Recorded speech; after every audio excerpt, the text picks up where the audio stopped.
Once, the country spent 10 billion to buy the supreme magic staff Starbreaker. Now, it is used as a broom to clean toilets. Even the cleaning auntie complains it's not as hard as a cucumber. But the first time I laid eyes on it, I decided to spend all my fortune to buy it. My classmates all laughed at me, saying I was a dumbass. After all, only an idiot would choose a broom as a weapon. But I didn't care at all, just because inside it holds the inheritance of the strongest mage. Congratulations, host. You have successfully crossed over. You have obtained the legendary profession, Competitive Arcanist. When he heard the system prompt, Luffy trembled all over with excitement. As the most low-key transmigrator, he had waited for this moment for a full 18 years. From now on, he would just stand and shout, "Who else wants some?" Warning! Warning! Because host's pretending to be cool index has increased, a system data error has occurred. Now changing attribute panel. Name, Luffy. Profession, Magic Apprentice. Level 1. Combat power, 1 star. Damn. System, you son of a bitch. You can't mess with people like this. I've been low-key for 18 years. I just got a little excited and you pull this kind of joke on me? Sorry. Host, yesterday you got too into watching naughty videos, and your brain got kicked by a donkey. Data has been restored. Name, Luffy. Profession, Competitive Arcanist, Legendary. Level 1. Combat power, 2 stars. Skills, not learned. My system, my dear lord. You scared me to death. My heartbeat just now definitely broke 380. Luffy took a big breath and kept rubbing his chest with his hands. Just then, a big hand slapped Luffy's shoulder. Bro Luffy, don't worry. I awaken the profession of One Punch Man, Extreme Fist Master. From now on, I'll protect you. No one dares to bully you. A bald muscle guy was looking at him with a creepy face. Damn, Chiyu. I need your protection? Do you know what profession I awakened? I'm afraid if I say it out loud, you'll be scared to death. Alright, bro Luffy, I know. Isn't it just Magic Apprentice? I can see it. What, did you watch naughty videos last night? I'm clearly a competitive arcanist. How can I be a Magic Apprentice? Hearing this, Chiyu's head was full of question marks. Bro Luffy, my bottom line as a person is I don't lie against my conscience. And competitive arcanist, that's even rarer than rare professions, a legendary profession. If you want me to risk my life for you, I won't say no. But if you want me to lie and say you're a competitive arcanist, I just can't go against my heart. Seeing Chiyu's expression, Luffy twitched the corner of his mouth. Get lost, speak properly. Bro Luffy, just open your character panel and take a look. Won't you know then? Why are you making things hard for me? Chiyu scratched his bald head and spoke bitterly. After the game came into the real world, everyone got a character attribute panel. It includes personal profession, level, combat power, attributes, and skills. Luffy looked carefully again at his own character panel. That's right, it really is competitive arcanist. Seeing the confused look on Luffy's face, Chiyu comforted him. Bro Luffy, don't worry too much about what your profession is. First think about how to pass the combat power test in a week. If combat type professions can't reach 10-star combat power, they'll be removed from the school's special training list. You know how high the death rate is in solo dungeon runs. If you're not in the training class, you might not even make it to the college entrance exam, you'll already be dead. Forget it, let's go first. After thinking for a moment, Luffy decided to learn skills first. There was still a week left before the selection. He didn't care about panels anymore. Increasing his strength quickly was the real king's way. After following the crowd to the school's library, the homeroom teacher reminded everyone. You each have half an hour. You can choose up to 2 skill scrolls. The level of the scroll doesn't matter. But the skill must be one you can learn and use yourself. Skills are the school's investment in you. This is also a rare chance. I hope you can grab this opportunity, and get stronger before the in-school selection, and reach the standard. After the teacher finished speaking, everyone lined up and entered the school library one by one. Just when it was Luffy's turn to enter, the homeroom teacher suddenly stopped him. Xiaofei, after you go in, try to choose high-level mage-type skill scrolls. Your profession is just a magic apprentice. If the skill level is also low, then in the future, no one will want to team up with you to enter dungeons. I believe you understand the difficulty of solo dungeons better than I do. The teacher looked at Luffy with a complicated emotion in his eyes. After all, Luffy was once the student he had the highest hopes for. Hearing the teacher's advice, Luffy nodded seriously, then followed the others and went inside. Bro Luffy, the teacher is right. Try to choose tier 3 skills. If not, tier 2 is okay. Just don't choose tier 1 skills. Got it. Go pick your own skills. I got this. Luffy patted Chiyu, signaling him to go quickly. Then I'm going. After Luffy entered the room, he was shocked by the countless skill scrolls placed on the shelves on both sides. The shelves had 4 levels. The bottom level had tier 1 skills, and the top level had tier 4 skills. In the room, many students who also awaken mage-type professions were all mostly focused on picking tier 2 skill scrolls from the second from bottom shelf. When everyone saw Luffy walk into the room, they all threw disdainful looks at him. The once glorious genius had now awakened only a low-level profession. They all wished they could step on Luffy to show their own superiority. But Luffy clearly wasn't in the mood to deal with them. His eyes kept scanning the shelves. Skill status, not learnable. Skill status, not learnable. Very quickly, Luffy looked through all the tier 3 skill scrolls. His mouth twitched. Damn, am I really a magic apprentice? Not even one tier 3 skill is learnable? Luffy, unwilling to give up, looked through all the tier 4 skills on the first row again. Because there were fewer of them, he looked faster, still nothing. Shit. Luffy closed his eyes tightly, just hoping this was all an illusion. At that moment, a cold mocking voice came from the side. That's really funny. I have an ultimate profession and can only learn tier 2 skills. And he's looking at tier 3 and tier 4 skill scrolls. Some people always fail to recognize their own strength. Did he really think he was still the number 1 in the school? Lu Xingzhou opened his eyes and sighed deeply. There was little time left for the 30-minute skill scroll selection, and if worst came to worst, he could just pick a level 2 skill. But at that moment, Lu Xingzhou suddenly widened his eyes. Because in front of him, a golden piece of information popped up all of a sudden. Chapter 2, Chaos, How Chaotic Can It Get? At that moment, Lu Xingzhou was completely stunned. Am I seeing things? This is a level 9 skill? The most crucial part was that the skill was still in a learnable state. He rubbed his eyes, very sure he wasn't mistaken. The next second, he couldn't help but laugh out loud. Ha ha. There's always a way out. But then Lu Xingzhou thought about the saying that a common man is innocent but is punished for possessing a treasure. Although he didn't know why a level 9 skill was mixed into the school's skill scrolls. But if the school found out, it might be taken back. That would definitely not be worth it. One must know that level 1 skill scrolls can be sold for thousands of gold coins on the market. A level 9 skill scroll would be a price unimaginable for him. Thinking of this, he quickly restrained his smile. He quickly registered his student information at the console on the shelf and took the skill scroll. Then he pretended to cough lightly, acting as if nothing happened while secretly stuffing the skill scroll into his backpack. After that, he looked around and observed for a moment, then took off running. The people around saw Lu Xingzhou's strange behavior and were slightly surprised. What is he doing sneaking around? I don't know, but I saw him sneakily tuck away a level 1 skill scroll and then run off. Could it be that he just discovered some amazing high-level skill? When they thought of this, everyone felt it was very possible. Otherwise, why would Lu Xingzhou act so sneakily just now? It doesn't make sense. In no time, several other students searching for skill scrolls gathered around quickly. They walked to the shelf from which Lu Xingzhou had just taken the scroll, and saw his registration information and the skill information he took. Skill taken, Little Flame, level 1. Registered student, Lu Xingzhou. Everyone fell silent for a moment, then they all burst out in anger. Damn, messing with us. Seeing that Lu Xingzhou only took a level 1 skill, everyone instantly lost interest.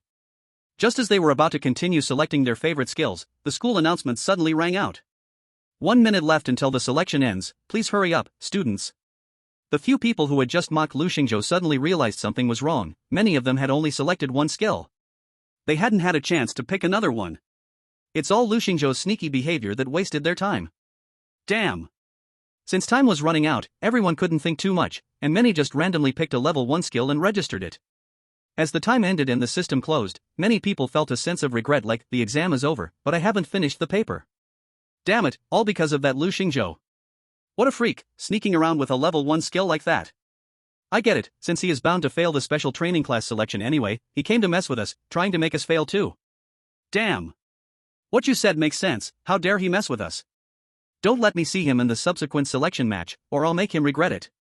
After leaving the school library, the students returned to their class to gather. Sun Shi walked over with a smile and asked, Lu Ge, how did your skill selection go? At this moment, Lu Xingzhou was still immersed in joy. Softly responded. Stabilized. Seeing Lu Xingzhou's confident look, Sun Shi also felt happy for him. Awesome, brother Lu. Did you choose a tier 3 skill? Or could it be a tier 4? Neither. After saying this, Lu Xingzhou took out his skill scroll under Sun Shi's surprised and curious gaze. So, what do you think? Didn't I say it was stable? Sun Shi stared for a moment, then slowly typed a. Brother Lu, you haven't learned this skill yet, have you? Sun Shi hesitated for a moment and began to stutter. I've already learned it. Lu Xingzhou grinned. That's useless. Brother Lu, do you know we only have 2 empty skill slots in the initial stage? Choosing skills is important, think it over. If the old teacher finds out about this, he would be so angry he might die. Sun Shi knew that even though the homeroom teacher never expressed it in words, he still hoped Lu Xingzhou would develop better. But at this moment, Lu Xingzhou crossed his arms and said somewhat unconvinced. No way, this is a tier 9 skill, isn't it stable? Have you been feeling feisty lately? If you're not convinced, let's go practice at the training hall. I just want to test the power of my skill on you. Tier 9 skill? Sun Shi checked Lu Xingzhou's attribute panel. No, isn't this just a tier 1 flame? Though he didn't want to admit it. Could it be that Brother Lu cannot handle the recent string of setbacks and has gone crazy? No way, I have to inform that weirdo about this. Taking advantage of Lu Xingzhou's inattention, Sun Shi quickly typed a text message and sent it out. The message was very simple, just 6 words. Brother Lu has gone crazy, come quick. After all the students completed their skill selections, the homeroom teacher looked at the statistics report in the classroom. It had all the skill information chosen by the students in the class. Most of the students in this class chose relatively high-tier skills, and they fit their professional characteristics well. Sun Shi is indeed a promising candidate for the special training class, he even mastered a tier 4 skill. This year, the only one who could compete with him for first place might be that monster girl from the neighboring class. After checking the majority of the students' situations, the homeroom teacher specifically looked for Lu Xingzhou's name to check his status. Before looking, he had a general expectation about Lu Xingzhou's situation. Lu Xingzhou awakened a low-level profession, and his attributes probably wouldn't meet the learning standards for tier 3 skills. However, as long as his luck wasn't too bad, finding 2 suitable tier 2 skills wouldn't be a problem. But as he looked closely, his eyes suddenly widened. This kid only chose 1 skill, and it's a tier 1? Does he really think my words were just mere suggestions? The homeroom teacher took a deep breath, restraining his urge to kill. He put away the registration book and prepared to find Lu Xingzhou for a serious talk about life goals. On the other side, at the school's training hall, Sun Shi applied for a private battle room. Brother Lu, are you serious? Stop talking and come on. Lu Xingzhou casually replied. Sun Shi shrugged, not saying much more. To ensure the safety of the students, each room in the training hall is equipped with professional safety detection equipment. Once an attack is detected that could endanger students' lives, the room will be forcibly sealed, isolating the 2 combatants. Thus, Sun Shi didn't have to worry too much about accidentally hurting Lu Xingzhou. Brother Lu, make your move, don't hold back. Oh, then be careful. Lu Xingzhou casually responded. Don't worry, ordinary skills won't. However, before Sun Shi could finish his sentence, he noticed that Lu Xingzhou had already gathered a ball of blazing fire in his hand. It shot directly towards him. Boom! Though he had been prepared, the scale and power of this fire exceeded his expectations. The horrifying flame seemed to come from a demon in hell, ready to consume everything. In an instant, Sun Shi's spirit tensed to its limit. Oh no! Almost instinctively, he unleashed his level 4 skill to clash against it. Ultimate Blitz Punch. At the moment their skills collided. Detecting the risk of student death, the training room's alarm instantly rang out. Protective measures activated. Boom! The protective measures in the training room activated in an instant. As Sun Shi's right fist made contact with the terrifying flames, he was directly pushed back. The next second, a massive explosion sound came from the other side of the wall. At that moment, Sun Shi, who had just breathed a sigh of relief, suddenly widened his eyes. No, it can't be. Because that over 10 centimeters thick steel wall, capable of withstanding the full force of a level 20 professional, was actually starting to melt under this terrifying fire. What the heck? Sun Shi yelled in fright. Could it be that he would be the first unlucky one to be actually killed even with the training room's protective mechanisms fully activated since the school was established? He wanted to leave his name in history, but not in this way. Fortunately, Lu Xingzhou was only a newly transitioned level 1 professional. Though the protective wall was already swaying, it ultimately withstood the extinction flame attack. The firelight retracted, and the protective wall opened again. The other half of the room was now burned to complete darkness by the terrifying flames. Lu Xingzhou ran over with an apologetic smile. Ah, Sun Shi, are you okay? Sorry, this is my first time using this skill, I didn't expect it to be so powerful. By the way, you were talking earlier, but I didn't catch what you wanted to say in the second half? Sun Shi was stunned. The latter half of the sentence? Was Lu Xingzhou referring to what he said before their match, normal skills can't hurt me? Are you concerned for me, or just worried I wouldn't realize how embarrassing I just was? Damn it! In the silence between the two, Teacher Wang, who managed the training facility, rushed over in a panic. You two, are you okay? Not hurt? Teacher Wang, we're fine, we just made a bit of a mess in the training room, Sun Shi said bitterly. As long as you're okay, even if you mess up the training room, how bad could it really get? Chapter 3, Bro, the freak is here. Teacher Wang turned, noticing the wrecked wall and the safety isolation equipment that pretty much needed a complete rebuild. Teacher Wang looked at these two somewhat inexperienced students with a strange expression. That expression seemed to say, "Are you kidding me? How on earth did you do this?" Those aware know it's a newly transitioned student training, those unaware would think it's a post-disaster reconstruction site. Having worked here for over 10 years, he had never seen any student capable of causing such destruction. Goodness, even if Sun Chi has a rare profession, he couldn't possibly do this, right? Teacher Wang couldn't help but glance at the calm and handsome young man next to Sun Chi. Could it be him? However, Teacher Wang did not probe further into who destroyed the school facilities. It wasn't important to him. As he said, as long as no one was lost, it was better than anything. As for the cost of repairing the training room, that was something for the school leaders to worry about. He only needed to report honestly. After leaving the school's training facility, Sun Chi looked at his burned right hand, feeling a little frightened inside. If it weren't for the school's safety measures quickly separating him, his arm might have been ruined, no. Or even his life could have been lost there. Lu Gu, that was a level 1 skill little flame? That's too exaggerated, it's simply unfair. Sun Chi took out a basic healing potion from his item space. He drank it down. Moments later, his right hand's injury visibly began to heal. This is the effect of the items produced in the dungeon, no logic involved. This bottle of healing potion costs 1,000 gold coins, just like that. Brother Lu, reimburse me. Lu Xingzhou, unfazed, said nonchalantly. I told you this is a level 9 skill, you didn't believe me, can't blame me. Besides, you're much wealthier than I am, why are you complaining about being broke here? Sun Chi was momentarily speechless, of course, he wasn't really planning to ask Lu Xingzhou for money, so he didn't dwell on it. The topic shifted as he said. Hey brother Lu, what's your current combat power on your personal panel? Let me take a look. From that fire skill you just used, I guess your strength is comparable to some high-level 50-star professionals. There's no problem passing the selection of the special training class. Lu Xingzhou also raised an eyebrow. After he learned the skill, he dragged Sun Chi to the practical test. So, he hadn't checked what his combat power rating was now. But after all, it is a level 9 skill, the boost to combat power must be ridiculously high. At least it should be in the double digits. Just when he was about to open his personal information panel, suddenly, the voice of old class master came from afar. Lu Xingzhou, you little brat, come over here. Upon hearing the angry voice of Teacher Fong, both Lu Xingzhou and Sun Chi instinctively took a half step back. Even though they hadn't done anything wrong, they still felt a bit guilty. There's no way around it, this is a common trait of students. Teacher, what do you need me for? Lu Xingzhou, I asked you to choose a skill, what did you pick? A level 1 little flame? Are you kidding me? 1,000 times of physical training tonight.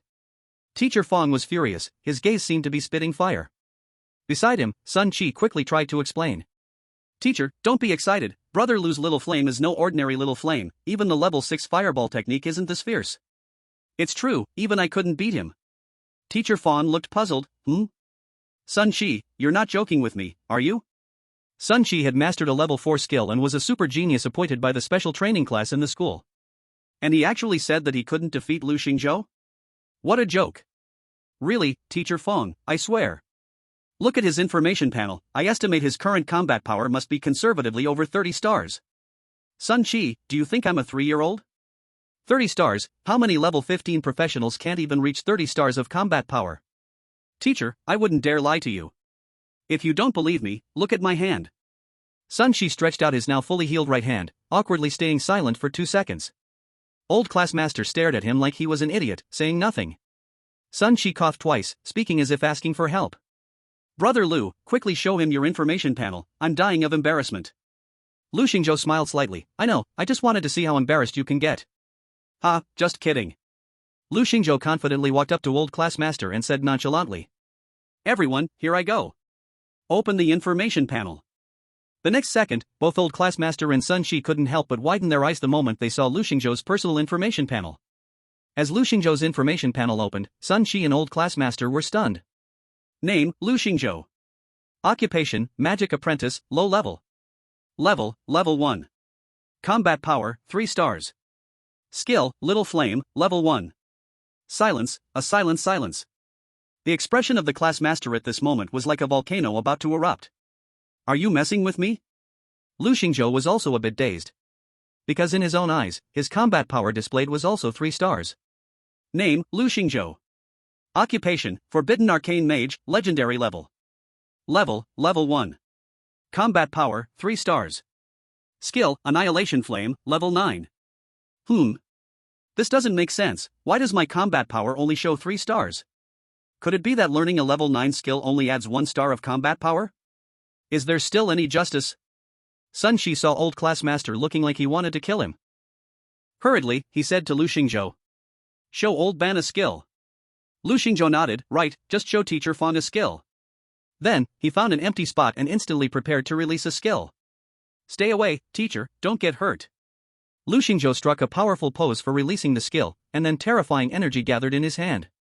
In an instant, the shocking force made old Ban's brows furrow. Could it be that what he said is true? The next second, Lu Xingzhou blasted towards the empty ground. BER. A small flame the size of a fist shot out from his palm, and then quickly disappeared into the air. It was like a little fire dragon letting out a fart. Lu Xingzhou was slightly taken aback. Ha! When did my magic power run out? Enough! Old Ban was completely furious, pointing at Lu Xingzhou and Sun Shi, saying, You two, get out to the playground and do 1,000 physical training sessions. You can't go home until tonight's training is completed. I was foolish enough to think I could believe you two, you little rascals. On the playground, the handsome young man and a bald head were repeating physical training. What does this have to do with me? I'm also a victim. Sun Chi complained helplessly. And Lu Xingzhou remained silent. He was thinking about all the unreasonable things that happened today. At this moment, he had realized that his panel in certain terms seemed a little bit different from others. The skill scroll he obtained was definitely a first-level skill called Small Flame.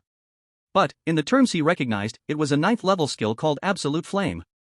Moreover, he could indeed unleash the power of a 9th-level skill. The fact that his magic power was empty after just releasing one skill could also prove this. Is it a recognition error, or is this my golden finger as a traveler? But what he could confirm was that the situation of recognizing terms incorrectly did not happen 100% of the time. Rather, it was a probabilistic event. As for how to trigger the incorrect term, Lu Xingzhou couldn't summarize a pattern currently. But in any case, he still couldn't get through the selection of the special training class. He needed to reach 10-star battle power first. There was still a week until the assessment. If he relied on clearing dungeons to level up, it should be enough. Wait, that's not right. If releasing one skill empties my magic power, then I can't solo clear dungeons, right? I can't just go in, release one skill, and then wait to die, can I? Unless I buy magic recovery potions. But that stuff costs about as much as life recovery potions. A bottle costs no less than 900 gold coins. My aunt works hard every day making buns and can only earn around 5,000 gold coins in a month. This expense is definitely unbearable for me. Otherwise, I'll just have to think of ideas from my good brothers. And just then, suddenly, Lu Xingzhou heard the bald head shout. Brother Lu, a freak is coming. Lu Xingzhou pulled back his thoughts, and just turned around, only to see a pair of snow-white, straight, long legs flashing past in front of him. The black knee-high socks gently pressed into the flesh, highlighting her legs that were as smooth as cream, making them even more enchanting. The next moment, a clear and pleasant female voice came. Baldy, who are you calling a freak? Do you have a death wish? Chapter 4, Wait a minute, this bun, isn't right? Lu Xingzhou was slightly stunned. In front of him stood a girl with shoulder-length black hair and delicate features, her pure and charming eyes had a small teardrop mole beside them. She wore a black leather battle jacket, looking alluring yet with a sense of heroism. Just in terms of looks, this girl could outshine every internet celebrity he had ever seen in his past life. Saying she could make fish sink and birds fall wouldn't be an exaggeration. And he recognized the identity of the girl before him at a glance. That was his fiancée Su Ruyan. Saying she was his fiancée was actually just a childhood joke. When the name Su Ruyan is mentioned, more people think of her as the super genius of the Su family. This year, the strongest professional fighter in Jianhai City Uluocha. That girl slightly raised her chin, her gaze inadvertently sweeping over Lu Xingzhou, and then she pretended to be indifferent and said. Sun Qi, you said Lu Xingzhou is crazy, tell me what's going on? You say I'm crazy? Lu Xingzhou squinted slightly. At that time, it was my judgment mistake. Sun Qi scratched his head, his gaze wandering. Hearing this, the girl seemed to let out a sigh of relief. The corners of her mouth unconsciously revealed a charming curve. Then she changed the subject and said. Lu Xingzhou, aren't you considering it? I have already prepared the golden job transfer book, which can make you a high-level professional. For a magic apprentice, even passing the selection exam is very difficult. Before Lu Xingzhou could react, Sun Qi raised his eyebrows instead. The golden job transfer book is indeed a precious item that is worth a fortune but hard to find, even offering tens of millions of gold coins wouldn't buy it. It is a rare item that can only be produced in high-level instances. Even the silver job transfer book, which only allows a transfer to a mid-level combat profession, is worth at least millions. Because this kind of item can completely change a person's development limit. High-level combat professions are already a rare existence. As for awakening rare-level professions, star-level professions, and the unattainable legendary-level professions, the awakening probability is like hitting the jackpot in a lottery. Such a precious item, just given to Brother Lu? She really is generous. If it were an ordinary person, facing such temptation, they might agree without even thinking about it. But Lu Xingzhou simply replied lightly. The exam is not a problem for me. Su Ruyan's eyes, adorned with tear moles, trembled slightly, revealing a trace of imperceptible complexity. She clearly knew that Lu Xingzhou was just showing off. She really wanted to say, with your 3-star battle power, can you pass the exam?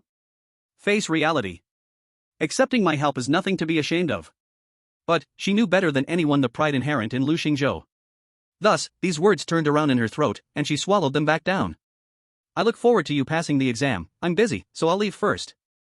Baldy, take good care of him, or else I'll come after you. Su Ruyan's gaze revealed a hint of threat. Sun Qi instinctively shivered. The title Yuluocha is no joke. Then she got into the nearby black luxury car and left the place. Inside the car, the old butler in a suit spoke in a deep tone. Miss. It was expected that Master Lu would not accept your kindness. Master Lu is very smart, he knows that you are no longer from the same world. You are a distinguished star-level professional with limitless future achievements. While he is just a low-level professional. As for the promise from your childhood, that was all a joke, it doesn't count. I think it's time you consider the candidate your family arranged for you. The master has recently become a bit impatient. In the back seat, Su Ruyan's gaze was cold. Her 2 delicate, snow-white legs crossed on the back seat, enchanting to the eye. She had no intention of replying to Butler Fu's words and slowly spoke in a commanding tone. Drive. Looking at the rapidly retreating scenery outside the window, she seemed to return to that afternoon filled with warm sunshine from her childhood. I hope you don't talk big, Lu Xingzhou. After Su Ruyan left, Sun Qi finally breathed a sigh of relief. Huff this freak, who is he trying to scare? Does he really think I'm afraid of him? He muttered a couple of fierce words and then turned his head to ask. Brother Lu, what should we do next? A standard of 10-star battle power isn't too difficult for high-level combat professions. But it's never simple. Lu Xingzhou curled his lips and said lightly, what to do? Let's eat first. Are we not doing the training arranged by old class? Hey. Brother Lu, wait for me. At Lu Xingzhou's home, delicious bun shop. Aunt Chu Ching, I want 2 steamer baskets of beef and green onion soup dumplings, thank you. As soon as he entered, Sun Qi called out warmly and then smiled, finding a place to sit down without hesitation. Lu Xingzhou glanced at Sun Qi and then smiled as he greeted his aunt, Aunt, I'm back. Seeing Lu Xingzhou and Sun Qi returning, Chu Qing also showed a warm smile. Little Lu, you guys are back, find a place to sit. Aunt will make dumplings for you soon. Like in his previous life, Lu Xingzhou's aunt was still that gentle, sunny, and strong woman. Although Chu Qing asked Lu Xingzhou to call her aunt, in reality, she was just over 30, and time hadn't left too many traces on her delicate face. Though they had no blood relation, since Lu Xingzhou could remember, they had been dependent on each other. Later, when his aunt awakened her chef career, she supported their small family by selling buns. Lu Xingzhou knew how much hardship and difficulties lay hidden under his aunt's seemingly strong exterior over the years. But he had never heard her complain a word. Just as he was reminiscing, 2 baskets of steaming soup dumplings were served on the table. The aroma of beef and green onion rushed over, pulling Lu Xingzhou back to reality. As the dumplings came to the table, Sun Qi smiled and prepared to reach out for them. Thank you, Aunt Chu Cheng. I won't be polite. But at that moment, Lu Xingzhou suddenly raised an eyebrow and grabbed Sun Qi's hand that was reaching for the dumplings. Wait. Brother Lu. I'm just hungry. Can't I eat one before washing my hands? Sun Qi said with a touch of grievance. At this moment, Chu Qing looked at the unusually behaving Lu Xingzhou with a puzzled face and asked, Little Lu, what's wrong?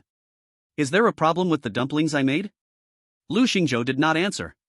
He held onto Sun Qi's right hand, and then a bright smile suddenly appeared on his face. Someone sent a pillow when I wanted to sleep.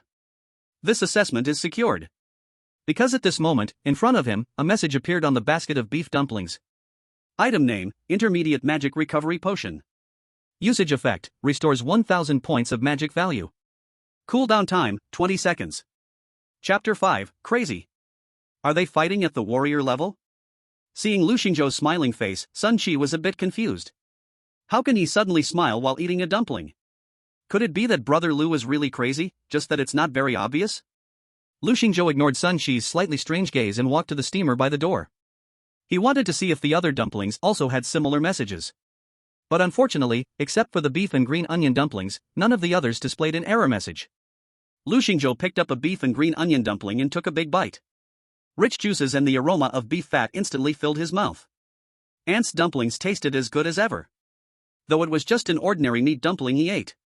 But at that moment, Lu Xingzhou felt his magic power rapidly recovering within him. Then, he opened his status panel. Name, Lu Xingzhou. Occupation, Forbidden Arcane Mage, Legendary Level. Level 1. Combat Power, 3 stars. Skill, Annihilation Flame, 9th tier. Equipment, none. Health, 450 of 450. Magic Power, 890/890. Strength Attribute, 6 points. Spirit Attribute, 9 points. Agility Attribute, 7 points. Defense Attribute, 3 points. Magic Power fully restored? Lu Xingzhou was secretly delighted. Although the message was wrong, the effect was real. Without worrying about the magic consumption of skills, it means that dungeon farming won't be difficult. Originally, Lu Xingzhou was considering borrowing some gold coins from Sun Qi to buy some magic recovery potions. But now it seems, that money can be saved. You should know, the price of an intermediate mana recovery potion is 5 times that of a basic mana recovery potion. Each bottle costs nearly 5,000 gold coins. But the effect of the intermediate mana recovery potion is also better, recovering 1,000 points of mana per bottle. The basic mana recovery potion, however, can only restore 300 points. Moreover, the cooldown time for both is 20 seconds. This means that after using the basic mana recovery potion, one has to wait at least a minute to fully recover their mana.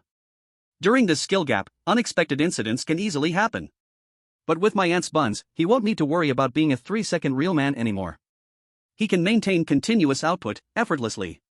Thinking of this, Lu Xingzhou smiled and said to Chu Qing, "Aunt, please pack 20 beef and green onion buns for me tomorrow, I'm going out to eat." "Ah, okay." Sun Qi, scratching his head beside them, grinned. "Hee, Brother Lu, I want to eat too." Alright, Aunt, pack another 20 for him, charge him 100 gold coins." "What the hell, Brother Lu?" Lu Xingzhou looked at him with a half-smile and said, "Enough of that, stop pretending, you never plan to pay anyway. Hurry up, eat and leave, I still want to check out the wild dungeon later." Caught in the act, Sun Qi chuckled and decided not to pretend anymore. He stretched out his hand, grabbed 2 more buns from the table, stuffed them into his mouth, and mumbled, "Wait for me. I'll go too."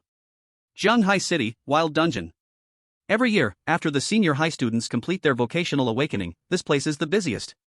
Many students, after completing their vocational awakening, choose to level up in low-level dungeons. Come, we need an intermediate magical profession mage, fire magic users get priority. Just dropped a level 5 boss's wood attribute core, only selling for 30,000 gold coins. Don't miss out. 7-star combat power and above, come join to brush adventure level dungeons. Our team has a cute girl who shouts 666. Outside the dungeon, many young people resembling students gathered together. They were looking for teammates to enter the dungeon next. Without any deliberate hiding, everyone's information panel is public. Thus, when Sun Qi appeared here, many small teams surrounded him, hoping to team up with this rare profession boxing master. "Handsome, do you have a team yet? How about joining me? Bro, I see you have an extraordinary bearing, why not join our team? We have a great priest, a really big one." Hey, first come first served, I saw this stylish-haired brother first. Everyone surrounded Sun Qi, directly pushing Lu Xingzhou aside. Clearly, a magic apprentice like Lu Xingzhou did not attract anyone's attention. In the eyes of the crowd, someone like Lu Xingzhou was seen as trash, it was a waste of time to look at him. But at that moment, Sun Qi suddenly squeezed out of the crowd and said loudly, "Wait, I came with my brother." Everyone paused for a moment, then saw Lu Xingzhou beside him. "Ha? A 3-star combat power magic apprentice?" Without concealing it, disdain appeared on everyone's faces. "Bald brother, are you really going to take this magic apprentice with you? He's clearly a burden. If he shares experience with us, won't it slow down our leveling progress?" Beside them, a thin boy wearing round-framed glasses suddenly spoke, his tone filled with disbelief. But, as soon as Sun Qi heard this, his expression directly turned cold. "Hey kid. I'm giving you a chance to take back what you just said. My brother Lu is not a burden, and I'm not bringing him along. His strength is enough to crush anyone present. Everyone felt the terrifying pressure from Sun Shi and quickly closed their mouths, no longer speaking. But from their gazes, it was clear. Their contempt for Lu Xingzhou had not decreased in the slightest. No matter the era, people only respect the strong.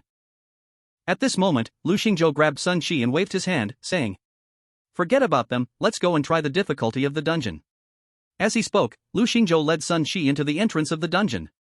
Not far away, after seeing Lu Xingzhou and Sun Shi enter the dimensional rift of the game dungeon, the short and stout Wang Hu curled his lips and said to Zhao Xiaofei beside him, "Damn, I never thought that trash Lu Xingzhou would also come to the wild dungeon. He is the only low-level player in the class, wouldn't it be better to just accept his fate?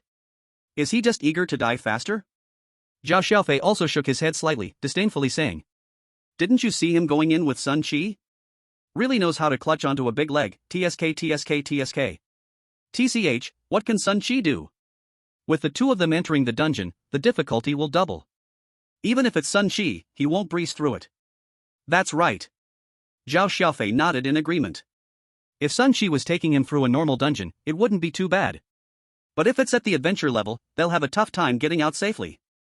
While they were talking, they curiously walked up to the front of the dungeon to see which one Lu Xingzhou and Sun Shi entered. But when they focused their gaze, they were utterly dumbfounded. What the hell, are they tackling a warrior-level difficulty? They're looking for death. Chapter 6, Setting a New Record, The Crystal Core of the Goblin King. Goblin Jungle Dungeon, Warrior-Level Difficulty. After Sun Shi entered the dungeon, he twitched his mouth and said, "Brother Lu, starting off with the warrior-level dungeon? You must be joking with me, right?" Lu Xingzhou shook his head and said, "What joke am I making? Isn't leveling up faster in warrior-level difficulty? That may be true, but warrior-level dungeons are twice as hard as adventure-level ones.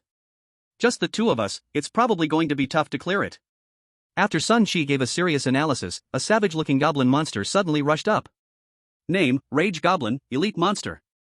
Level 3. Combat Power, 8 stars. Skills, Club Strike, Roar. Right from the start, it's an 8-star elite monster? The difficulty of the warrior-level dungeon truly lives up to its name. Sun Shi raised an eyebrow and then, with a sudden movement, accelerated to rush in front of the Rage Goblin, and then without hesitation, unleashed a 4th-tier skill.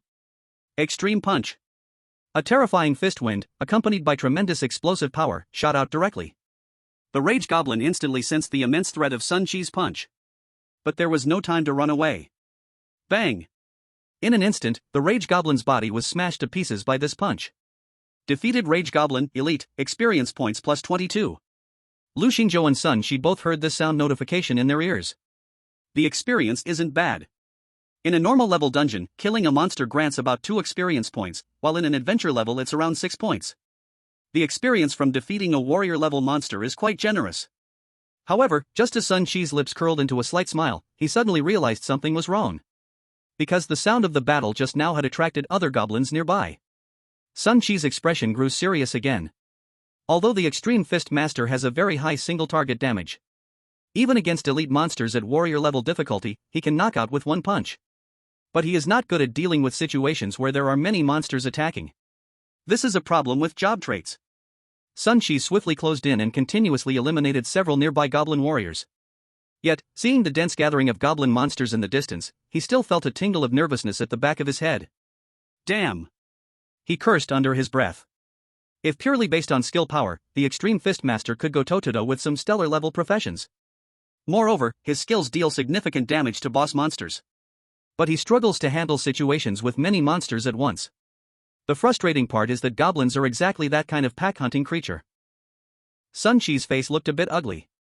He knew that Lu Xingzhou's skills were extremely terrifying, but the consumption of magic power should also be huge. If nothing unexpected happened, he had probably exhausted his magic power while training with himself in the training hall. Otherwise, he wouldn't have been slapped in the face in front of the old class. It is estimated that Lu Xingzhou wouldn't be able to unleash another powerful move at this moment. Brother Lu, why don't we just exit the instance? We are still in the newbie protection period, so we won't drop items or experience. Sun Shi hesitated a bit. Exiting the instance would only incur some penalties. But dying inside the instance means true death. For safety reasons, exiting is the best choice. However, Lu Xingzhou shook his head and said at this moment, "There is a limit to the number of times we can enter the instance each day. There is no need to waste this opportunity." But Sun Shi still wanted to speak. But at this moment, Lu Xingzhou stepped directly in front of him and then spoke lightly. Besides, this is not difficult at all. Question mark. Before Sun Chi could react, his right hand extended, and then a terrifying fiery flame quickly formed in his hand. Level 9 skill, Extermination Flame. Boom. With a casual wave, massive and terrifying flames erupted out in the next second. It directly swept and covered everything in front of him. Countless goblin warriors, as they drew near, were instantly turned to ashes. These goblin warriors didn't even have a chance to let out a painful wail before being completely destroyed. Very nuclear flat. Very humane. The large area of jungle and trees in front was instantly burned to ashes by the flames. The vegetation on the ground was instantly reduced to scorched earth, resembling ruins in an apocalyptic world. Next, a series of dense game reminder sounds echoed in their ears. Defeated Goblin Warrior, experience plus 18. Defeated Goblin Archer, experience plus 18. Defeated Goblin Warrior, Elite, experience plus 22. Defeated Goblin Elder, Elite, experience plus 30. Tons of experience made both of their information panels jump at once. After Lu Xingzhou blocked the game's experience notifications, his ears finally felt a bit clearer. Leveled up? Lu Xingzhou opened his information panel and murmured to himself. Name, Lu Xingzhou. Class, Forbidden Arcane Mage, Legendary. Level 3. Combat Power, 4 stars. Skill, Extermination Flame, Level 9. Equipment, none. Health, 450. Magic Power, 2/890. Strength Attribute, 7 points. Spirit Attribute, 11 points. Agility Attribute, 8 points. Defense Attribute, 4 points. At this moment, Lu Xingzhou had leveled up twice and directly reached level 3. Moreover, his combat power assessment had reached 4 stars. My magic power is indeed empty. But this leveling speed is faster than I imagined. It seems reaching 10-star combat power before the selection test won't be hard. Lu Xingzhou rubbed his chin, quietly pondering. Beside him, Sun Chi looked at the empty ground that had been reduced to ruins, his face full of indescribable shock. Wow, I actually leveled up to level 5. This is insane. He was incredibly amazed. This leveling efficiency was much faster than the fully equipped 4-person team he had formed before. Had he known this, he would have stuck with Brother Lu? Why form any elite teams? But thinking about it, Sun Chi felt relieved. Lu Xingzhou's previous performance was completely like a human nuclear bomb, a tactical wipeout. How could one handle that? Brother Lu, although your big move is fierce, your magic power should be exhausted now and can't be used again. But no worries, just leave the boss to me next. Just then, an angry roar came from a distance. That was the Goblin King's call. Yo, whatever you say, it comes true. Brother Lu, stay back, I have a lot of confidence in dealing with this kind of solo monster. Sun Chi activated his fists, looking eager to try. Even if it's at hero-level difficulty, facing me, we will settle the battle in 5 minutes. Not far away, the enormous Goblin King slowly walked over, stomping the ground. Its pupils were filled with anger. It swore to tear these two reckless humans into pieces. At that moment, Lu Xingzhou pulled out a bun from the pocket his aunt packed for him. He started eating silently. After 2 bites, Lu Xingzhou finished the bun, and his magic power instantly restored again. Just as Sun Chi was ready to engage the opponent, Lu Xingzhou said. Get out of the way, don't get hurt.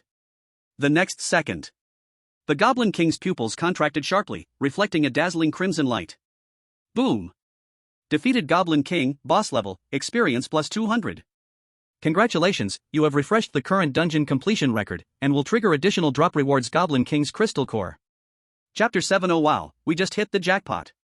After the notification from the dungeon sounded, a red crystal gem, radiating a dazzling crimson glow, floated slowly in midair. At this moment, Sun Chi was in indescribable shock. Oh my, we actually got the Goblin King's Crystal Core in one go? We're rich, Lu Gu. Monster crystal cores can be used to refine rare materials, high-level potions, and even some boss equipment. So, the price of the crystal cores has always remained high.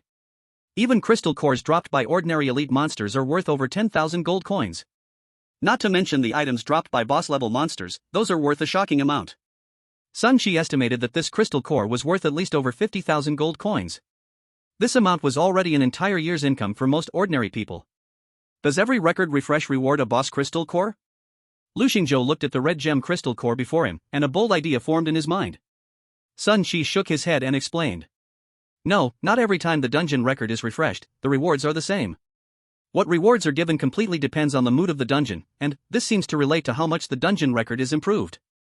If you only improve by a second, the reward might just be some gold coins. Only someone like you who makes a significant improvement in the dungeon record would be rewarded with rare items like a boss crystal core. Lu Xingzhou nodded. The dungeon had its own set of judgments. Trying to exploit the bugs in the dungeon was almost impossible. Ah, what a pity. Lu Xingzhou sighed and said. We'll sell this thing when we get back, and split it 50-50. No need, Lu Gu, you keep it. After all, I didn't contribute anything. Sun Shi scratched his head, quite self-aware as a slacker. But speaking of which, Lu Gu, why can you continuously unleash such powerful attacks? Do you think this is just a normal attack? Sun Shi had wanted to ask this earlier. Lu Xingzhou's magic power should have a limit, yet he was releasing skills without almost any consumption.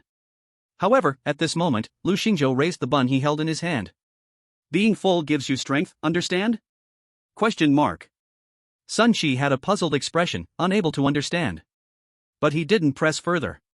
After all, so many unreasonable things had already happened with his good brother. With the top potential in the school, yet he only awakened as a magic apprentice. The supposed first-level skill was supposed to be a small flame, but it acted like a forbidden spell obliterating everything. If Sun Shi had to summarize, he can only say that the physique between people cannot be generalized, right? Let's go, clean up the battlefield, and we'll fight again later. A powerful attack had just wiped out many small monsters, and they hadn't even had time to collect the dropped materials and items. So, the two of them turned into relentless battlefield cleanup machines. They frantically picked up the dropped materials and various items. Outside the dungeon, seeing Lu Xingzhou and Sun Shi not coming out for a long time, Wang Hu and Zhao Xiufei sneered. They didn't exit the dungeon immediately? Could it be they died in there before they had the chance to escape? Who knows, let them show off. If they die, they deserve it. Hee, how popular was Lu Xingzhou when he was ranked number 1 in potential? Back then, whether it was the class beauty or the school teachers, they all surrounded him. Now the times have changed, and he still thinks he's the invincible genius?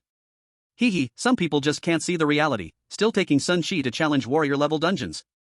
Truly courting death. Wang Hu clearly grew impatient waiting, so he spoke up. Enough, I was going to wait and mock them when they came out of the dungeon, but now it looks like they must have died inside. Let's go, we need to level up quickly. Although we are high-level professionals, passing the exam is not that simple. Zhao Xiufei agreed with his reasoning, and the two were about to leave. But at that moment, a flash of light appeared outside the dungeon. Then, two figures appeared at the dungeon entrance, completely unharmed. It was Lu Xingzhou and Sun Shi. This dungeon run was quite rewarding for them. The various basic materials dropped by the monsters were worth over 3,000 gold. They also dropped a few silver-level items and a boss core. If sold at the auction house, it should fetch around 60,000 gold. All in all, they made a huge profit. But as soon as they came out, they heard a sarcastic mockery. Speaking of the devil, and he appears. If you didn't come out now, I would have thought you were dead inside. Lu Xingzhou turned his head and saw Zhao Xiufei looking at him with a mocking expression. Wang Hu was also standing nearby, arms crossed, wearing a half-smile, watching him. Lu Xingzhou looked calmly at the two of them. I know you've always been under my thumb at school, and that feeling isn't very pleasant. Now that you've finally noticed I've awakened a low-level profession, you want to mock me a little. I can understand, and I feel sorry for you. In the end, it's just because of your inferiority complex. Right? Wang Hu and Zhao Xiufei froze for a moment. Lies don't hurt, but the truth is like a sharp knife. This single sentence completely broke their defense. Damn! Lu Xingzhou, say that again. The two of them were furious, ready to teach Lu Xingzhou a lesson. But the bald man nearby snorted coldly, which made them regain their composure. Wang Hu endured the anger in his heart and coldly said, Lu Xingzhou, don't waste time with us. Get through the special training exam first. Lu Xingzhou didn't care, he spoke lightly. You break our record first, then we'll talk. What? Wang Hu and Zhao Xiufei froze for a moment. Then they saw the dungeon record leaderboard refresh. At this moment, many people who had been watching the commotion also gathered around. They wanted to see which great god had broken the record again. The original first place was held by Qin Xian's 4-person team with a record of 7 minutes and 24 seconds. This record was already impressive, far surpassing the other team's records by over 8 minutes. After all, Qin Xian was the top scorer of the college entrance exam in Shanghai City 3 years ago. A once-in-a-lifetime star-level professional. But when they saw the refreshed name and time on the leaderboard, everyone was stunned, unable to speak. Their worldviews were completely shattered. First place, Lu Xingzhou, Sun Shi. Completion time, 1 minute 13 seconds. Second place, Qin Xian, Wang Yu, He Haizhou, Shen Lingling. Completion time, 7 minutes 24 seconds. Third place. Silence. Long silence. The expressions on Wang Hu and Zhao Xiaofei's faces were almost frozen. How could this be possible? The two of them had broken Qin Xian's team's record? And they had shattered it overwhelmingly. How the hell is this possible? At this moment, many of the onlookers, who had originally been watching the drama, changed their expressions as they looked at Lu Xingzhou. Their gazes were no longer those of looking at trash but more like looking at a monster. Chapter 8, Lin Yixue's Pride, challenged the warrior level. In Zhanghai City Second High School, inside the principal's office. Principal Chang Yuanshan looked grave as he stared at the damage report of the school training ground submitted by teacher Wang. Are you sure this was caused by 2 students? Do you take me for a fool, huh? Teacher Wang's expression was ugly, he said to the principal. Principal Chang, what are you talking about? How could I dare to deceive you? This was indeed a battle between 2 students, our records can prove it. Chang Yuanshan narrowed his eyes and took a sharp breath. Teacher Wang wouldn't dare lie to him. So, it really was 2 students who caused this kind of destruction? But, could 2 students who had just awakened not long ago do this? In the photo, the isolation wall was almost destroyed, just a little more to go. Cheng Yuanshan tapped the photo on the desk and then said solemnly. Show me the registration information for these 2 students. I've brought it all, here you go. Teacher Wang had clearly prepared this matter in detail to avoid taking responsibility. After Cheng Yuanshan received the information of the 2, he pondered slightly. Sun Qi. He knew this kid had awakened as an extreme fist master. This was one of the few rare professions with the highest damage. It could even rival the destructive power of starry-level professions. However, looking at the destruction in the training room, it seemed not to be done by an extreme fist master. It looked more like it had been destroyed by some high-level flame spell. Chang Yuanshan looked at another list recording detailed information about Lu Xingzhou. After a moment, he murmured. Lu Xingzhou. Magic apprentice? In the school library, only registered and borrowed a level 1 little flame. Although, little flame is indeed a fire magic, but this is far too different. He couldn't figure it out. Even with Principal Cheng's insight, he couldn't understand which link went wrong. Teacher Wang rubbed his hands, looking a bit nervous. He thought quietly, after the principal finished looking at this information, he shouldn't blame himself, right? But at this moment, Principal Chang looked at Teacher Wang in front of him. Then slowly spoke. Go, call Sun Qi and Lu Xingzhou's homeroom teacher. Oh, okay, Principal. Then this matter has nothing to do with me, right? Hurry up, stop the nonsense. Principal Chang said sternly. This was not just a simple matter of the training hall being damaged. If this was indeed caused by some student, then it meant a remarkable person would emerge from Zhanghai Second High this year. Perhaps there would be a chance to compete for Zhanghai City's top student? But, for now, this was just his fantasy. Chang Yuanshan had already reached level 39 10 years ago. What kind of great winds and waves, prodigal geniuses had he not seen? Even though Zhanghai Second High's performance had shown a slight decline in recent years. But he had not yet reached the point of placing hope on a magic apprentice. Let's investigate first. If this Lu Xingzhou is really a promising seed, then we can cultivate him. Chang Yuanshan thought to himself. On the other side, in front of the outdoor instance entrance, the chaos caused by Lu Xingzhou and Sun Qi was gathering more and more people. What the heck? Is this for real? Those 2 cleared the warrior-level goblin jungle in just 1 minute? Monsters, these 2 must be cheating. I know that Sun Qi, isn't he one of the 2 strongest students at Zhanghai Second High this year? Oh. Could that Lu Xingzhou be the other strongest person? No, the strongest at Zhanghai Second High should be a girl. What's her name? Lin Yixue.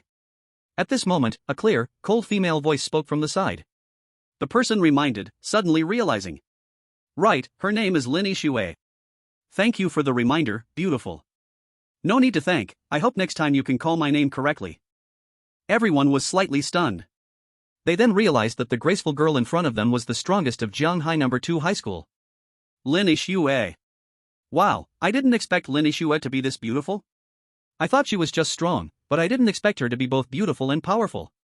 By the way, Lin Yixue, do you know about this Lu Xingzhou from your school? His record-breaking performance is just outrageous. Yeah, 1 minute? Who is Lu Xingzhou? Is he really that strong? At this time, Lin Yixue was also gazing at the record leaderboard, a little lost in thought. After a moment, a strange smile appeared at the corners of her mouth. Then, as if explaining to everyone and also talking to herself, she said. He was once the strongest. The crowd could not understand what once the strongest meant. Of course, they were not students of number 2 high. Naturally, they could not comprehend the terrifying talent Lu Xingzhou had shown during his potential test. At that time, everyone thought Lu Xingzhou's future job change result would be guaranteed starry and could even reach legendary. Lin Yixue's expression was somewhat playful, her gaze gradually becoming more determined. She murmured softly, as if making a resolution. Lu Xingzhou, even if you have returned, I won't easily give up the first position. Among the crowd, Wang Hu and Zhao Xiufei naturally recognized Lin Yixue. The two of them approached her with beaming smiles, extending a team invitation. Lin Yixue, would you like to team up with us? We are from Class 17 and all advanced professionals. Teaming up should help us level up faster. Lin Yixue, the strongest of Zhonghai No. 2 High School, had awakened a rare profession, Spirit Mage. She could use spirit magic for attacks and summon elemental spirits to assist in battle. But she was called the strongest not just because of her high profession strength. It was also because she had a companion skill. This companion skill would automatically increase its power as her level rose, unlike regular skills that needed items like skill strengthening scrolls. In the future, there was even a possibility of evolving into a level 6 advanced skill. Without a doubt, if Starry didn't show up, Lin Yixue was undeniably the strongest. If they could team up with her, Wang Hu and Zhao Xiufei were sure they could absolutely outpace Sun Qi and Lu Xingzhou in leveling speed. Break the record? 1 minute could only be attributed to good luck or a glitch. Once I team up with Lin Yixue, I will show you two trash what real strength is. However, at this moment, Lin Yixue glanced at the two of them. She spoke lightly. Just now I heard you two saying bad things about Lu Xingzhou, right? Yeah, that kid is just asking for it. He is obviously a low-level profession but acts like a big shot. I can't stand his face. Wang Hu sneered. Zhao Xiufei also nodded and added, right, such trash from a low-level profession thinks he can bump into us advanced professionals. It's just disgusting. Hearing the two's ridicule, Lin Yixue's expression suddenly turned cold. Then, she said coldly with a sneer. But in my eyes, you two are just garbage. Get lost. The next moment, the expulsion magic in her hand lit up. Boom! Wang Hu and Zhao Xiufei were both filled with terror, unable to react. In an instant, they were blasted away by a huge repulsive force. The two crashed heavily into the wall, immediately spitting out a mouthful of blood. Lin Yixue ignored them and turned to the closest person next to her. Where did Lu Xingzhou and Sun Qi go? The bald one among them. Everyone was shocked by Lin Yixue's earlier display of power. Without warning, she struck, severely injuring two advanced professionals in one move. So ruthless. At this moment, when asked, they honestly answered. The handsome guy and the bald man just went back into the dungeon. They went in again, still at the warrior level dungeon? Yes. Lin Yixue's expression was cold. Warrior level difficulty, even now that she was level 5, she had never dared to try. But, for some unknown psychological reason, she took out her phone and called her teammates. Gather at the Goblin Jungle dungeon, get in the best shape. We are going to challenge the warrior level. Chapter 9, Can't Fight? Can't Eat. Inside the dungeon, Lu Xingzhou and Sun Qi were currently leveling up crazily in the warrior level dungeon. But this time, Sun Qi was no longer charging ahead to face the enemies. Instead, he was frantically picking up items and materials. Damn it, Lu Gu, can you slow down? I can't keep up. One skill takes them out. What can I do? Less complaining, more working. Lu Xingzhou had his hands behind his back, strolling leisurely, looking like a master. Sun Qi was running back and forth, exhausted. His originally shiny head was even shinier from sweating. Lu Gu, aren't you wasting a rare profession by making me pick up items? Lu Xingzhou bit into a bun and casually threw out another absolute destruction flame. Boom! A series of kill experience notifications echoed in his ears again. He said casually. What's wrong with a rare profession? You don't even need to clear the dungeon and you're out of breath, hurry up. Sun Qi wanted to argue, but he had nothing to say. The two quickly reached the boss again, and this time, the Goblin King didn't even have time to roar or shout. Lu Xingzhou hit the Goblin King with an absolute destruction flame in advance. A gust of wind blew. Not a trace remained. In just a few minutes, Lu Xingzhou and Sun Qi had cleared the dungeon for the 4th time.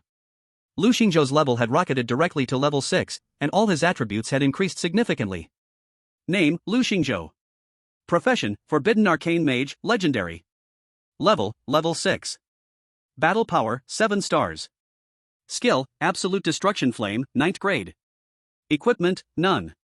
Health, 520 of 520. Mana, 1008/1008. Strength attribute, 8 points. Spirit attribute, 17 points. Agility attribute, 10 points.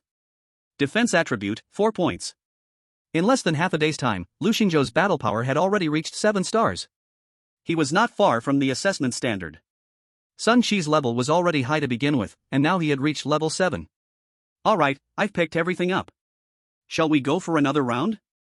Sun Qi wiped the sweat from his forehead and said. Typically, the daily entry limit for dungeons is 5 times, and now they had one last chance. But at this moment, Lu Xingzhou unexpectedly waved his hand and said. No, let's go home. Sun Qi was momentarily taken aback, clearly surprised by Lu Xingzhou's answer. Can't fight anymore? But soon, he understood. After all, such a terrifying flame spell must be a huge burden on the body and consume a lot of energy. No, it's that I can't eat anymore. Lu Xingzhou spoke slowly, letting out a small burp. His aunt's buns were just too damn full, each bun had at least 3 tails of meat filling. An ordinary adult fills up after eating just 2 or 3. From earlier until now, Lu Xingzhou had already eaten 9 buns. Now his stomach felt stuffed and uncomfortable. Although his level had increased, his appetite hadn't, making it all pointless. He swore this was the only time in his life he hated why his aunt didn't act as a shrewd businesswoman. Sun Qi twitched his mouth. Can't eat anymore, what kind of excuse is that? But today's harvest had exceeded expectations, and it was about time to leave. That's fine, let's go to the trading hall later and check today's harvest. When Lu Xingzhou and Sun Qi left the dungeon, they found that there was actually a large crowd gathering around. Wow, are they lining up to get eggs? Lu Xingzhou complained. At this moment, he saw a lively figure beside him. Lin Yixue? It turned out to be her here, which meant that the people around were here to watch. At this moment, Lin Yixue and her 3 teammates were fully armed, preparing to enter the dungeon. Just as Lu Xingzhou came out, Lin Yixue met his gaze. Then, Lin Yixue, along with her teammates, strode past Lu Xingzhou. At this time, Sun Qi scratched his head and came to Lu Xingzhou's side. He asked with some confusion. What's with this girl? Making such a big fuss, wow. Lu Xingzhou rubbed his chin and said. Maybe she wants to challenge our record. Alright, forget about her. Let's head to the trading house first. Sun Qi nodded, and the two left the outskirts of the crowd, heading straight for Jianghai City's trading house. After Lu Xingzhou left. In the goblin dungeon at the warrior level. Healer, hurry. Our knight is struggling a bit. Damn it, this magic consumption is much faster than I imagined. Knight, hang on, I will take a magic potion. Everyone, give it your all. The Goblin King's health bar is only half left. Don't worry about me, I'm fine. Humph, this monster is interesting, finally a worthy opponent, take a hit from your knight grandpa. The 4-member team formed by Lin Yixue fought very hard, each person's expression was quite serious. When the boss's health bar dropped below half, Lin Yixue suddenly spoke. Be careful, the Goblin King is about to go into a rage state. As soon as her voice fell, the Goblin King roared furiously and then jumped into the air. Then, it crashed heavily to the ground, pushing back several people in front of it. The healer took the opportunity to quickly restore everyone's state. But the Goblin King's speed and power had increased significantly, and everyone was caught off guard. In the next second, it howled and charged into the crowd, attacking violently like a storm, making everyone unable to cope. What the hell, so fierce? The knight exclaimed and quickly unleashed his ultimate skill, Iron Guardian. Everyone was challenging the warrior-level dungeon for the first time, although they had heard that it was tough. But in the end, that was just hearsay. Only by experiencing it firsthand did they realize that warrior-level difficulty and adventure-level difficulty were completely different dungeons. Everyone faced the pressure and continued to fight with the Goblin King. But the priest's healing speed obviously couldn't keep up with the Goblin King's consumption rate, and soon his mana bar was empty. Oh no. No magic left. Take a potion. Still on cooldown.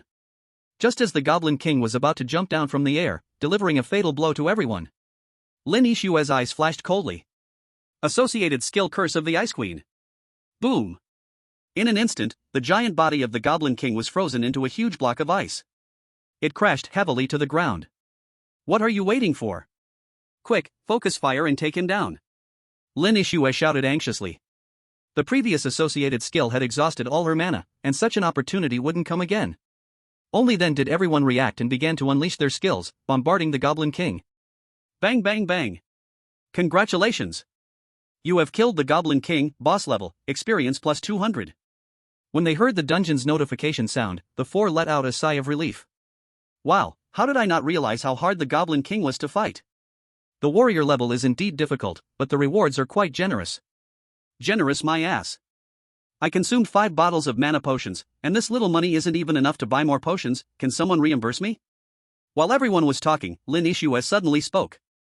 How long did we take to clear it? The priest replied, it should have been pretty fast, we didn't make many mistakes this time. The knight put away his shield and hammer, then said, shall we check the record? The assassin, who had been silent all along, spoke quietly. The 5th place.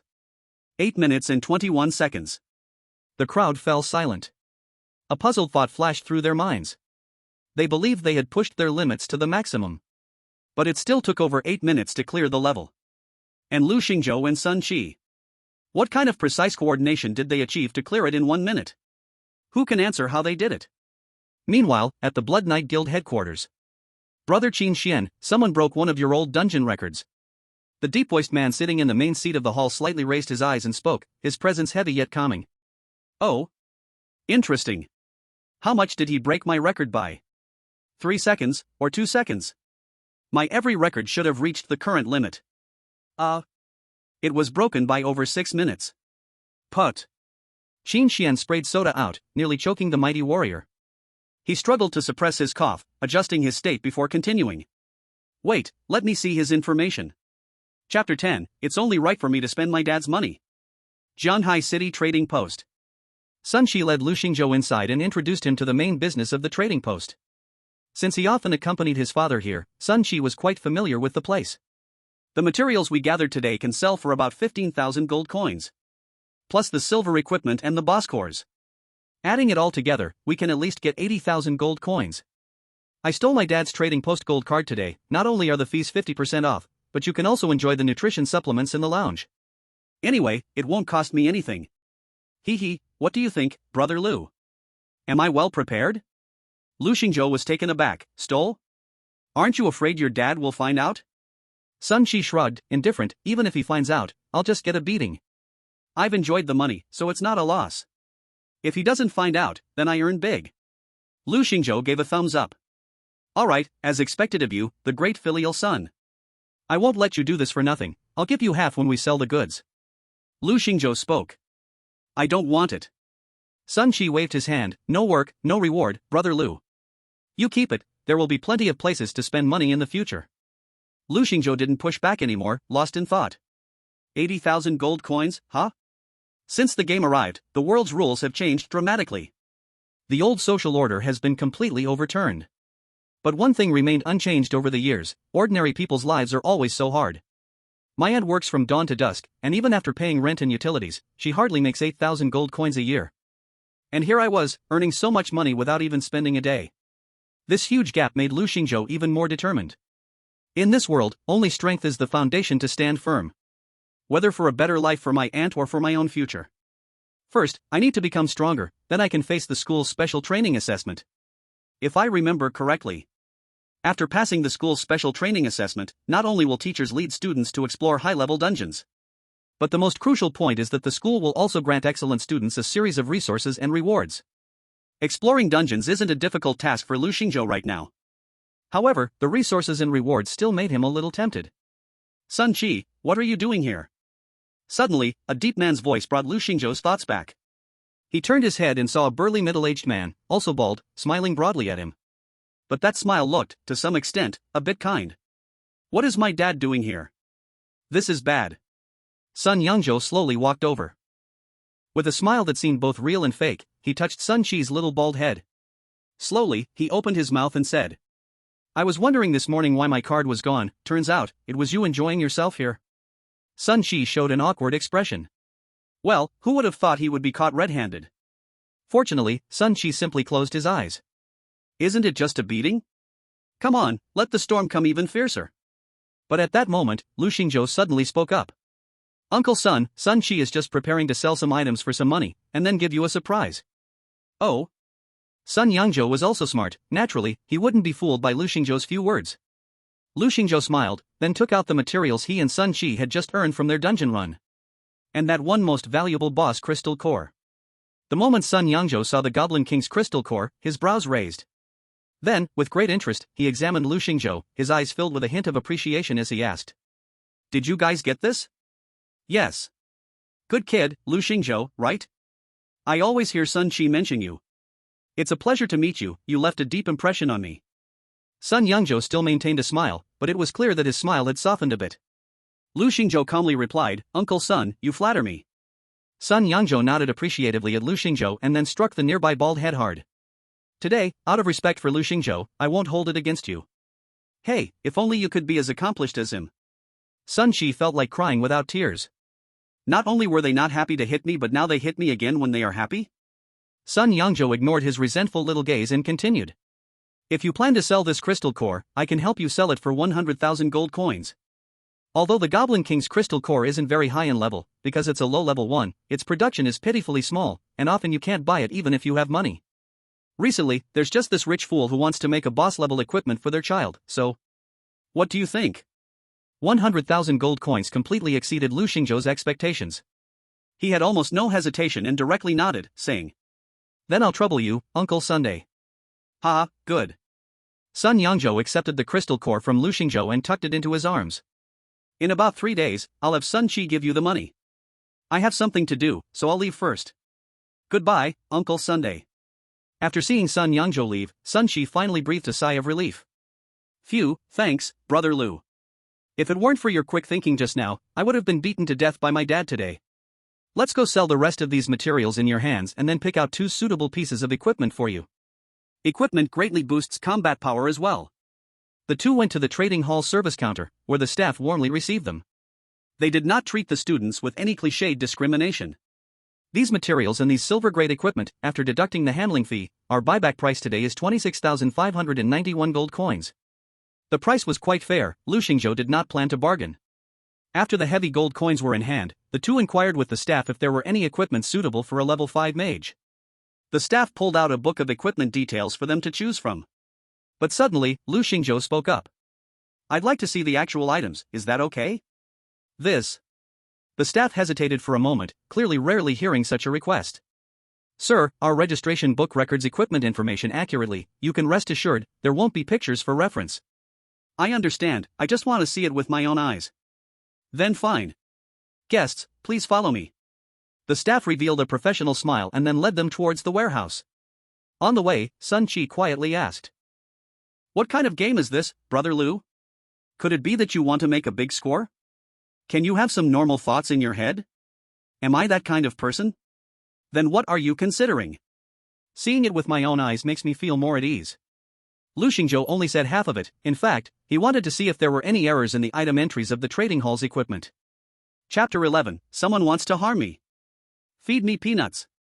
The 2 arrived at the equipment warehouse and saw an array of well-categorized equipment. Honorable member, this is our warehouse. Each piece of equipment is individually packaged and registered, and you can choose at will. Lu Xingzhou approached a transparent glass cabinet containing a black longsword and pressed his face against it to observe. Then, an item entry popped up. Name, Standard Longsword, Silver Grade. Required level, Level 5. Equipment attributes, Strength +2, Agility -1. Additional effects, none. An unremarkable piece of equipment. Selling price, 1,000 gold coins. Not cheap at all. Lu Xingzhou and Sun Qi walked deeper into the warehouse. His gaze kept sweeping across the equipment on either side. Seeing Lu Xingzhou observe so seriously, the staff smiled and introduced. Sir, are you at ease now? Our equipment information is recorded honestly, no deceit. Lu Xingzhou nodded, continuing to carefully observe each piece of equipment. After more than 10 minutes, he completed a round. Are there any other pieces of equipment? Ha! The staff was momentarily stunned. Although this was just one of many warehouses in Jianhai City's trading hall, there were still at least 1,000 pieces of equipment inside. Did he not find anything suitable? A level 5 professional, yet so picky? We do have some other equipment, but they are stored in different sections. I can only show you these. All right. Lu Xingzhou nodded, feeling a bit regretful. However, he didn't care too much. After all, for him, the current dungeon posed no pressure, even without equipment. Just as Lu Xingzhou and Sun Qi were about to leave, his peripheral vision suddenly caught sight of a grass fruit stored on the shelf of the consumables warehouse. Lu Xingzhou had learned in school that this was just an ordinary grass fruit with detoxifying effects. It tasted terrible, bitter, and had a strong pungent smell. But it could relieve poisoning effects below level 10. The price wouldn't exceed 200 gold coins. However, the item entry that flashed before Lu Xingzhou's eyes caught him off guard. Item name, Clear Moon Spirit Spring. Item grade, Starry grade. Level limit, none. Usage effect, permanently increases spiritual attribute by 1 point. Cooldown time, 3,600 seconds. Lu Xingzhou's expression hesitated slightly, then his head tilted.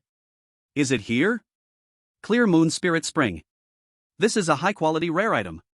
The grading of the item and the awakening profession is the same. There are ordinary, advanced, rare, starry, epic, and legendary grades. And the starry grade Clear Moon Spirit Spring. It can only be found in high-level elven dungeons. If he remembered correctly, each unit of Clear Moon Spirit Spring was worth over 200,000 gold coins. But speaking of which, dog system, how did you judge a fruit as a spirit spring? Is that even right? Lu Xingzhou put away his complaints and asked the staff beside him.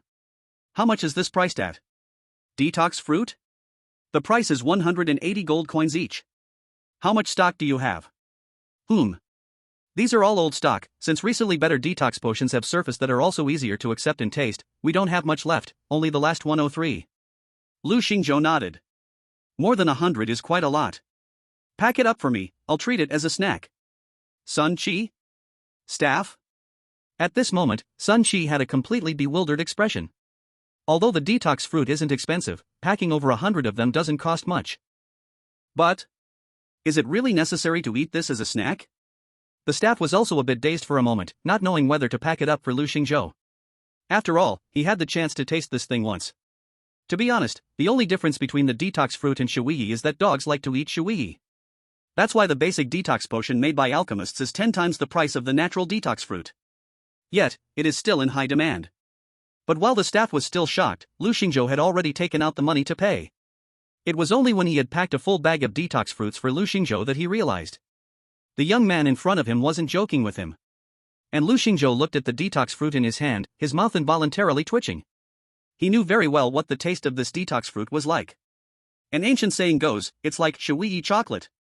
But the system insisted on calling it Clear Moon Spring. What could Lu Xingzhou do? Try it?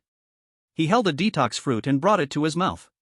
He double-checked the entry displayed in front of him. Name, Clear Moon Spring. Crap, let's gamble. Lu Xingzhou's throat moved slightly, hesitating for a moment, then closed his eyes and tossed it into his mouth to chew. Beside him, Sun Qi and the staff wore serious expressions. Hearing the sound of the detox fruit bursting in Lu Xingzhou's mouth, Sun Qi already felt a bit nauseous. Feeling what he felt was quite relatable. He's so impatient? Lu Gu really is something, wow. But when the detox fruit entered his mouth, it wasn't as bad as Lu Xingzhou imagined. Instead, it felt like drinking clear and sweet spring water, revitalizing his whole spirit. Delicious. Unexpectedly, the taste had changed too?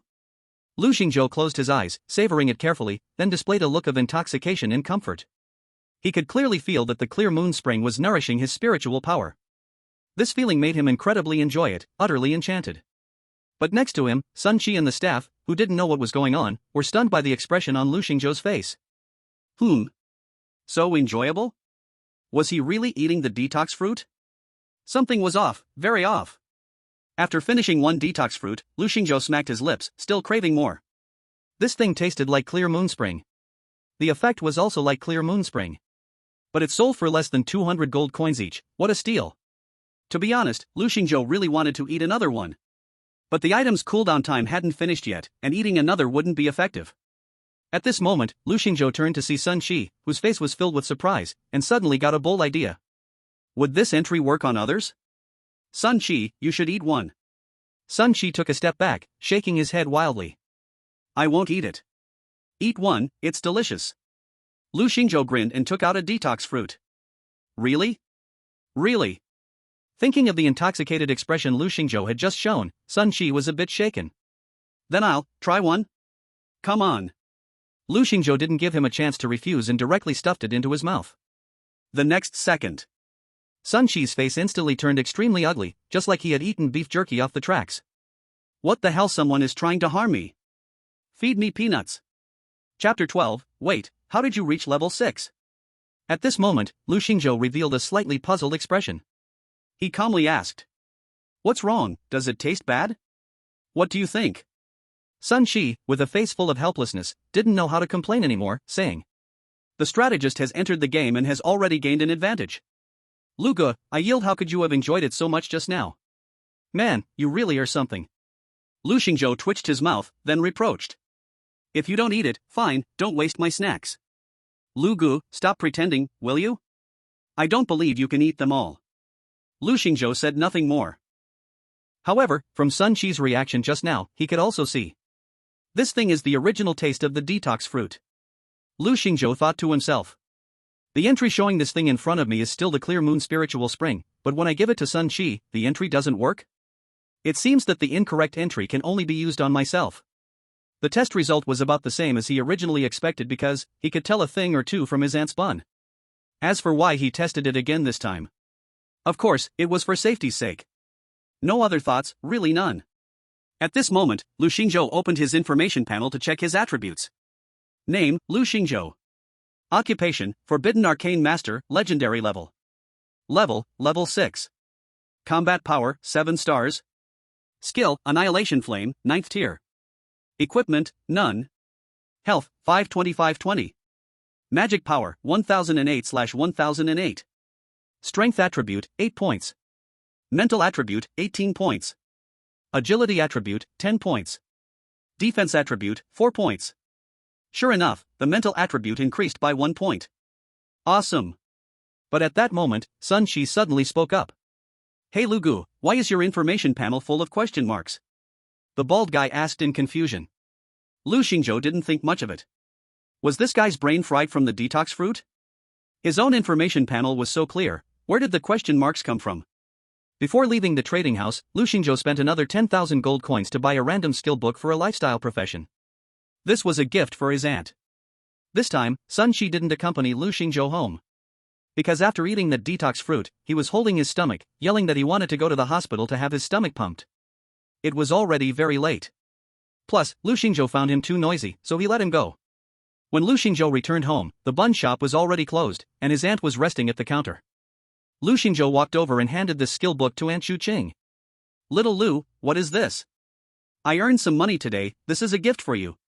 Lu Xingzhou said with a smile. Is this a skill book? It should be very expensive. Although Aunt Chu Chang was a lifestyle worker, she knew quite a bit. You kid, earning money should be kept for yourself. You'll need to spend money more in the future, why waste it on something like this? I appreciate your kind intentions, Auntie. Return it and buy something for yourself. Although Chu Qing's words were strict, there was no hint of blame in her tone. Instead, there was a sense of comfort at the corners of her mouth. No need, this little money doesn't matter to me. I have another 100,000 coming in a few days. 100,000? Chu Qing exclaimed, Little Lu, we must not do anything illegal. Don't worry, Auntie. This is all from my earnings in the dungeon. Earnings from the dungeon? I've heard that dungeons are quite dangerous, how can it be that easy to earn money? You can't generalize people's abilities. Lu Xingzhou replied calmly. Chu Qing's long eyelashes blinked slightly, then she slowly nodded. I know you have grown up. Sometimes I still see you as a child, so I tend to nag. But this thing is too precious, Auntie really cannot accept it. Lu Xingzhou knew Chu Qing would definitely say that, so he continued. It's okay, besides, this is also an investment. If you can awaken a new skill, it will be good for our bun shop. When the time comes, we will definitely earn more, it's a good deal. Hearing this, Auntie was also moved a bit. Alright, thank you, little Lu. It's nothing, Auntie. You can use it now and see what new skill you can awaken. Okay. Chu Qing placed her right hand on the skill book, and then a dazzling light flashed. Buzz. After a moment, Chu Qing opened her eyes. What skill did you awaken? Lu Xingzhou asked. Advanced dough kneading technique. Chu Qing said. Lu Xingzhou fell silent for a moment. The skills awakened by lifestyle professions were indeed special. Auntie, how about we try the new skill to see what effect it has? Good. Chu Qing clearly felt a little eager and immediately got up to knead the dough. Lu Xingzhou also went over to help. Actually, he was also very curious whether his aunt's skill improvement would affect his attribute identification. However, after the buns came out, Lu Xingzhou was still a bit disappointed. The attributes he identified had not changed at all.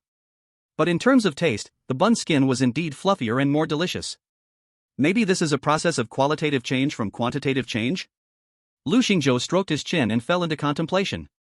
Just then, the door of the bun shop was suddenly knocked on. Aunt Chu Qing went to open the door. Then, a cool and familiar female voice came from outside the door. An Chu Qing, good evening. Oh, it's Ru Yan, coming quickly.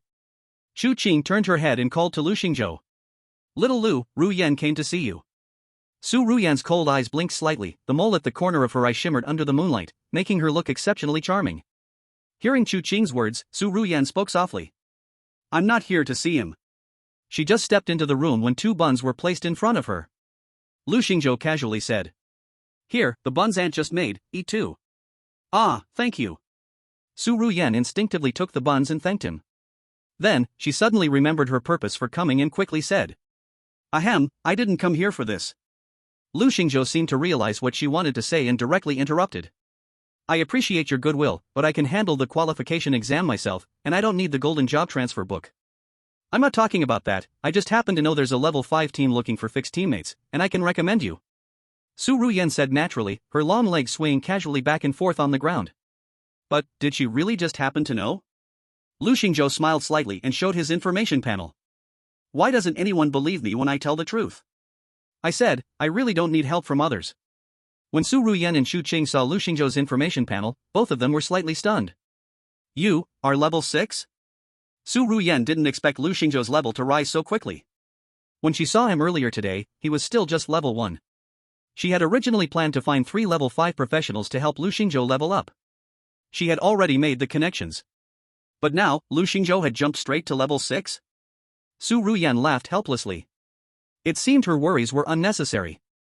But at that moment, she suddenly raised her eyebrows and pointed at Lu Xingzhou's panel. Hesitantly, she said. Wait, your panel, the detailed data there. Why is it all question marks? Chapter 13 Gathering from all sides, all to break my record?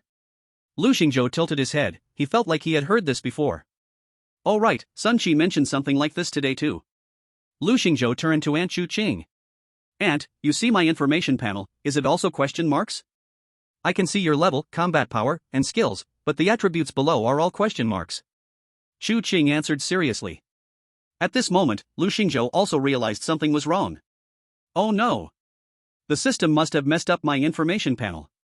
In the over 20 years since the game arrived, has there ever been an attribute panel that was entirely question marks? I won't be taken by some mysterious organization for experiments, will I? Lu Xingzhou's mouth twitched, realizing something bad was happening. Instantly, he considered a possibility. Could it be because of the clear moon spirit spring, causing the real data panel and the displayed data to deviate? Making the 2 sides mismatch? That's very possible. Crap. Lu Xingzhou's brain raced with thoughts. But at that moment, Su Ruyan slowly spoke. Your shielding item is very useful.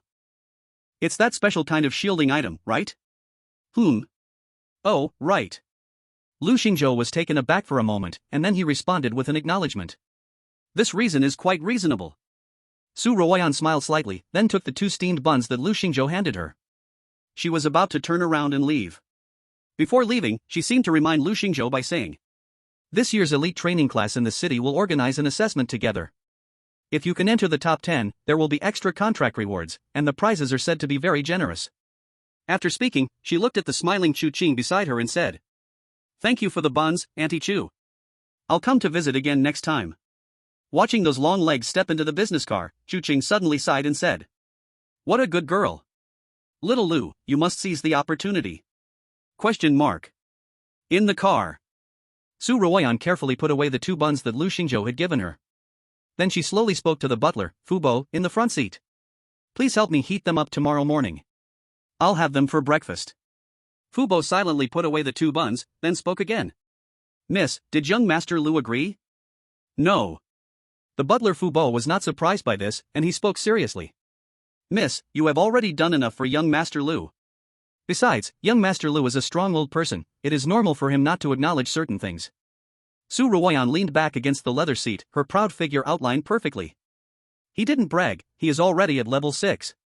Hearing this, Fu Bo was slightly stunned. Then a hint of confusion appeared on his sharp face. Miss, please don't joke with me. Su Ruoyan smiled slightly. I never joke about his matters.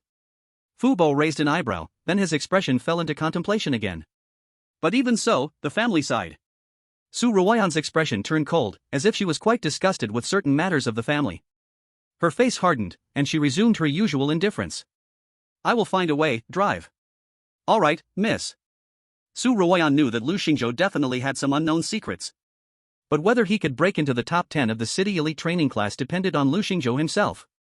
There are 6 days left until the training assessment. Lu Xingzhou was not worried about whether he could meet the assessment standards. 10-star combat power.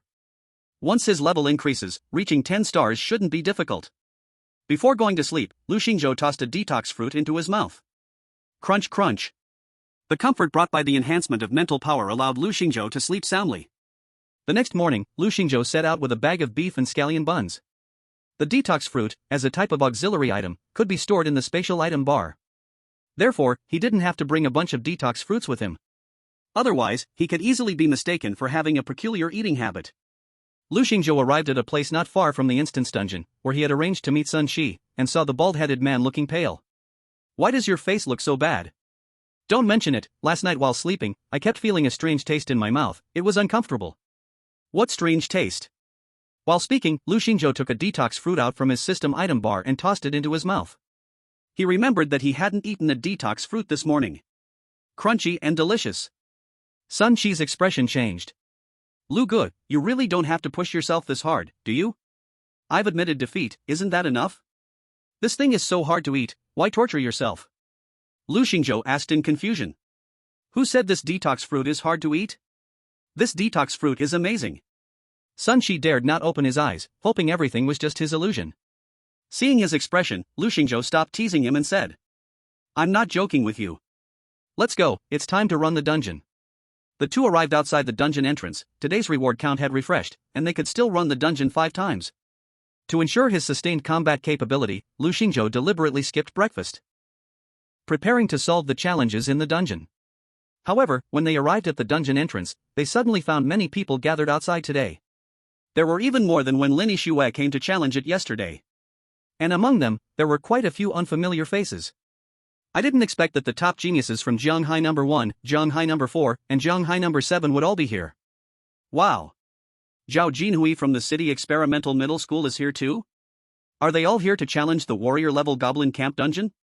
It seems they all came to challenge the record set by that person named Lu Xingzhou yesterday. But I've heard that person named Lu Xingzhou cheated to raise the record to 1 minute. There's this rumor too? Of course. Otherwise, do you think the record of Lord Qin Xin has been kept for so many years? How could it be broken so easily? I see. I was wondering how such a monster could appear. Cheating, no wonder. Lu Xingzhou and Sun Shi heard the discussions but did not pay them any attention. After all, how they think is their business. Lu Xingzhou and his friend were not specifically here to break the dungeon record, they just inadvertently set a new record while leveling up. But, isn't the impact you caused a bit too big, Lu Gu? Who cares about them, it's none of my business. Lu Xingzhou didn't linger outside the Goblin Forest dungeon. Instead, he led Sun Qi deeper in. Here there was another dimensional space entrance, the Frost Jungle Dungeon. Entry-level restriction, levels 6 to 14. There were obviously much fewer people here than outside. Only a few small teams could be seen stationed here, adjusting their states. Moreover, the levels of these people were all above level 10. After all, everyone shared a consensus that it's best to clear dungeons when close to the level cap. Because the higher the level, the stronger the personal attributes and combat power, leading to a greater margin for error in more difficult dungeons. Thus, very few would rush to join the dungeon when they had just reached the entry level for the Frost Jungle. Lu Xingzhou and Sun Qi were the exceptions here. Chapter 14, Warrior Level Zombie King, seems like it's just that? After all, the entry level for the Goblin Forest dungeon is 1 to 9. It is enough to meet the upgrade needs of most newcomers. Almost everyone would choose to level up to 10 in the Goblin Forest before challenging the Frost Jungle dungeon. Although leveling up this way is slightly slower, it is safer. Even the top genius must grow to be called a genius. Therefore, when the professionals outside the Frost Jungle saw Lu Xingzhou and Sun Shi, their gazes carried a hint of strangeness. These little guys, even level SIXS have come? This is truly a case of a young calf not fearing tigers, they aren't afraid of death? Ha! This magic apprentice's information panel is a bit strange. Are they wearing some kind of shielding item? Who knows, as long as they aren't here to clear the dungeon, it's equivalent to looking for death. Everyone's eyes scrutinized Lu Xingzhou and Sun Qi. But the latter showed no sign of noticing them. The two headed straight for the dungeon entrance without any hesitation. Everyone? Recently, a few level 12 professionals were dumbfounded. Did they both just go in? They're looking for death. Damn, have these two kids had enough of living? The crowd moved forward to check the dungeon challenge situation, and upon seeing it, everyone was stunned. Their challenge was not an ordinary difficulty level. It was directly at the warrior level difficulty? The group of level 10 plus professionals exchanged glances. Inside the dungeon, the trees within sight were coated with a thick layer of frost. Even the originally soft soil was frozen solid due to the extreme cold. This place is really cold. Sunshi said, taking a level 5 leather armor chest piece from his prop bar and throwing it to Lu Xingzhou.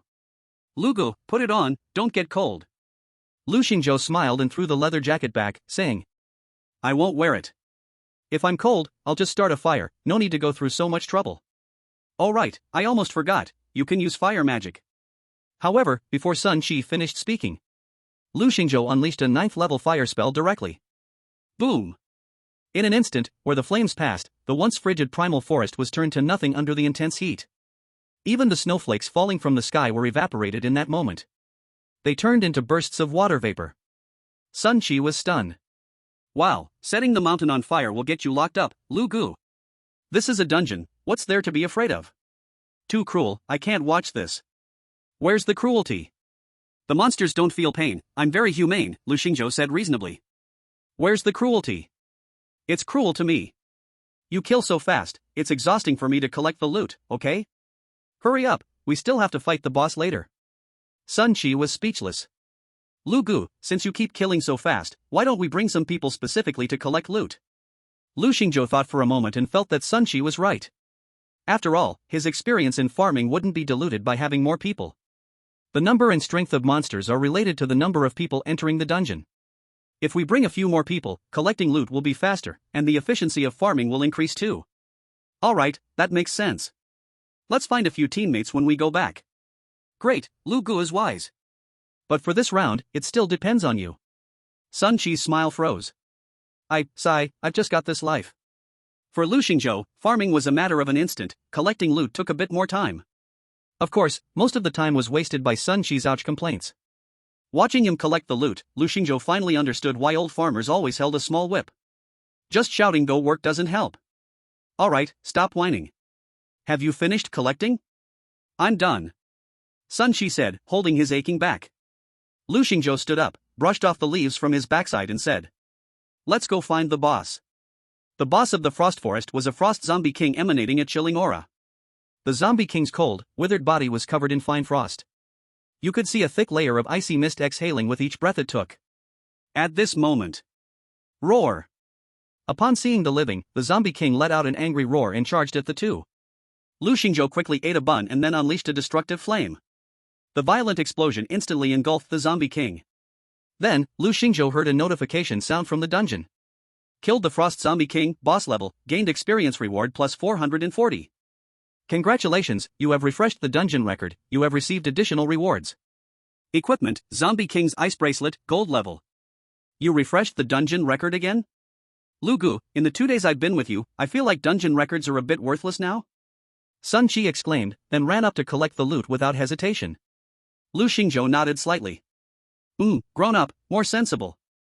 Moments later, Sun Shi had collected the equipment and other materials, then came to Lu Xingzhou's side. He took out a deep blue bracelet that emanated coldness from his inventory. This equipment is great, and it's a boss accessory. Sun Shi brought up the equipment info panel and exclaimed. Equipment name, Zombie King's Ice Bracelet, gold level. Required level, level 6.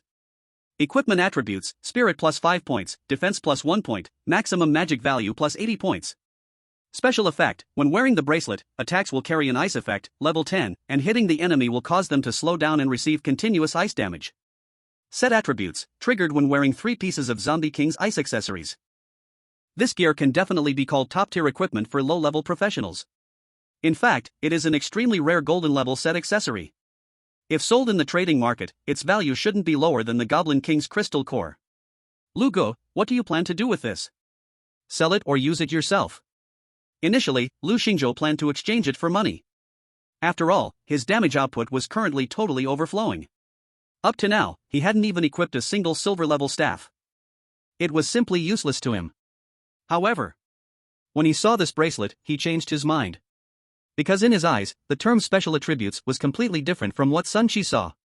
Special effect: when wearing this bracelet, attacks will have the 6th tier skill Extreme Ice Storm attached, and hitting enemies will cause them to enter a slow state and continuously receive ice damage. Attacks with 6th tier ice attribute attack skills? Does that mean my basic attacks count too? Chapter 15, I report, his basic attack is a big move.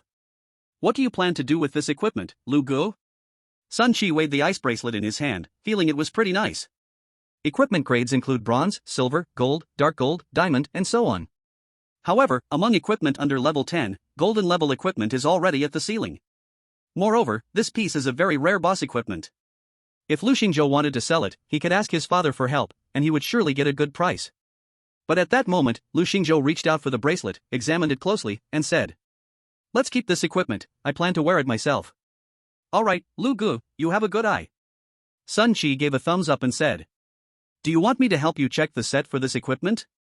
Maybe there are some for sale in the trading market right now." "No need for that." Lu Xingzhou put the bracelet on his wrist, then slowly spoke. "I'll take the equipment. When I sell my crystal core, I'll compensate you a portion of the gold coins." Lu Xingzhou wasn't the kind of person who took advantage of others. Even though he was short on money, he didn't place much importance on it. However, Sun Qi wasn't someone who would nitpick either. He directly waved his hand and said, "Okay, Lu Gu, I've told you many times, I didn't contribute anything, just keep the materials and equipment for yourself. Besides, if I need anything, I can just ask my dad for it. I'm his son, helping him spend money is only natural." Lu Xingzhou suddenly laughed. "Ah, no wonder he's such a good brother. What a character." But Lu Xingzhou didn't accept the other's kindness without reservation. One matter should be counted as one. Sun Qi could refuse, but he couldn't just give nothing in return. If appropriate equipment or materials come up in the future, he would give Sun Qi a few more pieces. Lu Xingzhou placed the equipment on his wrist. It looked like the thick layer of frost should be very cold, but actually, once on his wrist, it only had a slight cool touch. It wasn't a particularly unbearable cold feeling. Lu Xingzhou casually released a basic attack. Magic Bolt. This skill's mana consumption was nearly negligible, just like a warrior swinging a sword. The destructive power of a basic attack itself wasn't large, even the damage dealt to ordinary monsters was quite limited. But the moment the magic bolt was released, a sharp cold wind suddenly blew through. Whoosh! In the next second, a roaring icy chill gathered. Carrying the attacking magic bolt, it instantly slammed out. The icy, bone-chilling ice storm almost froze the air itself. When it hit the nearby tree trunk, the extreme cold instantly made the wood very fragile. And the countless ice crystals in the storm immediately shattered that tree, which was as thick as a person, into dust. Beside him, Sun Qi was stunned. What the hell, is this an attached ice attribute attack? What the hell? Can this really cause level 10 freezing effects? If it hits me, wouldn't I be covered in bruises? Sun Qi looked extremely surprised. It completely surpassed his understanding of equipment. Can this be right? Lu Xingzhou was also stunned by the effect of this equipment. So much damage? It seems that the power of the level 6 skill is quite fierce as well. Lu Xingzhou was very happy in his heart. The key point is that this equipment does not consume any magic power for its additional attack effect. This is very important given his current magic power shortage. I was ready to eat buns until I was stuffed this morning, but now it seems that won't be necessary? Next round, let's test the power of the new equipment. If the speed of farming isn't much different, then the extinction flame can totally be used as my trump card. Awesome! At this moment, Lu Xingzhou opened his information panel. Name, Lu Xingzhou. Occupation, Forbidden Arcanist, Legendary. Level, 6. Combat power, 10 stars, equipment attributes plus 3 stars. Skill, Extinction Flame, level 9. Equipment, Ice Bracelet of the Zombie King, gold level. Health, 520 of 520. Magic power, 1088/1088, equipment attributes plus 80. Strength attribute, 8 points. Spirit attribute, 24 points, equipment attributes plus 5 points. Agility attribute, 10 points. Defense attribute, 5 points, equipment attributes plus 1 point. To his surprise, this equipment directly increased his combat power by 3 stars, reaching 10 stars. However, wearing equipment is not allowed during the school's evaluation selection. So, this total combat power can only serve as a reference for now. With a thought, Lu Xingzhou recalled his bracelet back into the inventory. All items, consumables, and equipment produced in dungeons can be taken out and stored from the game inventory at any time. It's all just a matter of thought. After confirming there were no uncollected items or materials in the dungeon, they left. When the two of them emerged from the dungeon without a scratch, the crowd outside stared at them with strange looks. Didn't die? Came out? These two guys sure are lucky. Just as everyone sighed in amazement, they suddenly felt something was wrong. Because right after Lu Xingzhou and the others came out, the records for the Frost Jungle Dungeon were suddenly refreshed. First place, Lu Xingzhou, Sun Qi. Completion time, 3 minutes 2 seconds. Second place. Completion time, 3 minutes 11 seconds. Third place. Elder Qin Xian's record has been broken again? Is this a joke? You too? Everyone pointed at Lu Xingzhou and Sun Qi with expressions of disbelief. They couldn't fathom how these two student-like fellows managed to do it. Lu Xingzhou turned to see the record and said calmly. It seems we wasted too much time gathering materials this time, having taken over 3 minutes. I said we should find 2 people to help gather it, Sun Qi replied. Lu Xingzhou nodded. More people means more strength. That makes sense. He took a detox fruit from his inventory and tossed it in his mouth. While eating, he looked at the others and asked. So, how about it? Are you interested in helping us collect items? We can take you to farm warrior level for free? They broke the record and still said it was a waste of time? You two are level 6 and 7, and you're going to take a group of us who are level 12 warrior level? And you want us to help collect items? Also, what does it mean to casually eat a detox fruit, Teacher E? Everyone looked a bit confused. Their expressions changed, uncertain of what to say. Although Lu Xingzhou and the others were speaking Chinese, why did it sound so incomprehensible when combined? Seeing the expression on everyone's face, it seemed they had no intention of joining them for farming. So, it wasn't worth pursuing further. Let's go to the Goblin Jungle and ask. That place usually has more people. Okay. Lu Xingzhou and Sun Qi walked out. But just as they arrived outside the Goblin Jungle dungeon, suddenly, 2 middle-aged men noticed them. The 2 middle-aged men exchanged glances and then instantly walked towards Lu Xingzhou. You too. If I'm not mistaken, you are Lu Xingzhou and Sun Qi, right? Oh, who are you? Lu Xingzhou looked at the 2 men in front of him. They seemed to be of high rank, at least level 20 and above, second transformation professionals. All combat professionals undergo another awakening after reaching level 20 and completing their class awakening tasks. For example, their homeroom teacher, Lao Feng, is a 31 level second transformation arrow rain archer. Professionals who can achieve the second transformation are considered the backbone among professionals. Those who achieve the third transformation are extremely rare. Countless people have spent their lives stuck at level 39, making no progress. Therefore, facing 2 second transformation professionals who clearly came to find him made Lu Xingzhou a bit wary. But the 2 middle-aged men spoke up. Don't worry, we were just sent to greet you, we have no ill intentions. Who sent you? Sun Qi asked. The 2 middle-aged men exchanged a glance, revealing a complex smile, then replied lightly. The Blood Knight Guild, Jianghai's branch president, Qin Xian. Chapter 16, Is it still possible to back out now? Qin Xian? Upon hearing this name, Lu Xingzhou felt a bit familiar. At this moment, Sun Qi beside him said. He is the one whose record we broke. Oh, no wonder. Lu Xingzhou realized. The 2 middle-aged men saw Lu Xingzhou and Sun Qi's reactions and involuntarily twitched their expressions. Goodness. You two should at least show some proper respect for the great Qin Xian, right? But thinking of how the guild president told them before leaving, the two adjusted their tone and said. Our president Qin Xian has noticed you too, it is an honor for you. Sun Qi, our president has personally invited you to join our Blood Knight Guild, including you, Lu Xingzhou. If you can pass our internal assessment, you can become official members. This is a once-in-a-lifetime opportunity.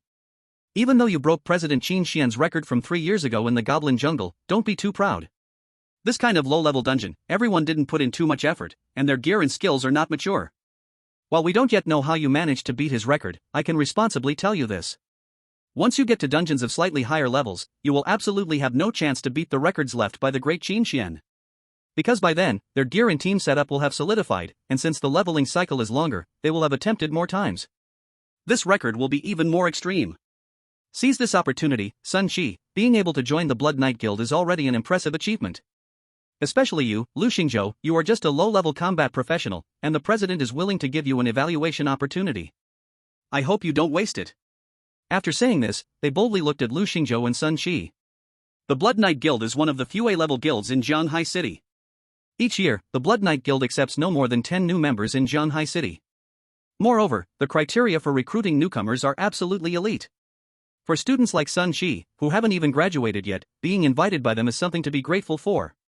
Once they clarified their intentions, confident smiles appeared on their faces. So, if you want to agree, hurry up. We also brought a training contract. If you perform well, you can gain resources worth 300,000 gold coins from the guild. But at this moment, Sun Shi's dazed eyes surprisingly showed a hint of mockery. Brother Lu, look at their ignorant looks. 300,000 gold coins, we can earn that in just 2 days. Lu Xingzhou nodded, indeed. Didn't expect even the big guild to be so stingy. Sigh. Sun Shi waved his hand at the two men. I refuse to join your so-called Blood Knight Guild. Your vision is too narrow. The key point is, you don't even invite Brother Lu? Do you know that with that Qin Xian's record, Brother Lu can break it easily? The two middle-aged men were obviously stunned for a moment after hearing Sun Shi's response. First, they were surprised by Sun Shi's refusal. Then came their disdain for Sun Shi's words. You think you can just break my big brother Qin Xian's record? Are you really that full of yourself? Besides, even if you could break the record, it would definitely not be something a low-level player like Lu Xingzhou could do. The expressions of the two middle-aged men changed from smiles to something not very pleasant at all. So, you mean you plan to refuse? Yes, I thought I made it clear enough. Sun Shi waved his hand and said easily. The two middle-aged men sneered. You will regret your ignorance in the future, and you will know what a great opportunity you missed. After that, the two middle-aged men prepared to leave. But just as they turned to leave, Lu Xingzhou suddenly added. By the way, the record you said could never be broken seems to have been broken. Question mark. The two middle-aged men paused slightly. They turned around and asked. What record are you talking about? Frost Jungle, perhaps you might be interested to take a look. After speaking, Lu Xingzhou ignored the interesting expressions on the faces of the two middle-aged men. He went off to find his teammates. Free level up, just bring 2 people who can pick up items. After Lu Xingzhou said this, he immediately received 2 team joining requests. He casually accepted them and said to those 2. Follow me. Most of the people gathering in the dungeon area were players who needed leveling up. Otherwise, wouldn't it be better to honestly improve their strength through daily training? The 2 players, 1 male and 1 female, looked to be around Lu Xingzhou's age. They should also be third-year high school students this year. As they followed Lu Xingzhou and Sun Shi, they gradually moved away from the Goblin Jungle dungeon. At this time, both of them felt puzzled. Bro, where are we going? The male player asked. Lu Xingzhou replied, to clear a dungeon. Ah. But the entrance to the Goblin Jungle isn't here. Lu Xingzhou didn't answer again, just told him. Just follow me. They walked for a while and then arrived at the outside of Frost Jungle dungeon. Many players above level 10 saw Lu Xingzhou and the others return. They also formed 2 other level 6 players. Their expressions were a bit strange. Good kid, you really don't see this warrior level zombie king boss as a threat. Seeing the crowd of level 10 players, the male player instantly realized something was wrong. What the heck? This is Frost Jungle dungeon? Are you crazy? But before he could finish speaking, Lu Xingzhou had already led the team into the dungeon. And undoubtedly, they chose a warrior-level difficulty. What the hell? You two are out of your minds. What strength do you have to take us into a warrior-level Frost Jungle? Let me see what the heck, a level 6 magic apprentice. Are you trying to set us up? Okay. Wang Ritian will remember you too. Just you wait. Wang Ritian glanced at the high-level monsters in Frost Jungle. Then he angrily glared at Lu Xingzhou and Sun Shi, and resolutely chose to quit the dungeon. Although Lu Xingzhou didn't expect Wang Ritian to directly exit the dungeon, he didn't react much. Instead, he turned to the girl beside him and asked. Are you going to exit too? I don't want to quit, I want to enter the city's elite training selection. Why don't we give it a try? Maybe we can make it through. Although the girl also felt uncertain, she chose to believe in Lu Xingzhou and Sun Shi. Sun Shi smiled lightly. Alright, I said you don't have to fight, just focus on picking up items. Brother Lu will handle everything. Brother Lu? The girl blinked and then asked in surprise. Are you Lu Xingzhou? The Lu Xingzhou who set a new record for the Goblin Dungeon? Before the team formation, she had never thought she would team up with Lu Xingzhou. Oh. Brother Lu, your fame has spread far and wide. Sun Chi joked. Lu Xingzhou waved his hand. Hey, don't idolize me, I'm just a legend. Alright, you two get ready to collect items, I will clear the area. Sun Chi. Didn't we agree that others will collect and it has nothing to do with me? My back is not good. That Wang Ritian has exited, right? Besides, men can't say no, hurry up. Damn it. Wang Ritian, I will never forgive you. Sun Shi said, filled with anger. Lu Xingzhou turned to face the many dungeon monsters in front of him. The difficulty of a warrior-level dungeon is already extremely ridiculous. And when a 4-person team enters, the difficulty will be increased accordingly. At this moment, a large number of elite monsters and ordinary monsters were blocking their way. Ordinary teams usually choose to pull monsters in batches before engaging. But at this moment, Lu Xingzhou shouted to the group of monsters in front of him. You, come here. At that moment, the dense group of monsters all turned their heads. The girl standing beside him felt a chill down her spine. Is it still too late to retreat? Chapter 17, is the gap between people really this big? The girl began to panic. Even the strongest teams wouldn't dare to pull monsters like this. Many ants can kill an elephant. With so many monsters, even an elemental mage with wide area attacks would definitely struggle. However, Sun Shi, on the other hand, appeared completely unfazed, even finding time to joke. Oh, Brother Lu, even though you're not a warrior, your taunting skills are self-taught. Lu Xingzhou remained calm and silent, slowly extending his hand to unleash a basic attack. Boom! The next second, a terrifying blizzard, with the power to freeze everything, rushed toward the group of monsters in front of him. The monsters had already adapted to the low temperatures of the frost forest. However, Lu Xingzhou's blizzard crushed through in an instant. With the naked eye, the speed of the monsters began to slow down. Moreover, the damage from the ice storm was equally remarkable. Boom boom boom. The bodies of the monsters in the front row were constantly shattered by the ice storm. Sharp ice shards sliced through the flesh of the monsters, as easy as cutting vegetables. At this moment, the panic in the girl's eyes noticeably settled down. Her expression toward Lu Xingzhou gradually changed to something unexpected. Is this a magic that an apprentice magician can master? This should at least be a skill above the 5th level, right? She glanced at the 2 3rd-level skills she had in her skill bar, falling into deep thought. She originally thought she was quite powerful. After all, many people had only mastered 2nd-level skills. But, unexpectedly, is the gap between people actually this big? Just as she was feeling this way, suddenly, she noticed that Lu Xingzhou's extreme ice storm was gradually weakening. But, there were still many monsters in front of them that had not been taken down by this blizzard. Is the skill over? Oh no. Using such high-level skills consumes a massive amount of mana every time. And the cooldown is not short either. It seems Lu Xingzhou underestimated the difficulty of this dungeon. If he leveled up to level 10, dealing with these monsters should be very easy. But at this moment, Lu Xingzhou squinted his eyes as he saw that his skill seemed to be ending. I didn't expect that a level 6 skill couldn't wipe them out all at once. But thinking about it, it makes sense. After all, my current basic attributes are still quite low. Moreover, this skill is a hybrid of damage and support. It's not only meant to deal damage to enemies, slowing and freezing effects are also very important. Alright then, since it doesn't consume any magic points, I won't ask for more. Then Lu Xingzhou launched a few regular attacks in succession. Next, the extreme ice storm erupted again. Boom! Under the extreme ice storm, the group of monsters in front looked like a rabble. They were shattered in an instant. In his ears, countless alerts signifying experience gain rang out. The girl widened her eyes. Wait, this isn't right? This high-level skill has no cooldown? Hearing her surprised voice, Lu Xingzhou turned his head and said, What high-level skill? This is just a basic attack. The girl's eyes widened, her expression filled with indescribable shock. Basic attack? You call this a basic attack?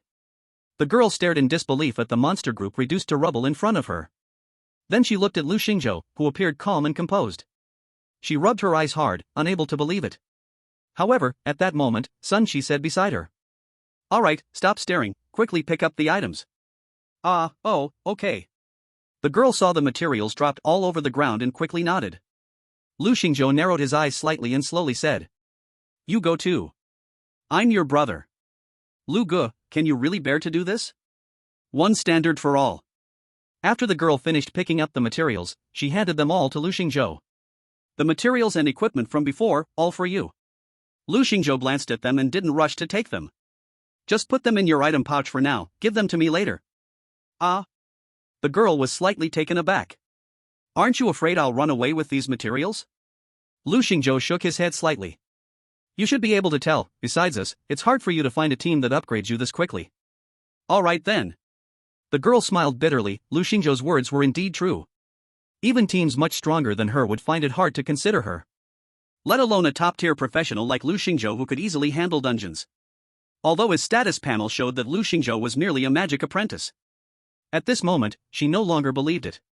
The information displayed by Lu Xingzhou was definitely fake. By the way, what's your name? Lu Xingzhou suddenly asked after thinking for a moment. My name is Zhao Qian, from Jianghai 4th Middle School. The girl answered. Okay, Zhao Qian, stay close to us, we're about to find the boss. Oh, okay. The girl nodded and timidly asked. But aren't you going to adjust your state? Like, recover some magic points? Adjust my state? I didn't consume anything earlier, so there's nothing to worry about.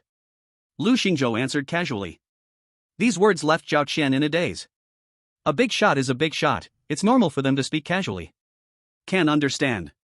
But she didn't expect that in this frosty forest, the terrifying zombie king boss would die so miserably. Lu Xingzhou's continuous basic attacks, the terrifying blizzards endless. Boom boom boom. From start to finish, the zombie king didn't move even half a step.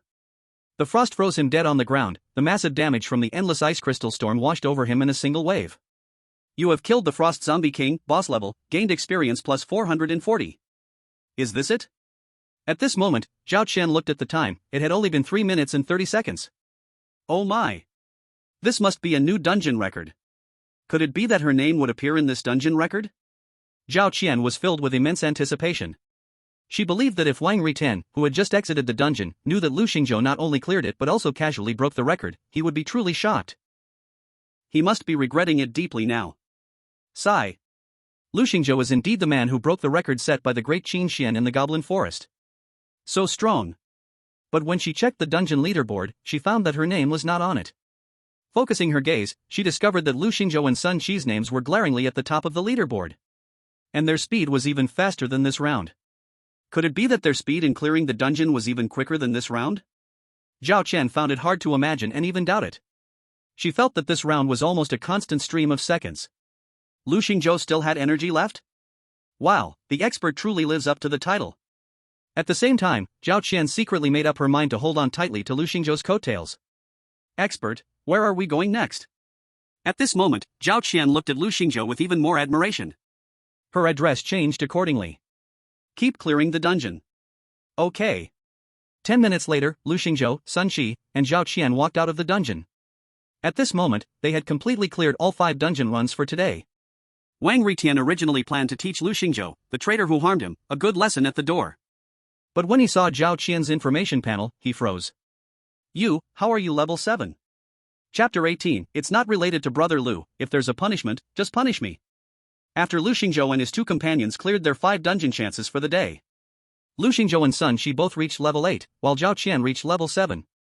Of course, Lu Xingzhou only leveled up to 8 after the final dungeon ended, and Sun Qi's experience bar was still slightly ahead of Lu Xingzhou's. The difficulty of leveling up increases exponentially, which is why many people are stuck in their 20s for their entire lives. Seeing Wang Ritian, Zhao Qian had a look of justice for the expert and said, "Didn't you doubt the expert? Now that I've finished 5 dungeon runs, isn't leveling up a natural outcome?" Wang Ritian felt his head buzz when he heard this. What is this? Only a little over 10 minutes have passed. 5 dungeon runs finished? But he turned around and looked at Lu Xingzhou and Sun Qi's information panels. Sure enough, both of them had also leveled up to 8. Damn, how is this possible? Wang Ritian widened his eyes, his face full of disbelief. Zhao Qian looked at Wang Ritian with a face of astonishment. Short-sighted. But thinking back, she had almost misunderstood the expert Lu Xingzhou at the time. After all, the information panel of the expert was indeed very deceptive. Expert, here are the materials and equipment for you. If you need anything tomorrow, please call me, this is my contact. Zhao Qian naturally took out her phone and added Lu Xingzhou's contact information. Lu Xingzhou nodded. Overall, this girl was quite obedient, and her efficiency in picking up items was pretty fast. Most importantly, she didn't have any complaints. Completely different from that bald guy. Lu Xingzhou casually glanced at Sun Qi beside him, then spoke. Alright, see you tomorrow. Zhao Qian smiled happily, although her appearance was not as stunning as Su Ruyan, a breathtaking beauty. Her demeanor was quite cute, belonging to a type that felt very pleasant to the eye. On the side, Wang Ritian showed a shameless smile and came over. Expert, Lu Xingzhou, do you need any more people tomorrow? I really enjoy picking up items. Can I join your team? I promise to follow your commands, if you tell me to go east, I won't go west. Wang Ritian had a flattering expression, completely different from the angry demeanor he had just a moment ago. This sudden change of attitude made Sun Shi laugh. Weren't you just planning to show us some real colors? That was when I was young and didn't understand anything, big brother. Wang Ritian said with a straight face, continuing to laugh. Sun Shi clicked his tongue, looking at him with a smirk and said, "TSK, I still prefer that rebellious look you had just now." Lu Xingzhou was watching the fun when suddenly, a phone call came in. "Ding dong chicken, the more you play this game, the younger you get." Sun Shi complained, "Come on, Lu Gu, your ringtone is so unlucky, I'm not getting in the car with you." Lu Xingzhou rolled his eyes at him, casually answered, and then paused slightly. "Hello, it's me, is this old classmate?" No, how could I not save your number?" "Oh. I didn't run last night's training, I was practicing until very late." "Ah, okay, got it, I'm heading back now." Lu Xingzhou hung up the phone, a bit puzzled. Why was old classmate in such a hurry to find him? Never mind, let's go back and take a look. Let's go back to school. Ha! Old classmate didn't call me, I'm not going. Sun Shi shook his head. Just at that moment, Sun Shi's phone also rang. Spicy chicken, 1 yuan per skewer of spicy chicken. Lu Xingzhou didn't bother to comment, how was your ringtone better than mine? 10 seconds after answering the phone, Sun Shi's face turned pale as he said reluctantly, "Alright, let's go together." Wang Ritian was still not giving up, running over and saying, Hey. Big shots, take me with you tomorrow? Big shots, don't go, take your little brother along. However, Sun Shi, very impatient, turned his head and swung a punch. Shut up. He had long been annoyed by this guy named Wang Ritian. If it weren't for him retreating from the instance, could he have picked up several items? Boom. This punch, although just an ordinary attack, but it directly sent Wang Ritian's whole body crashing back like a rubber that had lost its strength. His body bent back and suddenly smashed into the ground. Lu Xingzhou looked at Wang Ritian, who had crashed into the ground, and asked, "Did I hit too hard?" "It's fine, after all, he's a professional, just a little lesson, he won't die." Lu Xingzhou nodded. The external injuries that professionals suffer can mostly be treated with life recovery potions. So it's not a big problem. The two took a cab back to school. On the way, Sun Shi kept muttering for Lu Xingzhou to change his ringtone, saying it was superstitious. But Lu Xingzhou didn't care, believing it was just his overthinking worries. Timidly getting out of the car, the two arrived at old classmate's office. "Old classmate, we are here." Sun Shi spoke up. "Mr. Feng, did you call for us?" Lu Xingzhou asked with a smile. The homeroom teacher glanced at them, then slapped several photos on the desk and said, "Let's talk about it, who did this?" Lu Xingzhou and Sun Shi looked at the photos on the table, which clearly showed the wreckage of the training room they had visited yesterday. Combining old classmate's interrogative tone, Sun Shi instantly reached a conclusion. "Oh no! Old classmate is going to kill someone." At this moment, Sun Shi firmly chose to stand up for his brother. He stepped forward and said with righteous fervor, "Old classmate, it was all me. If there's a punishment, just punish me. This has nothing to do with Lu Gu." Then, with tears in his eyes, he nodded at Lu Xingzhou. He looked as if he was willing to sacrifice himself for justice. However, seeing this scene, old classmate rolled his eyes. Speechlessly said, "What are you pretending to be, gangster? Does this matter have anything to do with you? Just go play. Besides, I'm not here to hold Lu Xingzhou accountable, why are you so dramatic?" Sun Shi was slightly stunned. "What, so you weren't going to kill someone?" "I worried for nothing." Old classmate wasn't a fool. He saw the damage marks in the photos of the training room and knew very well. This is at least the kind of destruction that can only be caused by a level 20 or above professional, and one must also master advanced fire magic for it to be possible. He originally didn't believe that this matter had anything to do with Lu Xingzhou, a mere magic apprentice. However, recalling the bizarre words that Sun Shi had said yesterday afternoon, he couldn't help but think of some possibilities. Perhaps, it really was Lu Xingzhou's doing? But this was just his suspicion. To know the truth, he still needed to hear Lu Xingzhou admit it himself. "Speak up, does this matter have anything to do with you?" Old Ban's gaze was sharp, looking at the calm-faced Lu Xingzhou beside him. But the next second, Old Ban's gaze suddenly froze. Then he incredulously said, "Wait, how did you level up to 8? Chapter 19, then let's set a small goal first." The head teacher knew Lu Xingzhou's situation better than anyone else. So, at this moment, his shock was far greater than anyone else's. In less than 24 hours, Lu Xingzhou had skyrocketed 7 levels like a rocket. This was simply unimaginable. Even though the first few levels weren't hard to level up, but After level 5, the experience provided by the Goblin Dungeon was pitifully low. It typically took 3 to 4 days just to level up once, this was the norm. But how did Lu Xingzhou do it? Could it be that he used a treasure that boosted experience points? No, that's impossible.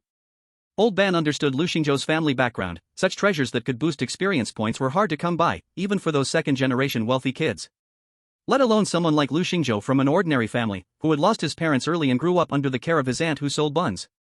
How could he afford such rare treasures? But if it wasn't that way, how did Lu Xingzhou do it? In just one day, level 8? 3 years ago, even the so-called number 1 genius of Jianghai, Qin Xian, couldn't be this terrifying. Old Ban, puzzled, pressed the two for clarity about what had happened. Once they carefully explained the events of the past 2 days, Old Ban took a long time to recover before he hesitantly said, "Are you saying that you were constantly grinding the warrior-level dungeons? After reaching level 6, you went directly to challenge the warrior-level Frosty Forest? And on top of that, you broke the historical record of 2 dungeons? And you even refused the recruitment of the Blood Knight Guild? And all this happened in less than a day?" Lu Xingzhou calmly nodded, with a face full of course. Actually, he hadn't mentioned that he had gone to the trading hall. However, if Old Ban knew he had made a year's worth of salary in just 2 days, it would indeed be a blow to him. So he opted not to say it. Old Ban kept taking deep breaths, but he still couldn't calm down for a long time. He unconsciously tapped his fingers on the desk, his voice trembling slightly as he said, "It's like this. Lu Xingzhou, you should know about the special training class selection, right? But what you don't know is the significance behind it. Professionals selected through the special training class will be brought to a dedicated dungeon for assessment. In previous years, the 10 best performers would receive rewards from the Jianghai City Professional Association. Moreover, outstanding professionals will also receive invitations from various prestigious schools and even high-level guilds, and even acquire their resources for training. This is the key. And this year, due to certain reasons, Principal Chang Yuanshan has also set aside 5 training spots to help you strengthen your abilities before the citywide assessment. This is an opportunity for you."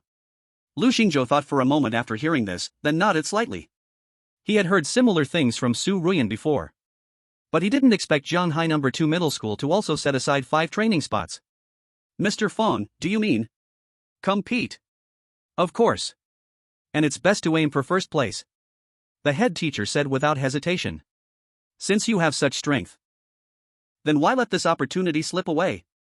Let them see, the once top student Lu Xingzhou is back." Beside him, Sun Qi whispered, "Why do I feel like the old teacher is even more excited than you?" "Kid, I heard you." "I was wrong, old teacher, I didn't say anything." The head teacher snorted coldly, unwilling to argue with him.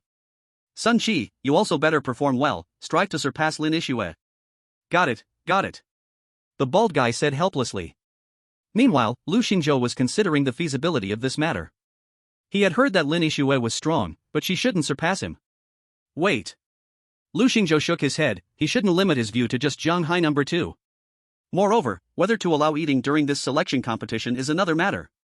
What if they don't allow wearing gear or eating food? Then his 2 major tricks would be restricted. It seems he truly needs to prepare well. It's best to master a skill that consumes little, and continuous combat is preferred. Besides, Lu Xingzhou didn't want to turn his classmates into ashes with a 9th level skill. That wouldn't be good for the environment. "Teacher, I want to ask, if I get first place in the school, what's the so-called cultivation reward from Principal Chang?" The head teacher smiled and said, "Resources or equipment worth 2 million gold coins, and a skill enhancement keystone." Lu Xingzhou was slightly taken aback. The reward is actually this generous? Resources and equipment worth 2 million go without saying. The skill enhancement keystone, now that's a good thing. Every 10 levels, a professional can enhance their mastered skills. The enhancement keystone is a necessary consumable. Due to its practicality and rarity, its price has remained high. Currently, the market price surely exceeds 6 figures. But how much precisely, Lu Xingzhou had never looked into before. After all, such rare items are too distant for ordinary people. However, for free, Lu Xingzhou must get his hands on it. At this moment, not only was Lu Xingzhou excited, but even the foolish son of the landlord was a bit moved. Sun Qi scratched his head and asked, "Old teacher, what about the reward for second place?" "Second place gets resources worth 500,000. That's it?" Sun Qi was slightly taken aback. "That's it, how much more do you want?" "No, but the gap between first and second is too big, right? If you think it's little, then work hard to compete for first place," the boss said calmly. However, Sun Qi seriously turned to look at Lu Xingzhou beside him. recalling his terrifying high-level fire magicum. Even the warrior-level zombie king can't withstand his one move, competing for first place with Lu Gu? Wouldn't that be like finding a ghost in the bathroom? Sun Shi touched his nose. Forget it, second place is still pretty good. The head teacher snickered and said lightly. Whether in school or in the entire human federation, everyone's primary goal is to cultivate the best of the best. When you all reach a certain level in the future, you'll understand.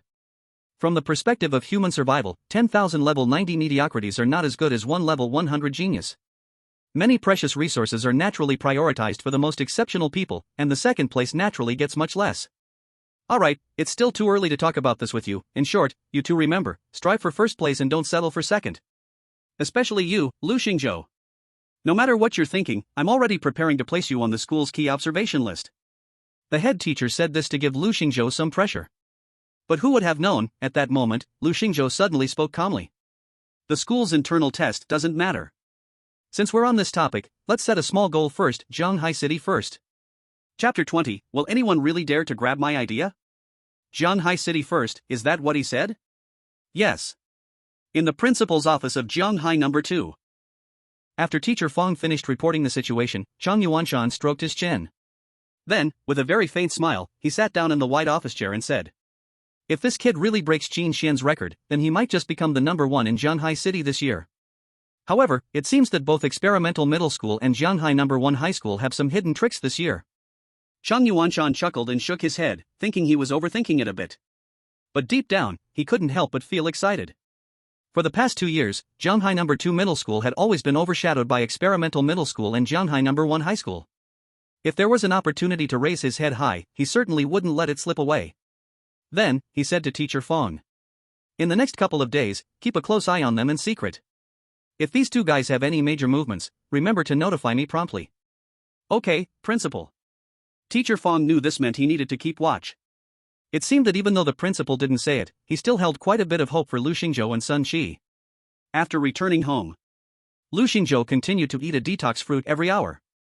His mental strength had increased by 7 points from the start until now. Finally, the battle strength rating had also increased by 1 star. It wasn't easy. Lu Xingzhou let out a long sigh.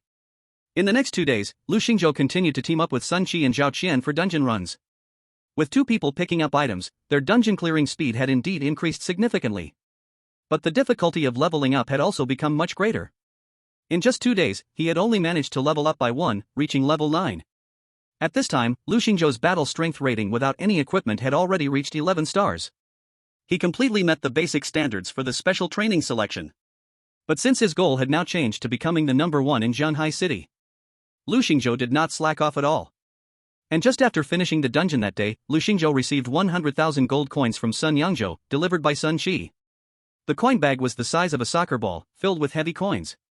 Holding it, it would occasionally make a clinking sound as the coins collided with each other. This was the payment for selling the Goblin King's crystal core. The visual impact of this bag of coins lying in front of him was still quite strong. Even Lu Xingzhou, who usually didn't show his emotions, couldn't help but smile. I didn't expect there to really be a big spender buying. But he didn't quite understand why someone would spend so much money on such a low-level crystal core, which would be eliminated with just a slight increase in level. Sun Shi seemed a bit calmer, he said. My dad didn't tell me, but I guess it must be some rich kid wanting to break some records or rankings? Who cares, anyway, this has nothing to do with us. Lu Xingzhou shook his head slightly, he truly didn't care. He had never specifically done something to break records or pursue rankings. These 2 records he set were merely handiwork. Lu Xingzhou asked Sun Shi to convey his thanks to his father. After all, he only intended to sell that crystal core for around 60,000 gold coins. Sun Yangzhou helped him sell it for almost double the price. This kindness, Lu Xingzhou quietly remembered in his heart. Sun Shi seemed casual about it and didn't think much of it. Alright, Lu Go, remember to put the money away into your item slot quickly, or it might attract unwanted attention. 100,000 gold coins. For most people, it was a huge sum of money. Lu Xingzhou nodded and smiled. Don't worry, Zhanghai City is still safe. Besides, whoever dares to mess with me will just be unlucky. That's true. Alright, Lu Go, I have some things to deal with this year, so I'll head off now. Let's continue tomorrow. Okay, we'll continue tomorrow. After waving goodbye to Sun Shi, Lu Xingzhou intended to go home and take a rest. He also wanted to share his joy of sudden wealth with his aunt. But just a short distance away from exiting the dungeon, Lu Xingzhou noticed a group of professional hunters setting up a stall in the crowded area. Hunters are a group of professionals who have been wandering in the dungeons for a long time, hunting various valuable materials and equipment to make a living. Their levels might not be high, but when it comes to dungeon diving and hunting experiences, they are definitely not inferior to anyone. Lu Xingzhou approached their stall and casually began to browse. He wanted to see if there was anything he needed among these messy items. To his surprise, there were quite a few stalls here. It seemed this group of professional hunters had just returned from an uninhabited dungeon, with their final destination likely being the Jianghai City trading market. Lu Xingzhou strolled around like shopping, his eyes continuously scanning various props and materials. Suddenly, he stopped in front of a stall. Tilting his head, he looked at a skill book on the stall. At this moment, the stall owner was lazily chewing on a straw, idly observing the passing crowd. TCH, just a bunch of poor students. At this rate, how long will it take to gather 200,000? At this time, Lu Xingzhou suddenly spoke up to inquire. Hello, how much is this skill book? Oh. The stall owner spat out the straw and looked at the direction Lu Xingzhou was pointing. Just a trashy first level wood skill book. Then he glanced at Lu Xingzhou's information panel. Magic Apprentice. No wonder he was interested in such a trash skill book. The stall owner lazily yawned and then held up 2 fingers. 2,000 gold coins. Lu Xingzhou felt a bit tempted. He really wanted this skill book, but he still bargained. How about 1,000 gold coins? A first-level skill book is worth this price. The stall owner squinted impatiently. Ah, this thing has been lying around unsold for so long. Thinking that selling at the trading market wouldn't fetch a good price either, he finally had someone asking about it. So, he waved his hand and said, 1,500 gold coins, take it or leave it. Lu Xingzhou thought for a moment and then nodded. Okay. Then, he took out a money pouch from his item bar. Clink clink. This is 1,005 gold coins, we have a deal, goodbye. After handing over the gold coins, Lu Xingzhou picked up the skill book from the stall and turned to leave. However, he didn't notice that at the moment he took out the pouch of money. The stall owner's eyes went wide. That full pouch of money was an overwhelming shock to him. At least there's 100,000 gold coins in that pouch, right? This trash magic apprentice actually has so much money? Various thoughts flashed through the stall owner's mind. Attack? No, this is no longer the uninhabited area, this is inside Jianghai City, governed by the security department. But the opponent is just a magic apprentice, if I really started to act, no one would notice. After a 3-second battle between his reason and greed, reason lost. You can't get rich without taking risks, a horse doesn't get fat without some night grass. Damn it, I'm going for it. With that thought, the stall owner stood up and rushed toward the direction Lu Xingzhou was headed. Chapter 21, 9th level divine skill, all-encompassing forest. Lu Xingzhou, holding the first level wood skill he had just bought, found a secluded and uninhabited place. What a good thing. Although this seemed just a first level skill book, under Lu Xingzhou's appraisal, it displayed a line of golden information. Skill name, all-encompassing forest, 9th level. Job limitation, forbidden arcane mage. Skill status, available for learning. Skill description, after using the skill, a range field will be generated around the user, and the user can consume magic power to manipulate all plants within the field at will. Within the open space of the field, all team members' life points increase by 100%, and all recovery skills effects double. Detailed attributes. It is indeed a 9th level skill that rivals the Flames of Oblivion, its power is terrifyingly strong.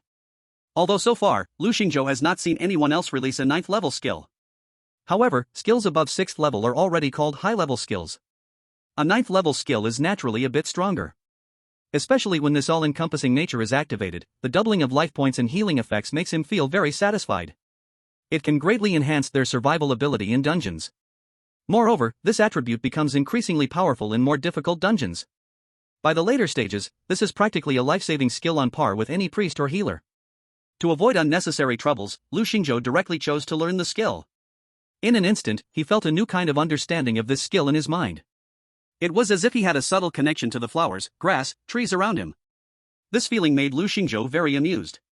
Li Feng planned to try out his new skill. After all, there were still plenty of buns his aunt had made, so he wasn't worried about running out of magic power.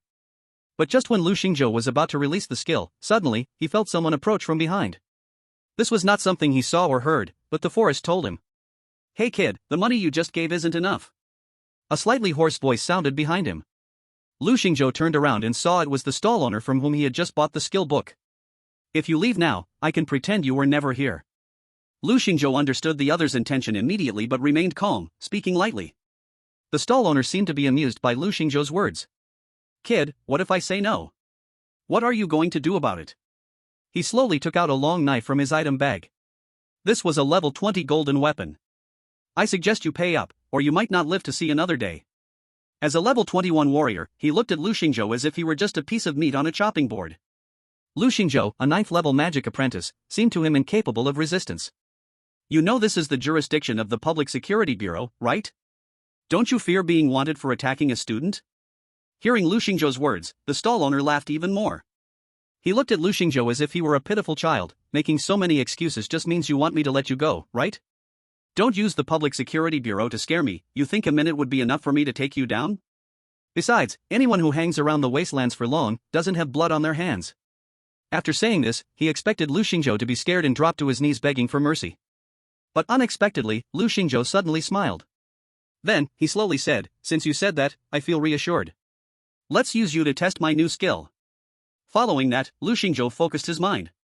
An invisible field opened up around his body. This feeling was very mysterious. After the field spread, he felt as if he could control everything here. Lu Xingzhou slightly raised a finger. In an instant, the ground around him cracked, becoming uneven, as if something was about to shoot up from below. Boom! The stall owner's eyes widened in shock, desperately trying to sway his body to keep his balance. But the next second, the ground reached out a thick tree root like a sea monster's tentacle. It quickly grasped towards his body. Seeing this, the stall owner jumped back with all his might. What is this? Can you actually control the trees and the natural environment? He was shocked in his heart. Never had he seen such a strange magical skill. But just when he thought he had dodged the attack just now, suddenly, that tree root actually changed direction. It swung over like a soft whip. Damn! It can even change direction. The stall owner cursed loudly, then raised the big knife in his right hand and swung it to block. Bang! At the moment the blade touched the tree root, a terrifying force came from his tiger's mouth. His hand went numb from the shock. No, this is not ordinary wood. This hardness is almost like steel. The stall owner's face was full of disbelief, filled with horror. He didn't know who exactly had launched such an attack. Could there be someone else nearby? No, impossible. When he came just now, he had already checked that there was no one else around. Could it be this boy's skill? But he is just a level 9 magic apprentice. How could he possibly use such a terrifying skill? The stall owner was forced to retreat, and then he realized he couldn't beat the raging tree root. Even though he tangled with it, he might not be able to destroy the root, but it would also be hard for Lu Xingzhou to block him with just this piece of wood.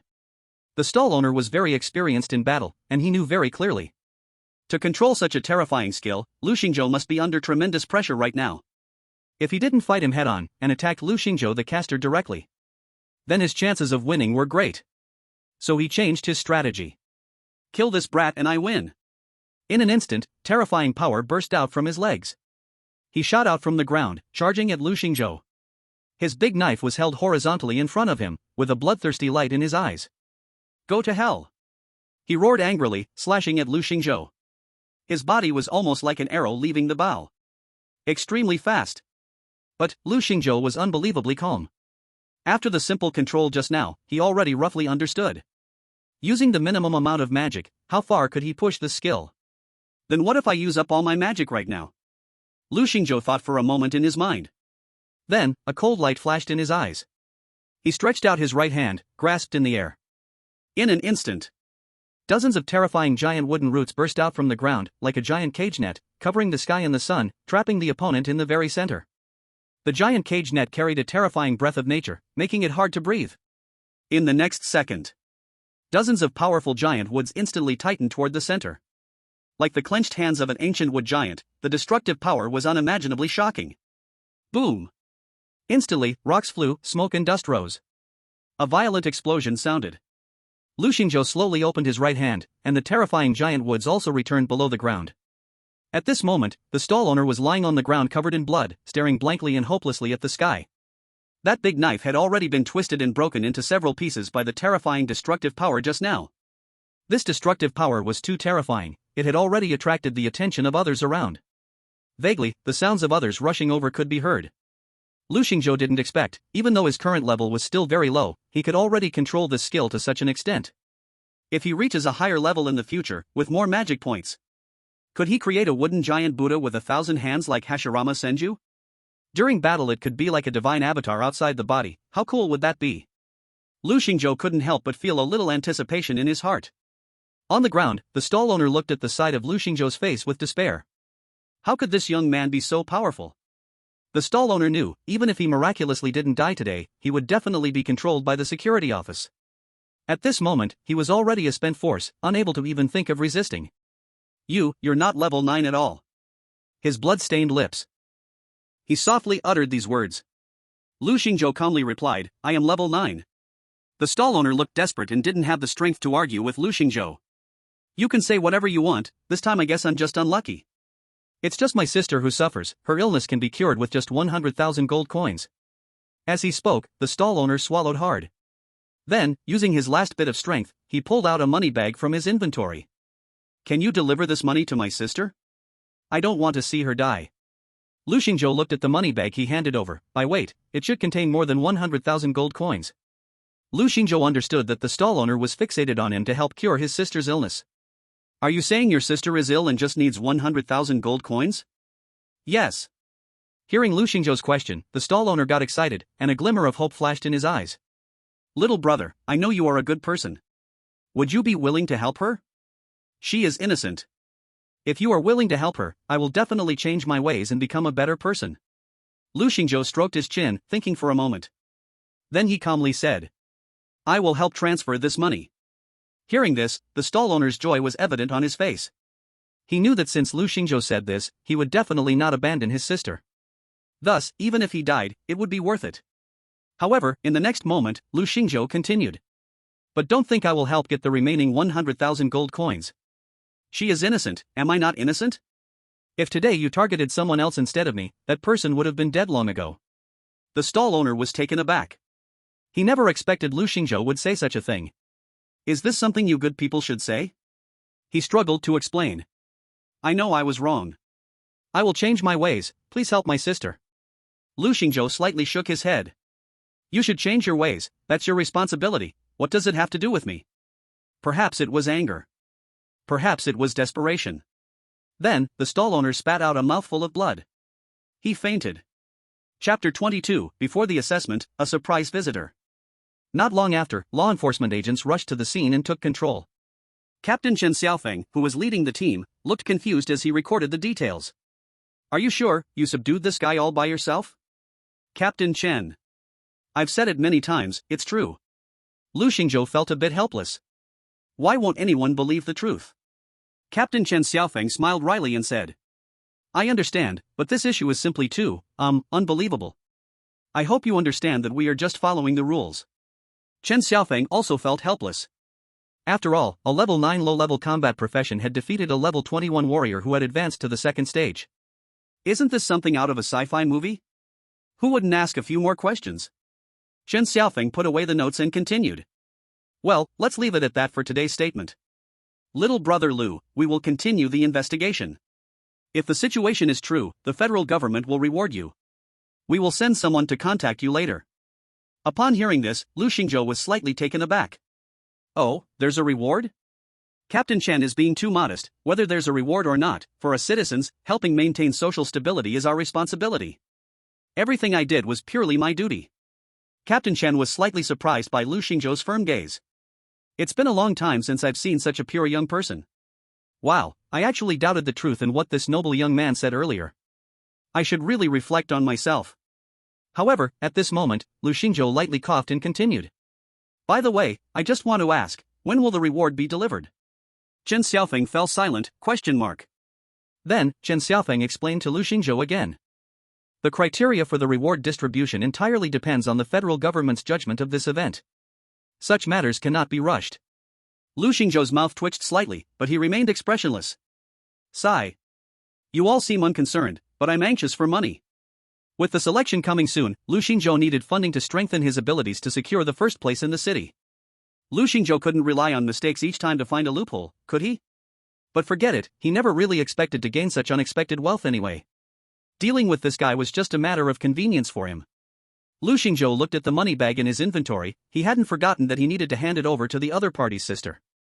Although there is a saying, life and death are predestined, and wealth and honor depend on heaven. Lu Xingzhou wouldn't use his own money to pay for someone else, but he also wouldn't abscond with a patient's life-saving funds. At the very least, Lu Xingzhou had a basic conscience as a person.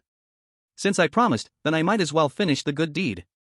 Through Captain Chen, Lu Xingzhou learned which hospital the other party's sister was currently in.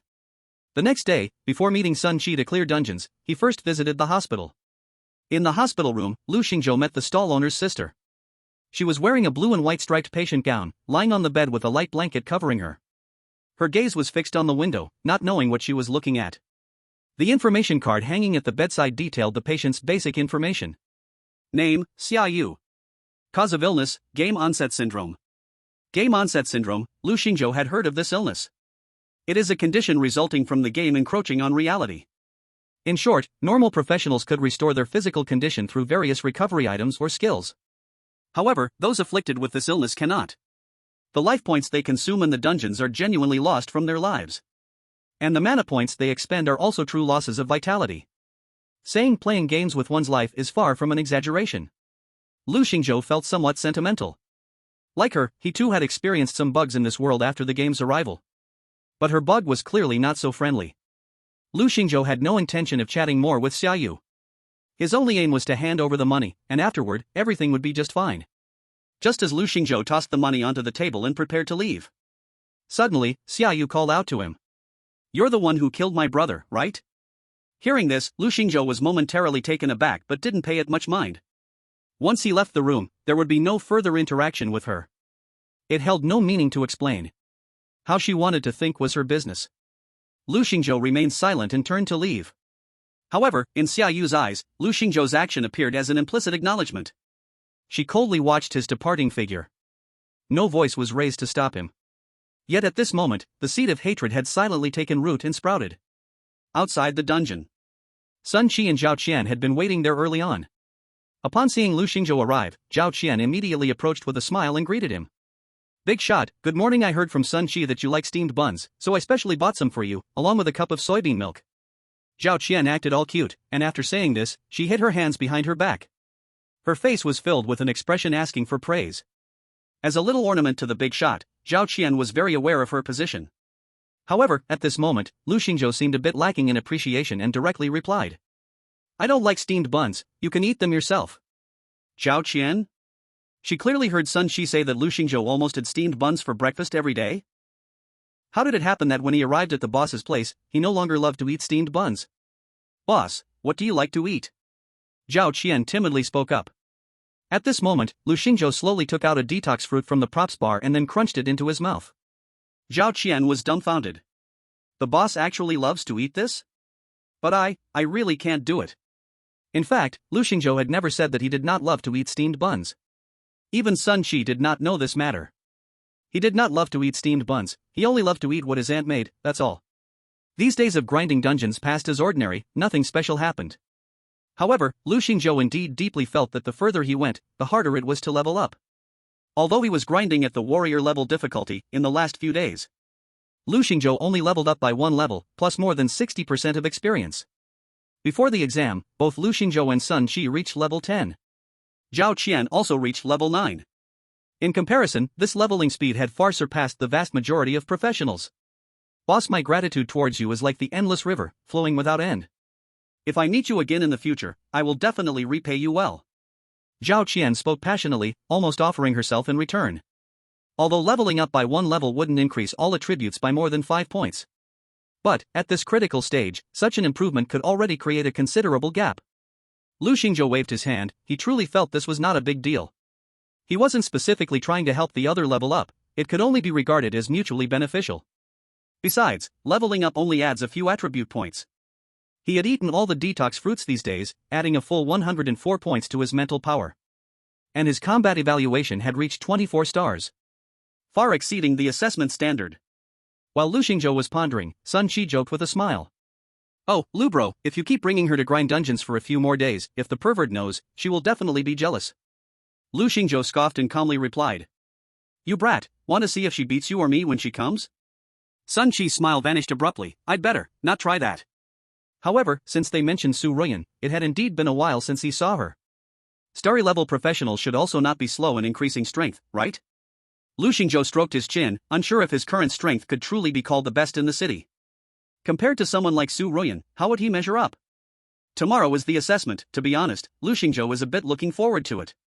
Because tomorrow is the special training assessment day, so the three of them separated and returned home to prepare.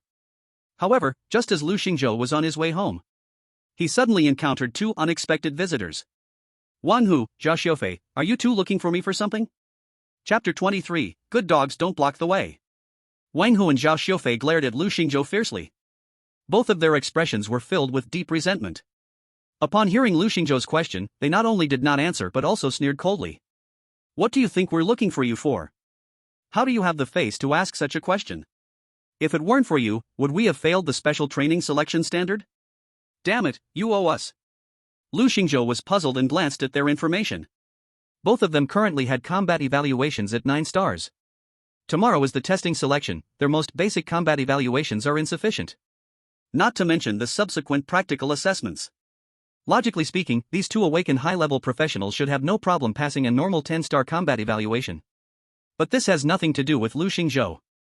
Good dogs don't block the way. Lu Xingzhou was too lazy to pay them any mind. Waving his hand, he was ready to leave. But Zhao Xiufei suddenly blocked Lu Xingzhou's path with a swift movement. Tilting his head with a smirk, he said with a face full of trouble.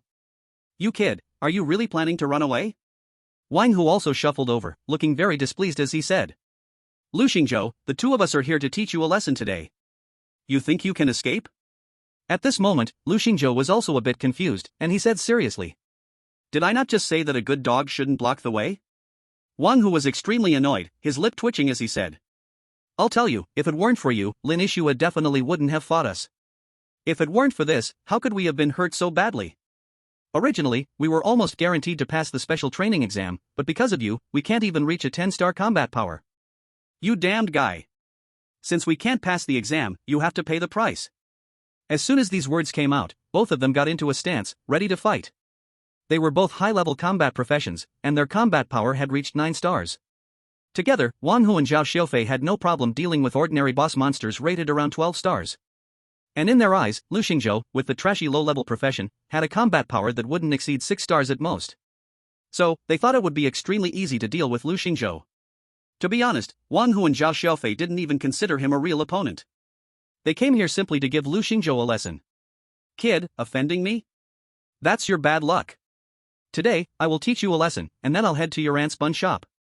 Don't think we don't know where she is. I'll tell you, if you mess with us, I'll bring disaster to your whole family. Originally, Lu Xingzhou didn't intend to bother with these two clowns. But after hearing this, Lu Xingzhou's expression instantly turned cold. You two really are seeking death. Seeing Lu Xingzhou's ugly face, Wang Hu instead smiled smugly. Ha, now you're scared? I'll tell you, it's too late. However, before he could finish his words, Lu Xingzhou's figure moved. He casually raised his hand forward. Myriad realms unfold, activated. Immediately, an invisible field of force expanded from Lu Xingzhou as the center. When Wang Hu and Zhao Xiufei were still 2 steps away from Lu Xingzhou, suddenly, without warning, 2 enormous wooden hands burst from the ground. They grabbed the 2 high up from the ground and slammed them hard onto the ground. Boom! In an instant, terrifying power pressed down on their bodies. The expressions of the two were filled with horror and despair. What the hell is this? However, before they could finish their words, this terrifying natural force pinned them to the ground, making them unable to move.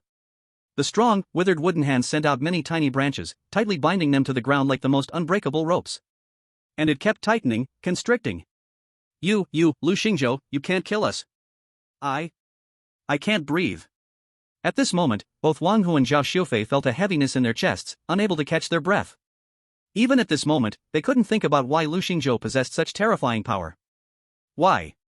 Lu Xingzhou could manipulate such unheard-of trees to attack. They only knew that they were about to die. This near-death feeling filled them with immense fear and terror. In this instant, he seemed to recall. Once, Lu Xingzhou was the strongest who dominated the entire school year at Zhonghai No. 2. Brother Lu. I was wrong, please let me go. Brother Lu. Brother Lu, we really know we were wrong. However, hearing the pleas of the two, Lu Xingzhou showed no sympathy for them. Instead, at this moment he said, You don't know you were wrong, you know you are going to die. In a casual tone, Lu Xingzhou increased the strength of his wooden hand. On the ground, Wang Hu and Zhao Xiaofei, who were struggling painfully, had already turned red like liver. Lu Xingzhou hated it when others threatened him. Especially when they used his family to threaten him. So, regardless of whether Wang Hu and Zhao Xiaofei intended to trouble his aunt, Lu Xingzhou would not hold back. Die. Lu Xingzhou clenched his hand, ready to send these two on their way. But at that moment, a shadow suddenly appeared beside him. Whoosh! Although Lu Xingzhou couldn't see the face of this shadow, he could feel that the figure instantly entered his attack range. Put them down, otherwise, you will die too. Lu Xingzhou said coldly, with an icy threat in his tone. However, a familiar voice rang out. You want me dead? I think you really don't know the sky is high and the earth is thick. This voice was very familiar to Lu Xingzhou. Teacher Fong? At this moment, the figure landed, saving the seriously injured and unconscious Wang Hu and Zhao Xiaofei. If this figure wasn't the old homeroom teacher, who else could it be? Teacher Fong, are you protecting them? Calm down. My saving them has nothing to do with them, it's all for your good. After throwing the two on the ground, Teacher Fong turned to Lu Xingzhou and said, Lu Xingzhou, you have the potential to be the strongest student in Jianghaishi. Killing these two for a moment's pleasure will do you no good. I believe that even your aunt would not want to see you do such a thing, ruining your own future. Lu Xingzhou's eyes narrowed slightly, the killing intent not diminishing. He naturally knew that Teacher Fong was considering his future, but daring to threaten his family was unforgivable. Teacher Lu, you can't protect these two. Lu Xingzhou said faintly, as if giving an ultimatum. Teacher Fong stood firmly in front of Wang Hu and Zhao Xiaofei. He spoke. As a teacher, I will not allow any student to die in front of me, regardless of what happens between you. If this happened in a dungeon or no man's land, then both I and the security department wouldn't care. But now that I have seen this, I must intervene, do you understand? Lu Xingzhou turned his head and locked eyes with Teacher Fong's piercing gaze. He instantly understood the deeper meaning behind Teacher Fong's words. In this world where the game descended, killing was generally against the law. But in a dungeon or no man's land, as long as you weren't caught, was that considered breaking the law? After a moment, Lu Xingzhou's lips moved slightly, and he said faintly. Fine. However, by the way, Teacher Fong, how did you end up here? The homeroom teacher was slightly taken aback. Oh, it seems, you discovered my blind spot. Chapter 24. You kid.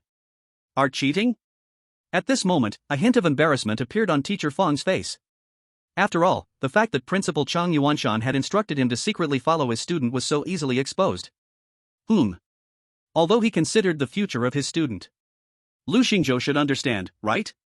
Teacher Fong thought for a moment and then explained the entire situation clearly. After listening, Lu Xingzhou understood. Teacher Fong, are you saying that I have caught the principal's attention? That's right, Principal Chang Yuanshan thinks you have great potential. Lu Xingzhou naturally knew Chang Yuanshan as a professional so close to the third transformation. Chang Yuanshan's strength, even looking across the entire Jianhai city, is definitely noteworthy. To know that opportunities for vocational awakening like the second and third turn are rare. Although they can greatly enhance a practitioner's overall strength, the benefits are many. But this is not free. Practitioners often need to prepare a lot of awakening materials and complete awakening tasks. Only by doing so can they successfully change jobs. Principal Chang has been at level 39 for many years now. If he ever breaks through to the third turn, then he probably won't just be the principal of a middle school anymore. He may very well end up as the dean of some prestigious academy or hold an important position in the regional security office. Of course, even though Chang Yuanshan is currently only at level 39, ordinary people still find it hard to compare to him. He is undoubtedly a big shot in Jianhai City. Lu Xingzhou thought for a moment. The fact that he currently has incorrect attributes must absolutely not be revealed. After all, who knows what will happen once this matter comes to light? Will he be heavily nurtured, or will he be dragged off for human research? But, developing cautiously doesn't mean he has to keep his head down forever. It's not unreasonable to show some strength and strive for the top spot in the city, right? After all, during his previous tests, he was the best student at Jianghai No. 2 Middle School. 30 years on the east bank of the river, 30 years on the west bank, don't bully a poor youth. Now, I, Lu Yan, will take back everything I have lost. Lu Xingzhou, why aren't you speaking? Teacher Fang asked with some concern as Lu Xingzhou kept his head down and said nothing. What a good child. Could it be that he's scared? Lu Xingzhou came back to his senses, smiled at Teacher Fang and said. It's nothing, Teacher Fang. I just wanted to ask, will the principal give me any extra resources? Although Lu Xingzhou can identify the incorrect attributes, saving him a lot of money, he still needs a lot of resources on the path to improve his strength. Only by rapidly increasing his strength can he stand firm in this era of game descent. Seize the opportunity and break free from that life of struggling at the bottom. So, Lu Xingzhou will do everything possible to enhance his strength and obtain resources. Well, if I just give it directly, I can't say for sure. Teacher Fong naturally knew about Lu Xingzhou's family's living conditions. Therefore, he stroked his chin and analyzed. However, I have heard a rumor that the special training assessment within the school seems to have Principal Chang inviting a big shot to observe. If you perform well, and with Principal Chang speaking a few good words for you, perhaps besides the 2 million reward, there might be some extra benefits. Extra benefits? This is indeed quite tempting. Lu Xingzhou smiled and nodded, saying to Teacher Fong, "Alright, I understand this matter. I will do my best to perform well and strive to shine." You kid, don't embarrass me." Teacher Fong also smiled with satisfaction. To be honest, as his proudest student of this academic year, Lu Xingzhou's character really suits his taste. After all, not everyone can climb out of the abyss after experiencing several setbacks. At this point, Teacher Fong curiously asked, "By the way, what's your current combat power evaluation? Let me take a look." Lu Xingzhou opened the information panel. But at that moment, Teacher Fong was stunned. Name, Lu Xingzhou. Occupation, Forbidden Arcane Mage, Legendary Level. Level 10.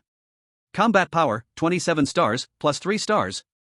Skills, Annihilation Flame, 9th rank, Universal Forest of All Things, 9th rank. Equipment, Zombie King's Frost Bracelet, Golden Level. Health points, 590/590. Magic points, 1241/1241, plus 80.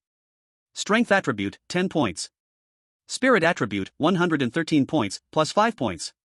Agility attribute, 12 points. Defense attribute, 7 points, plus 1 point. Of course, in Teacher Fong's eyes, Lu Xingzhou's detailed attributes were all question marks.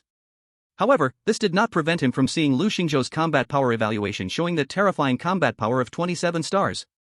How come you are already level 10? And, how did you do it? 27-star combat power? Even if you subtract the 3-star combat power bonus from equipment, you still have 24 stars of combat power. You brat. Did you cheat? Even though Teacher Fong was a seasoned veteran, he couldn't help but be shocked when he saw Lu Xingzhou's detailed stats panel. It was absurd. Such combat power was truly outrageous. In previous years, among more than 1,000 senior students in the entire school, half would be eliminated just to awaken combat professions. Of the remaining 500, less than 50 could awaken advanced professions. And out of those 50, only about 30 could meet the 10-star special training selection standard. This year, the so-called unbeatable Lin Ishua, to his knowledge, had a combat power of only 16 stars. Even in the past 10 years, the strongest among those 30 had a maximum combat power evaluation of only 19 stars. And that person was Qin Xian, who was unbeatable 3 years ago in Jianhai. Qin Xian's terror left an indelible shadow on the other students in Jianhai City that year. That year, Qin Xian broke almost all rookie dungeon records in Jianhai City. But even so, he did not break through the 20-star combat power barrier. Thus, it almost became a consensus among all students and teachers. No one could surpass 20-star combat power before the special training assessment. But Lu Xingzhou simply achieved it effortlessly. And the most crucial part was, he was at 24 stars. It's too outrageous. Teacher Fong rubbed his eyes, unable to believe it, and looked again in disbelief. Then, he suddenly smiled self-deprecatingly. "I was worried about you and wanted to give you some advice. But it seems that I am overthinking as a teacher. Lu Xingzhou, for tomorrow's assessment, go do whatever you want. Let everyone in the school see that the record set by Qin Xian is not the limit. From tomorrow on, your name will be forever remembered in Jianhai No. 2 Middle School. You will become the next Qin. No. You will become the first, Lu Xingzhou." Chapter 25, What Dungeon Strategy? I don't have it. Looking at Teacher Fong's excited expression, Lu Xingzhou remained silent. Because, only he knew. This 24-star combat power evaluation was definitely too low. Because in terms of individual panel judgment, he only mastered first-tier skills. The bonus to the combat power evaluation was pitifully low. And other professionals increased their attributes with all 4 dimensions enhancing simultaneously. However, Lu Xingzhou, due to the effect of the Qingyue Spirit Spring, allocated all his attribute points to his mental power, which is the most important for a mage. What effect does this somewhat lopsided 4-dimensional attribute bring? That is, at this moment, Lu Xingzhou already had the terrifying magical burst ability comparable to a second transformation professional. Plus, he mastered 9th-tier skills. The damage was ridiculously high.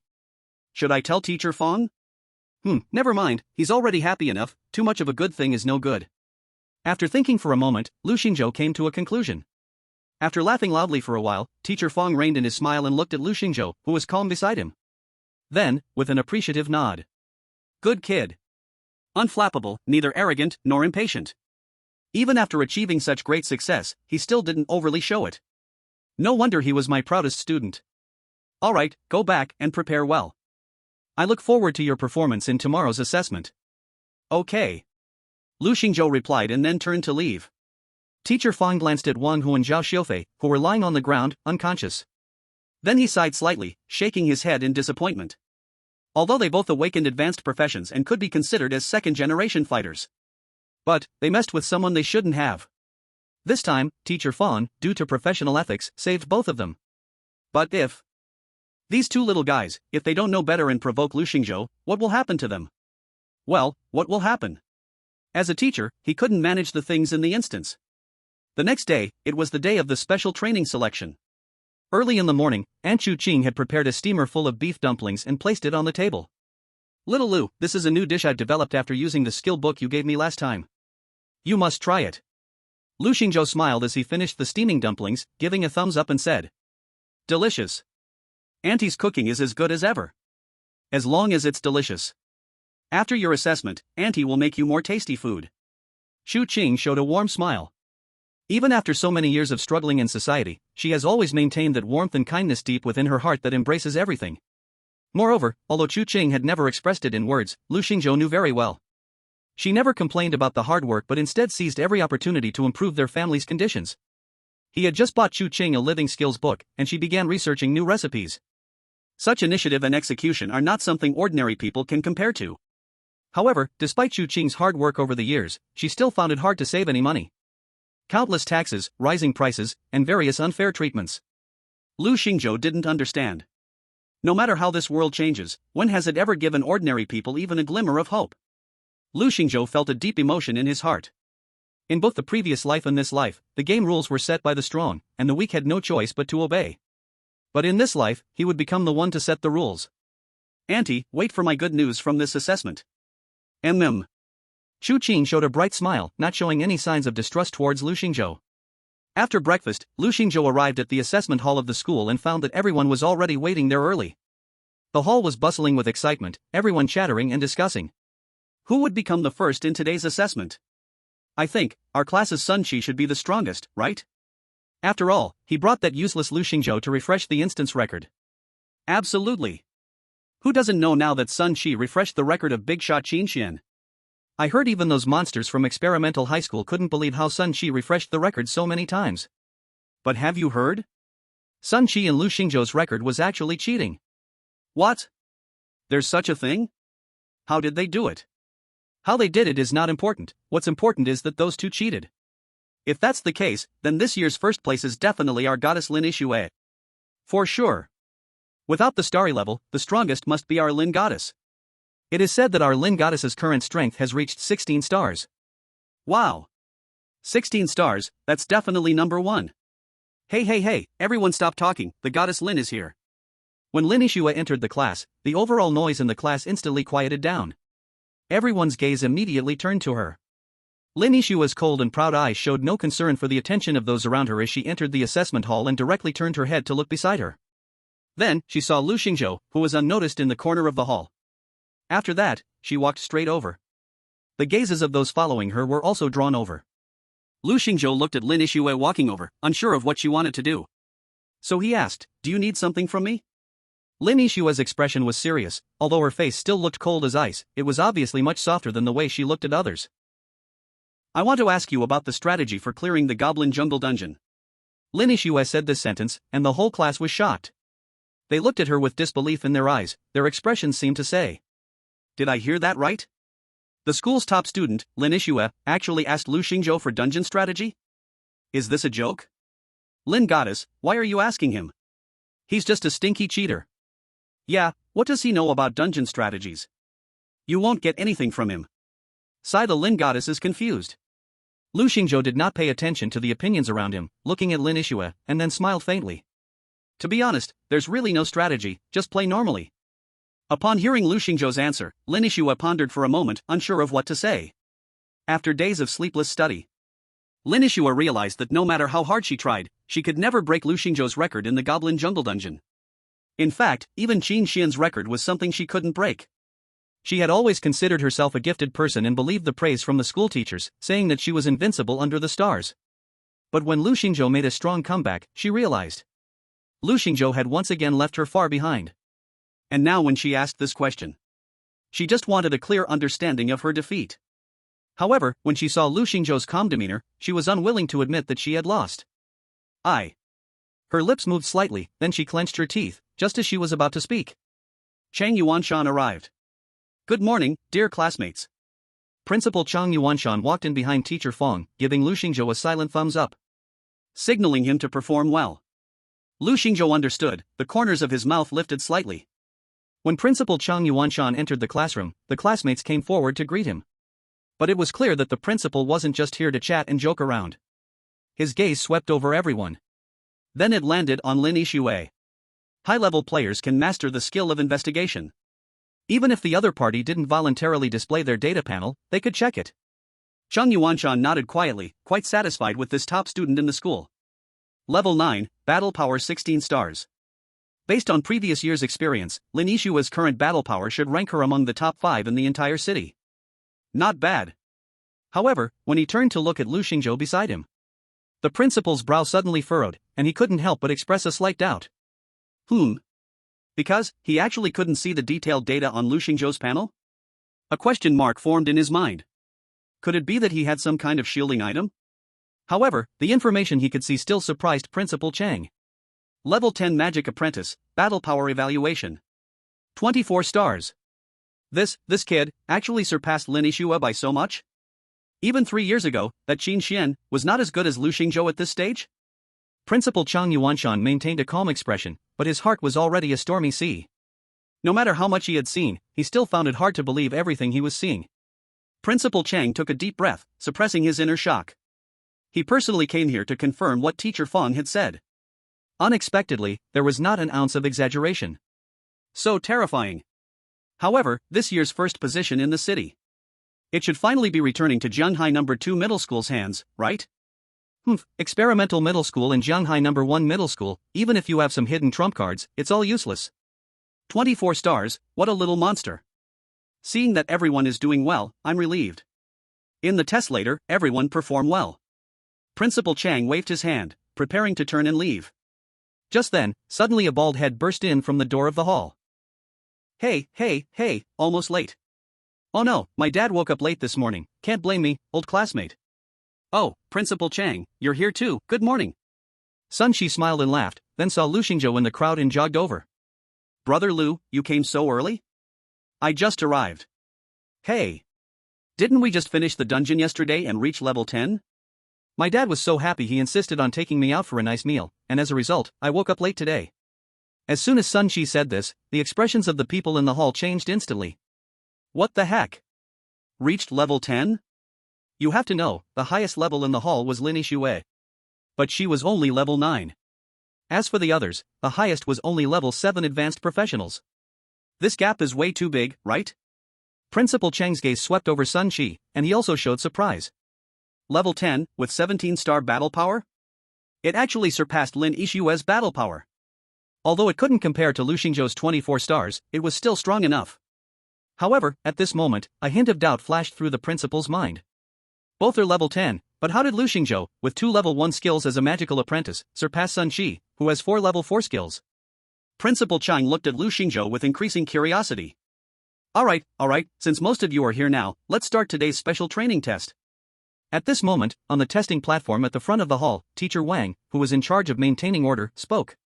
He had a lot of trouble recently, and the damage from the last battle in the school's battle room still hadn't been repaired. Finish today's test as soon as possible and call it a day. Next, please keep quiet, students. I will call out names for the testing. As the test began, Principal Chang and other school leaders came to the observation room on the second floor. They waited for the test results to come out. Principal Chang, how have you been? Seeing you so happy, don't you have any good news to share with me? When Chang Yuanshan walked into the observation room, a man in a crimson robe spoke slowly. Seeing this person, Principal Chang instantly revealed a big smile.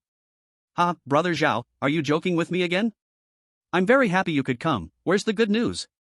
Zhao Feng turned around, revealing the red sword and shield medal on his chest. This is the symbol of the Blood Knights Guild. But you told me that your school has 2 good talents this year, that's why I specially came. Brother Zhao, this news may have changed. Oh? Zhao Feng was slightly taken aback, then feigned anger as he said, what, no good talents? Could it be that Principal Chang is playing tricks on me? Principal Chang smiled slightly and shook his head, saying, No, it's not that there are no good talents, but rather, there's one more good talent. Oh? Zhao Feng raised an eyebrow and curiously asked. What's the name of this extra good talent? His name is Lu Xingzhou. Lu Xingzhou? Zhao Feng rubbed his chin, lost in thought. Why does this name seem somewhat familiar? It seems like he's heard it somewhere. After thinking for a while, he realized he didn't have much impression, so Zhao Feng didn't think much about it. As the vice president of the Zhanghai branch of the Blood Knights Guild, he had a busy schedule every day. Not knowing where he's heard a name was quite normal. He and Principal Chang sat in front of the observation room screen, watching the testing situation live. Wow! Your panel battle power evaluation is 8 stars, actual burst damage rating 9 stars, assessment result is unqualified. On the testing platform, after enduring the full force attack of the students, the high-tech metallic sphere hovering in mid-air emitted a series of mechanical sounds. The first part of the test content has 2 items in total. Check whether the personal information panel's battle power level has reached 10 stars. The actual explosive power of the professionals may or may not match the evaluation on the information panel. Hey, the test is just too hard to pass. Exactly. To break through to 10-star combat power in such a short time is practically asking the impossible. Even if I used some precious items to forcibly boost my attributes on the information panel, if my actual explosive power isn't enough, it won't matter. It seems the qualifications for special training have nothing to do with me. On the stage, Teacher Wang looked at the test results on the list and shook his head slightly. This year's results were all pretty average. However, the next participant should bring some surprises. Tester, Lin Yixue, please come to the stage. Chapter 27, S-Level Test Result, the dazzling favored one of heaven. When Lin Yixue walked onto the stage, the once noisy crowd below fell silent. Clearly, they were all looking forward to seeing what kind of results this top student would display. Lin Yixue, Information Panel Combat Evaluation 16 stars, please launch a full-strength attack on the test ball. The mechanical voice of the test ball slowly echoed, and then a flash of cold light flickered in Lin Yixue's eyes, and a terrifying frost power emerged from her arm. Boom! Instantly, the temperature in the entire venue felt like it dropped. The powerful frost explosiveness crashed into the test ball in front of her. Even Zhao Feng in the observation room looked surprised. Wow, this is actually a companion skill, impressive. Clearly, the vice president of the Blood Knight Guild was very discerning. His gaze was quite sharp, instantly recognizing the secret within. Chang Yuanshan nodded in agreement. That's right, the power of this skill was indeed terrifying. Moreover, as Lin Yixue's level increased, this skill kept evolving. Now, this move, Curse of the Ice Sprite, seemed even stronger than a few days ago. It had even surpassed the power of most 4th-level skills. After the skill ended, the test ball shuddered slightly. A layer of fine frost formed on its surface, but soon after, the frost was absorbed entirely. Then, another mechanical voice rang out.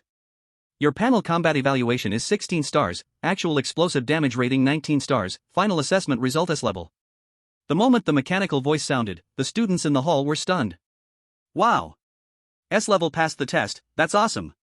No wonder she's our goddess Lin, tops in the school, no doubt about it. S-level is the highest rating, right? That's incredible, something even in my dreams I wouldn't dare to imagine. I'm not even hoping for an S-level pass, even a C-level would be fine for me. Lin Yixue took a deep breath. Her expression shifted slightly, she seemed somewhat dissatisfied with her earlier performance. However, she quickly concealed that emotion and walked off the stage. Lu Xingzhou applauded from below and said, very good result, congratulations. Lu Xingzhou, we are rivals, I don't need your sympathy. Lin Yixue replied coldly. But Lu Xingzhou was a bit puzzled. Wasn't this girl just saying to take it easy on her? Why was she denying him now? Goodness, a woman's heart is like a needle in the sea, it's no joke. After Lin Yixue finished the test, a few others followed, passing the first phase of testing one after another. However, none of them had ratings as high as hers. They were all C and B grades, with not a single A. Principal Chang shook his head and smiled bitterly in the observation room. Sigh. Indeed, the decline of Zhanghai No. 2 High School over the years was visibly apparent. The quality of the students was getting worse year by year. In the past, there would still be a few students with A-level ratings. Fortunately, the next to take the stage was Sun Shi, which lifted Principal Cheng's spirits a bit. After stepping onto the stage, Sun Shi was also very excited. He flexed his wrist and then activated his 4th level skill directly at the test ball. Extreme Intent Punch. Boom! In an instant, a huge explosion sound echoed throughout the venue. The test ball actually showed slight deformation from that punch. But soon, a sound of mechanical assembly rang out. The test ball returned to its original state and emitted a reminder tone. Your panel battle power evaluation is 17 stars, actual explosion damage rating is 21 stars, evaluation result is S level. Sun Shi smiled happily upon hearing the test results. Then, he turned to Teacher Wang beside him and said, "Hey, that startled me. I thought I broke this machine just now. I was afraid you'd make me pay for it, and I can't afford that." Sun Shi knew very well that the cost of the test ball was over 10 million gold coins. Moreover, it belonged to the federal government, and it was something you couldn't buy outside. Both the price and value were far more than the school's battle room. However, at this moment, Teacher Wang smiled slightly, showing a look of a young man not to brag about. This is just a junior test ball, but it can withstand skills below 33 stars. If you could break it, I would pay for it. Teacher Wang had a look of amusement, then waved his hand to finish recording. "You can go down now, the next student hasn't been tested yet." In the observation room, Zhao Feng's eyes lit up again. He said in surprise, "Oh, this young man named Sun Shi is quite powerful. That was a 4th tier skill, right? To master such a skill without a second transition is already impressive." "He's a promising talent." Zhao Feng nodded in approval. Cheng Yuanshan beside him asked, "Are you considering bringing these young people into your Blood Knight Guild?" Zhao Feng stroked his chin, pondered for a few seconds, and then said, "Since you brought it up, I'll take the initiative and help these 2 young people, it's no problem." Cheng Yuanshan instantly smiled with satisfaction, radiating joy. Great, that's wonderful. As a famous top guild in Jianghai City, the strength and foundation of the Blood Knight Guild are naturally not to be underestimated. Even the super genius Qin Xian from 3 years ago chose to join the Blood Knight Guild, which is telling enough. With the resources of the Blood Knight Guild's support, the progress of Sun Shi and Lin Yixue, these 2 young people, will definitely take a leap. And in the future, they can directly join such a top guild. This is an opportunity that most people could only dream of. But at this moment, Zhao Feng suddenly seemed to remember something and asked, "All right, didn't you say there's another good seedling named Lu Xingzhou? How does that kid compare to these 2? Cheng Yuanshan pretended to be mysterious and said, "You'll know in a bit." Zhao Feng was slightly taken aback but then smiled in understanding and didn't ask more. "Let's just wait and see. Next test subject, Lu Xingzhou, please come to the stage." Upon hearing this name, many students' expressions turned disdainful in the hall. "I'm going, a magic apprentice is here for the test? Isn't that wasting everyone's time?" "Exactly, someone who can only cling to Sun Shi's leg, what good is he? Pitiful. This guy probably still hasn't given up, thinking he's the top student from before? Ha ha." Hearing everyone's remarks, Zhao Feng's expression was a bit strange. A magic apprentice? Isn't that a low-level combat profession? Is the seedling Cheng Yuanshan spoke about really this guy named Lu Xingzhou? He held his doubts and fell silent for a moment. However, when the mechanical sound of the test ball gradually rang out, everyone on site was stunned. Lu Xingzhou, occupation, magic apprentice, information panel battle power evaluation 24 stars, please use skills to attack the test ball with full force. At this moment, everyone below the stage was dumbfounded. How many? Did they hear wrong? Is the combat power of 24 stars really no joke? He is just a magic apprentice. At that moment, everyone looked at Lu Xingzhou with strange expressions. Some students in the crowd even raised their hands, asking the teacher if the testing orb had a system malfunction. Could it have been broken by that punch from Sun Shi just now? Teacher Wang on the stage also looked over with a strange expression. That expression seemed to say, "You're not kidding, are you?" Then, Teacher Wang seriously checked the testing orb. Although he did not suspect Lu Xingzhou of cheating. But this outrageous combat power evaluation made it hard not to feel that something was wrong. Wasn't it said that no one could exceed 20 stars before the special training test? Lu Xingzhou, didn't he just do it? After a careful check, Teacher Wang found that the testing orb was indeed fine. Then, he had Lu Xingzhou display his personal information panel. The result was that there were indeed no issues. Lu Xingzhou's information panel clearly showed 24 stars of combat power. After a brief verification, Teacher Wang slightly nodded. Since there was no problem, he couldn't overly interfere with the student's test. Continue. Use your strongest skill to attack the testing orb in front of you. Lu Xingzhou nodded and then lightly stepped closer to the testing orb. Below the stage, many watching students still couldn't believe that Lu Xingzhou truly had 24 stars of combat power. At this moment, several students sourly remarked. Lu Xingzhou must be cheating. Right, otherwise how could it be 24 stars? Back in the day, Qin Xian only had 19 stars of combat power. Let him be. When it's time for the real combat power test, he will show his true nature. Just wait and see what damage those two first-level skills of his can deal. Yeah, he'll show his true nature soon. However, at this moment, Lu Xingzhou was slightly hesitant. He seriously asked. If I accidentally break this testing orb, you won't make me pay, right? Of course, Teacher Wang still nodded. But the next second, he suddenly recalled some bad memories. Wait. Wasn't this kid also present when the school battle room was destroyed? Teacher Wang suddenly felt uneasy. But just as he was about to interrupt Lu Xingzhou, the latter had already boldly made his move. Annihilation Flame. Lu Xingzhou silently chanted in his heart, then. A strand of terrifying, destructive flame suddenly erupted. Of course, at that moment, Lu Xingzhou tried his best to suppress his annihilation flame, ensuring that the testing orb would be attacked by the flames, but not covering the entire area in front. Otherwise, the entire testing venue would become a sea of fire. At that time, he wouldn't know how many of his classmates would be injured or killed. However, just this strand of terrifying flame. Upon contact with the testing orb in front, it already caused the orb's surface to start deforming and melting. This so-called testing orb that could withstand over 30 stars of combat power was like a small boat in a storm before Lu Xingzhou. It could easily be capsized. Boom! The scorching wave of flames spread out from the surface of the testing orb. The closest students around displayed expressions of pain that were hard to hide. What is this? Damn, what power is this? This is still the so-called first-level skill little flame. This isn't right. Something's wrong. This is definitely not right. This power, how does it feel stronger than Goddess Lin Yishua's accompanying skill just now? In the observation room, Zhao Feng and Chang Yuanshan both had shocked expressions. Even as high-ranking professionals, they rarely saw such terrifying destructive power from a skill. Is this a high-level skill? Level 7 or level 8? No, this power, calling it a forbidden spell wouldn't be too much. Although this kid is only level 10, even I feel a slight threat. Zhao Feng's face was filled with horror as he turned to ask in disbelief.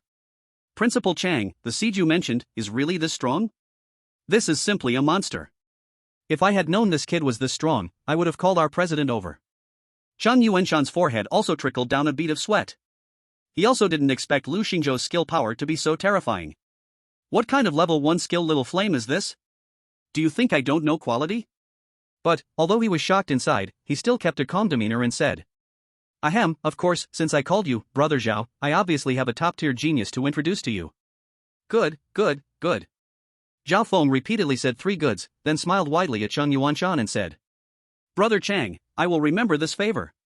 A top-tier genius like this, if placed outside, would definitely be sought after by all major powers. But President Chang actually just handed this genius over to him.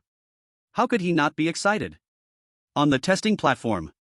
When Lu Xingzhou finished his skill, he discovered something wrong. That is, the testing sphere. Gone. The testing sphere had just absorbed his absolute annihilation flame and was directly burnt to ashes. To say it truthfully, it could be recast. At this moment, Lu Xingzhou looked innocently at Teacher Wang beside him, then helplessly said. Teacher Wang, we agreed you wouldn't make me pay, this thing really can't take a hit. Teacher Wang's mind was filled with countless angry horses galloping past. Just when the combat room was about to be repaired, you come out with this? What the hell, are you playing me? The most critical thing is, you broke the testing sphere, how will the assessment continue?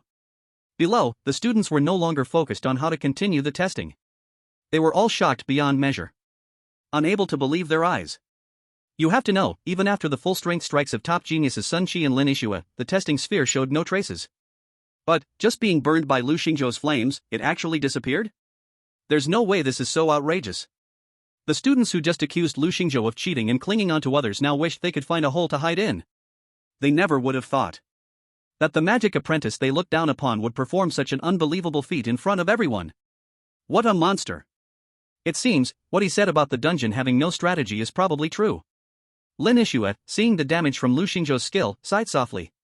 Then, she self-deprecatingly shook her head. Having such power, it certainly seems no strategy is needed to clear it. At this moment, she completely admitted. She lost. In the silence of the audience, only one voice suddenly rang out. Sun Shi laughed and clapped, his voice exceptionally loud in the hushed hall. Lu Gu, awesome. Just as everyone was regaining their senses, suddenly, a middle-aged man in a bright red robe walked in through the hall door. Zhao Feng laughed heartily as he entered. Lu Xingzhou, you young man, our Blood Knight Guild wants you. Chapter 29, No, you say the A-level guild is short-sighted? Only then did everyone finally come back from their shock, but Zhao Feng's words immediately ignited the entire place. Everyone showed surprise, looking at Lu Xingzhou in disbelief. For all the professionals in Jianhai City, they knew the significance of the words Blood Knight Guild. One of the few A-level guilds in Jianhai City, its power is terrifyingly strong. The threshold of an A-level guild is something that almost 90% of professionals will never come across in their lifetime. But at this moment, Zhao Feng, right in front of everyone, shouted that he wanted to recruit Lu Xingzhou. What kind of recognition is this? I didn't expect this guy, Lu Xingzhou, to be so lucky. Damn, why can he do this? He's just a magic apprentice. But this magic apprentice can shatter the testing ball with just one strike. Can you do that? I still refuse to accept it. Why can a low-level professional step on my head? It's not fair. Lu Xingzhou looked at the middle-aged man in a red robe at the entrance of the hall, remembering what he had just said. The Blood Knight Guild, huh? It sounds somewhat familiar. If I remember correctly, didn't two second-tier professionals come to find me before? Lu Xingzhou didn't take that matter to heart. However, he absolutely wouldn't say he had any good feelings towards the Blood Knight Guild. But Zhao Feng didn't know that Lu Xingzhou had already dealt with the Blood Knight Guild. He walked over with a smile and introduced himself. Lu, my young friend, my name is Zhao Feng, the vice president of the Blood Knight Guild, Jianhai City branch. I just watched your testing performance, and your talent makes me very envious. Although you are just a magic apprentice, I believe you are fully qualified to join our Blood Knight Guild. Furthermore, as long as you are willing to join, we will do our utmost to train you according to the standards of the next president. And we won't interfere with your future choices. You can continue your studies at a higher education institution or sign various contracts with the military. We only have one requirement, and that is to join our Blood Knight Guild. What do you think? Zhao Feng finished saying this all at once, then revealed a determined smile. Because in his eyes, the conditions he just offered were already rich enough. Besides, he didn't require Lu Xingzhou to pay any cost at all. As long as Lu Xingzhou nodded, various resources and training would be delivered to him. When such temptations were laid out before him, even the second-generation officials and warriors could hardly resist. Let alone a young man like Lu Xingzhou, who had no vision and no family background. He would definitely choose to join the Blood Knight Guild. Moreover, once this matter reached President Qin Xian, he would certainly not blame Zhao Feng. On the contrary, he would greatly reward him for recruiting such an excellent talent for the guild. As Zhao Feng imagined this in his mind, Principal Chang also arrived in the hall. He looked at Lu Xingzhou with admiration and said, "Don't worry about the testing ball, there's a spare one in the storeroom.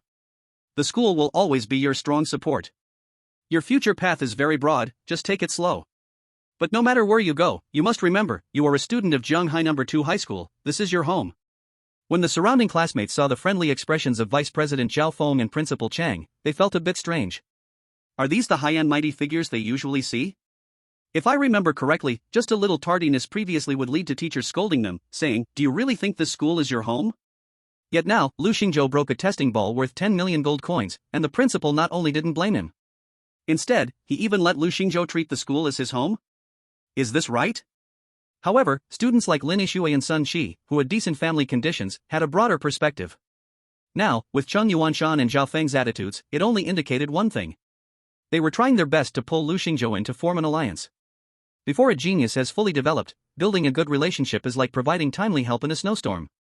If in the future Lu Xingzhou truly becomes a powerful figure known far and wide, at that time, if we want to improve the relationship, then it can only be called icing on the cake. The weight of the two is completely different. However, they are currently spending such a high cost to build a good relationship with Lu Xingzhou. How certain do they believe that he will definitely grow in the future? At this moment, Lin Yishui and Sun Shi are also lost in thought, feeling the envious and jealous eyes around them. Lu Xingzhou rubbed his chin and pondered for a moment. Then, he unexpectedly said something that caught everyone off guard. "Haven't I rejected your Blood Knight Guild once already?" Zhao Feng was stunned. Cheng Yuanshan was stunned. Lin Yishui was also stunned. The classmates around were even more stunned. Only Sun Shi nodded in acknowledgement and said, Yeah, the Blood Knight Guild is just a group of short-sighted rookies, we don't want to join. What did you say? Zhao Feng doubted whether his ears were having problems.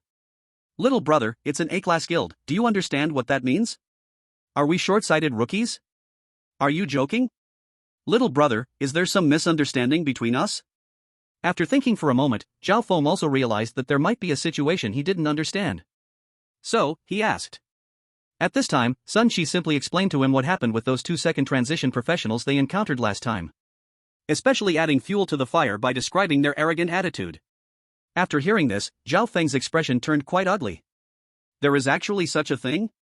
Brother Lu, brother Sun Qi, I was completely unaware of this matter.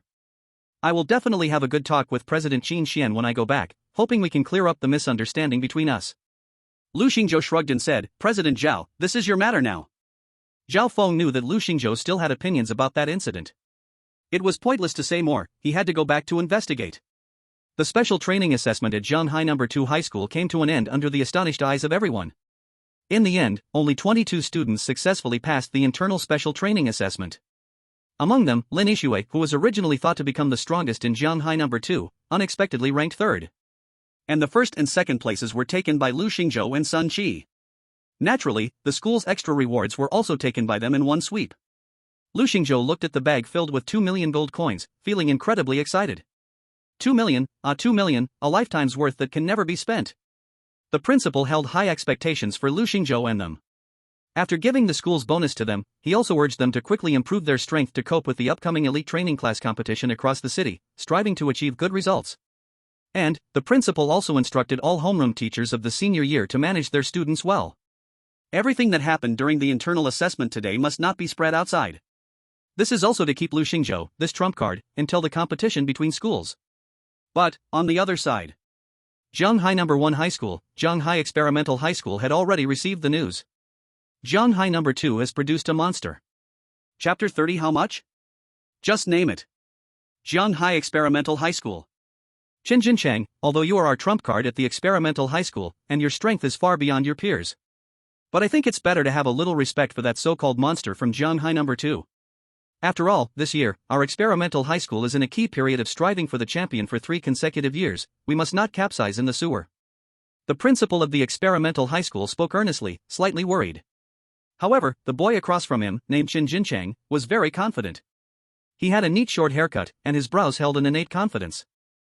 Principal, please don't worry, in my eyes, geniuses are nothing special. No matter who it is, no one will be my opponent. Zhanghai No. 1 Middle School. Zhao Qian, Shi Xiaohu, you two must prepare well. You not only have to deal with Chen Jinqi from Experimental Middle School, but I also heard there is a monster from Zhanghai No. 2 Middle School. It's said that this guy is even stronger than Lin Yixue.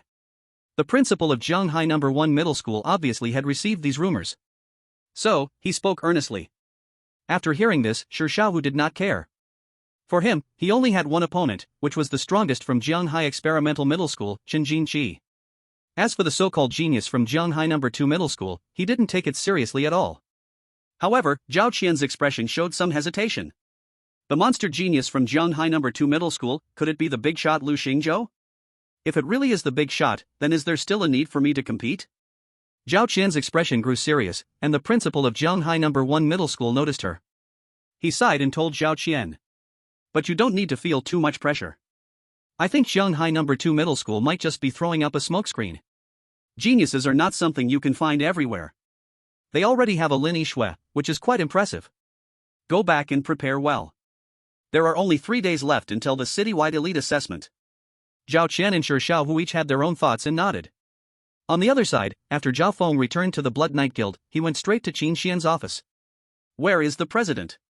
Zhao Feng looked at the empty room and asked Qin Xian's assistant outside the door. There are spatial fluctuations in the no man's land, suspected to reveal a new dungeon. The president has been summoned by the federal government to explore, the assistant answered. What level is the dungeon? Any predictions? Predictions suggest it might be a level 55 dungeon. Level 55? That should not be a difficult task for President Qin Xian. After Zhao Feng asked this, he suddenly remembered something and then switched the topic. By the way, have you heard of a young man named Lu Xingzhou? Are you talking about the young man who broke President Qin Xian's dungeon record? I have heard of him before, the assistant replied. Has President Qin Xian sent someone to contact this young man? Zhao Feng asked. President Qin Xian said to pass it on to Vice President Fei Long. Later, Vice President Fei Long seemed to have arranged for two of our guild's second-tier members to make contact, but they said that Sun Qi and Lu Xingzhou seem to have a lot of hostility towards us. The assistant recalled carefully and answered seriously. When Zhao Feng heard this, he nodded slightly but couldn't help sneering inside. Hee, how can there be no hostility? You went to show off to two geniuses, and they aren't arrogant? Damn. Fei Long is really unreliable in handling things. I've said long ago that his Jianghu rules have been eliminated in this era. Damn it, isn't this just making things harder for me? Tell me, what are the names of those two second-tier members? I want to talk to them about life goals. Oh, okay, President Zhao. On the other side. With 2 million in hand, Lu Xingzhou's mood couldn't be described with just satisfaction. 2 million. This was an income he had never dared to dream of before. Even if his aunt ran this Baozi shop without eating or drinking, it would take 40 years to save this up. This is definitely a considerable sum. And this money Lu Xingzhou could use to greatly enhance his strength. Although he didn't know the strength of this year's experimental middle school and Zhanghai No. 1 middle school. But Lu Xingzhou estimated, it couldn't possibly be stronger than him. In these 3 days, he could first raise his level, and conveniently fill the 2 skill slots unlocked after reaching level 10. If there's time, I still need to go check the trading hall. Maybe I could request something from Sun Qi's father. Use his connections to see if there's a skill book that suits him. By the way, I've finished my detox fruits. It's about time to buy a new batch. Even though this thing isn't very popular with others. But there's still a little supply. It's not like buying over 100 of them would empty the whole market, right? However, the first thing he definitely wanted to do with the 2 million gold coins was to return home in glory. After returning home, Lu Xingzhou cheerfully went to find Aunt Chu Qing and said with a smile. Auntie, guess how much I made today? Chu Qing saw how happy Lu Xingzhou was after finishing today's test and smiled back, then asked supportively. That great? How much did you make? Lu Xingzhou held up 2 fingers. Chu Qing widened her eyes in surprise and asked. 20,000? Lu Xingzhou shook his head, his face saying clearly, you really have no imagination. Chu Qing boldly guessed again. Could it be 200,000? Lu Xingzhou shook his head again. He felt the guessing game should end now. Just as he was about to say the answer. Suddenly, the door of the bun shop was kicked open. Bang! Then, a greasy middle-aged man in a black leather jacket and a crossbody bag walked in. The man had a face full of fat, and 2 fierce-looking lackeys followed behind him. The 3 of them entered the room, grabbed a stool by the door, crossed their legs, and sat down arrogantly. After seeing this man, the brightness on Chu Qing's face instantly turned gloomy. She slowly opened her mouth and said, Fat lard, what do you want? Didn't we already pay this month's rent? The greasy middle-aged man called Fat Lard gave an ugly smile when he heard that. Then he said playfully. The whole street pays rent yearly. Only your family pays monthly. Too much trouble. Now, I don't plan to rent it to you anymore. How about that? Chu Qing's face clearly didn't look good. Her voice trembled, but she still tried to act strong as she said. No, we signed a contract, how can you go back on it? Go back on it? Fat Lard acted like he heard something funny. I own the whole street. I can go back on it whenever I want. What can you do? Either pay the full rent today, or prepare to shut this shop down. Hearing this, Chu Qing was so angry her hands started trembling slightly. But she still stayed calm and slowly said. Xiaolu, you go back inside first. She didn't want Lu Xingzhou to get involved. But at this moment, Lu Xingzhou narrowed his eyes and looked at the fat middle-aged man in front of him. He spoke lightly. How much? Give me a number. The middle-aged man glanced up and down at the poor boy in front of him, then said. 50,000 gold coins, pay it all at once. Can you afford that? Chapter 31, it's your life buying money. 50,000 gold coins. If I give you the money, you'll leave, right? Lu Xingzhou spoke coldly. His tone carried an unmistakable chill and coldness. Fat Lard heard this tone, his eyes turned sly, then he laughed and said. 50,000 was the price just now. Now it's gone up 100,000 gold coins. Or you both get ready to be dealt with and kicked out. Lu Xingzhou narrowed his eyes at the man. After a while, he said. Are you sure? What's there to not be sure about, kid? Are you trying to threaten me? Fat Lard laughed loudly. Then, the 2 lackeys beside him stepped forward. At once, their info panels were shown. Both were stuck at the second tier class, level 19. At this moment, Fat Lard no longer pretended. His greedy eyes looked at Chu Qing beside him, scanning over her face and body. Because of good maintenance, Chu Qing's face looked no more than that of a girl in her mid-20s. Unlike the youthful girl, Chu Qing looked more like a ripe peach, mature yet alluring. Her graceful figure, even wearing loose work clothes, couldn't be hidden. The greedy fat man opened his mouth and said, "Kid, young people shouldn't be so arrogant. Convince your aunt to obediently spend one night with me, and won't all of this be solved? Maybe if I make her happy, I won't even charge rent for the next year." He. The fat man licked his lips, then let out a reckless laugh. At this moment, Lu Xingzhou's gaze turned icy, and he too laughed out loud. He stood in front of Chu Qing and said faintly, "Name your price, how much is enough?" Seeing that the other person still didn't get it, thinking this was about money, the fat man slammed his hand on the table and stood up.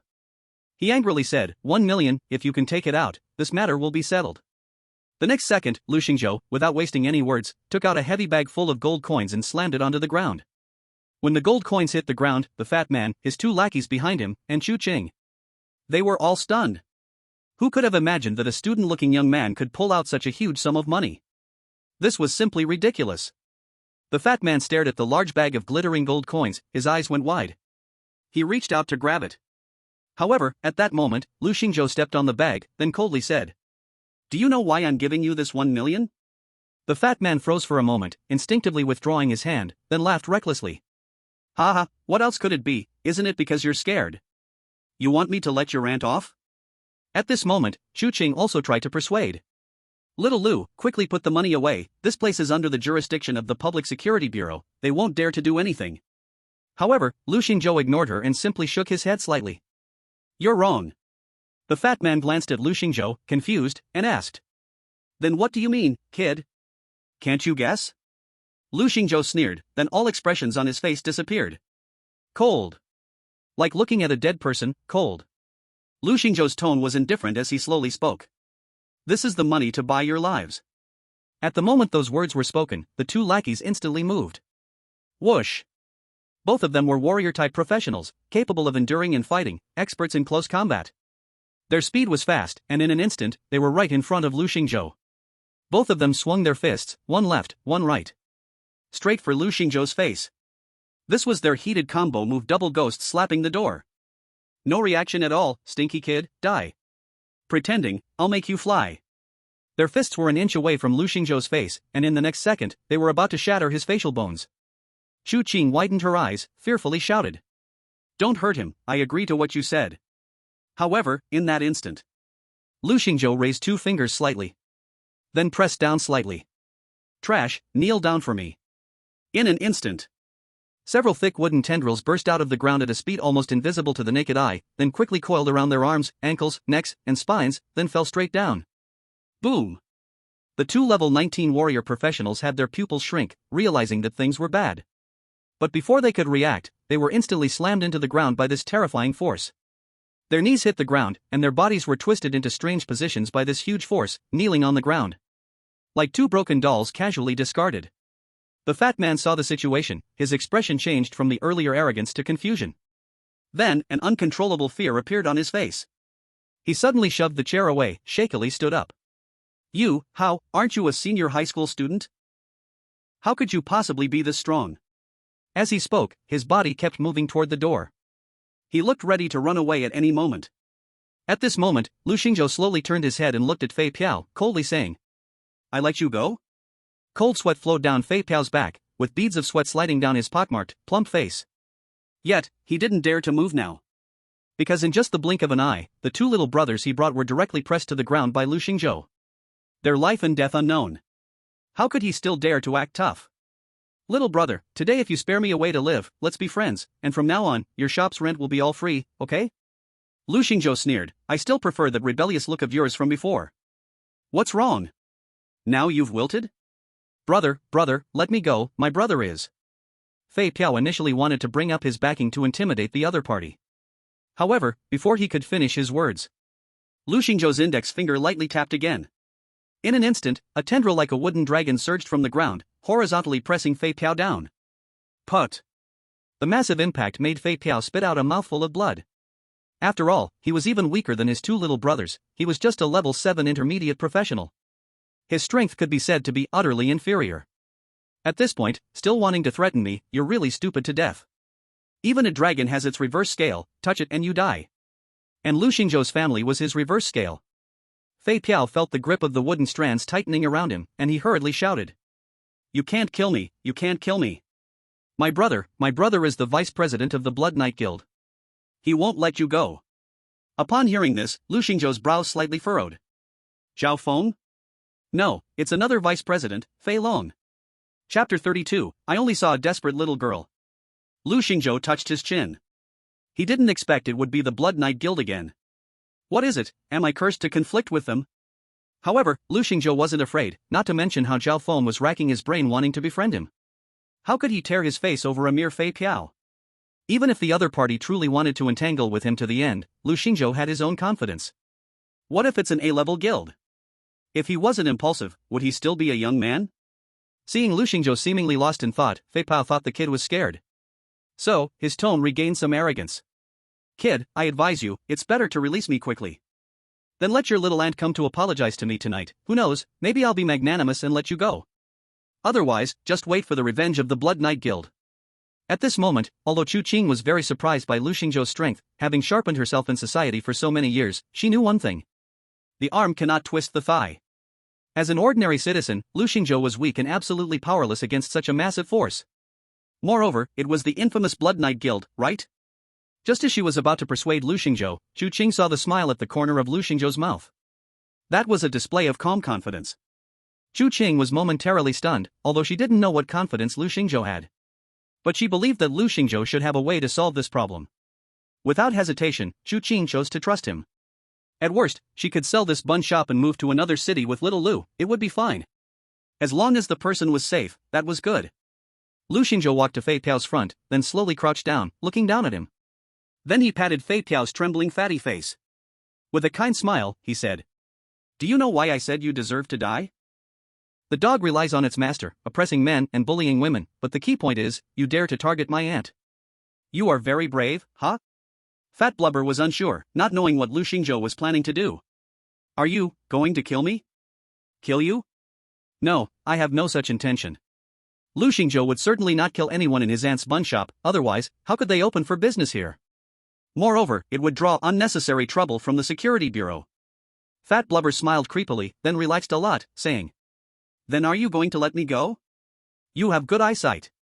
Lu Xingzhou shook his head slightly, then revealed a kind smile and said, Let you go just like that? You seem to be thinking too beautifully. So what are you planning to do? For some reason, Lu Xingzhou's smile made Fat Blubber feel a shiver in his heart. The next second, he suddenly felt a chill under his crotch. Whoosh! Then, Fat Blubber's eyes widened suddenly. Ah. Lu Xingzhou ended the realm of the myriad phenomena, casually turned his head and ignored him. He let Fat Blubber jump and run out the door, screaming in agony. Chu Qing tilted her head in confusion and asked, What's wrong with him? He looks in pain. Did you do something? What did I do? Lu Xingzhou retorted. Well, Fat Blubber, he looks very painful. Lu Xingzhou shook his head, looking innocent and said, I don't know, I only saw a desperate girl. Chu Qing was stunned when she heard this answer. After a moment, she understood the meaning behind Lu Xingzhou's words. Instantly, her face turned slightly red. Chu Qing silently covered her mouth, inwardly scolding this Xiao Lu for being so improper with her aunt. But shy or not, in reality, from the moment Lu Xingzhou blocked in front of her, her heart was already deeply moved. What about those two? Chu Qing changed the subject, pointing to the two Fat Blubber's lackeys lying on the ground. Lu Xingzhou glanced at those two, then shook his head slightly and casually said, Call the security bureau, let them handle it, just say there are robbers breaking in. Oh, okay. Chu Qing hadn't realized yet that she had gradually begun to rely on this young man in silence. The security bureau received the call, and Captain Chen Xiaofeng led his team to the scene to handle the incident. Chu Qing described the general course of events to him. However, the corner of Chen Xiaofeng's mouth twitched, but he did not drop it. Hello, Miss Chu, are you saying that a high school senior single-handedly took down two professionals at level 19? And these two didn't even have any ability to resist? Chu Qing nodded heavily, indeed that was the case. Chen Xiaofeng didn't know whether to laugh or cry. Are you kidding? They wouldn't even come up with stories like this. Who would believe something like that? Not only Chen Xiaofeng didn't believe it, but several teammates around also questioned Chu Qing's words. just as they were preparing to inquire further into the matter. Suddenly, Lu Xingzhou walked in from outside. The moment their eyes met, Lu Xingzhou spoke. Captain Chen, I didn't expect us to be so fated. It's you handling this matter today? Chen Xiaofeng. He hesitated for a moment, realizing something, and asked, Is this your aunt? The high school student she mentioned, is it you? Lu Xingzhou nodded, otherwise? Upon hearing this, Chen Xiaofeng directly slammed his notebook shut. All right, now I know what's going on, we can leave. Captain Chen, take care, Lu Xingzhou waved. Chu Qing was startled, full of confusion. Just now, this Captain Chen Xiaofeng didn't believe it, right? How did he believe it just by seeing Lu Xingzhou come out? Xiao Lu, do you know him? Yeah. Lu Xingzhou nodded. I helped them catch a suspect, over level 20. Chu Qing was dumbfounded again. Xiao Lu, when did he do so many shocking things? He is already this strong, but as his aunt, how come I didn't know at all? It seems that I need to have more private conversations with little Lu. After Captain Chen and the others left, Lu Xingzhou called Sun Qi. He asked him to take him to the trading house tomorrow, bringing his membership card. Then, in the afternoon, he went on with his usual dungeon runs. Sun Qi replied with just one word. Ajk. After hanging up the phone, Lu Xingzhou returned to his room, ready to tidy up a bit before getting some rest. Just then, Chu Qing walked in wearing pajamas. Aunt, what's this? Chu Qing closed the door and slowly spoke. We haven't heart-to-heart for a long time. How about chatting with your aunt today? Chapter 33, you at least have to hit 10, right? After a night of deep conversation. Chu Qing had a general understanding of Lu Xingzhou's situation. This made her feel quite gratified as an aunt. Lu Xingzhou then mentioned to his aunt that he would take her to visit the trading house the next day. At first, Chu Qing hesitated because she had to open the store and didn't have time to go. But after Lu Xingzhou's strong persuasion, she finally agreed to his suggestion. Treat it as a holiday. The next day, the Good Taste Bun shop was closed tight. Lu Xingzhou took Chu Qing to the Jianghai City trading house, and Sun Qi was already waiting at the entrance. Brother Lu and Chu Qing, good morning. Sun Qi greeted them in a slightly cheesy tone. Chu Qing had specially changed into casual clothes today, wearing a tidy yellow tank top paired with a floral short skirt. Although she didn't dress up deliberately, she maintained herself well. Standing beside Lu Xingzhou, Chu Qing looked just like his older sister who had just graduated from college. Good morning, Xiao Qi. Chu Qing responded with a warm smile. Lu Xingzhou curled his lips, looking displeased. Why are you being so cheesy? Can't you just talk normally? Aren't I just happy? Sun Qi scratched his head and chuckled. You don't know, my dad was so glad to hear I got second in the whole school, beating Lin Ishue. He happily gave me a quota of 500,000 gold coins, letting me pick anything I like today. Brother Lu, thank you so much. Otherwise, it would have been quite hard for me to win over Lin Ishue. I don't know how to repay you. How about I dedicate myself to you? Lu Xingzhou waved his hand in disgust. Go, stay away from me. If you turn the lights on at night, I can't sleep. Turn the lights on at night? Sun Qi touched his shiny bald head, and only then did he realize. Whoa bro, are you mocking me? What can I do? It's genetic. If you laugh at someone's flaw, won't you feel guilty? Doesn't your heart ache even a little? Nope, I feel perfectly fine. Lu Xingzhou replied calmly. Aunt Chu Qing, you have to help me. Sun Qi complained. However, Chu Qing just covered her mouth with one hand and smiled brightly. After greeting each other, the three of them entered the trading house together. Hey, Brother Lu, you have no idea how happy my dad was yesterday. He even took me out for a full evening of fun. Lu Xingzhou was confused, are you sure? Is that legal? Sun Qi was a bit stunned, what's not legal about that? Eating, singing, bathing, isn't that driving consumption? Oh, cough, that's what I meant. Lu Xingzhou covered his mouth. Sun Qi didn't dwell on it and then asked. By the way, Brother Lu, how did you celebrate yesterday? Wasn't it also pretty lively? Lu Xingzhou thought for a moment, then replied nonchalantly. It was quite lively. A fat guy brought 2 level 19 warriors to our house to cause trouble, and I easily took them down. Sun Qi instinctively responded with an "oh," but the next moment, he turned around in surprise to look at Lu Xingzhou. What? Brother Lu, did you take down 2 level 19 warriors by yourself? Lu Xingzhou, what's the surprise? Sun Qi gently shook his head and said, it's a bit too much. You have to defeat at least 10 to be evenly matched. That's true. Lu Xingzhou nodded in agreement. Seeing the serious looks on their faces, the people in the trading hall thought the two boys had lost their minds. They are just bragging. A senior student wanting to fight 10? Do you think you are Yi1? What a joke. But Lu Xingzhou and his friend ignored the stares from the crowd. Under the guidance of the trading hall staff, they entered the members' lounge. The staff recognized Lu Xingzhou and Sun Qi. These two had only browsed through some items last time and ended up buying just over 100 detox fruits and a skill book for daily life. Moreover, they were only looking at low-level gear around level 5. This order probably wouldn't yield much profit. However, their job is service-oriented, so they didn't show much impatience on their faces. Yet inside, they certainly envied colleagues who served big clients spending tens of thousands of gold coins. However, Lu Xingzhou spoke directly to first, buy a few skill books for my aunt, then take me to see level 10 golden equipment. Upon hearing this, the staff was taken aback. Level 10 golden equipment? If memory serves, weren't these two just around level 5 or 6 a few days ago? In such a short time, they are already looking at level 10 gear? For others, reaching level 10 would take at least a month.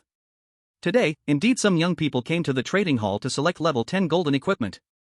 However, those were all renowned super geniuses from major high schools. Could it be that these two young men are also super geniuses from some school? The shock in the staff's heart was beyond words. But he also felt a thrill of joy. Level 10 golden equipment generally costs over 20,000 gold coins. It looks like there is money to be made. Please follow me. With a bright smile, the staff led the three of them to choose a few life skill books. Chu Qing shook her head vigorously when she saw the prices, believing they were way too expensive. Buying these few skill books would nearly equal a year's profit from her bun shop. However, Lu Xingzhou whispered in her ear, "Have you forgotten how much money I have? Trust me, buy it." Lu Xingzhou was financially well off this time, so he really wanted to see if his aunt's cooking skills could improve with the higher level life skills. This is an investment. As long as his idea could be confirmed, spending any amount of money would be worth it. Lu Xingzhou paid the money and received a hefty skill book from the staff, which cost him over 70,000 gold coins. This was a considerable expense, but absolutely worth it. Chu Qing was very moved. She understood Lu Xingzhou was looking out for her, so she didn't push back anymore. She stored the skill book in her item bar. "All right, take us to see the golden equipment," Lu Xingzhou said. Sure. The storage room for level 10 equipment was smaller than the one for level 5 gear he had previously visited. The staff led Lu Xingzhou and the others in circles until they reached a smaller room next door. This room was half the size of the previous storage. "Customers, this is where the level 10 golden equipment is displayed. Each piece of equipment has a detailed description next to it. Please feel free to choose." Upon hearing this, Lu Xingzhou nodded. The trading hall's introduction to the gear didn't matter much to him. He intended to choose for himself. So Lu Xingzhou. Walking slowly, he was evaluating the gear laid out in the warehouse as he moved. As he walked, Lu Xingzhou suddenly noticed two cabinets that were very interesting. There, the displayed gear looked somewhat similar to his bracelet. Lu Xingzhou checked the descriptions, and the names of the two pieces of equipment instantly appeared before him. Zombie King's Ice Ring, Gold Level. Zombie King's Ice Necklace, Gold Level. Chapter 34, is this the top seller? Isn't this gear part of the same set as his bracelet? If Lu Xingzhou remembered correctly, when he got this equipment, he saw in the system prompt that there was a set effect. Unexpectedly, he found it in the trading hall. With a thought, Lu Xingzhou summoned his bracelet to his wrist. Then he picked it up and compared it with the two pieces of equipment displayed in front of him.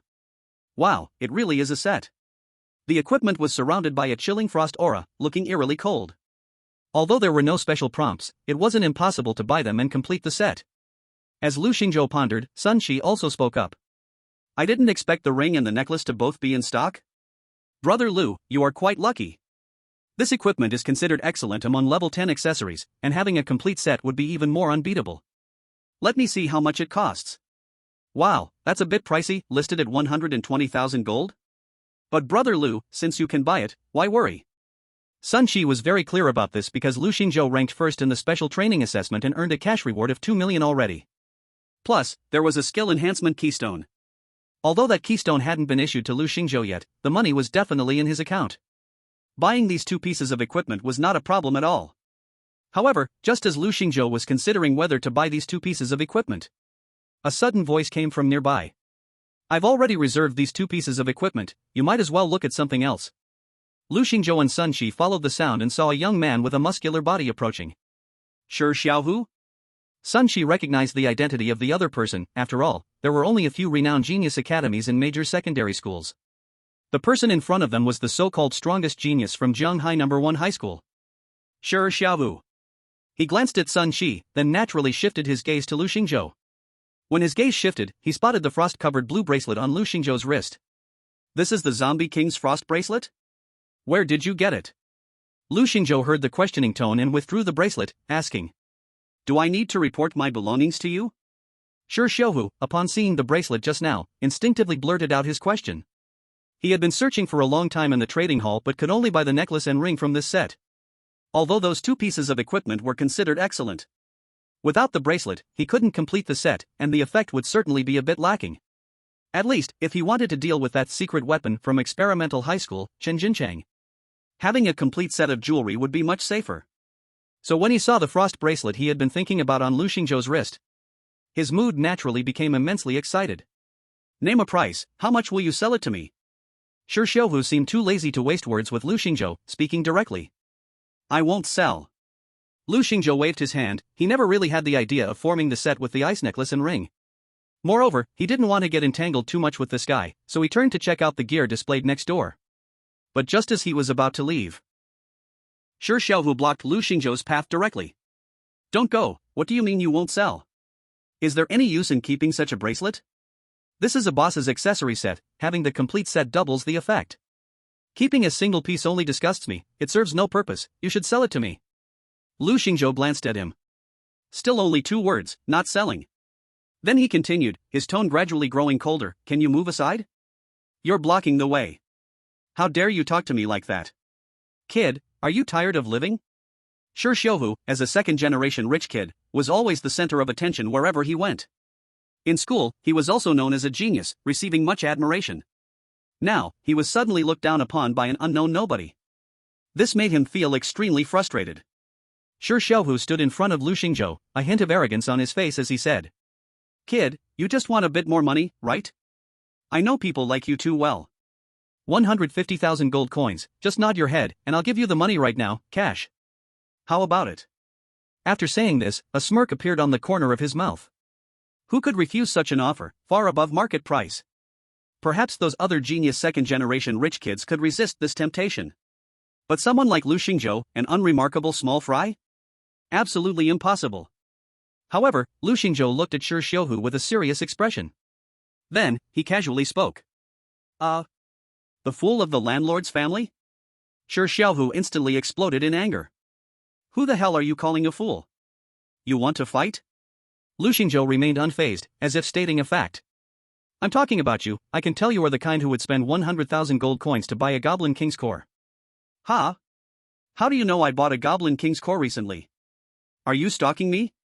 Hearing this, Lu Xingzhou and Sun Shi were stunned.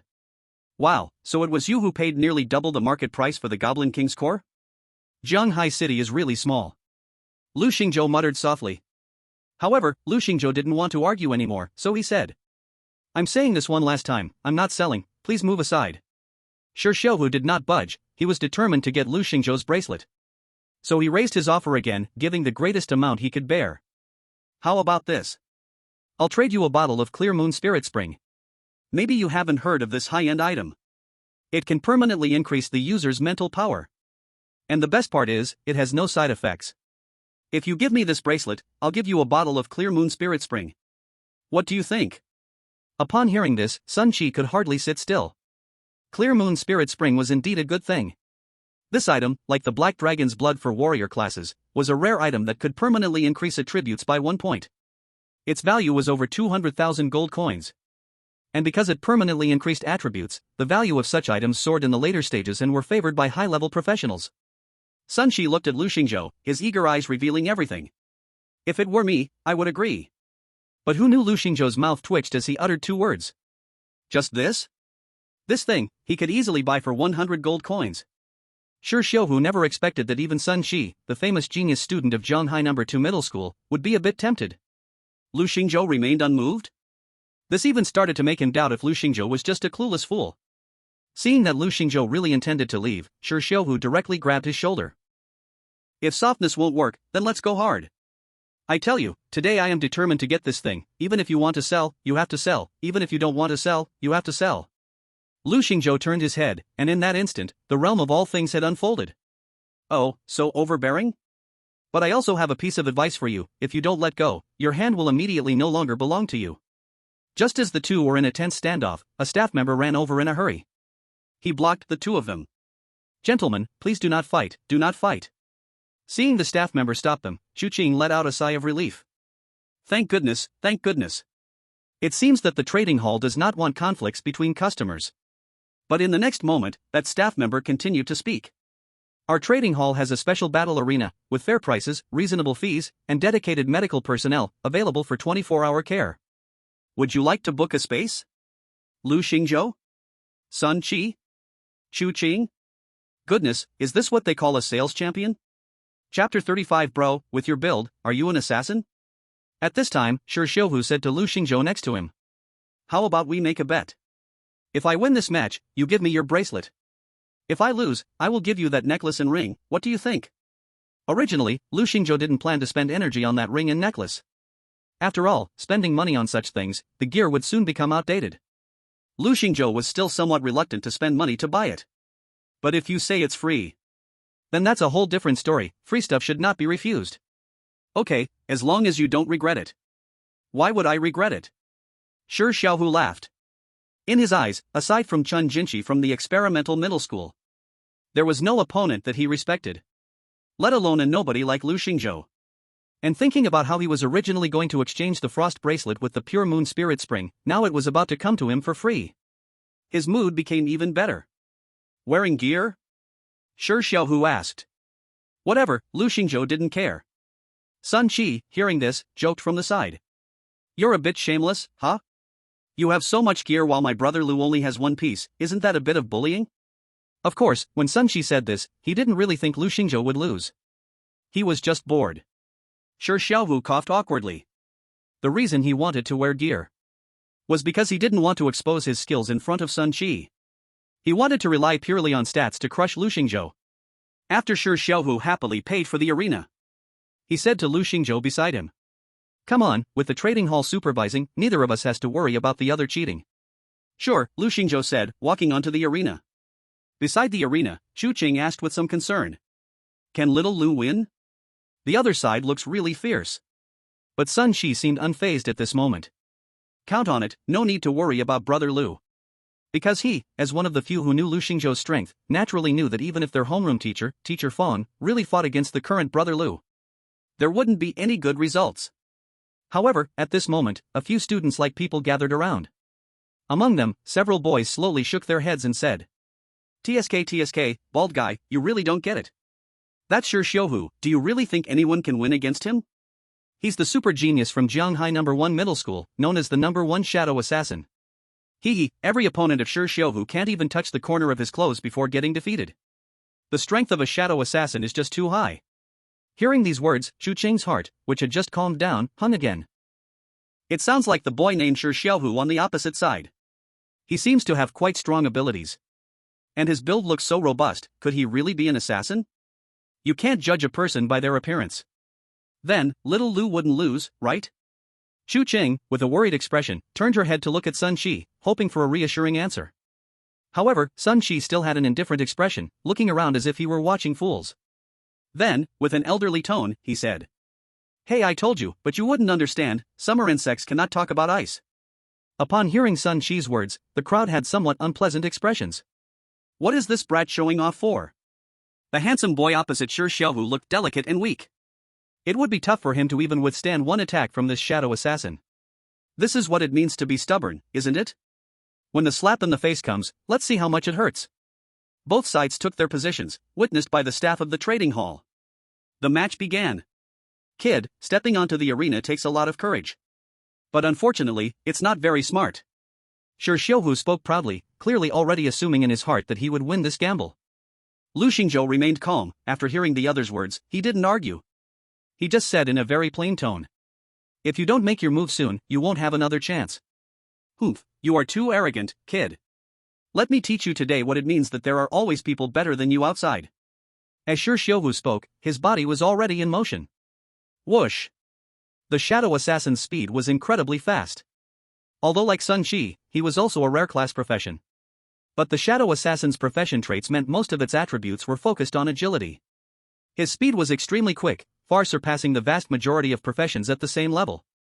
Furthermore, when equipping gear, the shadow assassin's damage was quite impressive too. Just as he quickly approached Lu Xingzhou, Shi Xiuhu took out his weapon from his inventory. It was a dagger embedded with a Goblin King crystal core. This was also a primary combat weapon specially crafted for him by his father at great expense. Don't blame me, blame yourself for being too arrogant. Shi Xiuhu's speed was so quick, he was almost like a fleeting shadow. Just as he was about to reach Lu Xingzhou, Shi Xiuhu used his momentum to stab fiercely at Lu Xingzhou's neck. The surrounding students watching this scene were all deeply impressed. Damn, truly a genius from Jianghai No. 1 High School. With this speed, if I fought him, I'd probably be killed in a heartbeat. Yeah, this speed is just too fast. An ordinary person wouldn't be able to take even one attack from him. Look at that kid opposite, he's just standing there like a fool, isn't he just waiting to die? Ha, I initially thought he was so confident, maybe he had some skills, but now it seems he's even worse than me. I could do it too if I went up. However, just as Shi Xiuhu was closing in on Lu Xingzhou, suddenly, Lu Xingzhou slightly shifted. Shi Xiuhu squinted his eyes, filled with disdain. Magic missile. Isn't this the usual attack of a magic apprentice? It seems this kid is just a useless low-level job. How dare he challenge me at this level? He really doesn't know what death means. But just as he thought this, suddenly, a terrifying cold wind swept across the arena. This is the special attribute of Lu Xingzhou's bracelet. 6th tier skill Extreme Ice Storm. Chapter 36 I can tell you, you are too weak. In an instant, Shi Xiuhu felt the overwhelming pressure of the terrifying ice storm in front of him. His hair stood on end, and danger signals rang in his mind. This feeling made his nerves tense up instantly. Danger. Extreme danger. At this moment, Shi Xiuhu gave up attacking. He burst into a full-speed escape. However, he still underestimated the terrifying speed of the ice storm. Even though the shadow assassin is fast, his level is too low. Speed could not outrun Lu Xingzhou's extreme ice storm. Ah! A piercing scream suddenly echoed in the arena. Then, everyone saw a figure being hurled out at an incredible speed. He rolled several times on the ground. Bang bang bang! Shi Xiuhu's right leg had been completely frozen by the extreme ice storm. The terrifying cold effect made his right leg nearly lose all sensation. Moreover, the skill slowing effect spread throughout his entire body. At this moment, Shi Xiuhu could only feel extreme cold in his body. His blood felt like it was about to freeze. His whole body was powerless to move. What is this skill, damn it? Shi Xiuhu looked shocked, with a hint of panic on his face. How could you, a magic apprentice, possibly master such a high-level ice spell? Damn. While crawling on the ground, Shi Xiuhu struggled to use his left leg to stand up. At this moment, the crowd around saw Shi Xiuhu's disheveled appearance. Their faces were filled with confusion and doubt. No. This doesn't make sense. What happened? Isn't Shi Xiuhu the top genius of Jianghai No. 1 High School? How could he not defeat a magic apprentice? Are you stupid? That's no ordinary magic apprentice. Didn't you see the power of that ice storm just now? I estimate that even a level 20 professional would be half dead after taking a hit. It shouldn't be. Why can a magic apprentice defeat a shadow assassin? Is that reasonable? Everyone looked equally puzzled. Just now, they had seen the overwhelming power of Lu Xingzhou's ice storm. It didn't seem like something a senior student could unleash, it was way beyond normal. At that moment, suddenly, a clever person spoke up to ask. Hey, do you think there's a possibility that his ice storm isn't a skill he cast but an effect from his equipment? This statement made many people suddenly realize. Right, that sounds about right. It must be an effect from his equipment. Otherwise, how could he be so much stronger than us? Many nodded, agreeing wholeheartedly. But at this moment, Sun Qi casually said. Are you talking about the frost bracelet? But Shi Xiuhu has 2 pieces of that equipment, why haven't we seen him use such a skill? Instantly, the crowd fell silent. Right, that makes sense, could it be that the magic apprentice is the chosen one of this version? Just as everyone was deep in thought, on the other side, Shi Xiuhu also reacted. Wait. No, you can't be that secret weapon from Jianghai No. 2 High School, that monster? If you are that monster, then it's not surprising that you have such a terrifying ice skill. The principal is right. Lu Xingzhou smiled faintly, not claiming a position, then said. As for the monster or whatever, I don't know who you are talking about. But I can tell you this, you are too weak. Weak? After hearing this, a hint of provoked anger appeared on Shi Xiuhu's face. He was extremely displeased. He just hadn't used all his strength, and he was actually mocked by a magical apprentice. Does this guy want to die? Since you think I'm weak, then I'll play with you. Let's see who is truly strong and who is weak. Clearly provoked by the earlier words, Shi Xiaohu brought out his best skill. He quickly vanished, and then pronounced, 3 Shadow Burial. At the moment he said this, the other onlooking students were filled with dread. Could it be this is the so-called 4th-tier skill? A divine skill that shadow assassins can master, dividing one's body through high-speed movement into 3 nearly solid shadows. No way, it must be this skill, right? At this moment, only Sun Chibor remained calm and asked, Captain San, do you have the Italian cannon just like Captain Air? Everyone? What's wrong with this guy? You're not worried for your friend, and instead, you're making this kind of unfunny joke. This guy really doesn't understand the situation, does he? Lu Xingzhou watched the 3 shadows of Shi Xiaohu suddenly appear before him. Feeling a bit curious, he spoke, it's somewhat interesting, this skill looks pretty cool. Humph, it's too late to be scared now. Shi Xiaohu snorted coldly, looking down from above. I know your skill is quite powerful, but I've also noticed the problems with it. That is, this skill far exceeds the level you can currently master, using it must put a significant burden on you, right? Humph, and your skill's Ice Storm can only attack in one direction. So even if you want to release your skill again to attack me, can you figure out which of my 3 clones is really me? I'm afraid you can't, huh? Ha ha ha. After hearing Shi Xiaohu's analysis, everyone around wore expressions of understanding. So that's it, it seems that in the contest of skills, it's not just about higher ranks equating to greater strength. Other issues that may arise in actual combat must also be considered. It seems Shi Xiaohu truly deserves the title of genius, this adaptability in battle is something ordinary people can't match. Having his weakness seen through, that kid is definitely going to lose. Right, he's surely going to lose. Even the staff watching from the sidelines couldn't help but nod. As completely neutral staff of the Zhanghai City Trading Hall, they did not favor anyone. But from their perspective, this young man named Shi Xiaohu was clearly more battle experienced than the boy on the other side. Able to keenly observe such important information during combat. If nothing unexpected happens, he has already won. But the unexpected came. Lu Xingzhou gently scratched his head, then revealed a helpless smile. The idea is good, but it's useless against me. In the next second, Lu Xingzhou threw out a normal attack towards each of the 3 shadow clones' positions. Boom boom boom. The terrifying blizzard covered the entire field. Shi Xiaohu, defeated. Chapter 37, Golden Level Equipment, Unexpected Harvests. In the arena, Shi Xiaohu was frozen solid into a block of ice. The 3 shadow clones that had just been so imposing instantly vanished into nothingness. Fancy tricks. Lu Xingzhou stroked his chin, then said to the staff nearby. Hurry up and go rescue him. It's getting late, it's almost too late. At this moment, the staff suddenly realized what was happening. In an instant, 7 or 8 people rushed into the arena carrying a stretcher and healing supplies. However, everyone was busy for a long time, but they could not break the huge ice block in front of them. Until the attending physician came up carrying a huge impact drill. Everyone get out of the way, I'll do it. Everyone at the scene was shocked. They never expected that Lu Xingzhou's terrifying ice storm could unleash so many attacks in succession. It was terrifying, truly too terrifying. This level of power was indeed impressive, completely beyond the caliber of a high school student. Whose monster is this? It's too absurd, how come I've never heard before that there is such a fierce person in Zhanghai?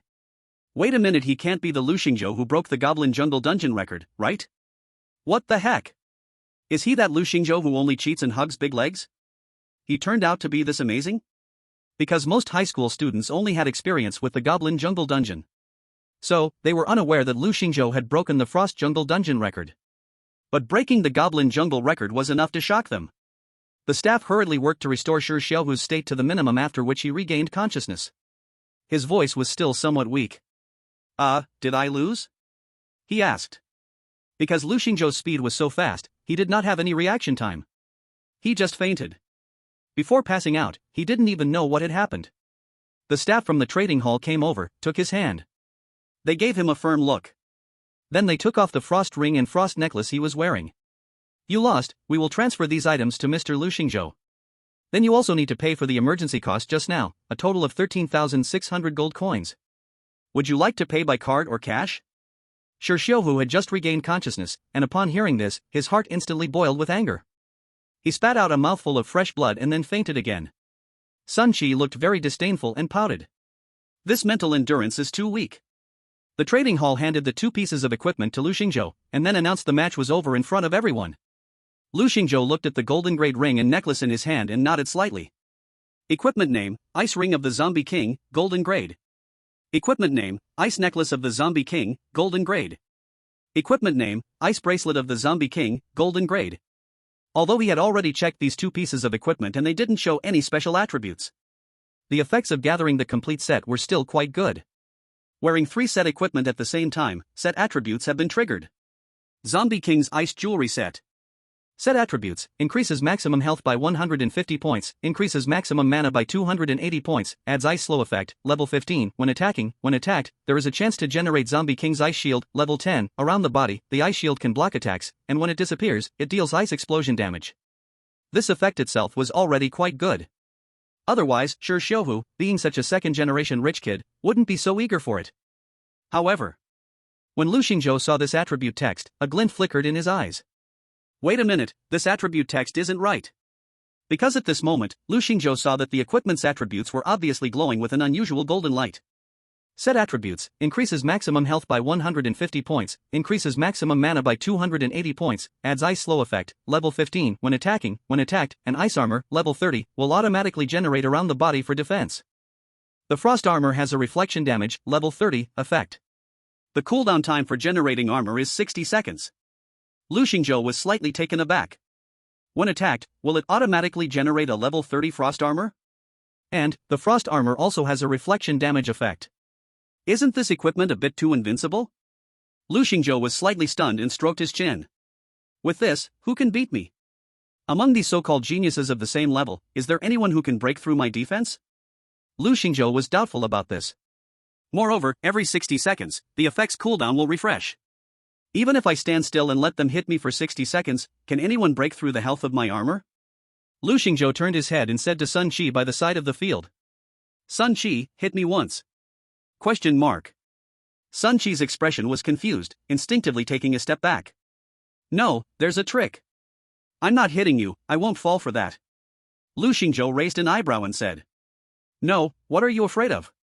We've been brothers for so many years, when have I ever tricked you? Sun Qi hesitated for a moment, feeling that Lu Xingzhou's words made some sense. So he nodded and said, half convinced. Alright, then I'll hit. Go ahead, it's fine. Lu Xingzhou waved his hand, signaling him to act quickly. Then, Sun Qi took out a glowing gauntlet from his item pouch. Lu Xingzhou's gaze sharpened as he looked at the gauntlet's attributes. Equipment name, Radiant Showdown, Golden Level. Required level, level 10. A level 10 golden equipment, nice.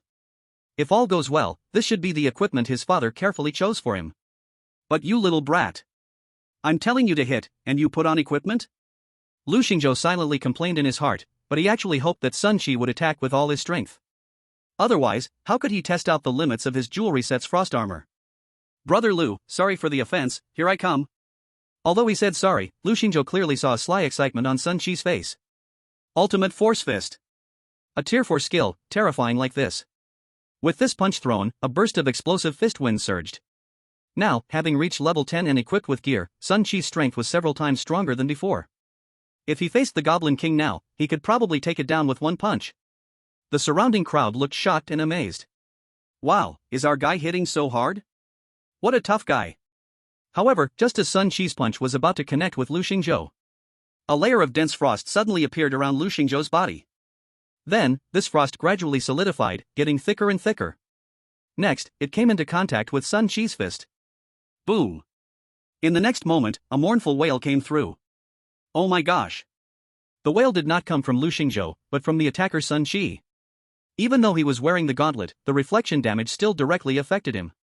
At this moment, Sun Qi was holding his right hand, his expression full of pain. And Lu Xingzhou was completely unaffected. Because around his body, at the point of contact with Sun Qi's fist, a thick layer of frost armor had already formed, radiating waves of chilling fear. At this moment, Lu Xingzhou also looked at his information panel. Name, Lu Xingzhou. Class, Forbidden Arcane Mage, Legendary Level. Level 10. Combat Power, 36 stars, plus 12 stars. Skills, Annihilation Flame, Tier 9, Universal Forest, Tier 9. Equipment, Zombie King's Frost Bracelet, Golden Level, Zombie King's Frost Necklace, Golden Level, Zombie King's Frost Ring, Golden Level. Health, 660, plus 100. Health, Armor 2863 of 4000. Mana, 1870 plus 330. Strength attribute, 11 points, plus 1 point. Spirit attribute, 120 points, plus 12 points. Agility attribute, 14 points, plus 2 points. Defense attribute, 9 points, plus 3 points. Wearing the jewelry set indeed brought a significant boost to combat power. And not only that, beside his life value limit, there was an additional armor health bar. This actually exceeds my life value limit by several times. No wonder it's level 30 frost armor, it's truly ridiculous. Even for someone like Sun Chi, a top-tier damage dealer, a full strength strike couldn't break my frost armor. Looks like I can just stay put and deal damage from now on. When Lu Xingzhou just fought with Shi Xiuhu, he had even dodged a bit. If he had gathered all 3 pieces of the set earlier, then why bother dodging? He could just stand still and wait for Shi Xiuhu to tire himself out, he'd probably be half dead by then. Great, I really didn't expect to have some extra gains. Lu Xingzhou felt secretly pleased and was very satisfied with his rewards this time. But it had to be said that Sun Chi's single target attack ability was indeed ridiculously strong. If it were an ordinary person, they probably wouldn't be able to deal more than 1,000 points of damage to the frost armor even once. On the other side, Sun Chi looked at his right hand with a pained expression. My dear right hand, why is it always you getting hurt? Oh my god. Brother Lu, why do you always hurt me? Aunt Chu Qing, you have to see this, he always does this. As Sun Chi complained, he took out a basic health recovery potion from his item bar. Then he tilted his head back and drank it. Glug glug. Soon, his hand wounds started to heal gradually. The pain also disappeared along with it. Seeing this, Lu Xingzhou said lightly. Spoiled brat, it costs 1,000 gold coins a bottle. Damn, who's to blame for that? Sun Chi retorted angrily. Who to blame? Blame yourself, who let you hit so hard? Lu Xingzhou smiled faintly. I thought it was a rare opportunity. Sun Chi scratched his head, looking quite awkward. He admitted he had a gambling disposition. But unfortunately, he lost the bet. Who would have thought that Lu Xingzhou had counterattack damage? Around them, the gathered high school seniors and some professional hunters stared in shock. Sun Chi's strength was so fierce, just that move ultimate punch could probably knock them out. Who knew that such a powerful punch would not hurt Lu Xingzhou at all? Instead, Sun Chi was hurt by Lu Xingzhou's icy armor? Is this even right? Are the young people nowadays this brave? After the commotion with Shi Xiuhu ended, the staff took Lu Xingzhou and Sun Chi to explore other equipment display areas. The shock from the match had deeply settled in the hearts of everyone present. Lu Xingzhou's strong performance made the staff and onlooking professionals astonished and fearful. The staff member who had originally served Lu Xingzhou and Sun Chi began to have doubts in his mind. Could it be that this kid is a genius from some big family? Otherwise, how could such a terrifying monster appear in our level 3 city Jianhai?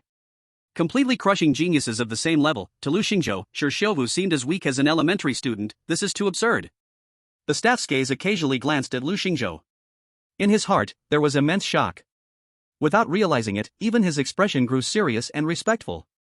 Lu Xingzhou continued to browse this warehouse. At their level of professionals, a total of 9 pieces of equipment can be worn. There is 1 weapon, 3 accessories, and 5 armor pieces. Lu Xingzhou had already equipped 3 accessories. But he hadn't worn any weapons or armor yet. Lu Xingzhou looked around and didn't find any good equipment, so he casually purchased some golden level armor. This was a way to show respect for the opponents he would soon face. However, when it came to choosing weapons, Lu Xingzhou was at a loss. There weren't many good weapons available. There were several staves that matched his level. But there were simply no stylish staves that the magic apprentice could equip. Most of the attributes are quite different compared to the staves that high-level professionals can equip. The gap is not small. This made Lu Xingzhou feel very frustrated. Why should a magic apprentice be considered inferior? Both are level 10 staves, and their quality is also golden.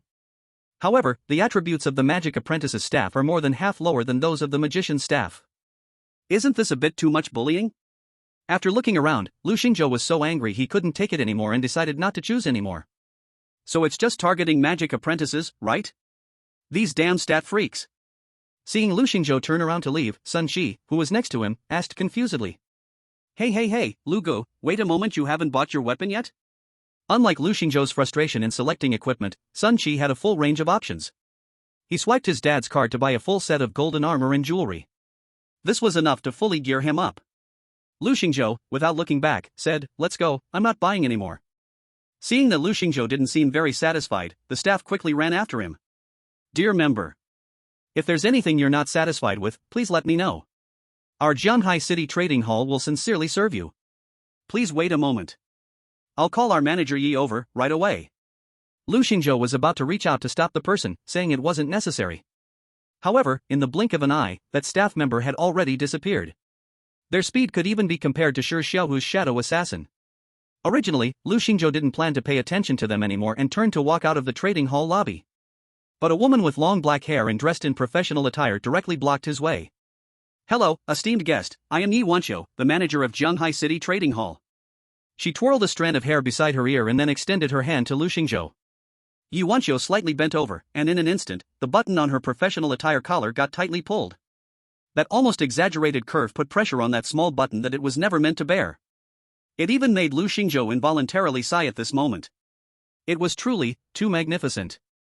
Manager Yi, hello, actually I don't have anything to find you about, I've already chosen everything I wanted. Lu Xingzhou shook hands with her generously and then slowly spoke. However, Yi Wanqiu clearly did not believe Lu Xingzhou's words.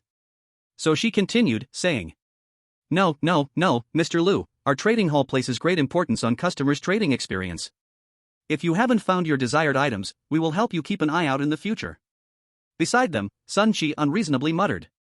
When I bought something before, you didn't say that. Manager Yi turned to look at Sun Qi, ready to speak. But her gaze suddenly landed on Chu Qing, who was next to Sun Qi. As their eyes met, Manager Yi's eyelids fluttered slightly, revealing a hint of confusion. This change in her expression was very subtle, but in the next second, she skillfully hid it away. No one else noticed. Then, she seemed to show Lu Xingzhou a bit more respect in her tone.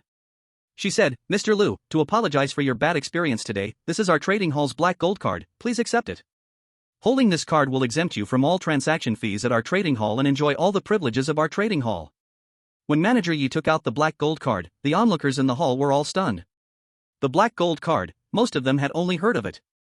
The cards issued to ordinary people are just bronze cards and silver cards. As for professionals like Sun Qi's father, they only have a golden card. As for diamond cards and black gold cards, these were given out specifically to the real big shots of Jianghai City, to build good relations with them. But Lu Xingzhou was just a high school senior, barely old enough to grow facial hair, right? What gave him the right? Could it be that this kid actually comes from a terrifyingly powerful family background? The people around him sank into deep speculation. The reason Manager Yi did this was that she had heard from the staff about Lu Xingzhou's astounding performance on the battlefield just now. He easily defeated Shi Xiaohu. Even if he were not a child of a great family, a genius like him bursting onto the scene was worth befriending with a black gold card. That would not be a loss at all. After taking the black gold card, Lu Xingzhou played with it casually. Both sides of the card were made of a material similar to black obsidian. And under the light, from different angles, it flashed delicate golden patterns that looked like flowing water, appearing extremely luxurious. Compared to the golden card in Sun Qi's hand, it was clearly not on the same level. If I hold this card, will the trading house help me buy whatever I want? Of course. Manager Yi smiled and nodded, her proud chest slightly trembling with excitement. As long as Lu Xingzhou had a request, that was the best scenario. She wasn't afraid if Lu Xingzhou wanted to buy some rare items or unique treasures, she feared that he wouldn't speak up at all. As long as Lu Xingzhou could voice his needs, it would be a good thing for the Jianghai City Trading House. Don't mention level 10 equipment, they could even help look for stars in the sky. After pondering for a moment, Lu Xingzhou said, Do you still have detox fruits here? I want to buy some. Manager Yi blinked, her excitement instantly cut off. Her expression was filled with confusion. In fact, she began to doubt if something was wrong with her ears. You said what? You want detox fruits, right? Yi Wanqiu froze for a second, then pondered before speaking. If I remember correctly, the last time these were completely bought by a customer, our trading house hasn't received any more stock. After all, the sales of detox fruits haven't been good. Hearing this, Lu Xingzhou nodded, then said, I know because the last time they were bought by me. Ah. So it was you then, what happened to those detox fruits you bought before? I've already eaten them. Eh? Yi Wanqiu couldn't remember how many times that kind of expression had appeared on her face today. No, she is a professional. Facing such a distinguished guest like Lu Xingzhou, she naturally must meet his needs. How could there be any unnecessary thoughts? Looks like I still don't have enough training. Thinking of this, Yi Wanqiu shook her head and then firmly said, All right, dear customer, rest assured, I will immediately go buy detox fruits for you. Please leave me an address, and I'll deliver it to your door. Okay. Lu Xingzhou nodded, leaving an address and contact information. Then, he left the trading house with Sun Qi and Aunt Chu Qing. After leaving the trading house, Sun Shi looked at him with envy and asked, "Wow, Brother Lu, let me see your black gold card, this is too awesome." Lu Xingzhou casually tossed it to him, laughing, "What's so impressive about a membership card?" "Brother Lu, you don't understand." Sun Shi admired it reluctantly for a moment, then returned it to Lu Xingzhou saying, "Sigh, why couldn't my dad give me a hand like this?" Sun Shi smacked his lips, suddenly a light bulb went off and said, "Hey, Brother Lu, why don't I recognize you as?" "Wait a second." Lu Xingzhou suddenly grew alert, gesturing for him to stop his next words. "Think twice, be careful when you go home after today, Uncle Sun is kind and you must be filial." Sun Shi rubbed his hands, gazing innocently at the sky. With an expression that nothing was happening, he said, "I didn't say anything." Then he changed the subject. "But, Lu Gu, why didn't you buy a staff?" he asked. "Although this equipment doesn't have very high attributes, it's better than nothing." Lu Xingzhou shook his head slightly, feeling that spending hard-earned money on such things was a bit of a waste. Especially when spending the same amount could yield worse attributes than others' equipment. "You don't understand this targeted pain. If I had to get a weapon, I might as well just pick up a wooden stick off the street." Sun Shi didn't take it seriously and retorted. "Lu Gu, you say this, no matter what, a golden grade equipment is much better than a wooden stick, you're just talking out of frustration." "This isn't frustration. How can it not be? Let me find you a stick, would you use it?" "Yes, if I have the strength, I'm not afraid of anything." "Alright, you said it, I'm going to find you one right now." Hearing this, Sun Shi squinted and smiled, then walked into the nearby green belt to start searching. "Wait for me. I'll find one for you soon." "Hey, what's this? Dried beef jerky? What the hell, this is not beef jerky." "But what the hell? Hey, I picked up a gold coin? I've struck it rich. Looks like I'm really lucky today, not bad." Nearby, the bushes were filled with Sun Shi's shouts, attracting odd looks from passers-by. Lu Xingzhou facepalmed with one hand, feeling a mix of laughter and tears. He really didn't want to admit it, but this was, indeed, his good buddy. If he was clueless about other things, that dried beef jerky by the tree roots, could it be eaten casually? If it weren't for Aunt Chu Ching saying it's not good to throw it there alone, Lu Xingzhou really considered leaving without acknowledging this silly kid. But to be fair, Sun Shi hustled in the bushes for quite a while and really did find a straight, smooth, premium wooden stick. Moreover, at the top of this stick, there was a hollow knot formed by intertwining trees. "Here, Lu Gu, I found it. Look at this wooden stick, isn't it nice? It's premium, right? During the city assessment, you can carry this equipment. No problem, right, strength bro?" Sun Shi had a face full of excitement, grinning and joking. Lu Xingzhou snorted and laughed. "Good kid, you dare to mock me now?" But as soon as he spoke, Lu Xingzhou froze. Because when his gaze fell upon this wooden stick, a word entry suddenly appeared before Lu Xingzhou. Equipment name, Eye of the Stars, Diamond Grade. Required level, Level 1, can be upgraded through crafting. Equipment attributes, Mental Power +1, Defense +1, Armor +1, Maximum Health +10, Maximum Mana +10. Special effect, infuses the vast power of the stars into the gem, converting strength into one's own. Gem slot 1, can increase the maximum number through crafting. Lu Xingzhou stood frozen in place, in silence for a long time. Level 1, Diamond Grade Weapon? Are you kidding me, and it's even a growth type? The value of this equipment is beyond estimation.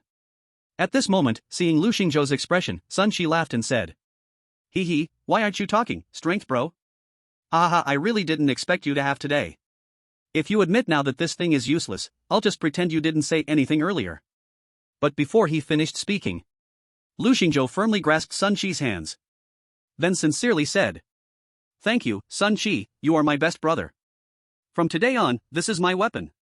Sun Shi. Wait a minute. This plot is a bit different from what I expected. He really intends to use a wooden stick as his weapon? Are you kidding? Sun Shi looked at Lu Xingzhou as if seeing a stunning beauty, admiring and playing with the wooden stick in his hands. The kind of affection for it, if one didn't know, they would really think Lu Xingzhou had gotten some legendary weapon. "Lu Gu, don't do this, I'm a bit scared." "Scared of what?" Lu Xingzhou patted his shoulder. Then he said, "Man, can you be a little tougher?" It's not my business, I'm afraid you might really go crazy." Sun Shi felt a bit regretful, he truly thought that he should not have told Su Ruyan that Brother Lu was crazy. He didn't say anything wrong. Lu Xingzhou couldn't be bothered to respond to him and then put the wooden stick into his inventory. Because under his item recognition, it was no different from regular equipment. It was also considered a game item. So, even though it was essentially just a stick, it could still be stored in the inventory.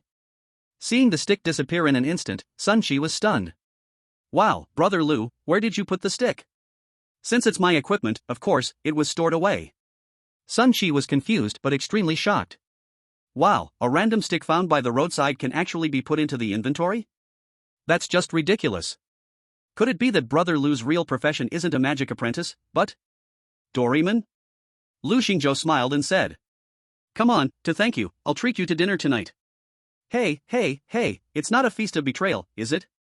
Aunt Chu Qing, you've got to ensure my safety. Sun Shi was being led home by Lu Xingzhou while Chu Qing covered her mouth and giggled. In her eyes, Lu Xingzhou being safe and happy was better than anything else. Just this plain and simple life is pretty good. Chapter 40, Another Vice President, Fat Dragon. On the other side, in the Vice President's office of the Blood Knight Guild, Zhanghai City Branch. Fat Dragon, do you know that because of your reckless handling before, our relationship with Lu Xingzhou is now very tense? That kid is a super genius who refreshed President Qin Xian's dungeon record. Do you think he's an idiot like you? I've told you long ago to tone down your streetwise methods. In today's harmonious society, it's no longer about fighting and killing. Zhao Feng said angrily, with a face full of disappointment. However, at this moment, Fat Dragon was leaning back in his chair. With an unhappy face, he dug at his ear. Hey, Brother Zhao, listen to me. I have my own style of doing things. If you don't like it, go talk to President Qin. Are you sure it's appropriate to yell at me in my office? Fat Dragon grinned, showing his yellow teeth. But this smile distinctly carried a hint of threat. Fat Dragon's father was originally a big boss in the underworld of Zhanghai City. After the game arrived, they seized a lot of ordinary people's resources at a low price using social connections and resources, which ultimately helped Fat Dragon become a level 39 professional. Because of this, even though his father's influence in society could no longer stir up waves, Fat Dragon inherited his father's original network of connections and took up the position of vice president in the Blood Knight Guild branch. Right now, he was in high spirits and extremely arrogant. In fact, Zhao Feng wasn't afraid of this kid's threats. In terms of position, they were at the same level. In terms of strength, Zhao Feng, as a level 41 third transition professional, was clearly stronger. But he was reluctant to break ties with Fat Dragon. The main reason was that an open confrontation is easy to avoid, but a hidden attack is hard to guard against. Fat Dragon's underhanded methods were truly disgusting. So in less important matters, Zhao Feng and Fat Dragon would just leave it at that. However, matters involving Lu Xingzhou were too important. So this time, Zhao Feng didn't give him any face. He slammed the desk and said, Fat Dragon, I'm telling you, don't mess with me. If this kid doesn't join our Blood Knight Guild because of you, do you think President Qin Xian will let you off? Dream on. Don't think I'm joking. If you don't believe it, let's wait and see. Hearing this, Fat Dragon's smile gradually faded. He wasn't a fool and could tell that Zhao Feng was serious. The two locked eyes coldly for a moment. Neither of them continued to speak. Suddenly, there came a bang-bang knock on the door outside Fei Long's office. Then, a figure even fatter than Fei Long pushed the door open, letting his belly enter the room first.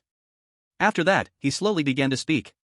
Brother, I have something to tell you. I was bullied. However, before he could finish his sentence, Fei Long suddenly shouted angrily. Damn it, you rude thing, did you knock? Did you just walk into my office? You think we're so familiar, huh? What the hell are you? Fei Biao was startled by this sudden roar, not understanding what was happening. But Zhao Feng gave a cold laugh, knowing the other party was making an indirect jab. He then shook his head slightly, saying with disappointment, I advise you, Fei Long, to bring that fool who offended Lu Xingzhou and Sun Shi tomorrow to apologize to Lu Xingzhou. Otherwise, when President Qin Xian comes back, hum. After speaking, Zhao Feng left the office without looking back. After watching the other person leave, Fei Long turned his head aside and muttered a few curses, old bastard. He curled his lip, then turned to look at Fei Biao beside him and asked, So, what's the matter with you again? At this moment, Fei Biao straightened his belly and spoke. Big brother, it's like this, I was just injured, and my brother was killed. Fei Long frowned and asked, Are you out of your mind? You have a brother? It's just us two brothers in our family.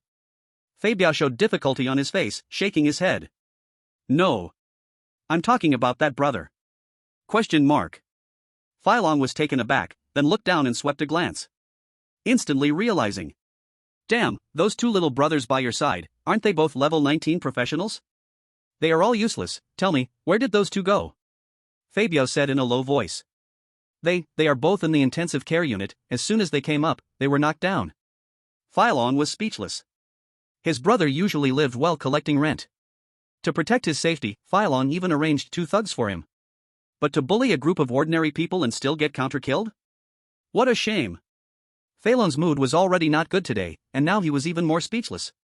He directly looked at Fei Biao beside him, impatiently saying, Alright, I'll find you 2 more people, whether for revenge or whatever, don't bother me. Then, he made a phone call. Soon, 2 level 2 professionals walked in from outside. If Lu Xingzhou and Sun Shi were here, they would definitely recognize them. These 2 were the ones who had previously acted arrogantly, inviting them to join the Blood Knights Guild. Zhangli, Su Dazhuang, you 2 will follow my brother's arrangements for the next few days. Once I finish the Stone Giant Heart matter, the day after tomorrow, I might find you. At that time, come with me to apologize and ease the relationship. Zhangli and Su Dazhuang nodded. Okay, President. Though they didn't know who the apology was for. But, just following Long Ji's orders would be fine. Listening should never lead to errors, right? Phylon said to Fei Biao standing at the door. Alright, hurry up and leave if there's nothing else. Oh. Okay. By the way, brother, I have one more thing I want to ask. Speak. It's about that. Fei Biao hesitated for a long time, then finally spoke. Is there any item that can bring my brother back to life? Can you get me one? Phylon took a deep breath, feeling very speechless. Alright, I understand, I'll help you keep an eye out. Okay, thank you, brother, then I'll go. After speaking, Fei Biao left the office with Zhangli and Su Dazhuang. Phylon sighed. This brother, oh no. Sister of his. Really knows how to bring trouble. Recently, worries kept piling up, and that old Zhao Feng made him take Zhangli and them to apologize to that little brat named Lu Xingzhou. Damn. Although he was very unwilling in his heart, but, as Zhao Feng said, would President Qin Xian look for trouble with him after he gets back? Hard to say. Anyway, as long as I have apologized, it doesn't matter where this guy dies in the future. It has nothing to do with me, right? On the other side, after their stomachs were full, Lu Xingzhou and Chu Qing were at the bun shop. They began to study the great plan of making buns. After all, they bought so many new skill books for Ant, wouldn't it be unreasonable not to make some progress? Chapter 41, The Great Plan of Making Buns. Quality change? At this moment, Lu Xingzhou and Chu Qing were sitting around the table. They were waiting for the newly steamed buns from the earlier test. Ding ding ding. The timer suddenly rang, and then Lu Xingzhou, slightly excited, spoke up. Ant, it's ready. Upon hearing this, Chu Qing quickly stood up and brought the steamed buns to the table. It was obvious that these buns had improved significantly compared to before. Although Ant had been making buns earnestly for many years and had received much praise from customers. However, the advanced skill book could provide a level of technique from another dimension. But for Lu Xingzhou at the moment, the quality of the buns themselves was not what he valued the most. What he valued most was whether this advanced skill book could bring some qualitative leap to Ant's buns. For example, turning ordinary food into something like game items? Although in this new century since the arrival of games, there has been no record of such a situation. But he still held a glimmer of hope. After all, in the history of humanity, there had never been a case like his where the wording recognition was incorrect. So, having a bit of a dream was always good. Lu Xingzhou eagerly used the appraisal book and then looked at the basket of freshly steamed big buns in front of him. But what made him feel a bit regretful was there were no special names displayed on them like the detox fruit. Clearly, this bun had no special wording identified. The appraisal box in front of him clearly showed 2 words. Item name, bun. However, when Lu Xingzhou focused and looked closely, he suddenly felt a bit confused. Because although no special erroneous wording was identified, he found that behind this bun, there was actually a string of small letters following it. Item name, bun. Usage level, no restrictions. Item effect, restores 100 health points and 100 mana points when used. Cooldown time, none. At this moment, Lu Xingzhou was completely dumbfounded. He picked up a bun and examined it carefully, then turned to Ant and asked. Ant, look at this bun. Bun, what's wrong? Chu Qing asked, slightly taken aback. Don't you think this bun resembles a game item? After Lu Xingzhou said this, Chu Qing finally began to consider the bun as a game item. When she looked at this bun, she finally understood why Lu Xingzhou had that expression earlier. My buns actually have item effects? Lu Xingzhou rubbed his chin. He had been pondering why such a situation would occur since earlier. Logically speaking, there were definitely many others using such advanced skill scrolls to enhance the abilities of life professionals. So why had he never heard of others achieving this kind of thing? Strange. It wouldn't be like those cliched novels where his aunt is actually a hidden genius with extraordinary powers or some family bloodline, right? That's why his aunt could unleash potential that others couldn't. But if that were true, it would be too overdone. Ha ha. After thinking for a moment, Lu Xingzhou slightly raised his head and asked. Aunt, is there something you haven't told me? For example, our family background and such? What's the matter? You know everything else at home except for the bank card password. Chu Qing tilted her head slightly, showing a puzzled expression. Her aunt's face had never shown the look of being polluted by the big dye vat of society. She always wore a pure and warm smile on her face. Lu Xingzhou also knew well that suspecting his aunt was meaningless. If there was only one person in the world who wouldn't lie to him, that person would definitely be Chu Qing. Lu Xingzhou shook his head. Forget about digging into everything and pursuing the reasons. What was visibly obvious was, as long as his aunt could consistently make these dumplings, then the business of the dumpling shop would surely be 10 times or even 100 times better than before. After all, no matter how expensive dumplings are, they can't cost more than 100 gold coins. Not to mention, even if a dumpling sells for 50 gold coins, that's already several times the original price. Conservatively estimating, the dumpling shop's business might go from originally earning 5,000 coins a month to 50,000 coins. Or even 100,000. The most crucial thing is that this is a sustainable income. As long as his aunt can continue running this dumpling shop, the income will not stop, and in the future, maybe even unlock higher-level production skills. The dumpling shop's profit will continue to double. This is definitely the most valuable investment he has ever made, and from the beginning to now, he has only spent a few tens of thousands of gold coins. Watching this money about to double in the next few months made Lu Xingzhou feel incredibly good. Aunt, we're going to get rich. Good, thanks to you, Xiao Lu. If it weren't for your insistence on buying that skill scroll, I might have never thought of this way to make money. Chu Qing also showed a smile on her face. In this day and age, investing in anything is not as good as investing in yourself, aunt. Only when we become strong can we break free from our destiny of being bullied. After Lu Xingzhou said this, Chu Qing nodded in agreement. Xiao Lu, you have grown up, and there are some things you see more clearly than your aunt. However, promise your aunt, don't do dangerous things again, okay? Like the day before yesterday when that fat cow came over. Your aunt just doesn't want to see you get hurt. Lu Xingzhou understood his aunt's good intentions. After hearing this, he rarely didn't express his own opinion but silently nodded and smiled back. Okay.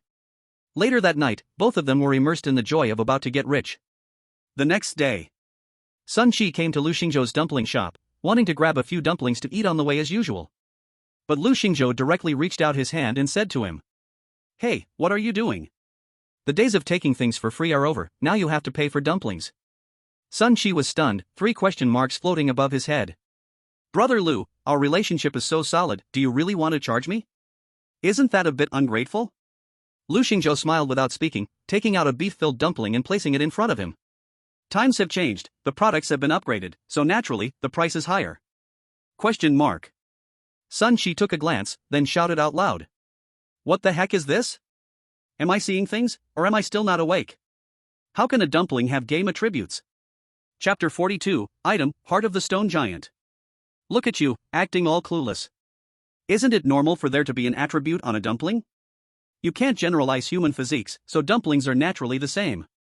Lu Xingzhou said this calmly.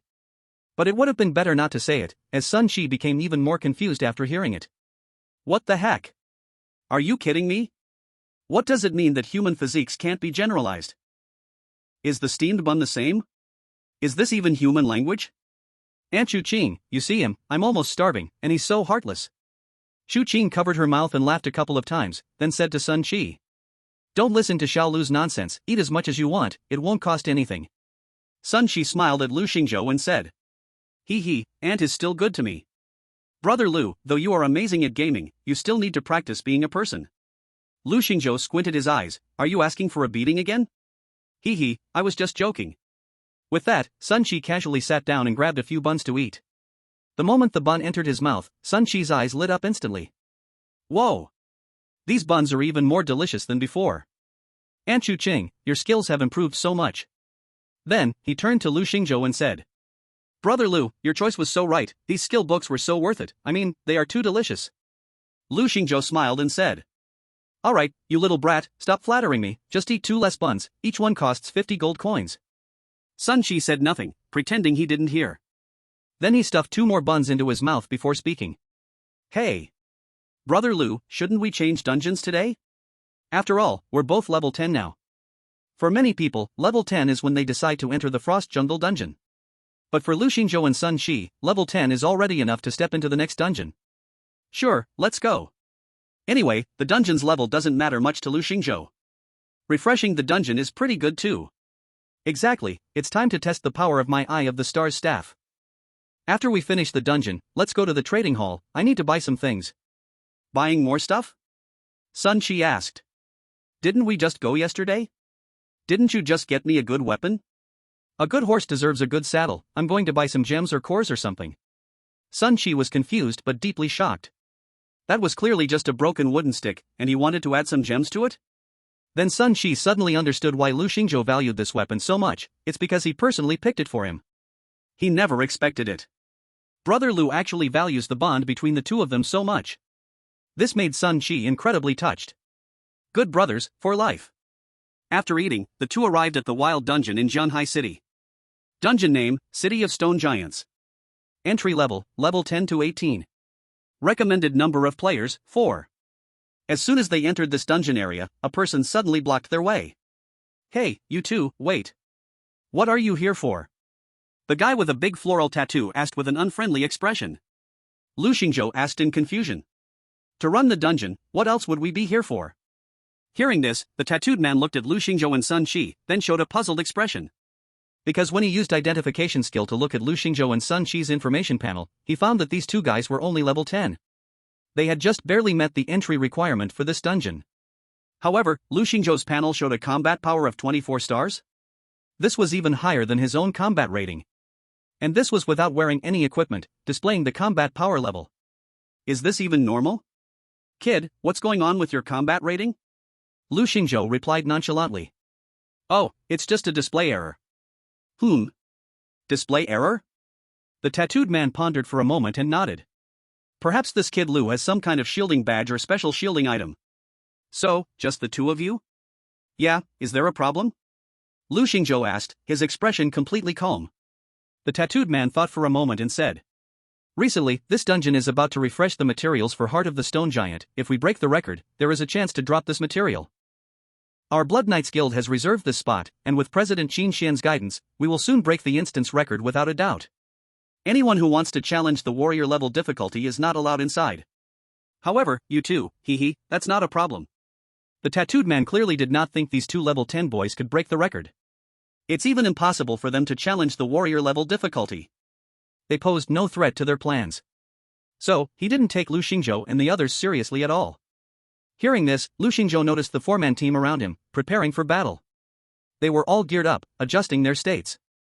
Moreover, all of them were level 18, hitting the instance level cap. However, Lu Xingzhou did not accept the other side's words and continued to ask. How can a wild area instance be reserved? Did your President Qin Xian arrange this? Our President Qin Xian is inside the instance and hasn't come out. It's our Vice President Fei Long who arranged it. Oh? It's him, this Fei Long. Lu Xingzhou thought for a moment and slowly said. What's so special about this stone giant's heart item that you are making such a fuss about? The tattooed man blurted out. This stone giant's heart is, of course, an incredibly awesome and precious item. As for the effect of this item, hey, wait a minute, why do I have to answer you? Kid, if you want to enter, hurry up and go in, stop with the nonsense. Hey, you. Sun Shi had just finished feeling moved today and was looking for an opportunity to express himself. Seizing this chance, he was ready to unleash his anger at the other side.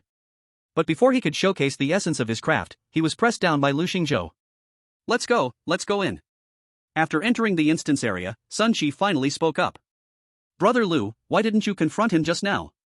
This guy is so full of himself. At this moment, Lu Xingzhou slightly shook his head, then casually said. He's just a small fry, there's no need to stoop to their level. Besides, I'm very interested in what they said about that stone giant's heart. Upon hearing this, Sun Shi instantly understood what Lu Xingzhou meant to do. Brother Lu, you mean to say? Exactly. Lu Xingzhou smiled. Sun Shi squinted, showing an expression of understanding. Let's do it, break the record. Get the stone giant's heart. Just when both were excitedly preparing to make their move, suddenly a call came in. As soon as the call was answered, a piercing scream came from the other side. Boss. This call was obviously from Zhao Qian. After Lu Xingzhou answered the phone, he asked. What's up? What do you need me for? Zhao Qian on the other end said. Boss, didn't we just finish the special training assessment in school recently? I want to ask if you are planning to continue farming instances? Take me with you. Hearing this, Lu Xingzhou had no intention of refusing, instead he smiled and said. Sure, but we are about to tackle the Stone Giant City instance. If you can join us, then it's fine. After hearing this, a look of shock appeared on Zhao Qian's face. Boss, why are you starting to tackle Stone Giant City already? Aren't you just level 10? Lu Xingzhou smiled and asked back. What's wrong? Is there a problem with being level 10? Zhao Qian contemplated for a moment before slowly saying. It's not really a problem, it's just that level 10 has already passed the novice protection period. If you enter the instance and then exit, not only will you lose a large amount of experience points, but you will also randomly drop items or equipment on you. So usually, without complete preparation, everyone avoids challenging this high-difficulty dungeon. Although I know you are amazing, I still suggest you be more careful with this kind of high-difficulty dungeon. When Zhao Qian said this on the other end of the phone, she was genuinely considering Lu Xingzhou's safety.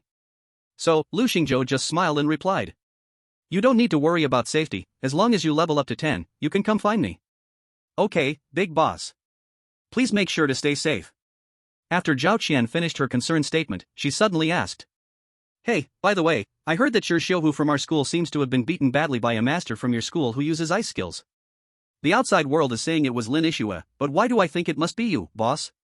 Zhao Qian believed that someone who could defeat Shi Xiuhu was rare in the entire Jianhai city. Although Lin Yixue was also strong, she was merely on par with Zhao Jin Tiger. There was no way she could completely defeat him. So Zhao Qian speculated that the person could only be Lu Xingzhou. Lu Xingzhou did not deny it. However, he obviously did not take the matter of defeating Shi Xiuhu seriously. Changing the topic, he asked. By the way, have you heard of the item called the Heart of the Stone Giant? I want to know what effect it has. Heart of the Stone Giant? I know about that. It's a core dropped by warrior-level bosses. Its level may not be high, but its effect is outstanding. Zhao Qian pondered as she spoke. Lu Xingzhou immediately became interested and continued to ask. What effect? The effect is that all skills below level 20 gain +1 level enhancement. Lu Xingzhou was slightly taken aback. What? All skills below level 20 get +1 enhancement? This effect was indeed a bit overbearing. For the vast majority of practitioners, skills below level 20, though not of too high a rank, were definitely the main skills for damage output. An enhancement of +1 to each skill was equivalent to strengthening them all with skill enhancement keystones. Moreover, in later stages, enhancing skills increasingly needed more skill enhancement keystones. And the effect of this item directly added 1 level to the skill's enhancement level. So for high-level practitioners, this item wouldn't be eliminated, in fact, it would be even more valuable. No wonder Deputy Guild Leader Fei Long would be so interested in this item. After learning all this, Lu Xingzhou's desire to obtain this item grew even stronger. Hearing the silence on the phone, Zhao Qian suddenly asked. Boss, you're not planning to directly challenge the warrior-level dungeon, are you? That dungeon isn't fun at all, the danger level is very high. Even when the great Qin Xian challenged this dungeon, he only dared to try the warrior-level difficulty at level 15. It wasn't until he was in the later part of level 16 that he figured out the correct strategy for the dungeon and broke the dungeon record. Zhao Qian spoke with great concern, afraid that the boss might do something reckless and directly challenge the warrior-level difficulty. If something happens, how would she live? However, at this moment, Lu Xingzhou did not respond and only casually acknowledged her. Then, he hung up the phone. From Zhao Qian's words, Lu Xingzhou understood that this dungeon was different from the previous 2 dungeons. It seemed that the strategy for the dungeon greatly affected the time to clear it. Forget it, let's try it first. Lu Xingzhou thought to himself, then said to Sun Shi beside him. Let's go, clear the dungeon. Nearby, the 4-member assault team of the Blood Knight Guild was busily preparing. All of them were at level 18, and the equipment they wore was the 15-level Golden Tier boss set prepared by the guild. They were fully armed. It must be theirs. Just as they were about to enter the instance, suddenly, they saw 2 level 10 boys, looking like students, slowly walking in next to them. Wait, how come there are outsiders? The members of the team turned to the tattooed man beside them, questioning him. The tattooed man smiled and said. Sai, those 2 are just level 10 professionals, they probably just came to watch the fun. They won't interfere with our plan. You all know, our guild's recent activities have caused quite a bit of social pressure. I think it's unnecessary to make a fuss about them, let them in. The tattooed man expressed his thoughts. The muscular man at the front of the team slowly spoke. If they are just level 10, they shouldn't affect us. However, just as he finished speaking, the healer in the team suddenly said, "Wait, the two who just went in, that's a warrior level difficulty instance." Hearing this, everyone's face showed a series of question marks. The tattooed man even slowly typed out 3 question marks. Are you kidding me? 2 level 10 students, not even fully grown, dare to challenge the warrior level stone giant city? They are looking for death. Moreover, those two definitely lack the strategy for stone giant city. They probably can't even clear a normal instance, yet they want to fight at warrior level? Isn't that like an old person hanging themselves, complaining about living too long? The muscular man shook his head slightly and said, "Forget about them, let's hurry in. Even though they won't pose any threat to us still, to avoid any future troubles, it's better to complete the instance quickly. Follow my command, let's go." Chapter 44, Strategy? That's for ordinary people. Inside the instance, Lu Xingzhou and Sun Qi arrived at the entrance of a huge stone city gate. The architectural style within the city was very rugged. All sorts of huge stones were stacked together, yet they maintained a subtle balance, supporting this giant stone city. After feeling a bit amazed by the uniqueness of the buildings here, Sun Qi suddenly asked, "Brother Lu, this city feels too real. Do you think it's possible that this is actually a real world?" Lu Xingzhou was slightly taken aback and turned to look at Sun Qi.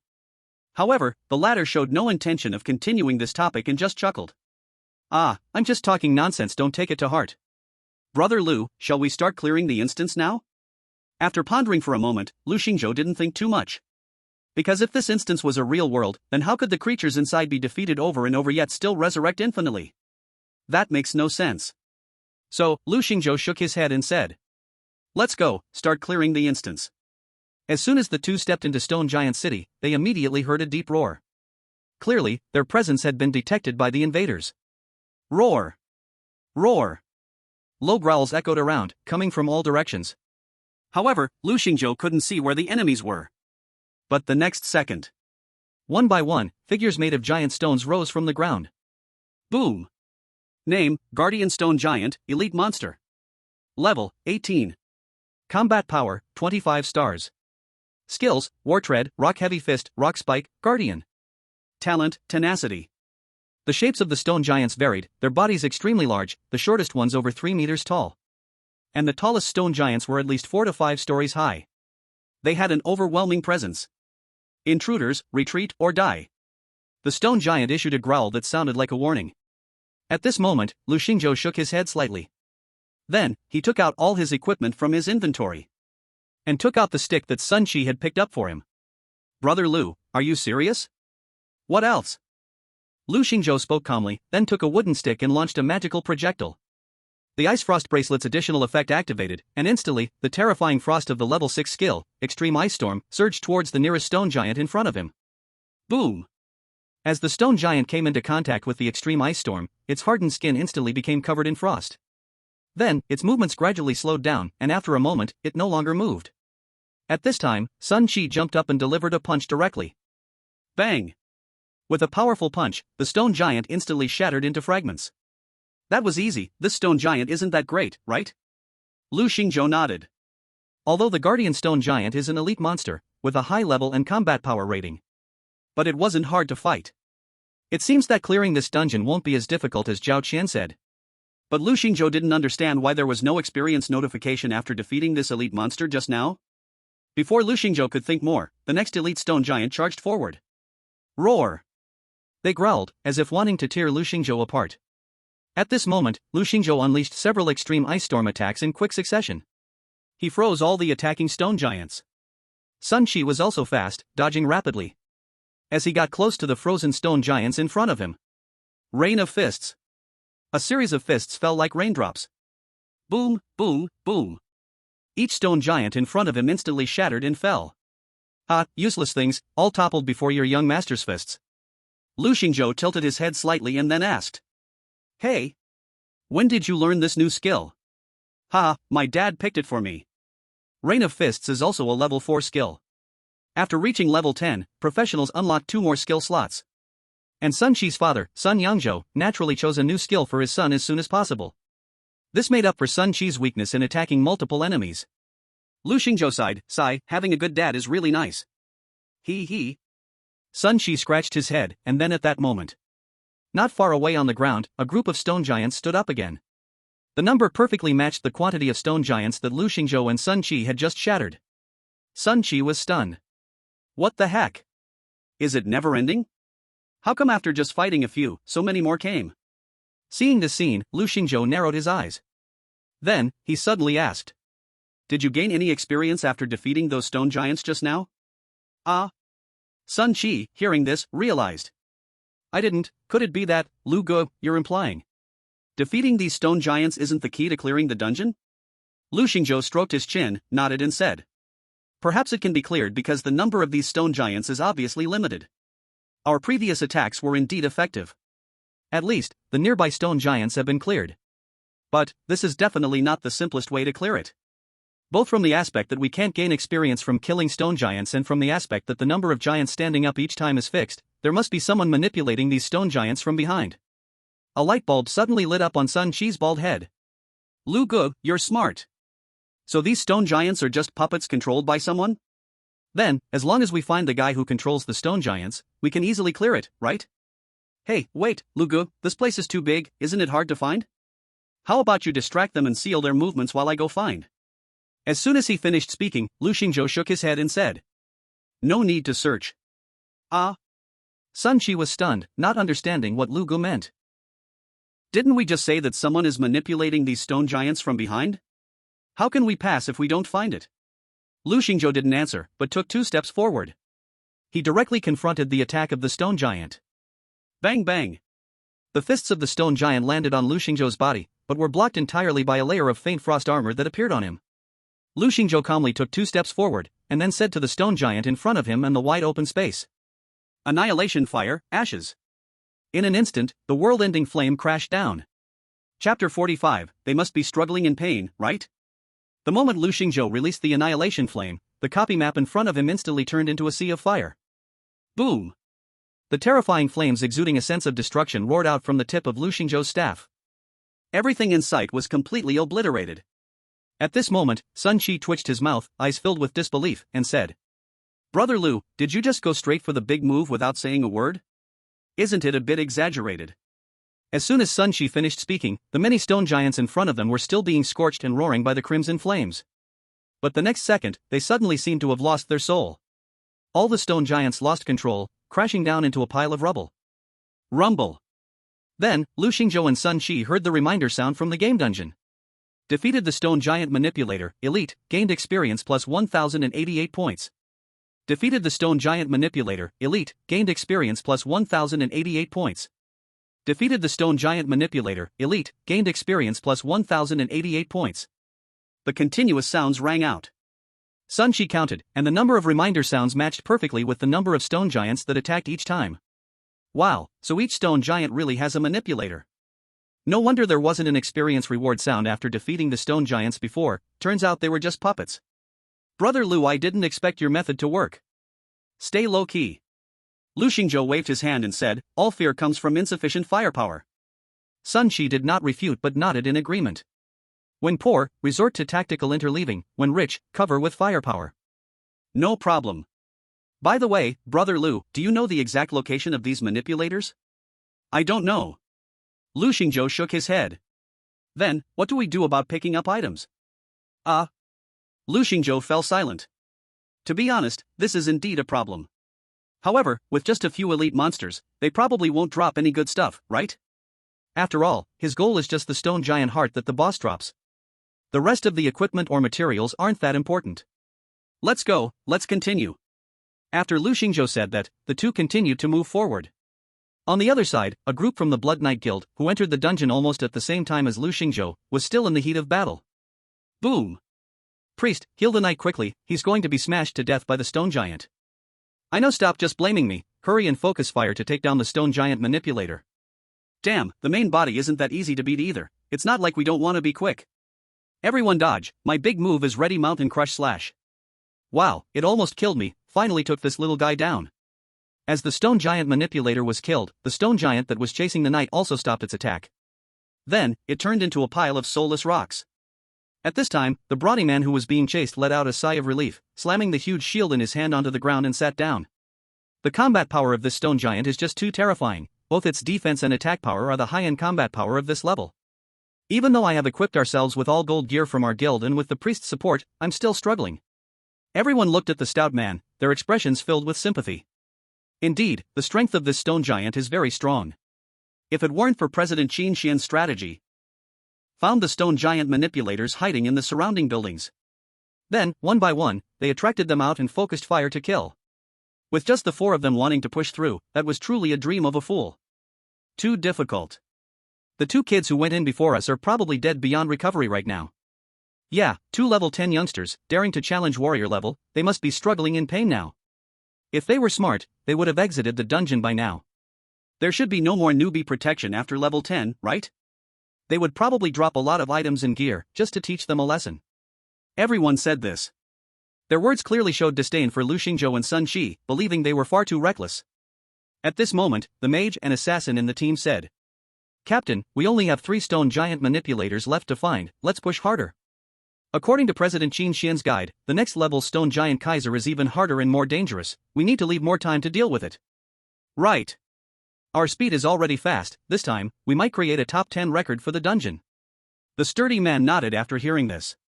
Then he lifted the large shield on the ground and drank a life recovery potion, saying, "Alright, let's not think about those reckless kids. Let's work hard, brothers, and aim to create a top 10 record today." Just as the 4 of them were enthusiastically chanting their slogans. At this moment, Lu Xingzhou and Sun Shi had already entered the interior of the stone giant city. The environment here gradually became ruined. It could even be said that the deeper one went, the more worn and broken the scene appeared. As if there had been a chaotic battle here. That battle destroyed everything, leaving only the once glorious buildings of the stone giant city on the outskirts. What happened here? Lu Gu, it seems there aren't any creatures left here. The city was indeed quite dilapidated. But Lu Xingzhou felt that things were not so simple. Since coming in, he had a feeling. It seemed as if he was being watched by several pairs of eyes. And the number of these eyes was gradually increasing. Just be careful, don't get ambushed. Don't worry, Lu Gu, what could possibly go wrong? Sun Shi patted his chest, indicating there wasn't much of a problem. Lu Xingzhou nodded, hoping it was so. At the end of their route, they arrived in front of a huge stone archway. However, this stone archway looked very strange. The entire stone arch seemed connected to the nearby mountain and was very shiny. It looked like a metallic texture, different from ordinary rock. Sun Shi pointed at the archway and spoke. "Hey Lu Gu, look, this archway is quite beautiful, this texture, this design, it's a masterpiece of nature. Too bad we can't use our phones in the dungeon. If we could, I would definitely have you take a picture for me, and then I would send it to my dad for him to admire. What a pity." After speaking, Sun Shi shook his head slightly and walked through the stone archway. But just in that moment, the archway suddenly let out a violent tremor. Soil and gravel fell down with a crash. Then, the stone archway instantly transformed into an enormous hand. It came crashing down. Chapter 46, Lu Gu, can we live like this forever? Upon seeing this scene, Sun Shi was completely stunned. Holy cow! He shouted, but his reaction was not slow. Realizing something was wrong, Sun Shi's first reaction was to quickly dodge to the side. However, he just stood under the stone arch, completely within the range of the opponent's attack. There was no way to dodge, so he could only meet it head-on. Alright, you sneak attack me, then let's see whose fist is harder. After Sun Shi said this, he directly hurled a punch at the top of his head. He was not afraid at all of the opponent's fists, which were dozens of times larger than his own. Extreme Intent Punch. With the increase in level, the power of Sun Shi's Extreme Intent Punch had greatly enhanced. The tyrannical punch wind, carrying terrifying destructive power, directly collided with the opponent. Bang! In an instant. The force of Sun Shi's Extreme Intent Punch created a deep pit on that giant stone fist. Roar! The stone giant cried out in pain, angrily howling. As he raised his arm, his massive body also lifted up.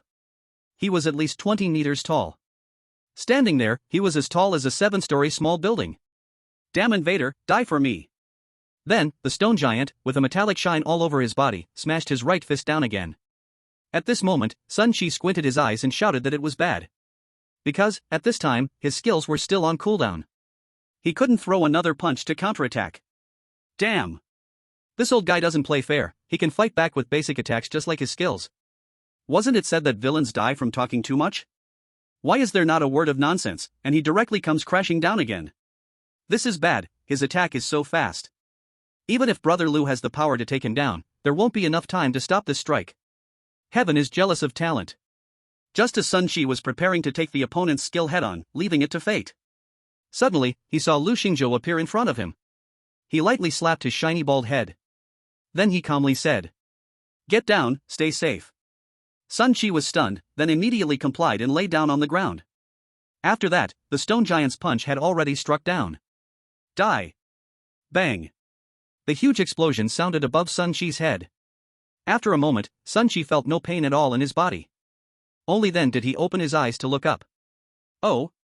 I'm fine? At this moment, a bright blue frost armor was appearing in front of Lu Xingzhou. It blocked this attack for him. And after successfully taking this attack, the frost armor didn't even have a single crack. So tough. On the contrary, the stone giant, at this time, had received a rebound from his own skill. Painful, he shouted again. This scream was even more painful than when Sun Shi attacked just now. Ah! As the stone giant let out a painful scream, Lu Xingzhou pulled Sun Shi back a short distance. Then, the monster's information appeared in front of the two of them. Monster name, Stone Giant Kaiser, boss level. Combat power rating, 31 stars. So, this stone giant is called Kaiser. He belongs to a level higher than elite class, a boss level monster. Moreover, his combat power had reached 31 stars, terrifying indeed. Wow, I actually exchanged punches with a monster with 31-star combat power? I'm really amazing. After seeing the opponent's information, Sun Shi no longer felt the fear from before. Instead, he felt quite proud. At the moment Kaiser cried out in pain, nearby, dozens of large shadows suddenly stood up from the ground. These were all elite-level stone giants. It seems they don't intend to play nice anymore, preparing to rush together. Lu Xingzhou laughed. If he guessed correctly. These stone giants behind should be the ones that monitored him along the way, relying on Kaiser as their stronghold, right? Lu Xingzhou slightly shook his head, then, just as they were about to charge forward, Lu Xingzhou shot out another destructive flame. Boom!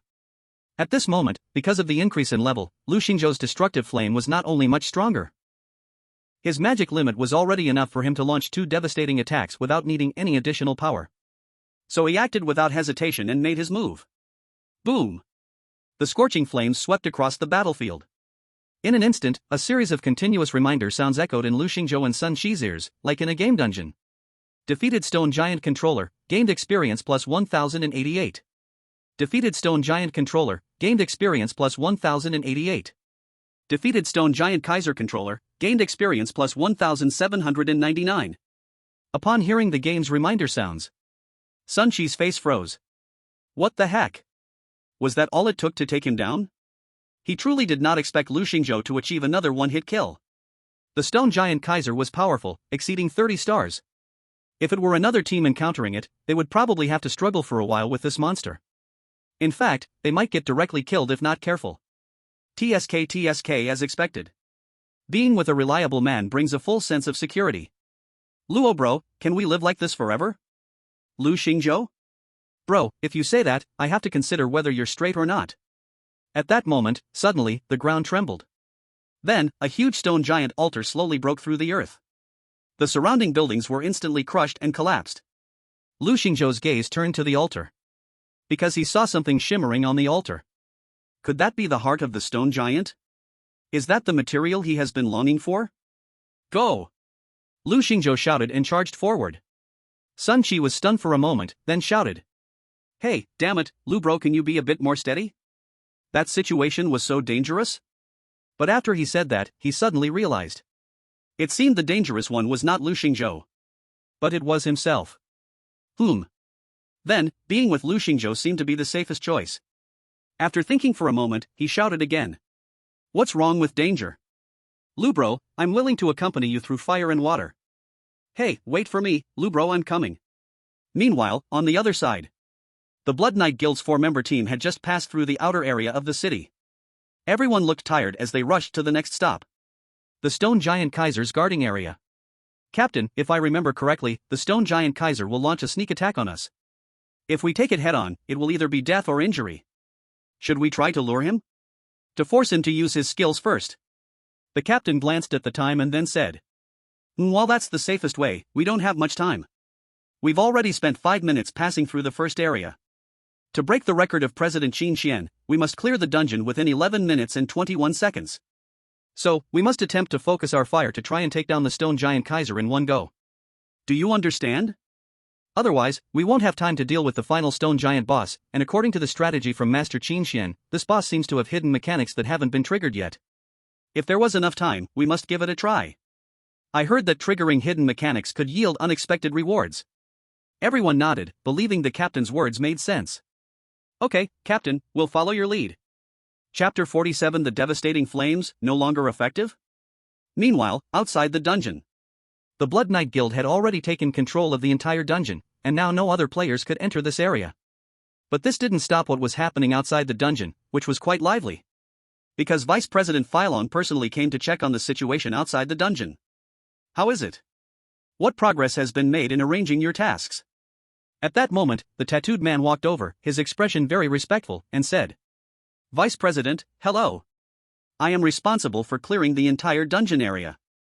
Phylon glanced at him and then asked, Oh, what is your name? President, you can call me Hua Fangfang. The man with tattooed arms touched the back of his head a bit awkwardly, then said. Hearing this, Phylon squinted his eyes. Good heavens, how can such a big man have such a name? What a waste of your big tattooed arms. But Phylon didn't dwell on it too much and directly asked. What's the situation now? How long has our team been inside? Hua Fangfang reported seriously. Report, Vice President, they have been inside for about 5 minutes. Oh? After hearing this, a trace of satisfaction appeared on Phelan's face. It seems I came at the right time. If all goes well, they should be coming out in about 5 more minutes. Yes, Vice President. Good, then I will wait for good news. The man with tattooed arms smiled and handed over a tray filled with exquisite food and various precious fruits. Phylon swaggered as he sat in a luxurious chair specially prepared for him, lying down comfortably.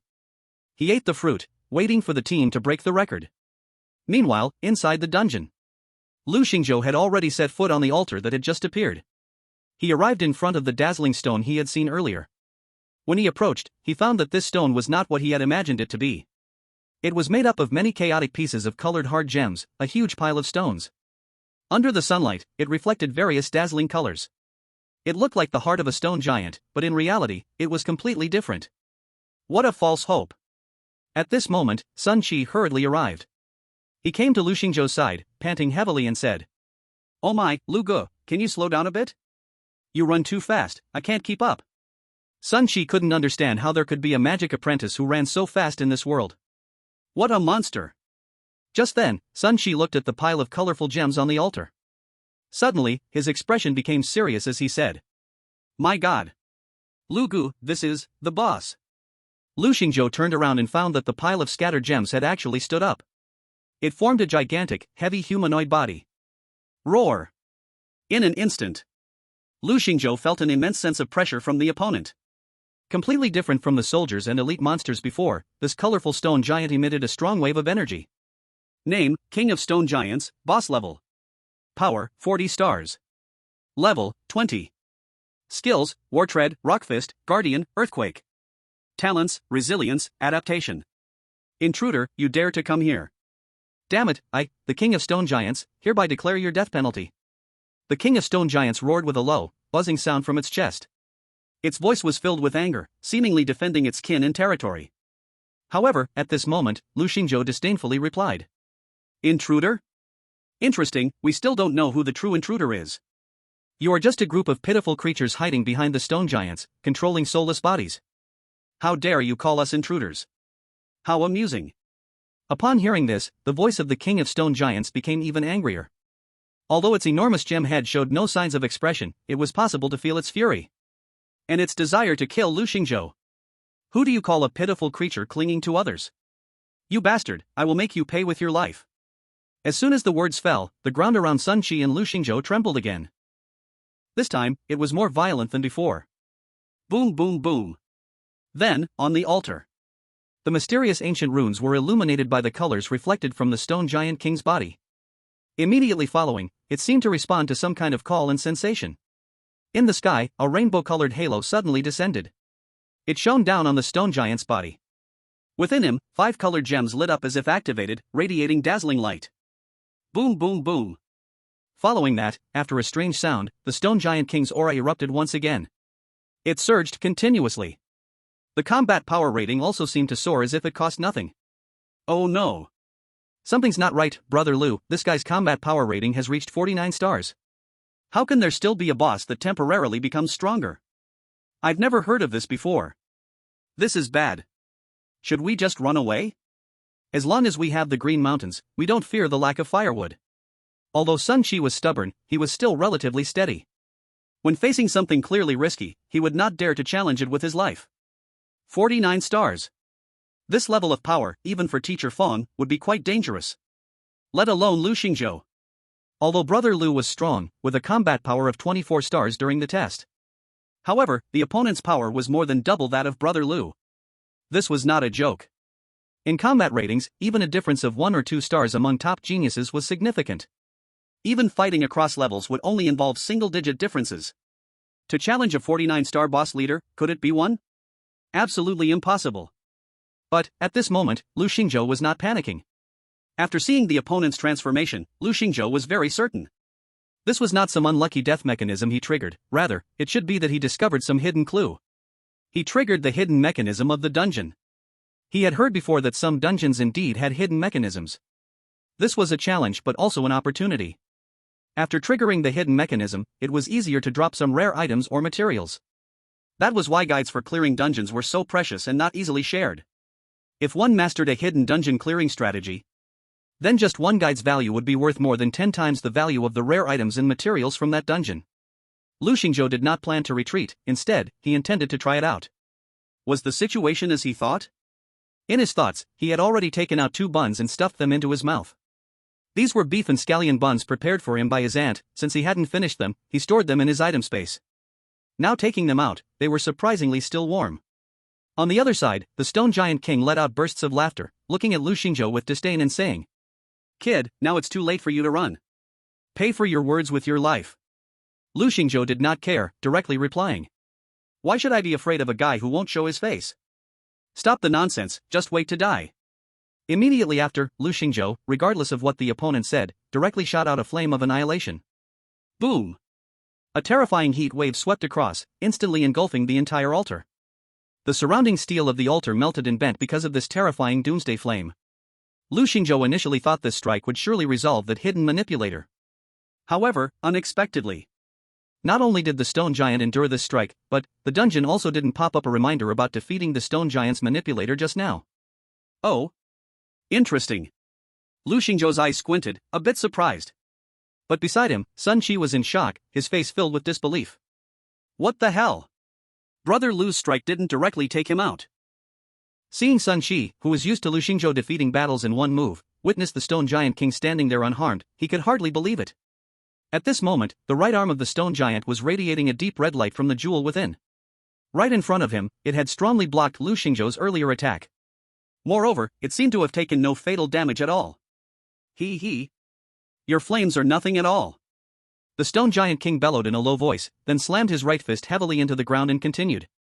But now, it's my turn. Chapter 48, The Key to Victory, Loot Dropping? As soon as he finished speaking, the stone giant instantly accelerated and charged right in front of Lu Xingzhou. Then, with a single palm, he slapped down. Boom! In an instant, the ground erupted into a cloud of dust and grime. Then, Lu Xingzhou was sent flying like a cannonball, crashing into the nearby altar column. It made a deafening crash. This all happened in the blink of an eye. The speed was so quick that even Sun Shi beside him didn't react in time. When he realized something was wrong, Lu Xingzhou had already been sent flying out. Brother Lu! Sun Shi turned his head, roaring in furious disbelief. Damn it, have the guts to face me head on, you bastard. As soon as he finished speaking, he took out all his equipment from his inventory and swiftly donned it. He pushed off with his legs and instantly exploded towards the stone giant king. Then, he shifted all his body weight onto his right fist. Boom! With one punch, the shockwave erupted beneath the feet of both, crashing like waves. This punch actually had enough power, but the jewel on the stone giant king's chest emitted a flicker of golden light. Then, it almost completely blocked this attack without taking damage. Sun Shi raised his eyebrows, utterly confused. What's going on? Even if the opponent is strong, there shouldn't be zero damage, right?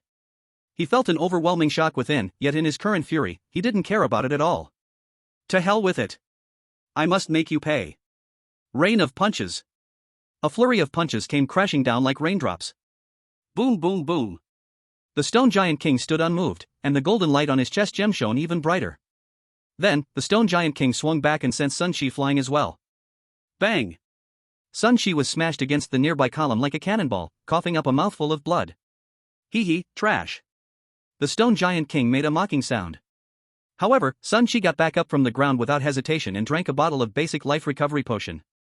Then he wiped the blood from the corner of his mouth with his right hand. Damn it, I must make you pay today. Just as Sun Shi was about to strike again, suddenly, Lu Xingzhou's voice rang out from the side. Don't rush, I figured out how to deal with this guy. Sun Shi turned to look at Lu Xingzhou in surprise. What? Brother Lu, you're unharmed? Why, Would you like me to be hurt? Lu Xingzhou slowly walked out from the dust, his entire body surrounded by a layer of fine, crystalline frost armor. But his body was completely unaffected, as if untouched by the battle at all. Seeing Lu Xingzhou unharmed, Sun Shi also sighed in relief. Brother Lu, am I that kind of person? Besides, the beneficiary of the accident insurance you bought isn't me. Quit the nonsense, let's kill him first. Lu Xingzhou waved his hand and then turned to the stone giant king with a serious expression. Seeing Lu Xingzhou, the stone giant king showed a hint of surprise on his face. Oh? You're not dead? Hee hee, this is getting interesting. But who gave you the courage to think you can challenge me? Lu Xingzhou smiled and said. Because I already know your defense mechanism. The stone giant king scoffed disdainfully and said. Just bluffing. Whether it's bluffing or not, you'll find out soon. Just as he finished speaking, Lu Xingzhou launched a normal attack. With a terrifying blizzard, it suddenly struck the giant stone titan's massive body. A 6th tier skill, Extreme Ice Storm. The horrifying ice storm nearly froze the stone giant king's body in an instant. His movements visibly slowed down. Then, he became rigid, almost turning into a massive ice lump. But, the next second, a dazzling icy blue light shone from the stone giant king's right arm. As the gem sparkled, the effect of the ice storm on the stone giant king gradually faded away. Moments later, the stone giant king's movements returned to normal. I told you, that was just a petty trick, all show and no substance. After saying this, Lu Xingzhou stretched out his right hand, 10,000 forms thrive, unfold. Then, a terrifying wooden dragon roared out of the ground, directly smashing the massive body of the stone giant king to the ground like a fierce tiger pouncing on its prey. Bang! One of the stone giant king's arms was instantly shattered, leaving a clear dent in his body. At this moment, Sun Shi was stunned. Oh my, Lu Go, what new skill is this? So powerful. Just now, his full force punch did not even harm the stone giant king at all. But Lu Go just casually used a skill, and it had such a great effect? Lu Xingzhou smiled without saying a word. In fact, the stone giant king is not invincible. It's just that the 5 gems on him represent 5 kinds of defensive resistances. When the red gem lights up, his flame attacks are maximally immune. When the blue gem lights up, his ice attribute attacks do not cause any damage to him. So the answer is not obvious? If there is only one main output profession in the 4-person team, then it can easily be overwhelmed by the stone giant king's super high resistance. Targeting is very strong. Plus, the stone giant king's own attacks and speed are top tier. So, the difficulty in defeating him can be said to be quite enormous. But, unfortunately, he encountered me. The stone giant king stood up again, the green gem on his body was already glowing. However, this time Lu Xingzhou's attacking attribute changed again. Annihilating flame. The terrifying world-destroying flame swept everything once more, while his right hand released several magic orbs combined with Extreme Ice Storm in an instant. Boom! Ice and fire fused, intertwining, forming a powerful ice firestorm. The red and blue gems of the stone giant king flickered alternately, but at this moment, he didn't know what to do. And hesitation is death. The ice and fire skills struck directly at the stone giant king's body. Roar! The howling echoed on the altar. That seemingly indestructible giant body gradually began to crumble. Glistening shards scattered in the air. The stone giant king fell. As the dust cleared, a hunched, tattered humanoid monster lay on the ground. Inhaled breaths outnumbered exhaled breaths. Clearly, this was the puppeteer that had just been attached to the stone giant king. I didn't expect you to be inside the stone giant king, no wonder the wide-range attack couldn't kill you earlier. Lu Xingzhou said calmly. At this moment, the puppeteer had no strength to refute. He unwillingly swallowed his last breath, then, a game dungeon reminder sound echoed in Lu Xingzhou's ear. Congratulations on successfully refreshing the Stone Giant City dungeon record, rewards are being issued to you. Reward weapon item, Iron Blood Gauntlets of the Stone Giant, golden level. Seeing that the dropped reward was this golden level boss weapon, it was clear that a touch of disappointment appeared on Lu Xingzhou's face. Because he originally thought that after refreshing the record, he could get the item he wanted, the heart of the stone giant. Unexpectedly, even after refreshing the record, it didn't. This didn't fall out. It seems that the rarity of this item is indeed quite exaggerated. Otherwise, the vice president of the Blood Knight Guild, Fat Dragon, wouldn't want to obtain this item so badly. It looks like if I want to get this item, I'll have to play a few more rounds myself. Lu Xingzhou casually tossed the iron blood gauntlet to Sun Shi beside him, preparing to start another dungeon. Continuing to farm for the heart of the stone giant. However, the next second, another voice echoed in his ear. It was also a reminder from the game dungeon. Congratulations, you have successfully completed the Stone Giant City, Warrior level difficulty, dungeon and unlocked the hidden mechanism. Congratulations, as the first player to trigger the hidden mechanism and complete the dungeon, you have been awarded the unique guarantee reward of the dungeon. The Shining Heart of the Stone Giant. On the other side. Because they wanted to forcibly team up with the Stone Giant Kaisel, the four-man team sent by the Blood Knight Guild was completely wiped out. It was obvious they greatly underestimated the strength of the Stone Giant Kaisel. In the end, helpless, they chose to exit the dungeon at the very last moment. Although they would drop some equipment and experience points, this was simply unavoidable. Outside the dungeon, Fat Dragon, who had been waiting eagerly for good news, was in an exceptionally bright mood. Because he had just suddenly seen. The words on the dungeon record had flickered. Someone has refreshed the record? Chapter 49, What strength does the prison brother possess, to cut in line? At this moment, Fat Dragon's expression was quite excited because he knew. Just now, someone really did refresh the record. And at this moment in the dungeon, besides the team he sent in, who else could it be? The next second, a beam of teleportation light flashed. The figure of a strong man appeared at the dungeon entrance, followed by 3 teammates covered in injuries. Upon seeing these 4 people, Fat Dragon broke into a broad smile. Ha ha, my heroes, you finally emerged. You young men did great. Tonight I will personally treat you to a feast and reward these brave warriors of our Blood Knight Guild. Fat Dragon looked at the few people in front of him with a beaming smile. His eyes showed an unmistakable admiration. At this time, the few in the team all had question marks on their faces. They exchanged glances, not knowing what had happened. Vice President Fat Dragon, you're being too polite. We feel a little embarrassed after all. It seems we haven't done much. Haven't done much? You two are too modest. You are simply heroes of our guild. Fat Dragon interrupted him, then very enthusiastically stepped forward and patted him on the shoulder. His face was full of undeniable excitement and joy. The 4 people were taken aback, repeatedly saying, Vice President, please don't do this, I'm really scared. They would rather the Vice President hit them once or scold them instead of hearing such praise that made their backs feel chilly. Scared? Scared of what? At this moment, Vice President Fat Dragon also noticed something was off with the few of them, then he said in a somewhat dazed manner. Why are you all so unhappy? Is there something on your mind? Tell me about it. The 4 team members looked at each other. In the end, the team leader took on this responsibility. Vice President, we lost several items and equipment, and we feel we have let down the guild's expectations of us. We admit this was indeed our mistake, but next time we won't do the same. Upon hearing this, Fat Dragon instead showed a trace of confusion on his face. Mistake? What mistake did you make? Your performance was beyond my imagination. Hearing these words, the captain really couldn't hold it in any longer. He directly confessed, saying, Vice President, we know we exited the instance, but don't worry, next time, we will definitely break this instance record. At this moment, Fat Dragon squinted his eyes, and then seemed to understand something. Are you saying, you didn't even clear the instance? As soon as he said this, the 4 members of the team were dumbfounded. You don't know? The captain and the other 3 members looked confused. What do you mean? Isn't it obvious? Otherwise, how could they have come out so quickly? You know, from the time they entered the instance until now, it has only been about 8 minutes. Even if they could refresh the record, it wouldn't be possible to come out 3 minutes faster than President Qin's record all of a sudden. Absolutely ridiculous. At this moment, Fat Dragon looked at the instance record leaderboard. He pointed his hand towards it.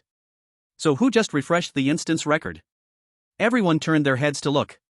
The next second, a beam of teleportation light shone again outside the instance, then Lu Xingzhou and Sun Shi appeared outside the instance. In an instant, all eyes on the scene fell on the 2 of them. Brother Lu, this feeling of being the center of attention makes me a bit embarrassed. Hey, where did you 2 come from?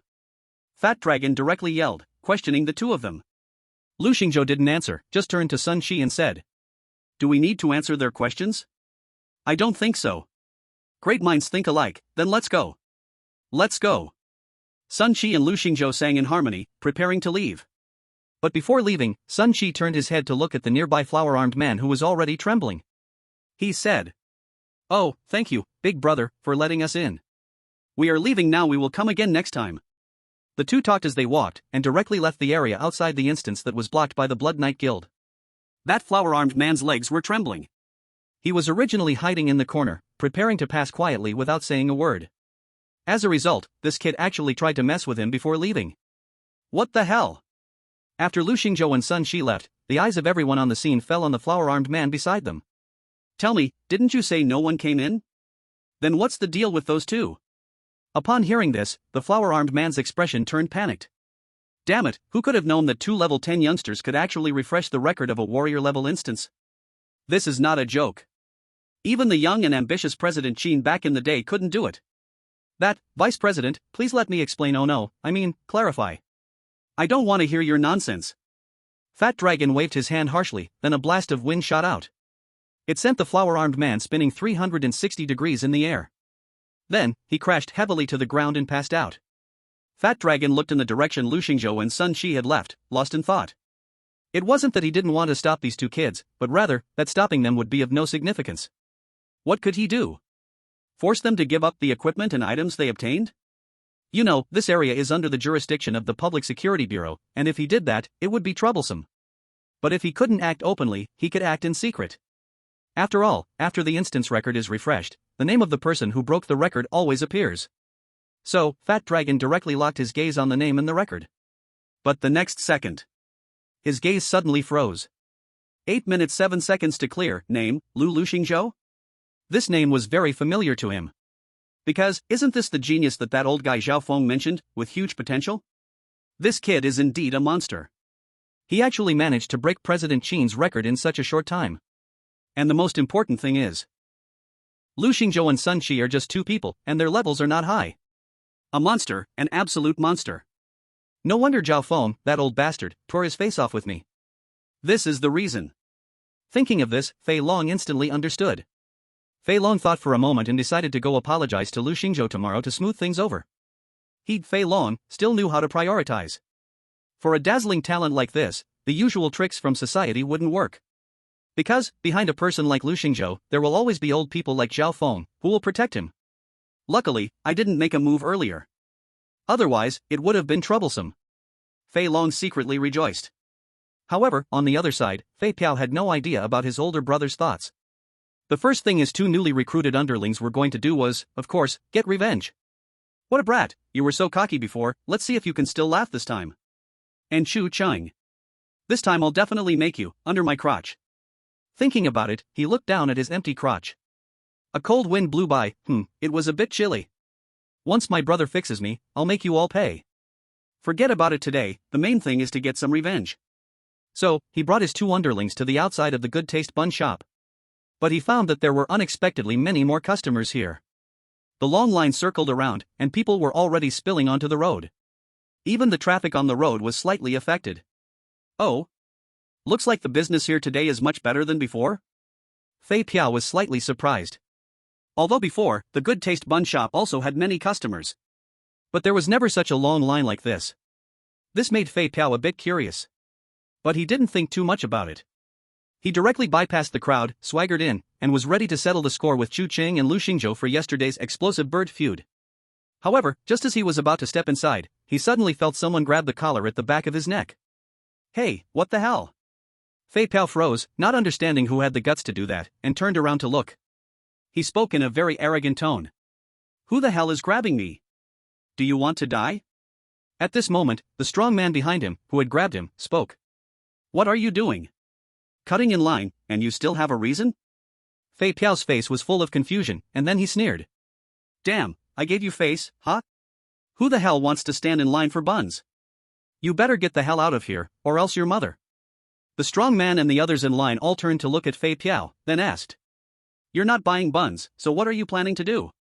I'm here today to shut down this bun shop for good. Got it? So you're here to make trouble? So what? What's it to you? Fei Piao spat, and his two underlings stepped forward, striking a threatening pose. But the others were not afraid at all. They directly surrounded them and blocked all three of them in the middle. Men on men, strong men locking men. What Fei Piao didn't know was that these customers, who had come to buy buns, were mercenaries and professional hunters with a high demand for life recovery potions. They were all tough characters who had tasted blood and would fight at the slightest provocation. Previously, they had spent 3 years consuming healing potions worth thousands of gold coins. Their homes were gone, and their parents were ruined. They had finally found cheap and affordable buns that could heal them. And now someone was causing trouble? If they didn't take care of it, who would? Dare to cause trouble here? Today, I'll let you two know what's tough. If you don't let the bun shop open, we'll make you die. You're disturbing the peace. You three don't want to live anymore? What kind of strength do you have, little brother? Our 18 brothers will kill you today. Chapter 50, I pretend I didn't see, haha. Originally, Fei Piao was planning to bring his two underlings to teach Chu Qing a lesson. But who could have imagined, before even entering, they were directly confronted by a group of angry customers who came out of nowhere. Got beaten up just for cutting in line. Hey damn it, stop hitting, do you guys even know who I am? Ouch. Do you even know who my brother is? Hey, don't hit the face, go easy on the kicks. Fatty started with threats, then got a little scared, and ended up begging. But that didn't make them go any easier on him. Chu Qing, who was making buns in the shop, saw the scene and originally wanted to step in. But when he saw the one being beaten was Fatty. Chu Qing paused in silence, then turned away pretending not to see, muttering to himself. I feel like I had something to do just now, what was it again? Seeing Chu Qing didn't try to stop them at all, everyone hit even harder and more fiercely. Some were attacking the upper body, some went for the lower. Brothers, beat this line-cutting dog to death. Hit him. I've been waiting in line for an hour, and you mess it up? Kill you, you stupid fat pig. Everyone only stopped when they were too tired to keep beating. After all, no one wanted a death to happen here. Everyone looked at the 3 swollen punching bags on the ground, then slowly spoke. You bastard, if we see you here again, we'll beat you every time. Did you hear? Fatty and the 2 professionals behind him nodded crazily. They were beaten till tears and snot ran down, even lost a few front teeth. Couldn't speak clearly, had to nod to show they understood. Alright then, if you know what's good for you, get the hell out. Hearing that, Fatty felt a huge relief and took his 2 underlings to run. And at that moment, Lu Xingzhou and Sun Qi returned to the bun shop. They both looked confused at the scene in front of them. What happened to this guy? Fought over buns? No idea. Lu Xingzhou rubbed his chin. Felt like those 3 looked kind of familiar. Thought for a moment, then suddenly remembered that's that desperate little girl? Fatty? Aren't those 2 behind him from the Blood Knight Guild too? But then, his eyes suddenly turned cold, and he thought to himself. They came again today, still clinging on to evil ideas. At this moment, Lu Xingzhou felt the urge to kill rise again. Originally, Lu only crippled that fat guy, thinking if he stayed away, he'd let him live. But now, looks like heaven has a path, yet you choose not to walk it. Lu strode into the shop, weaving through the crowd, and found Aunt Chu Chung. Auntie, I saw Fatty just now? Are you okay? Did he give you trouble? Lu asked with concern. I'm fine, he got beaten and ran off. Question mark. Lu hesitated for a moment, then asked. Got beaten by who? By the customers. After Chu Qing's aunt explained carefully, Lu finally understood. You mean, they thought Fatty came to mess things up, worried they'd miss buying buns, so they beat him off? Yeah. Chu Qing nodded. Then she leaned in, whispering gleefully into Lu's ear. Actually, I saw the whole thing, but I didn't stop it. I pretended not to see, hee. Lu laughed. Even though his aunt was older than him, sometimes she was still like a child. This time the customers drove the guy off, but next time might not be so lucky. This incident was a warning to Lu Xingzhou. If possible, he had to think of a way to keep his aunt safe. Because when things go wrong, they go really wrong. At this moment, Sun Qi finally walked in, carefree and loud, then sighed. Whoa. Aunt Chu Qing, your place is doing great business, you'll need to hire help soon. Hearing this, Lu Xingzhou clapped his hands at once. Makes sense, hire people. We really need to hire someone. So Lu Xingzhou turned to his aunt and said. Aunt, let's hire a few helpers.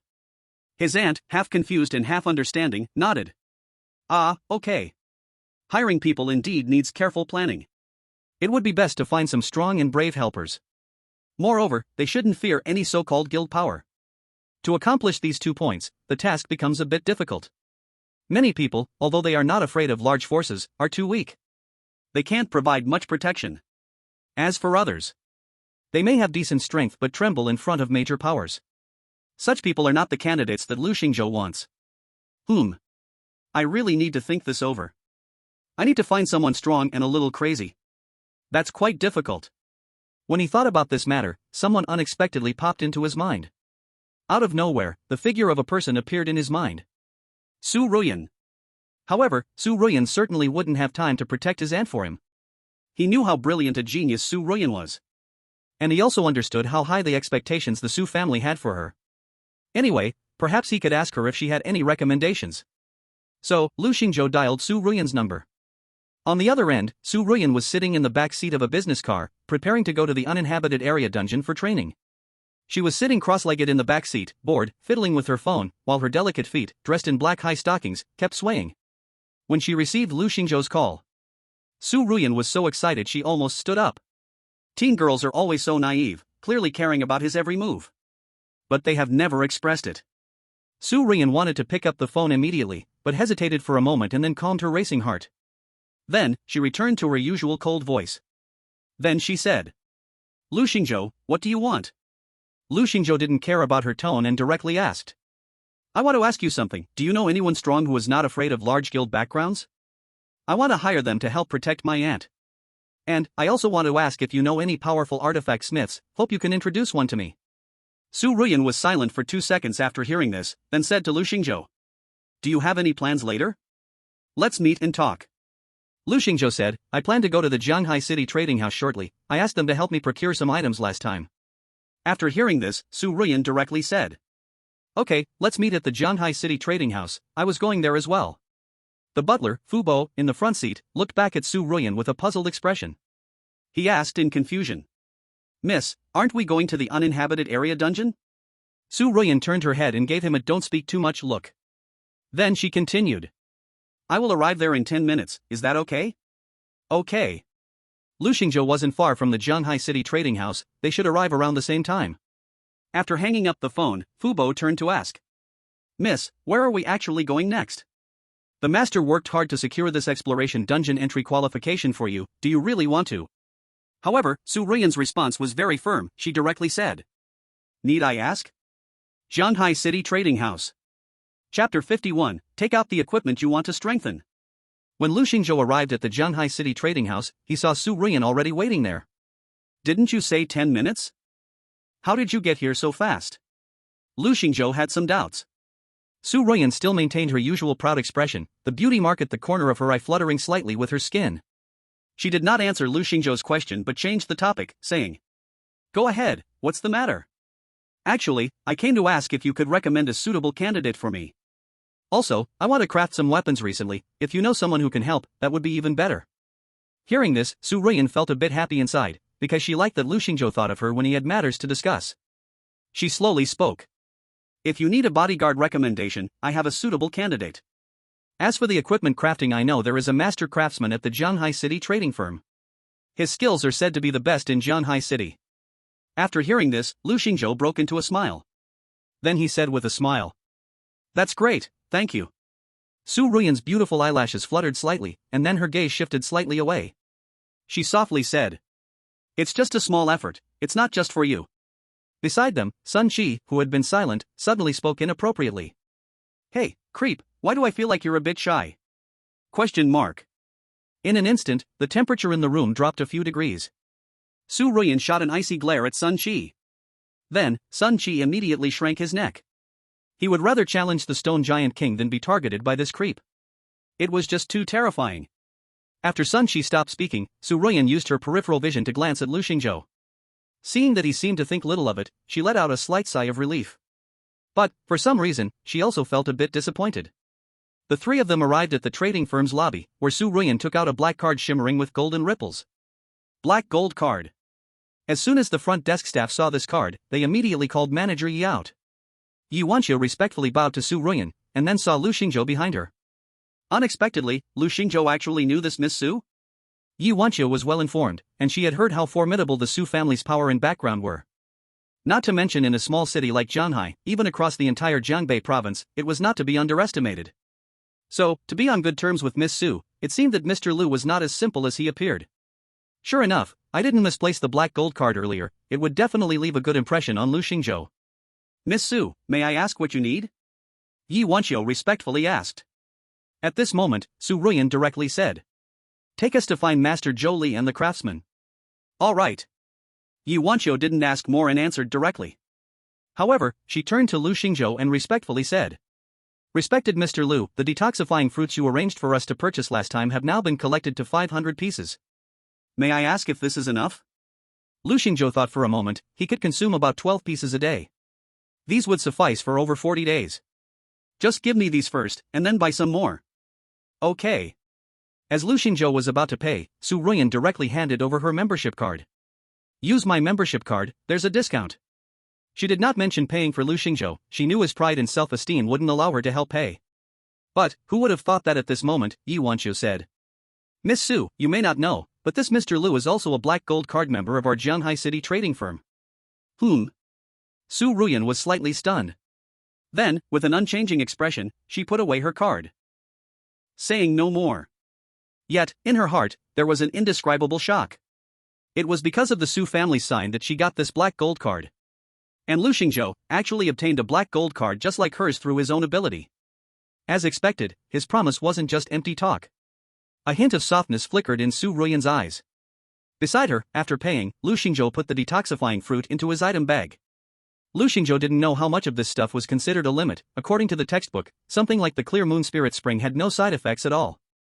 But surely no one would be extravagant enough to consume hundreds or thousands of clear moon spirit springs continuously to see the effect, right? After all, the same cost would provide greater benefits in other areas. The three of them followed Yi Wanqiu's steps and arrived at the workspace of Zhou Lihua and the master craftsman. The profession of a blacksmith, although it belongs to the life class, is a very popular and sought-after profession. As levels gradually increase, they can forge many high-level, high-quality equipment. They can even upgrade and transform some equipment, releasing its potential. Thus, high-level blacksmiths often hold a higher status than combat professionals of the same level. Master Zhou, someone is looking for you.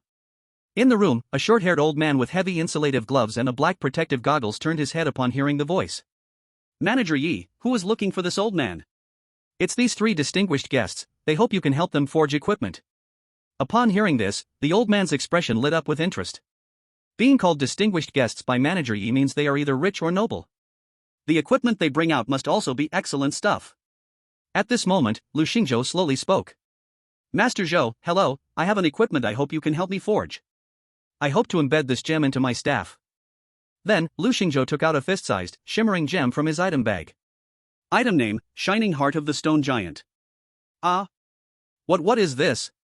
Zhou Lihua's expression was one of shock. He had been forging in Jianghai City for over 20 years. Yet he had never seen this gem before. Is this the heart of the stone giant? He had heard rumors that the city of the stone giants would drop an extremely rare material. The heart of the stone giant. It could increase the skill level of all skills below level 20 by +1. But the material in front of him seemed a bit different from the description he had seen in books. Heart of the stone giant. Is it really so shiny? After a moment of silence, Lu Xingzhou said. It's not exactly the same, because this is the shining heart of the stone giant. What is this? I've never heard of it. The shining heart of the stone giant? Zhou Lihua looked at the item effect in front of him, then his expression changed to surprise, and he directly swore. What the hell? How is the effect of this gem so ridiculous? All skills enhancement levels +1? Upon hearing this, even the usually calm Su Ruyan was stunned. Thus, she also checked the effect of the shining heart of the stone giant in front of her. Indeed, all skills enhancement levels +1. The impact in value is not known to be many times higher than Heart of the Stone Giant. The enhancement level for skills below level 20, and the enhancement level for all skills. It was evident to the naked eye how big the gap in effect was. If given to a third transfer professional above level 60, the value of this item would be immeasurable. It was clear that Zhou Lihua was also seeing such a rare material for the first time. He instantly held the gem in his hands, unable to let it go. Like he was examining an unparalleled treasure.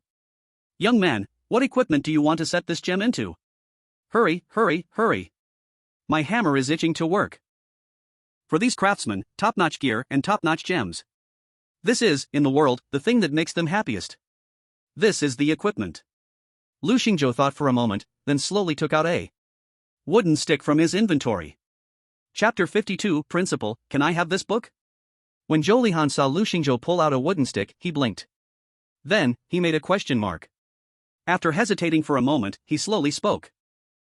Young man, are you sure you have the right gear? In Zhou Lihan's eyes, such top-notch gems should be matched with the best gear. A level 60 diamond level, no, an 80 level supreme weapon qualifies to appear with such a top gem. He had no doubt that if this shining heart of the stone giant was put up for auction in Jianghaishi, it would definitely attract countless traders to frenzy, even selling for an unimaginably high price. That's for sure. However, at this moment, Lu Xingzhou directly said, "This is it, I didn't take the wrong one. I hope you can craft this gem onto my staff." Hearing this, Yi Wanxiu hurriedly gasped. Su Ruyan also slightly frowned. Zhou Lihan's mouth twitched, his face filled with shock and confusion. Only Sun Shi, extremely touched, spoke. "Brother Lu, good buddy, for life." Zhou Lihan took the staff, carefully examining it. This wooden stick was straight, had a uniform color, and indeed looked quite nice. But, isn't this just a stick you can pick up by the roadside? What a joke. Zhou Lihan looked at Lu Xingzhou and then seriously said, "Young brother, to be honest, do you really want to embed this gem into this wooden stick? If it's embedded, then you can't take it back." After hearing this, Lu Xingzhou nodded. "I don't plan to take it back, just help me embed it." Silence filled tonight's Kanqiao. Zhou Lihan wept bitterly. What a waste, what a waste. That said, the customer is king. What else could he say? Let's do it. Please wait about an hour, I will immediately prepare the materials needed to craft the gear for you. Lu Xingzhou and Sun Shi went outside to wait. Black Gold card members have their own exclusive lounge. Luxurious, grand, and most importantly, it costs nothing. An hour passed quickly. Then, with an incredibly complex mood, Zhou Lihan handed the staff back to Lu Xingzhou. "I have completed the embedding of the gem as you requested. Please take a look." Zhou Lihan felt incredibly uncomfortable, this feeling was akin to gold on dung. Such a waste, such a waste. But Lu Xingzhou was very satisfied.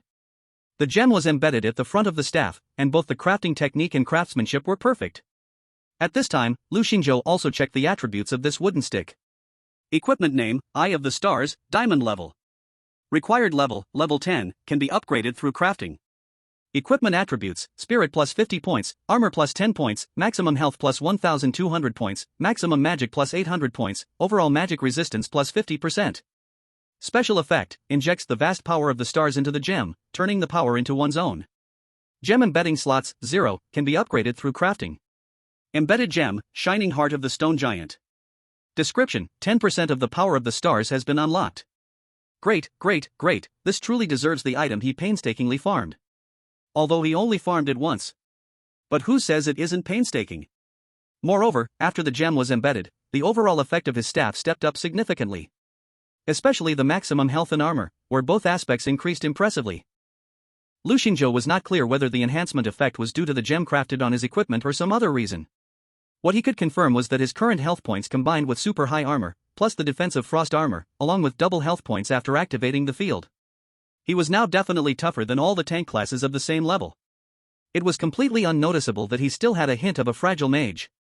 After Lu Xingzhou equipped the staff, all of his skill levels also increased by 1 reinforcement level. At this moment, he began to check his skill's effects and what changes had occurred. Skill name, Annihilation Flame, 9th tier, reinforcement level 1.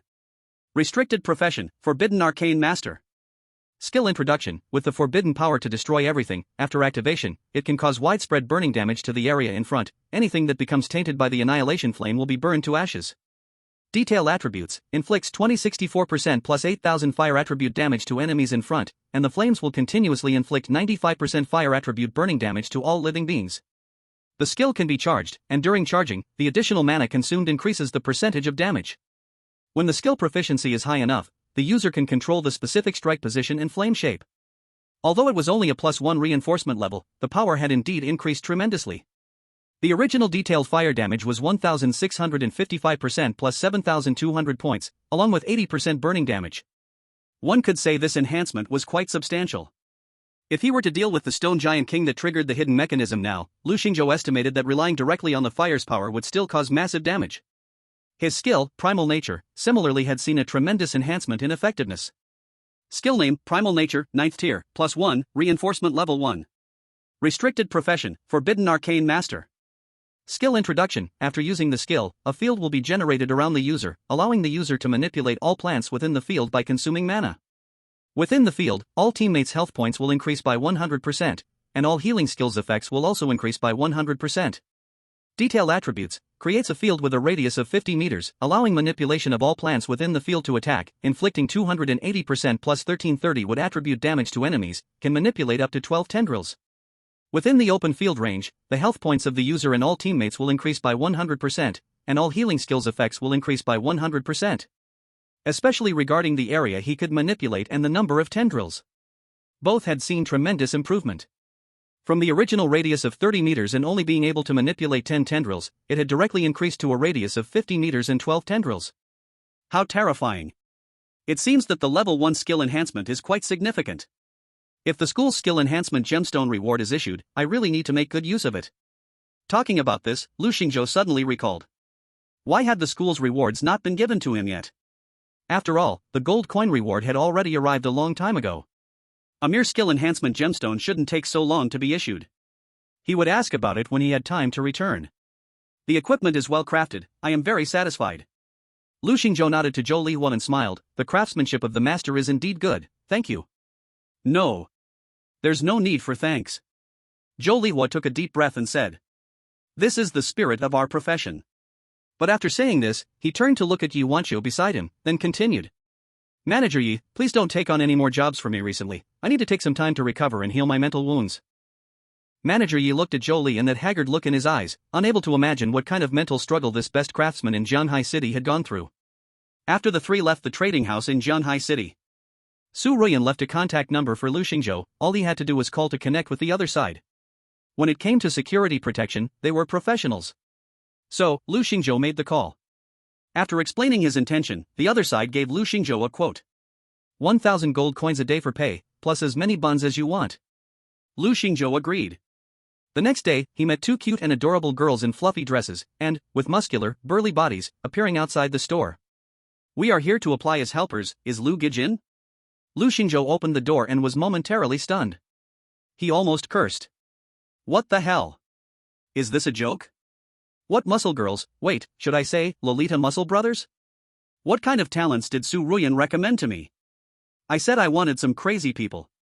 But I didn't say I wanted them this crazy. However, when Lu Xingzhou looked at their attribute panels, he fell silent. Level 24 fighter, 38-star battle power. They definitely belong to the top among second transition professionals. Alright, their strength is here. I won't say any more. Welcome, please come in. Thank you, Lu Gij. The two muscular brothers thanked Lu Xingzhou in a cute voice, and this scene really left people unsure of how to react. But what surprised him was that his aunt had a strong acceptance of the two newly hired servers. The three of them started chatting happily. Wow, your clothes are quite nice, where did you buy them? If you can, recommend them to me. Of course, no problem Chu Jijia, you are so pretty, it will look even better on you. Hee hee, you two brothers look pretty good in them too. Stop it, Chu Jijia, I'm actually a younger sister.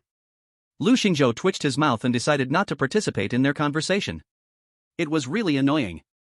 Originally, Lu Xingzhou planned to find Sun Qi to continue the dungeon run, but after stepping outside, he received a call from Chang Yuanshan. On the other end of the phone, Chang Yuanshan said he wanted to talk to Lu Xingzhou about some matters. Exactly, Lu Xingzhou also wanted to ask the principal about the skill enhancement keystone. So he directly agreed. After arriving at the school, Lu Xingzhou walked into the principal's office. You're here, little Lu. Have a seat. After Lu Xingzhou sat down, the principal went straight to the point. Previously, you received the reward for being first in the whole school, which included a skill enhancement keystone item, do you remember? I remember. There's currently a problem. The original skill enhancement keystone has been stolen, and now we have to go through the procurement process to buy it again, and this will have to wait until the citywide special training assessment is over. When Chang Yuanshan talked about this, he clearly felt a little ashamed. Items being stolen from the school, if this gets out, it would be quite embarrassing. So, I want to ask if you plan to change the reward item you want? As long as the school has it, you can choose freely. Lu Xingzhou rubbed his chin, puzzled who could have stolen from the school's inventory. He casually asked, did they catch the thief? No, the surveillance didn't capture anyone entering or leaving the warehouse, which is very strange. Chang Yuanshan also fell into thought when mentioning this. Clearly, he also found it very odd. Lu Xingzhou didn't understand, but he didn't dwell on it, nodding. Alright then, can I go check for other items? Sure. But just as the two were about to leave, Lu Xingzhou's gaze suddenly fell on a corner of a stack of books sticking out at the foot of Chang Yuanshan's desk. Lu Xingzhou walked over, pinched the corner of the pink-covered book, and pulled it out. Seeing this, Chang Yuanshan wanted to step up to stop it. But ultimately, he was still a step too slow. Lu Xingzhou had already pulled the book out. Chang Yuanshan's embarrassed lips twitched, and he lightly coughed before calmly saying, I just want to learn about the latest trends in fashion. Lu Xingzhou didn't refute. Instead, he looked at Chang Yuanshan with an expectant gaze and said, Principal, did you just say that I can have whatever is in the school? Chang Yuanshan was slightly stunned, then he nodded. Ah, yes. Lu Xingzhou pondered for a moment, then hesitantly opened his mouth. Then, can I have this book? Chang Yuanshan? Chapter 53 Research Little Magazine? To be honest, it was really just a magazine, a very simple, ordinary magazine. What is there to study? Moreover, there's nothing shameful about it. To be honest, he was very reluctant to give it to Lu Xingzhou, because he hadn't finished studying it himself. Ahem. That was not the main problem. The main reason was, what did he need this for? But when he saw Lu Xingzhou's sincere and earnest eyes, he hesitated. Since there was nothing shameful about it, why not satisfy his students' curiosity? All right. I'll give it to you. After Lu Xingzhou accepted the pink-covered fashion magazine, his face was full of smiles. It was as if he had no regrets left in his life. In fact, he didn't really want this fashion magazine. This thing could be bought in any quantity at the little bookstore around the corner downstairs.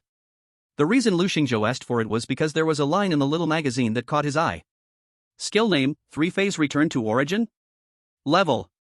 Restricted profession, forbidden arcane mage. Skill effect? Lu Xingzhou was puzzled, so he wanted to study it carefully. He tucked the little magazine into his chest and didn't mention the matter again. Seeing Lu Xingzhou so natural, Chang Yuanshan guessed that he hadn't thought too much. Pure admiration, no malice. So he didn't bring it up again and instead took him to see what he wanted. As a result, after wandering around the school warehouse, Lu Xingzhou finally realized he didn't want anything at all. And Principal Chang Yuanshan didn't expect that the only thing he heard Lu Xingzhou ask for was his little magazine. After a moment, Lu Xingzhou scratched his head and asked, Principal, how about cash instead? At this moment, Principal Chang Yuanshan's expression was quite helpless. There are so many things in our school's resource library, you don't want any of them? I still want money. Lu Xingzhou just felt that having cash in hand would allow him to do more things.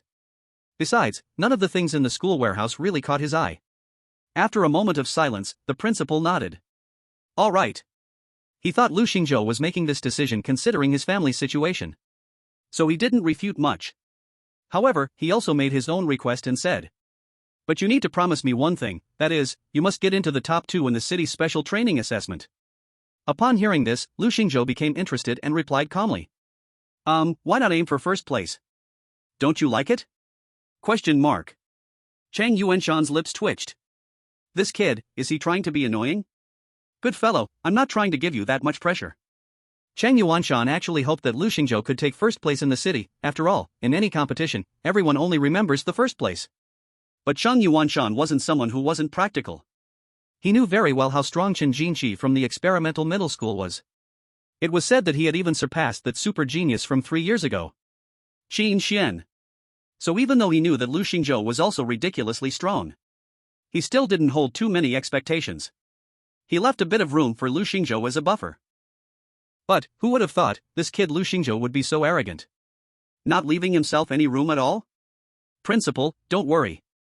Since I dare to say this, I have my ways to achieve it. First in Jianhai City, it's just in the bag. Seeing Lu Xingzhou speak so calmly, for some reason, Chang Yuanshan felt strangely at ease. He slowly began to speak. Since that's the case, I won't ask more. By the way, have you clarified the misunderstanding with the Blood Knight Guild? Chang Yuanshan initially wanted Lu Xingzhou to leave, but suddenly remembered this matter, and thus asked. Lu Xingzhou didn't shy away and directly said, No, and it wasn't a misunderstanding at all. I feel this big guild is a bit too fond of bullying others. I look down upon them. After patiently listening to Lu Xingzhou, Chang Yuanshan let out a slight sigh. His gaze contained a hint of admiration, yet also a kind of lament, very complex. Then he slowly said, The rules of societal operation are like this, it has been so since ancient times. I understand your thoughts, because when I was young, I was like you. I believed this world was full of injustice, full of bullying and oppression, big families like this, powerful forces like this, big guilds even more so. I disdain to associate with them and do not want to rely on them. Back then, I was so full of spirit. As he spoke, Chang Yuanshan let out a cold laugh with a sense of nostalgia. Hearing this, Lu Xingzhou thought, wow, this principal is also a person with a story. At this moment, Lu Xingzhou really wanted to say a classic line, please tell me your story. But fortunately, he held back. He just listened quietly. After a moment of sentiment, Chang Yuanshan looked at Lu Xingzhou again and said, I was really like you back then, young and accomplished, believing that my destiny was in my own hands. But when the storm truly comes, personal power is really too small. Level 39, I don't even know how many years I've been stuck at this level. If I had joined an organization like the Blood Knight Guild back then, I would have surely broken through to the third transformation by now. At this point, he reminisced for a moment and then said, Kid, the reason I hope you can join the Blood Knight Guild is because it's easier to thrive under a big tree. You want to rely on your own strength to challenge the authority of the whole society. It's too difficult. Because there will always be powerful existences beyond your imagination in this world, they can easily crush you until you can't breathe. I've been at a loss, so I don't want you, a promising young person, to fall in the same place. When Chang Yuanshan said this, it felt like a conversation among friends. These words were all sincere from the heart. Lu Xingzhou didn't expect Principal Chang to say so much to him. While he was speaking, Lu Xingzhou also thought of Su Rui's Su family, thought of Fei Tao, thought of the Blood Knight Guild and so on. But, the strong, is that right? If so, then I must be the only truth in the world.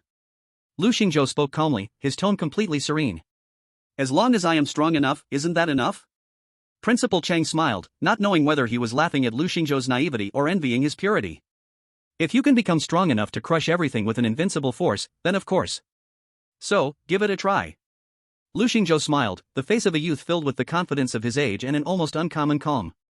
Chang Yuanshan didn't say anything more, having said nearly everything he needed to say. It's good to end the conversation here.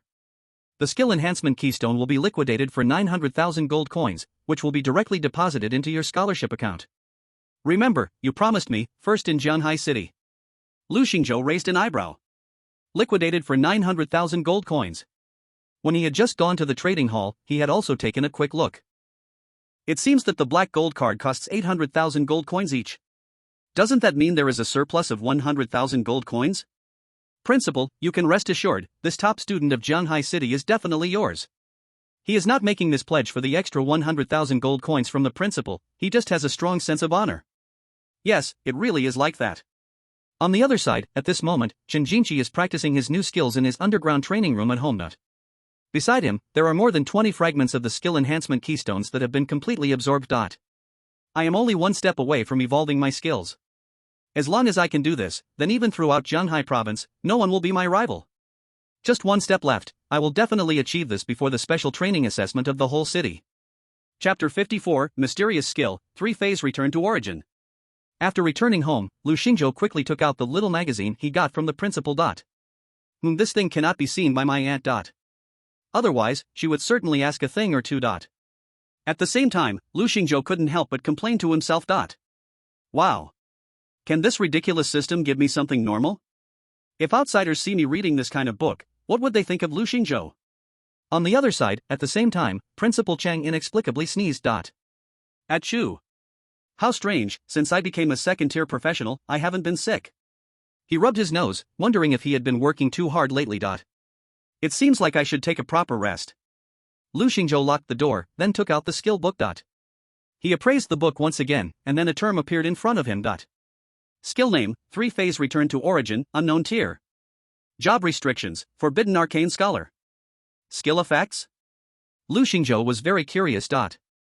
There were no skill effects, not even the tier of the skill. He only knew the name of a skill? That's strange.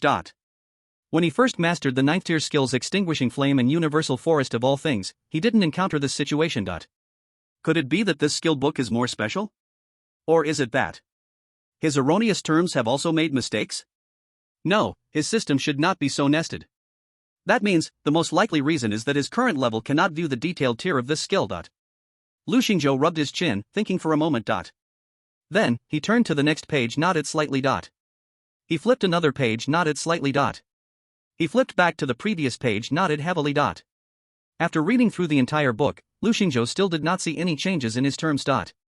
Crucial information remained a sea of question marks. At present, all Lu Xingzhou knew was the name of this skill. 3-phase return to origin. It doesn't feel like an attack-type skill. Lu Xingzhou closed the pink cover of the book, then decided to learn it directly in C. So, he focused his thoughts. Learn skill. Then, just like a normal skill scroll, a confirmation interface popped up. Do you confirm to learn skill, 3-phase return to origin, unknown tier? Lu Xingzhou nodded. Yes. He couldn't wait to know what the effects and detailed information of this skill were. Moments later, with a flash of light, a new skill appeared in Lu Xingzhou's skill slot on his personal information panel. 3-phase return to origin. But the tier and skill effects were still question marks. Now it was Lu Xingzhou's turn to feel confused. What does this mean? Why can I grasp this skill, yet still see no information about it? And the most critical point is, this skill is still gray. In an unusable state? This made Lu Xingzhou feel even more puzzled. Logically speaking, if the current level cannot use the skill, it should have been impossible to learn in the first place. If it can be learned, it can be used. This is a rule everyone agrees on. Could it be that I missed some prerequisite condition, or that my level is too low? After thinking for a long time, Lu Xingzhou still had no clue. Forget it, I'll study it when I have time. After all, this was just an unexpected gain. While thinking, Lu Xingzhou was about to go downstairs to grab a couple of buns. Just then, two familiar figures appeared at the door of the bun shop. These two were Zhang Li and Su Dezhuang. Both of them, with still swollen faces, arrived at the bun shop, and then one of them said in confusion, "Boss Fei Long sent us here to wait for him." Could it be that he knows about what happened last time and is coming to avenge us? It's very possible. Last time, we were beaten so badly. This time, the boss must be thinking of helping us get revenge. I'm so touched. It's not in vain that we've loyally followed the boss for so many years. The two were moved, tears and snot flowing. At that moment, Fei Long also arrived at the bun shop entrance. Fei Long smiled and said to the two people in front of him, "You two are pretty punctual. Do you know what we're doing here today?" Su Dezhuang and Zhang Li both nodded wildly. We know. We know very well. Thank you so much, boss, for giving us this opportunity. From now on, we will definitely follow you to the death." Fei Long heard this and smiled, nodding. He was quite fond of these two little brothers. Although they made some mistakes before, their attitude toward admitting them was good. No matter what, the first thing is to build a good relationship with Lu Xingzhou. As for the rest, that can be dealt with later. After confirming that their goals were the same, Fei Long directly led his two little brothers to Lu Xingzhou's bun shop. "Is anyone here? I'm looking for the owner of this shop." Zhang Li and Su Dezhuang, standing behind, looked extremely excited. "Great. They came straight to the point, we love it. Such a big brother is the true people's hero." With this thought, Zhang Li and Su Dezhuang immediately straightened their backs. After a moment, Chu Qing, brushing the flour off her hands, slowly walked out of the kitchen. Behind her, two muscular men, dressed in lowly skirts and standing just over 1.9 meters tall, followed her out. Their stockings were stretched to the limit by their firm muscles, almost ready to burst. Fei Long was stunned when he saw these strangely dressed people. What is this? Transvestites? But Fei Long, being the vice president, still maintained his calm demeanor. Is there still a young brother in our shop?" he said slowly. Chu Qing, seeing that Fei Long's face was somewhat familiar, seemed to resemble that of Fei Biao. Could it be that this is his older brother? Is he here to avenge him? A sense of wariness immediately grew in her heart. "There's no one you're looking for here, please leave." Fei Long smiled and waved his hand, saying, "It seems you've misunderstood. I'm here today mainly to apologize.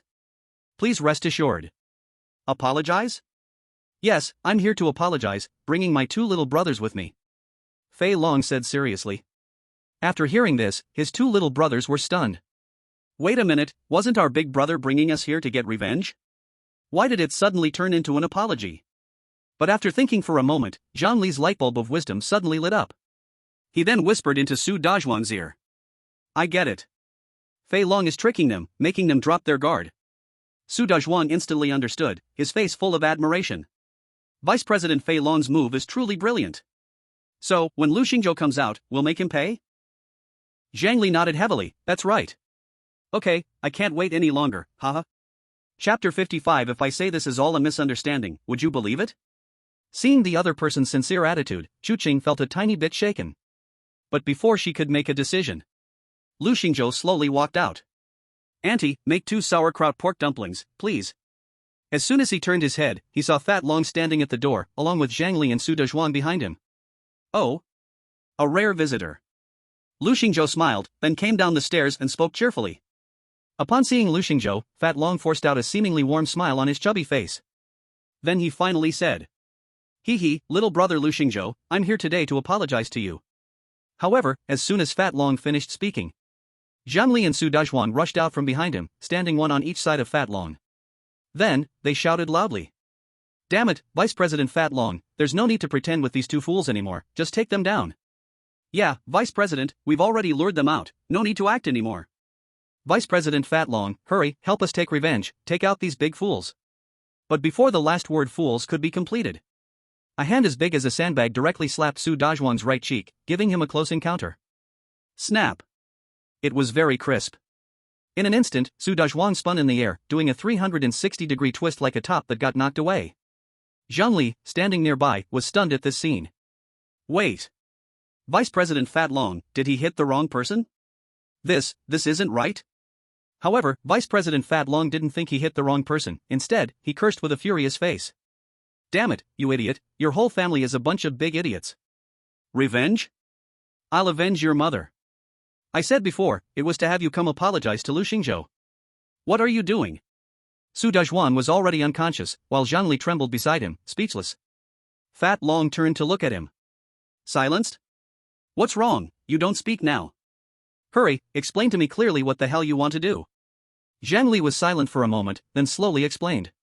Because a few days ago, we came here with your brother and got beaten up. I thought, you were here to take revenge for us. Hearing this, Fat Long became even angrier. What the hell? You were the ones looking for trouble with my brother a few days ago? Zhang Li nodded vigorously. At this moment, Fat Long's face turned green. Goodness, wasn't this just offending people to the bone? He turned his head and found Lu Xingzhou looking at them with amusement, holding popcorn in his hands. Eating while watching their performance. Fat Long thought for a moment, then squeezed out a smile again and said. Little brother, Lu, if I say this is all a misunderstanding, would you believe it? Do you think I would believe it? Silence, deep silence. At this moment, Fat Long became angrier the more he thought about it. Zhang Li thought he had escaped a disaster and wouldn't get beaten anymore. But the next second, another slap came his way. Snap. Zhang Li's face, which hadn't even swollen down yet, sank deeply again and swelled even more. Then, he fainted. Zhang Li was gone. Fat Long's 2 underlings were already unconscious at this point. Finally, Fat Long rubbed his palms together, then slowly spoke. Lu Xingzhou, no matter what you think, I'm here to apologize to you today. We indeed had some misunderstandings before, but I hope we can turn weapons into gold coins. Fat Long tried to sound wise, but unfortunately, he didn't even graduate from elementary school, and could only come up with this phrase. Shu Qing listened quietly to their conversation. The thing he wouldn't dare to say is, to turn hostility into peace? Lu Xingzhou looked at the smiling face of the other party. Then, he slowly spoke. I will not join your Blood Knight Guild. Goodbye, and no need to see me off. What a joke. These 2 little brothers didn't even know a minute ago whether they were here to cause trouble or to apologize. Is this called sincerity? Besides, even if he really came to apologize, Lu Xingzhou wouldn't take it seriously. As the saying goes, a dog can't change its habit of eating feces. Seeing Lu Xingzhou so determined, Fei Long's expression gradually stiffened and turned cold. Is there no room for negotiation?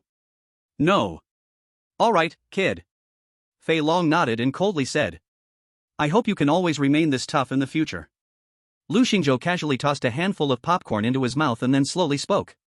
Remember to take your 2 dogs with you. Fei Long's mouth twitched as he dragged the collars of the 2 unfortunate souls that had passed out, leaving the bun shop in defeat. Lu Xingzhou watched their retreating figures, his gaze gradually turning cold. Then, he took out a black leather-covered notebook from his pocket and wrote down 2 names on it. At this moment, there were a total of 4 names on it. Shu Qing leaned over and asked. Hey, little Lu, what are you writing? It's nothing. Lu Xingzhou closed his notebook, then smiled and said. Just recording the good life. Oh, if you don't want to say, then you don't have to, even have secrets from Auntie. Shu Qing pretended to gently wipe a tear from the corner of her eye, looking charming and delicate. At this moment, Lu Xingzhou slowly spoke. All right, I really didn't write much. Shall we go out to eat tonight? It will cost money, right? Although Chu Qing's eyes lit up, she still felt a bit pained about the money. Lu Xingzhou waved his hand. Hey, we have money now, and the bun shop business is getting better. Didn't we earn over 20,000 gold coins yesterday? That's true. Chu Qing nodded, then revealed a bright smile and said. Then shall we eat hot pot? Okay, tonight's meal is on Master Lu. Chu Qing held back a smile, showing 2 shallow dimples. However, at that moment, a bald man arrived as if he caught the scent. Master Lu? I heard that someone is paying for dinner tonight? What, did you install a camera in my house? He, that's called having a connection. It means that you and I are true love, Lu Gu. Sun Shi rubbed his bald head and smiled. Lu Xingzhou didn't care to argue with him. How much could a meal cost? Alright, stop whining, let's go together tonight. Oh yeah, long live Lu Gu. Sun Shi cheered, and Lu Xingzhou asked. By the way, what were you really here for? Just say it. Oh. Sun Shi finally reacted and spoke about serious matters. Today, I heard a little gossip. It seems that Chen Jinxi from Experimental Middle School seems to have made another breakthrough. Now, Experimental Middle School has declared that their goal is the top scholar of Jianbei Province. Chapter 56, Lu Gu, can you answer my doubts? Upon hearing this, Lu Xingzhou evidently showed some interest. Didn't expect Experimental Middle School to be so confident. So early to shout out this slogan? It seems they really don't regard others seriously. Just don't know where their confidence comes from. Have you heard what Chen Jinxi's trump card is? Sun Shi shook his head, then said calmly. Such matters are the most important, most confidential things for every middle school. How could they easily tell us? A trump card, Lu Gu, do you understand what a trump card is? If they let us know, can it still be called a trump card? Lu Xingzhou looked at Sun Shi, then after a moment of silence said. You don't know? But who am I? Even if others don't know, I certainly do. Sun Shi teased and then said. According to the rumors, this Chen Jinxi seems to have successfully completed a skill transformation. Skill transformation? Lu Xingzhou has naturally heard this term. This refers to a rare event that might occur when using a skill keystone. The skill can upgrade by 1 tier. For example, from tier 3 to tier 4. From tier 4 to tier 5. A first-class practitioner, meaning those at level 1 to 20, can master skills of the highest tier, which is tier 4. Only second-class practitioners can access higher tier 5 and 6 skills. This is also one of the main reasons why second-class practitioners are much stronger than first-class ones. In other words, this kid Chen Jinxi may have already mastered a tier 5 skill? Compared to most people, that's quite impressive. But tier 5 skills seem to have no comparison with his own skills? If that's his confidence, then isn't he a bit too naive? At this moment, Lu Xingzhou slowly opened his mouth and replied with one word. Oh. Lu Gu, you only reply with oh? Do you know how much effort I put in to get this news for you? Sun Shi was speechless. Lu Xingzhou's reaction was way too bland. Alright, I'll add a chicken leg for you tonight. Sun Shi angrily said, a single chicken leg can distract me? What else? Lu Xingzhou questioned back. After a moment of silence, Sun Shi finally shouted. I want 2 to go. Sure, I can get you a family bucket. My dad doesn't like chicken, no need to bring him any. Sun Shi said seriously. Lu Xingzhou laughed and waved his hand to explain. What I said was, a family of chickens. On the other side, inside the Blood Knights Guild. Zhao Feng came to Fat Dragon's office again, banging the table. Fat Dragon, tell me, what the hell do you do besides cause trouble? You asked for an apology, and it turned into this? I tell you, the guild will be sending an inspector to evaluate our branch's members soon. I'm making it clear today. I will definitely report this matter to President Qin Xian. You, Fat Dragon, are simply unfit for the position of vice president. Zhao Feng was furious because he heard from his principal Chen Yuanshan that Lu Xingzhou had already made it clear he wouldn't consider joining the Blood Knights Guild. This was all because of Fat Dragon and his brother. Fat Dragon's expression also lost its earlier calmness. His face was serious. Because he knew that if the inspector of the main guild found out he let such a genius slip away from the Blood Knights Guild, then he would be doomed. He couldn't even think about the position of vice president anymore. All the resources and connections his father had accumulated would be turned into nothing. Zhao Feng, I understand what you mean. But I will find a way to resolve this. I will also explain this clearly to President Qin Xian. Zhao Feng couldn't be bothered to respond to him. He wanted to see what way Fat Dragon could find to solve this problem. After Zhao Feng left, Fat Dragon began to think of a strategy. The best way now was to directly handle Lu Xingzhou. If I can't have him, no other guild can have him either. But in 2 days, the training assessments of Jianghai City would take place. At this critical moment, openly dealing with a genius student would undoubtedly attract the attention of the Public Security Bureau. Things might become even more troublesome. If I had to find a solution, it would be to find someone even more talented and extraordinary than Lu Xingzhou to join our Blood Knights Guild. Only then I would have a say externally. It seems I need to find out this year among the students in Jianhai City, who has more potential. If I remember correctly, the special training assessments have invited many guilds from Jianhai City to participate. At that time, there will definitely be talents surpassing Lu Xingzhou. As long as I find one, won't the problem be easily resolved? Thinking of this, Fat Dragon revealed a brilliant smile again. In the past 2 days, Lu Xingzhou had been relatively free. He ate some good food every day and played some dungeons. Moreover, his aunt's bun shop was getting busier day by day. After all, the reputation was out, and more people were coming from all directions just to buy buns.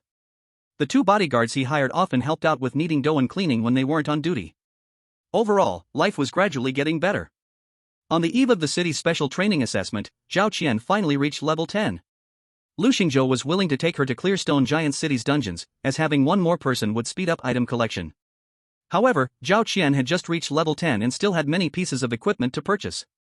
So, she went to the trading post in Jianhai City to shop. Lu Xingzhou did not mind, as in the entire Jianhai City, there were hardly any students like himself and Sun Shi who leveled up so quickly. After all, they were tackling the highest difficulty dungeons, and naturally, their leveling speed was the fastest. Without question. Most of the other students were still stuck at level 6 or 7, while Lu Xingzhou and the others were already at level 11. I wonder if I can reach level 12 by the last day. Never mind, let it be. Lu Xingzhou stopped thinking about it. In any case, the city's assessment held no challenge for him. The only thing that intrigued Lu Xingzhou was that guy named Chen Jinchij.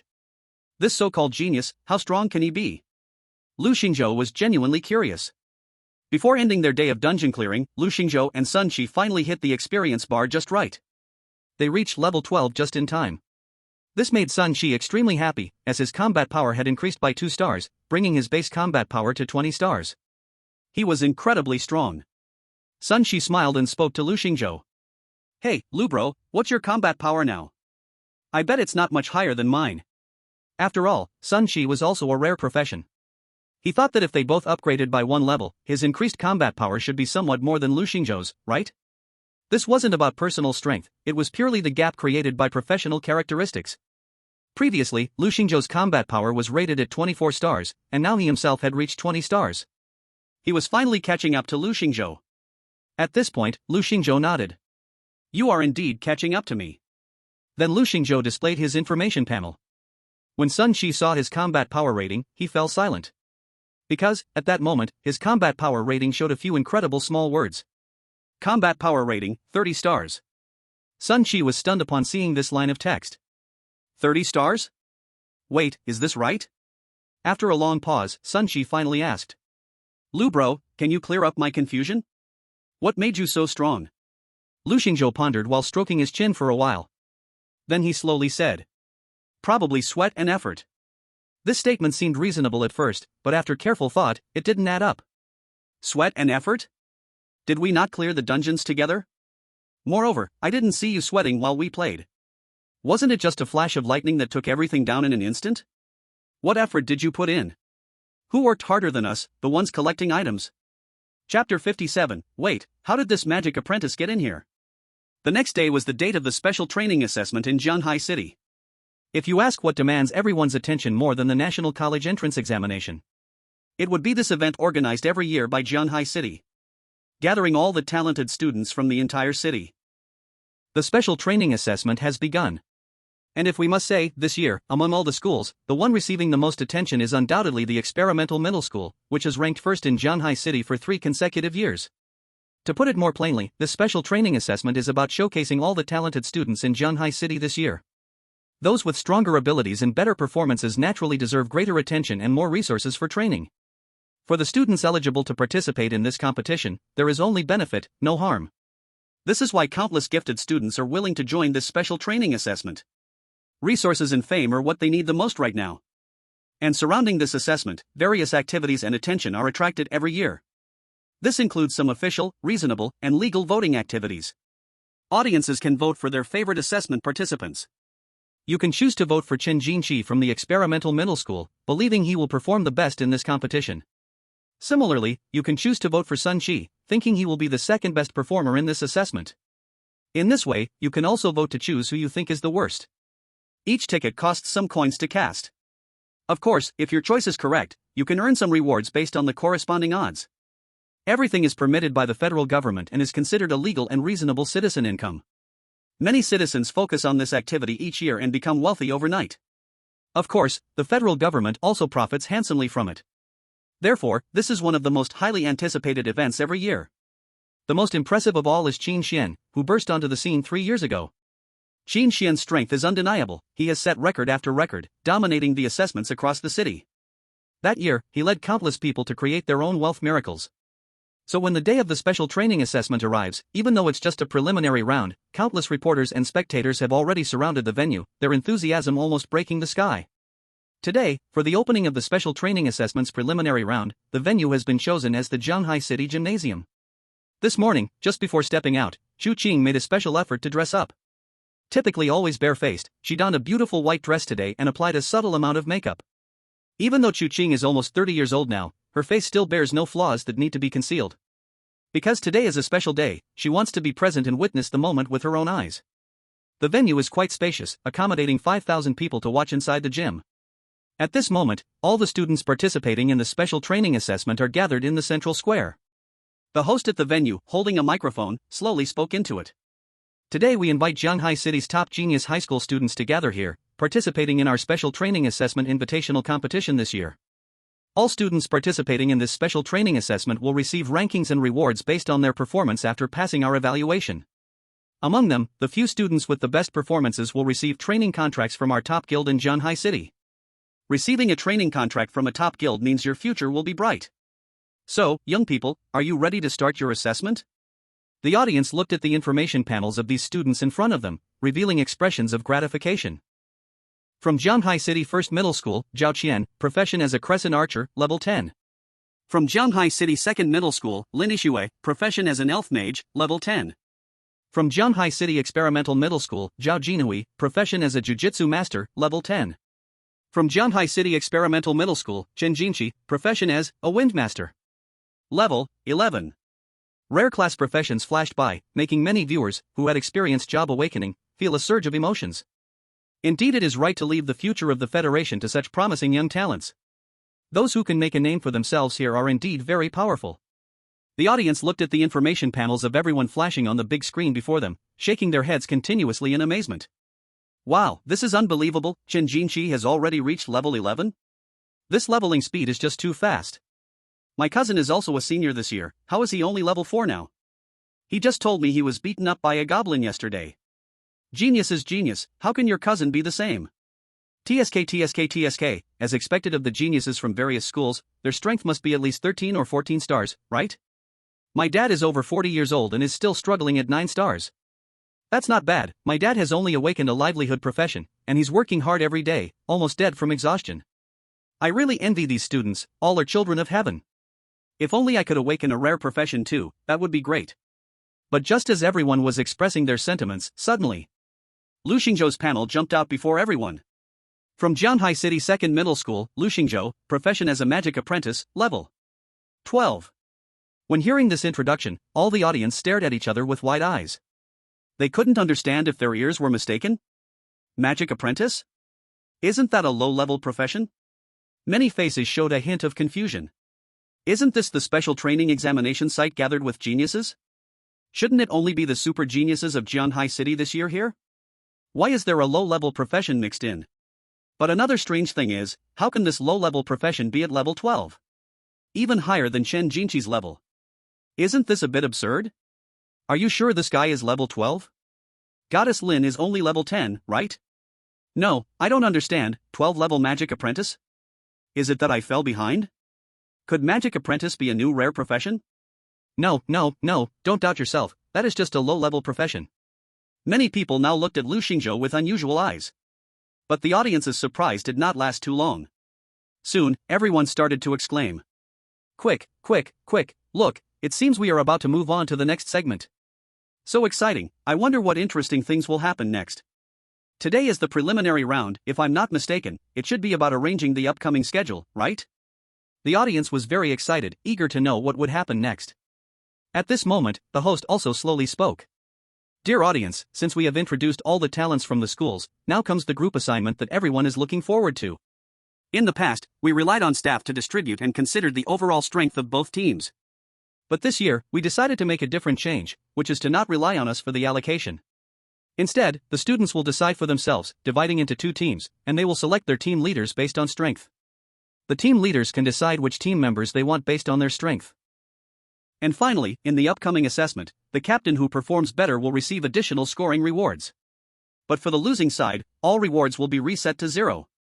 Hearing this, all the students at the scene couldn't help but gasp in shock. They didn't expect that this rule would weigh so heavily on the duties of the captain.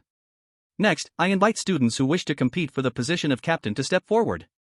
Hearing this, the audience erupted with excitement. They didn't expect this year's special training assessment would be so different from usual. But they didn't know who had the courage to be the captain. As everyone was discussing, Shin Jinchi confidently stepped forward and shouted, "Then let me be the captain."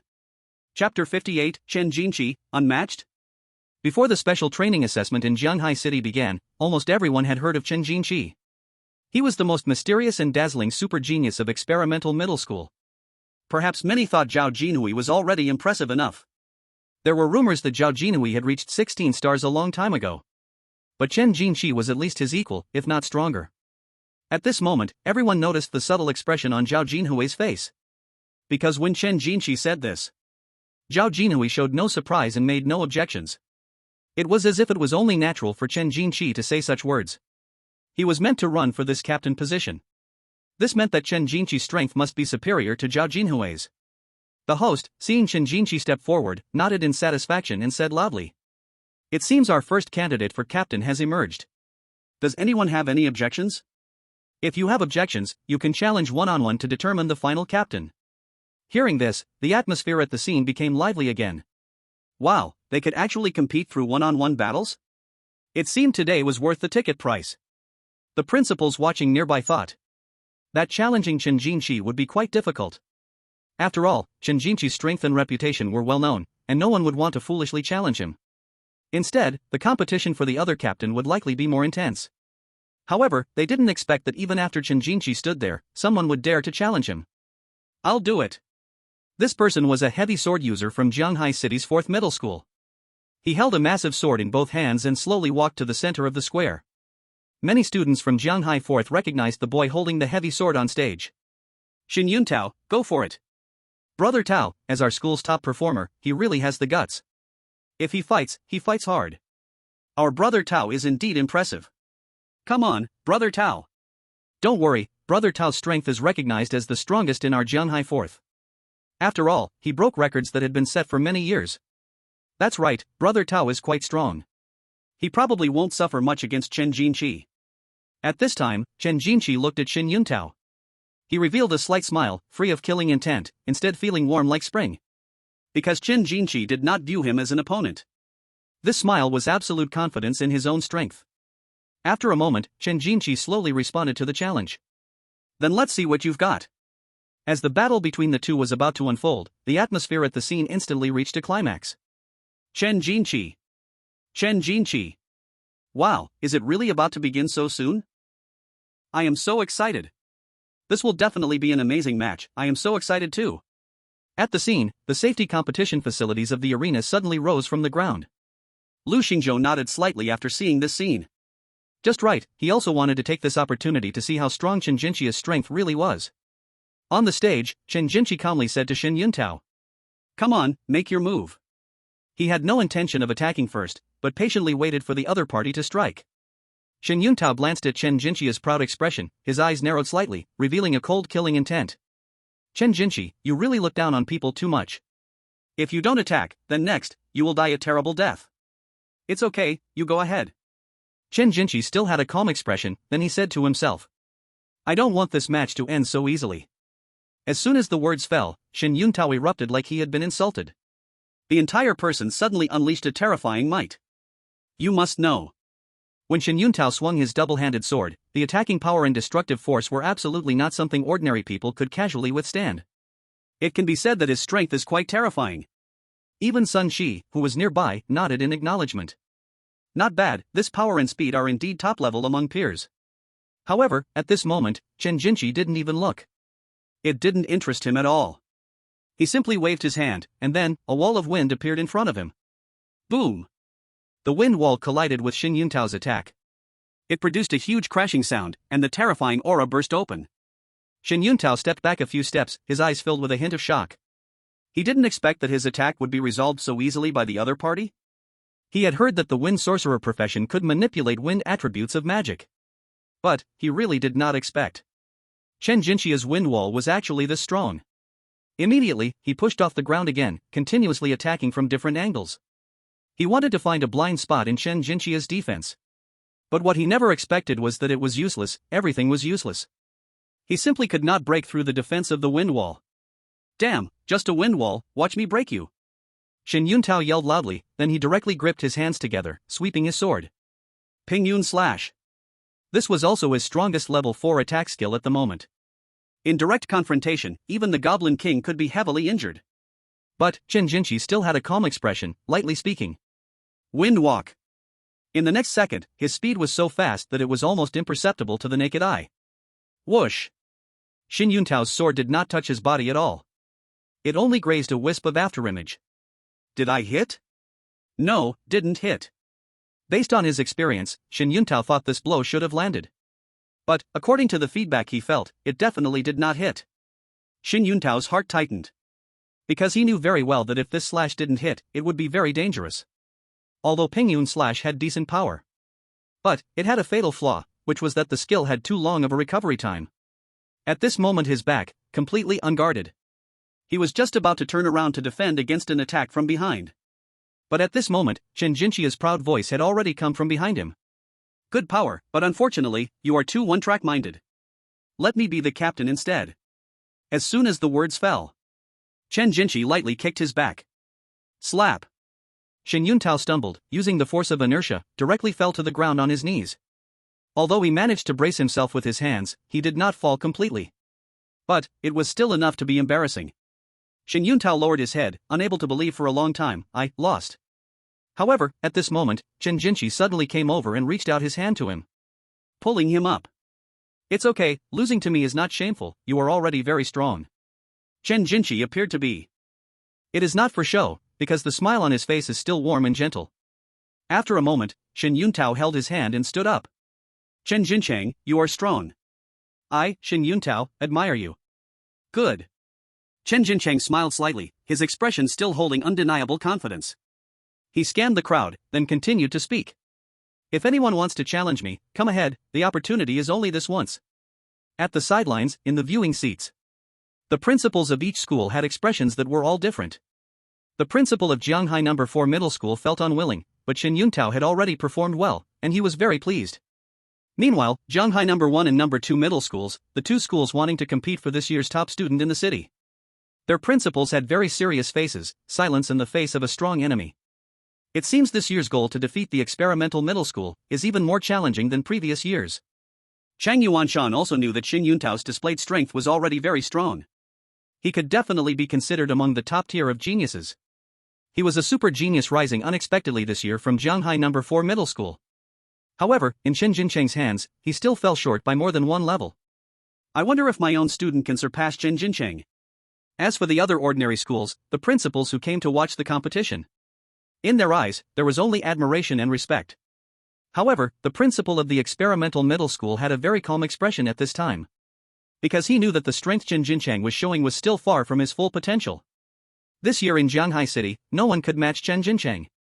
Now these principals were even more convinced that after Chen Jincheng showed just a bit of his strength, no one would dare challenge him again. But they still underestimated the youthful arrogance of the students. After all, they were all favored by heaven. I, avoiding his brilliance? Chapter 59 Another captain, just this? On such a stage, many wanted to prove themselves by defeating the renowned Chen Jincheng, using this opportunity to make a name for themselves. But clearly, they underestimated Chen Jincheng and overestimated themselves. These favored children were completely defeated by the huge gap in strength. Finally, after Chen Jincheng defeated the geniuses from various colleges without any injury in 4 consecutive rounds, no one dared challenge him anymore. Is there anyone else? The crowd fell silent, no one stepped forward. At this moment, the host at the venue spoke directly. It seems our first team captain has been decided, and that is from Jianghai Experimental Middle School. Chen Jincheng. All the audience members stood up and applauded. At this moment, the entire stadium echoed with thunderous applause, and cheers ripped through the sky. Chen Jincheng stood proudly in the center of everyone's gaze, calmly accepting the cheers. At this time, beside him, Sun Qi asked, Lu Gu, aren't you going to go up and practice with him? Lu Xingzhou shook his head slightly. It doesn't matter, isn't there still one captain position left? Oh, I wanted to try for the second captain position, but since you want it, I won't join in the fun. Sun Qi sighed slightly, feeling a bit regretful. And what they did not notice was that while Chen Jincheng received countless cheers, several gazes were looking from the side at the seemingly unremarkable Lu Xingzhou. At this moment, the host slowly began to speak. Since our first team captain has been decided, then, is there anyone willing to compete for the position of the second captain? After hearing this, the audience began to discuss again. Hey, among the students who didn't participate in the earlier competition, the most promising should be Lin Yixue from Jianghai No. 2 Middle School, right? Goddess Lin is indeed very strong. If we say besides Chen Jincheng this year, the strongest should be her, right? I guess so. If Goddess Lin wants to compete, no one can surpass her. Didn't Jianhai No. 2 mention having a secret weapon? Maybe it's Sun Qi. That's just a rumor, do you believe it? If they were really that powerful, why didn't they challenge Chen Jinqi just now? Don't say that. I think Xiao Qian from Jianghai No. 1 High School is quite impressive too, and she's really cute, that sweet type I like. Brother, what's wrong with you? This isn't a beauty pageant. As everyone talked, all attention was focused on the remaining few super talents. But at that moment, an unexpected voice came from a place no one had thought of. Lu Xingzhou slowly stepped forward and said, I want to be the team captain. Alright, it looks like our second candidate for captain has appeared. The host said enthusiastically into the microphone. However, the audience below looked baffled. Huh? Who is this kid? Oh right, isn't he the magic apprentice from earlier? A low-level professional? What? Does he really dare to compete for captain? Didn't he see how many geniuses Chen Jinqi defeated to gain this position? Yeah, he really overestimates himself. The opponents Chen Jinqi defeated were incredibly strong, how does he dare? This guy must be trying to grab attention, a clown, sigh, it's really shameful. Ha, I can't wait to see him get beaten up. At the scene, many audience members showed obvious disdain. There were even waves of booing. They all found it ridiculous. How did such a useless clown like Lu Xingzhou come to be here? However, sitting in the crowd, Chu Qing couldn't stay still when she heard the comments around her. She angrily retorted. You don't understand, Lu Xingzhou is really amazing, not at all like you say. Hearing this, everyone looked at Chu Qing with strange eyes. It was as if they thought this woman was crazy. A magic apprentice, a low-level professional, how could that be related to being impressive? Don't joke around, if he becomes captain, I'll lead well. Exactly. This Lu Xingzhou looks like a talentless clown, even I can't lose to him. Soon he will be harshly taught by reality, pretending needs strength. Chu Qing, undeterred by the mocking looks around her, boldly replied. Lu Xingzhou will become captain. I bet with you all. Those around her looked at her as if she were a fool. A child of fortune? This woman looked pretty and quite smart, but how could she be so crazy? Fine, let's bet, 10,000 gold coins, do you dare? Many audience members turned their attention to this conversation. Unexpectedly, watching a match could even earn money. Although 10,000 gold coins were already her savings for 2 or 3 months. She still didn't hesitate at all and directly said, Okay. This was her trust in Lu Xingzhou. In the center of the venue, Lu Xingzhou listened to the booing around him but remained calm. He looked at the students around and asked faintly. So, who will come and challenge me? On the opposite side, Chen Jinqi thoughtfully examined Lu Xingzhou. This was also the first time he looked at students at his level with such eyes. Chen Jinqi felt that Lu Xingzhou seemed a bit different from the other students. Lu Xingzhou scanned the audience, but at that moment, no one came forward to challenge him. 1 second. 10 seconds. 30 seconds. The scene was silent, and no one stepped up to challenge Lu Xingzhou. Seeing this, the audience was stunned. What's going on? Why is no one challenging him? Right? What's happening? Why is there not a single movement? Why isn't Goddess Lin challenging him? Is it because they are from the same school? But even if Goddess Lin doesn't challenge him, why haven't Zhao Qian and Shi Xiuwu from Zhanghai No. 1 High School made a move? I don't understand. They both looked like they had no intention of challenging Lu Xingzhou. Wow, this is absurd. Can anyone tell me why?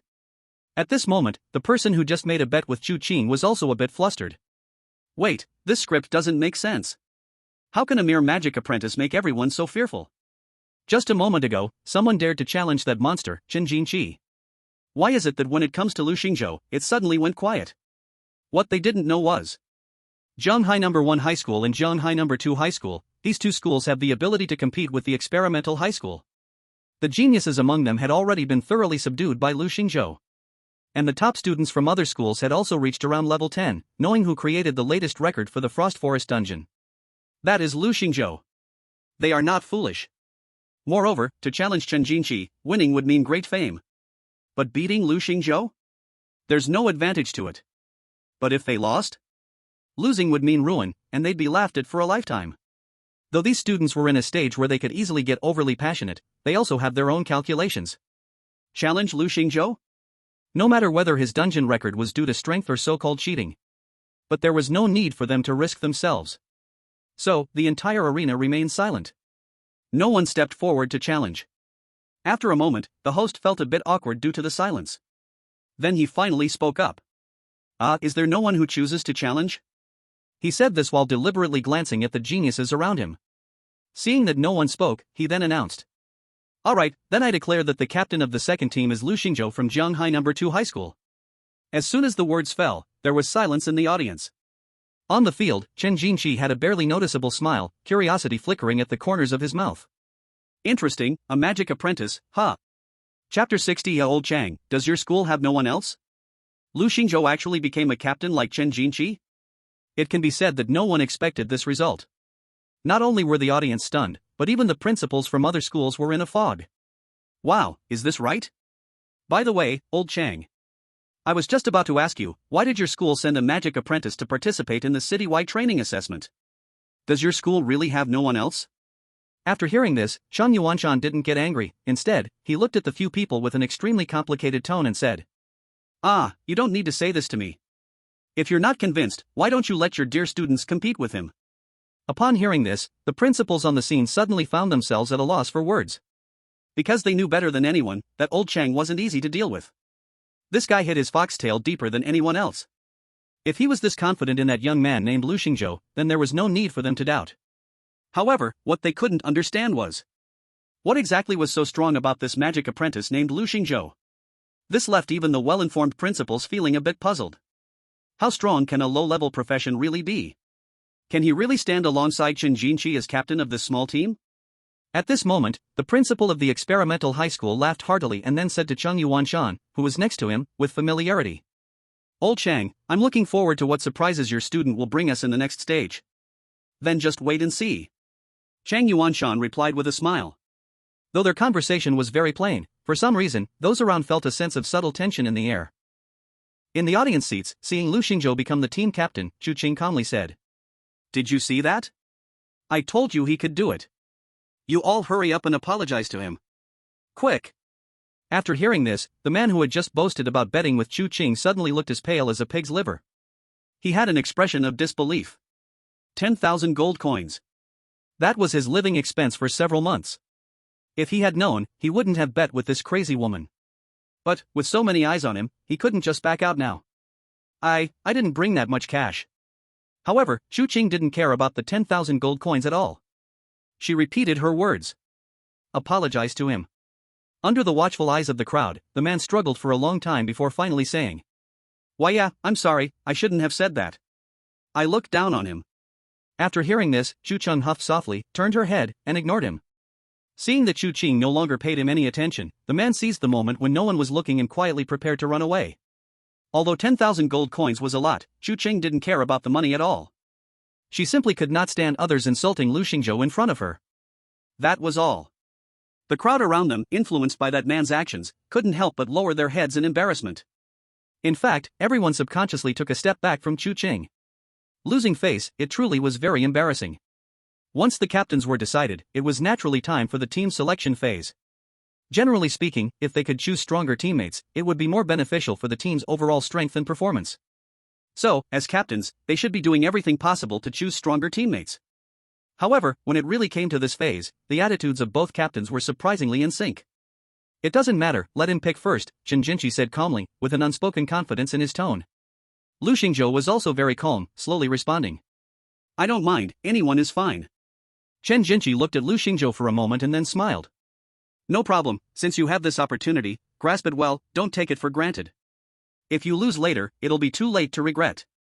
Lu Xingzhou smiled back, showing no sign of fear as he said. You're quite confident in your own strength, aren't you? Chen Jinchi chuckled and said nothing. At this moment, the host slowly spoke, interrupting the two. How about this? You two take turns picking one person each. Lu Xingzhou and Chen Jinchi had no objections, thus they accepted. Then, Lu Xingzhou, you can start first? I choose Sun Qi. The following selection process was relatively uninteresting. Lu Xingzhou ultimately picked Sun Qi, Lin Yixue, Zhao Qian, and Xin Yuntao. On the other side, Chen Jinchi selected Zhao Jinhui from Experimental Middle School, Shi Xiuhu, and two others. On paper, it was clear that Chen Jinchi's team had the advantage. At that moment, many in the audience had already begun to feel sympathy for the four chosen by Lu Xingzhou. Sigh. In the upcoming team collaboration dungeon, Lu Xingzhou's team is probably going to lose badly. Their overall strength is too far behind the opponent, they are definitely going to lose. Who told him to show off just now? Chen Jinchi wasn't in a hurry to pick teammates because he's strong. He's just trying to copy him, it's really laughable. When he gets slapped in the face later, he'll know the pain. Not talking to you guys, I'm hurrying to vote 1000 for Chen Jinchi's team. Oh come on, speaking of this, let me quickly check how high Chen Jinchi's team multiplier is. I need to buy some. Let's go, go, buying is a guaranteed win, brothers. Meanwhile, over on the sidelines, the heads of various guilds who were invited to watch the match had deep thoughts in their hearts. This Chen Jinchi is truly dazzling. Golden scales are not just for the pond. Chen Jinchi, this young man is indeed extraordinary. This genius, we must secure him for our Sky Sword Guild. Hey, what are you doing meddling, Sky Sword Guild? Our B+ level guild, Town C Tower, hasn't even spoken yet. Who isn't a B+ level guild? I want to compete too. Everyone chimed in, arguing excitedly. At this moment, the vice president of the Blood Knight Guild, Fat Dragon, had a happy look on his face. Because he had finally found a talent more dazzling than Lu Xingzhou. Just from the display of Chen Jinchi earlier, he should have hidden quite a bit of strength. Compared to Lu Xingzhou, he is likely better. If we can get this Chen Jinchi to join our Blood Knight Guild, then Qin Xian, our president, probably won't blame me for offending Lu Xingzhou before. Great. Thinking of this, he stood up. This Chen Jinchi, we in the Blood Knight Guild will secure him. The expressions of the representatives from other guilds were all different. You have to know, no matter how strong the B-level guilds are and how much influence they have in their territories, they still fall one tier short compared to the A-level guilds. Once the Blood Knight Guild spoke, the others no longer had the courage to continue arguing. But at this moment, a middle-aged man in a corner slowly raised his eyes, glancing slightly at Fat Dragon. This man was none other than He Zhenfeng, the president of the only two A-level guilds in Jianghai City, the Heavy Hunter Guild. He did not compete with Fat Dragon for the genius Chen Jinchi. Because in his eyes, there was another person who seemed to hold even more value. That is, Lu Xingzhou. Chapter 61, Survival Type Instance Dungeon, The Maze Forest. Jianghai City Stadium.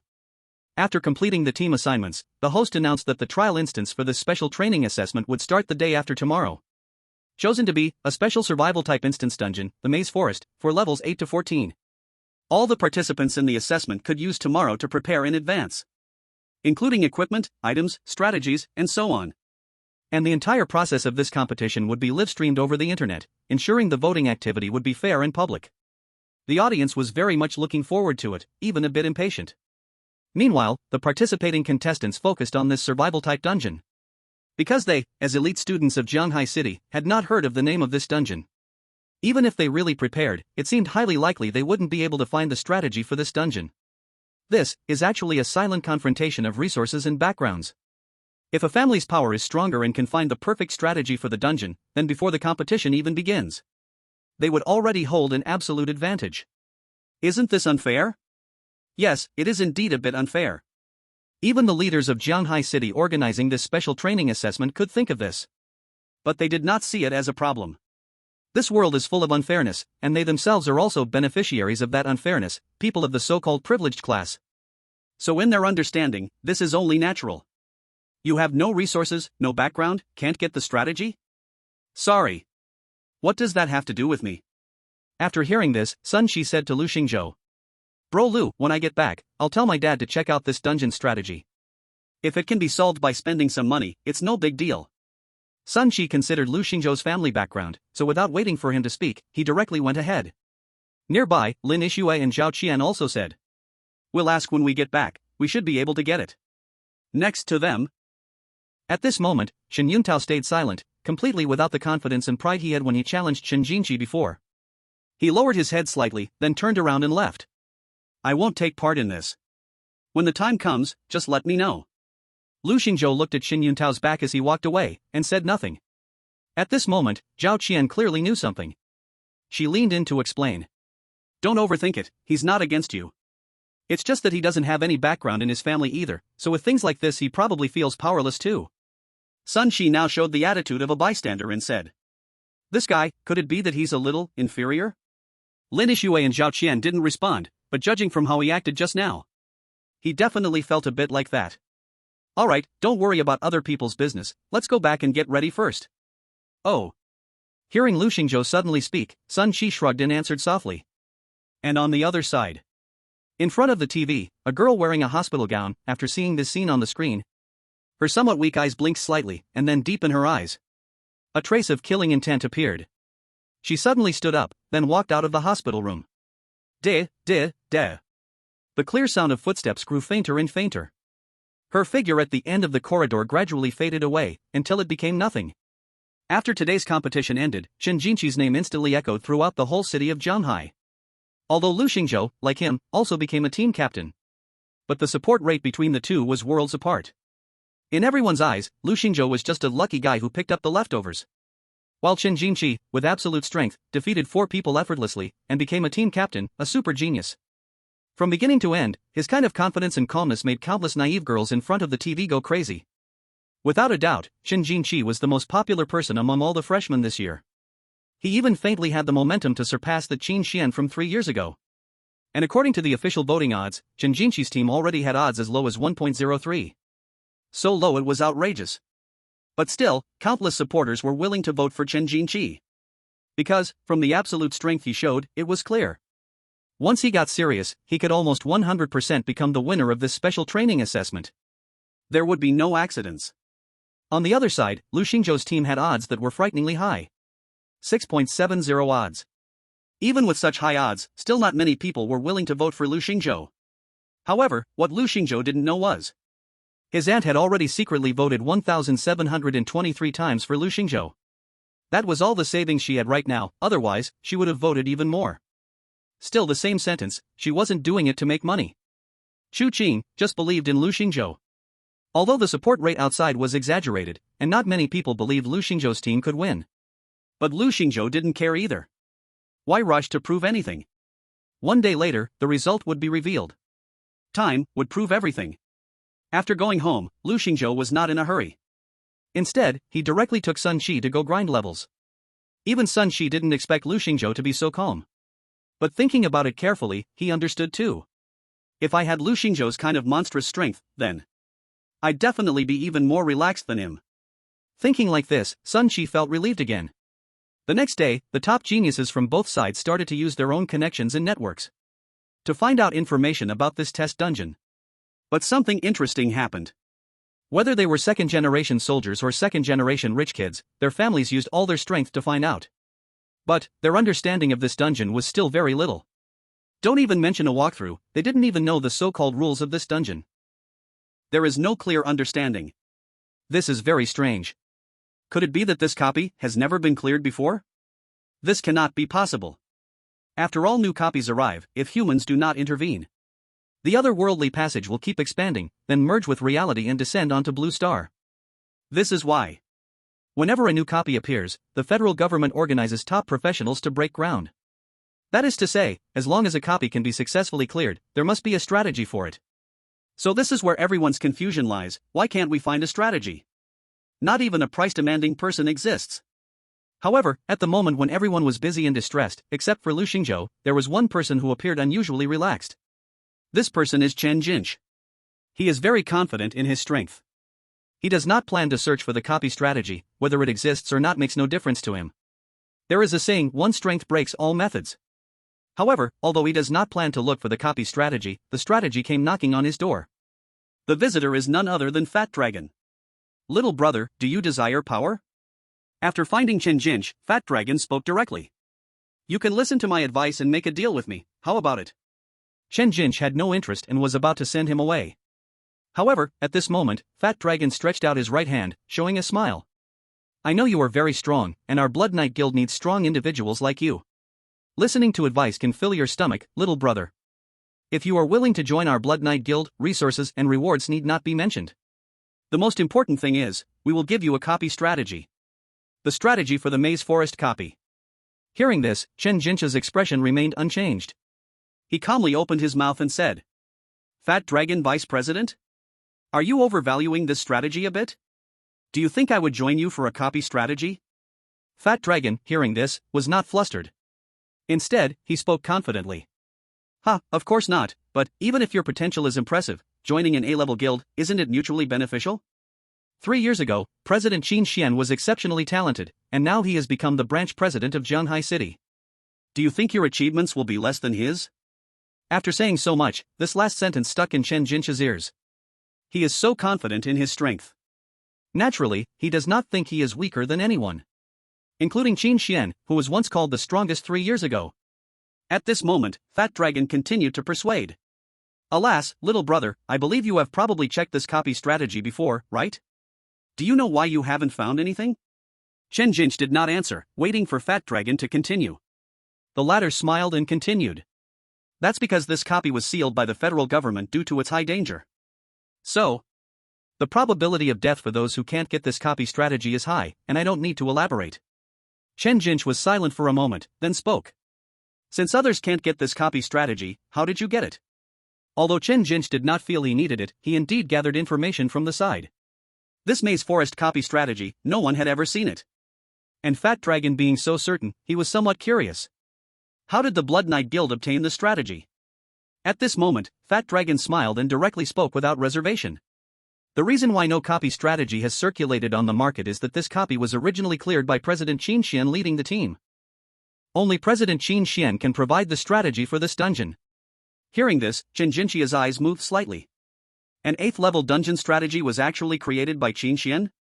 In other words, he participated in the special type dungeon exploration before his second transfer? Interesting. So very interesting. It seems this Qin Xian is indeed a goal worth chasing after. Chen Jinchi smiled and said, I can agree to join you, but when can I get this strategy? Tonight, Fat Dragon patted his chest, revealing a few yellow teeth and smiled. Good. Although Chen Jinchi didn't care much, having a strategy isn't a bad thing. As the saying goes, it's better to be prepared than to suffer.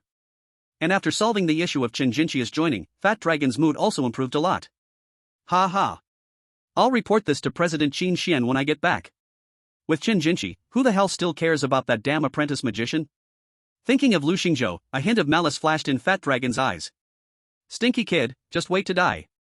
On the other side, at the Blood Knight Guild's branch in Jianghai City. In the president's office, Qin Xian sat there looking weary, listening to Zhao Feng reporting complaints in his ear. He waved his hand and then said, You're not talking about that Lu Xingzhou who broke my record before, are you? What, did Fat Dragon offend him badly? Yes. Zhao Feng said angrily, throwing up his hands. Well, I'll talk to him about this when he comes back. As soon as Qin Xian's words fell, at that moment, Fat Dragon walked in with a big grin on his face. President, you're back, huh? You must have worked hard these past few days. Here are some fine wines and dishes I brought for you. Qin Xian looked at him with a very indifferent expression and spoke. Fat Dragon, since you're back, stop talking nonsense, come over, I have some things to ask you. After speaking, Zhao Feng looked at him with interest. Fat Dragon knew Zhao Feng must have gone to complain, but he wasn't worried at all. President, what do you want to talk to me about? Qin Xian sternly questioned Fat Dragon about the earlier issue. From Qin Xian's perspective, he was indeed a bit curious about this apprentice magician Lu Xingzhou who broke his record. Perhaps in the future, he could become Jianghai City's second local genius after him. However, Fat Dragon had a prepared speech to brush off Qin Xian's question. Oh, President, even though this kid didn't join our guild, that's his loss. Besides, I've contacted another genius, the recently popular Jinchi. He has already agreed to join our guild. Sure enough, just as Fat Dragon had expected. Qin Xian's expression softened a lot after hearing this. But at this moment, he still said sternly. I've heard of Jinchi, but he seems to have never broken my record. He may not be as outstanding as Lu Xingzhou. Although Qin Xian was young, his words had a certain authority of a higher up. Fat Dragon smiled and said. Oh, President, you don't understand, this young man's performance this year is definitely exceptional. If you don't believe it, just wait until you see his performance in the upcoming dungeon tests. Qin Xian was skeptical and did not give a clear answer. After pondering for a moment, he slowly said. Just right, the inspection personnel for the guild will arrive tomorrow. I'll give you a chance, but if he can't win the special training assessment, do you know the consequences? Fat Dragon slapped his chest and said. Don't worry, Jinchi is unbeatable. There's just one more thing I want to ask you, that is, the strategy for the Maze of Confusion dungeon, can you give me a copy? Meanwhile, the inspectors of the Blood Knight Guild's headquarters were sitting in a black business car driving towards Zhanghai City. She had a pair of long legs that were almost on par with Su Ruyun's, and in the corners of her eyes, there was a small tear mole. However, unlike Su Ruyun, the two had different temperaments. The woman sitting in the car now clearly had a more mature aura, and she looked a few years older. But her naturally slightly upturned brows made her seem more charming compared to Su Ruyun's cool demeanor. As the car was about to reach Zhanghai City, the front desk driver suddenly asked. Miss Su Ruyun, we are almost at Zhanghai City. Do you plan to go directly to the Blood Knight branch, or? Su Ruyun blinked her beautiful eyes and then smiled as she said. Let's go directly to the Blood Knight branch. As for my well-behaved and adorable sister, I'll go visit her tomorrow. Okay, Miss Su Ruyun. The driver responded and slowly headed towards the Blood Knight branch. Chapter 63, Are you here for vacation? For Lu Xingzhou, the preparation time that day was actually quite ordinary. It was no different from a regular holiday. Because he didn't need to make any extra preparations for this dungeon quest. Just go with the flow, level up, grind dungeons, and eat detox fruits. Very enjoyable. Zhao Qian also saw Lu Xingzhou's company these 2 days because she joined his team, finding reasons to chat with him. She asked him some questions about the bewildering forest dungeon. Of course, the answers she got were all, I don't understand either. Zhao Qian felt a bit awkward, she just wanted to get closer to the big boss. But she really didn't expect the big boss to give such a response in the end. Wanting to get close to the big boss must mean her approach was all wrong. Zhao Qian racked her brains, but couldn't think of anything.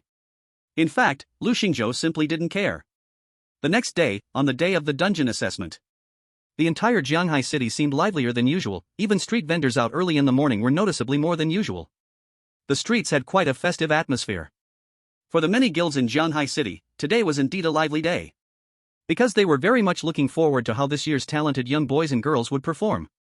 And this was also the best opportunity for major guilds to recruit fresh blood. At this moment, inside the Blood Knight branch, Qin Xian took a seat next to the main chair, while the main seat was occupied by a beautiful woman with a charming yet dignified aura. President Qin, what are the arrangements next? The woman slowly spoke, her voice was pleasant but didn't allow for any inappropriate thoughts. Qin Xian sat up straight and seriously replied. We have made detailed plans, please take a look.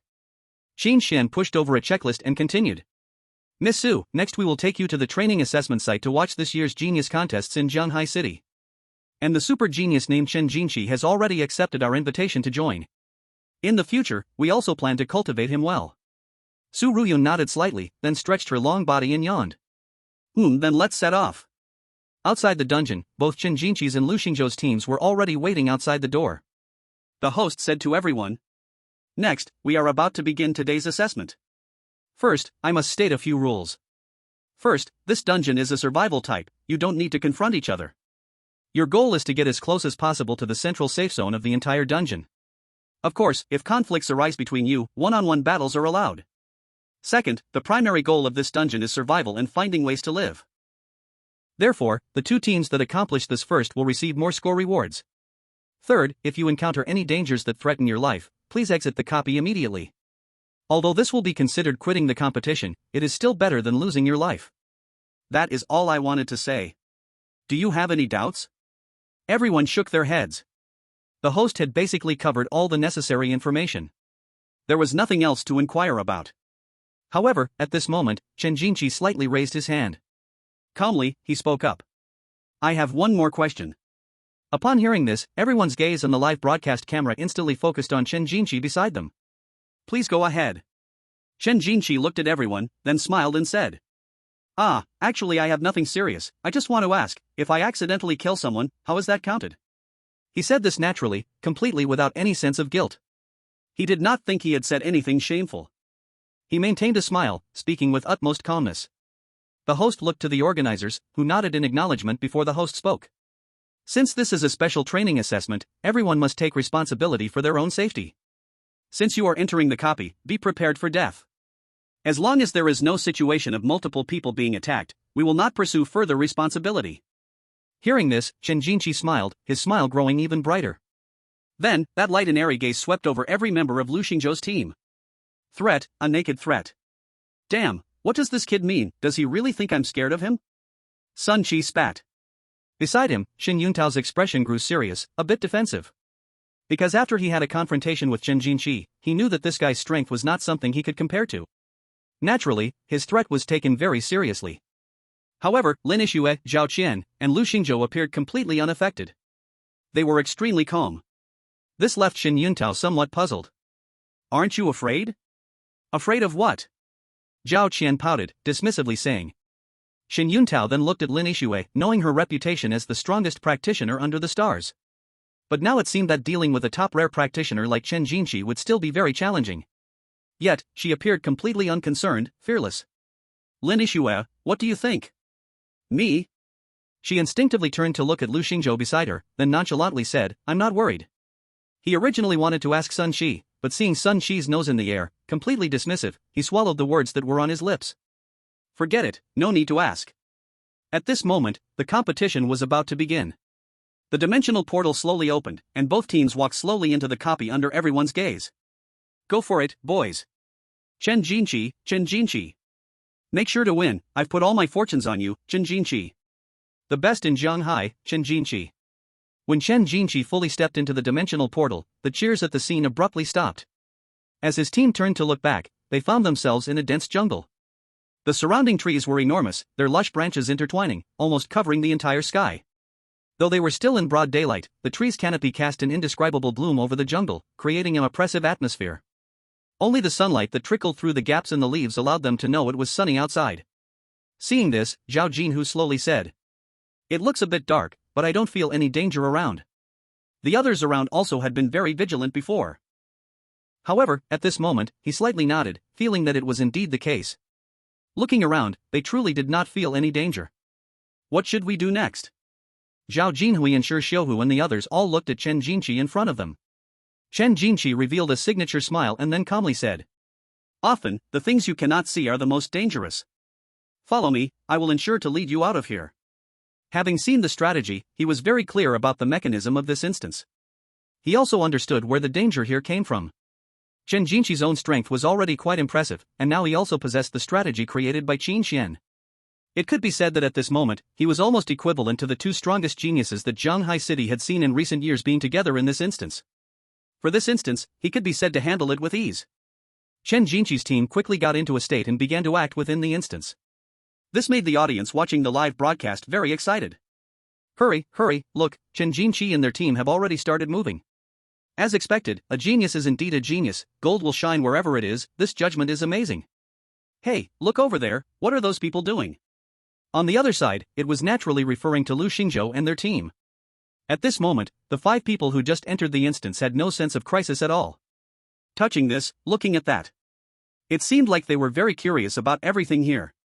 What are they doing? Why do they feel so relaxed? Their state is completely different from the opposite side. If we didn't know better, we'd think this was a spring outing organized by the school?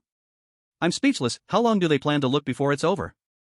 After a moment, Lu Xingzhou, as the captain, finally gathered everyone together. This brought interest to the audience watching the broadcast. Here it comes, is Lu Xingzhou finally going to start exploring the instance? Now this is proper, Chen Jinqi has been acting for so long, it's about time they realized it, right? Lu Xingzhou looked at the people gathered, then, with a serious expression, he issued his first command as captain. Based on my observations just now, I have made a decision. Tonight's dinner will be spicy rabbit meat. Who agrees, who disagrees? Once this was said, the audience watching the live broadcast slowly typed out 3 question marks. Audience, are you on vacation? Chapter 64, Surprise Attack? Domain unfolds. The audience watching the broadcast were dumbfounded at this scene. Wait, what does this guy mean? Aren't they here to clear the instance? Why has it turned into roasting rabbits? Is this right? Do you really think you're on vacation here? As for the Blood Knight branch, Su Ruyan looked at Chen Jinqi's performance and nodded slightly. Quick response, good decision-making ability, and a bit of leadership quality. She gave a simple recognition of Chen Jinqi's performance, but suddenly changed the topic, looking at Qin Xian next to her. With a prolonged voice, she said. But, is he judging the situation a bit too quickly? At this moment, Qin Xian could only feel that beneath Su Ruyan's charming appearance was a sharp gaze like that of a seasoned hunter. Qin Xian said nothing, only smiled awkwardly. As for the fat dragon standing beside, it didn't even dare to breathe. Fortunately, Su Ruyan just smiled and didn't ask any further. Then she suddenly exclaimed, "Hey," when she saw the next broadcast shot. "This Lu Xingzhou sounds somewhat familiar," she murmured to herself. Su Ruyan's beautiful eyes flickered, as if she recalled something. However, she didn't make it public. She just felt a bit more curious about this quick-witted little guy in her heart. In the instance. Seeing that no one opposed him, Lu Xingzhou spoke directly. "Well then, let me arrange the division of labor. Sun Qi and Zhao Qian, you two go catch some rabbits. Lin Yishui and Shen Yuntao, you are responsible for preparing some materials for building the camp here, preferably some that can be taken away. I'll go gather some wood and take a look around." Any problems? The group shook their heads again, listening attentively to Lu Xingzhou's arrangements. Everyone unconditionally obeyed the captain's orders.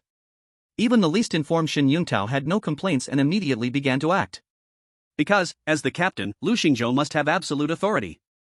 If someone always questions the captain's decisions, then the whole team would just fall apart. What hope would there be to confront Chen Jinqi's team? After everyone started to get busy, Lu Xingzhou also began to gather some firewood around. However, Lu Xingzhou actually did not want to gather firewood. He sent everyone away simply because he noticed something was a bit off the moment he entered the instance. The trees in this jungle, towering and dense, were indeed complex.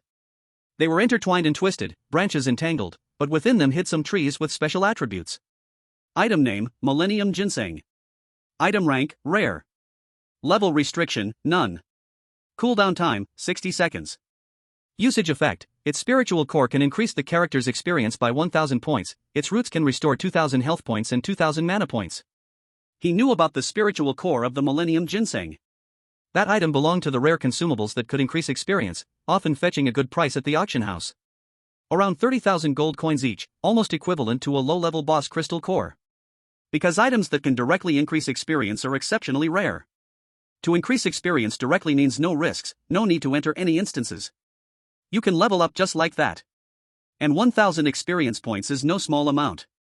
Let's not forget how much experience he gained from killing a warrior-level leader, the Goblin King. If he remembered correctly, it was about 200 experience, right?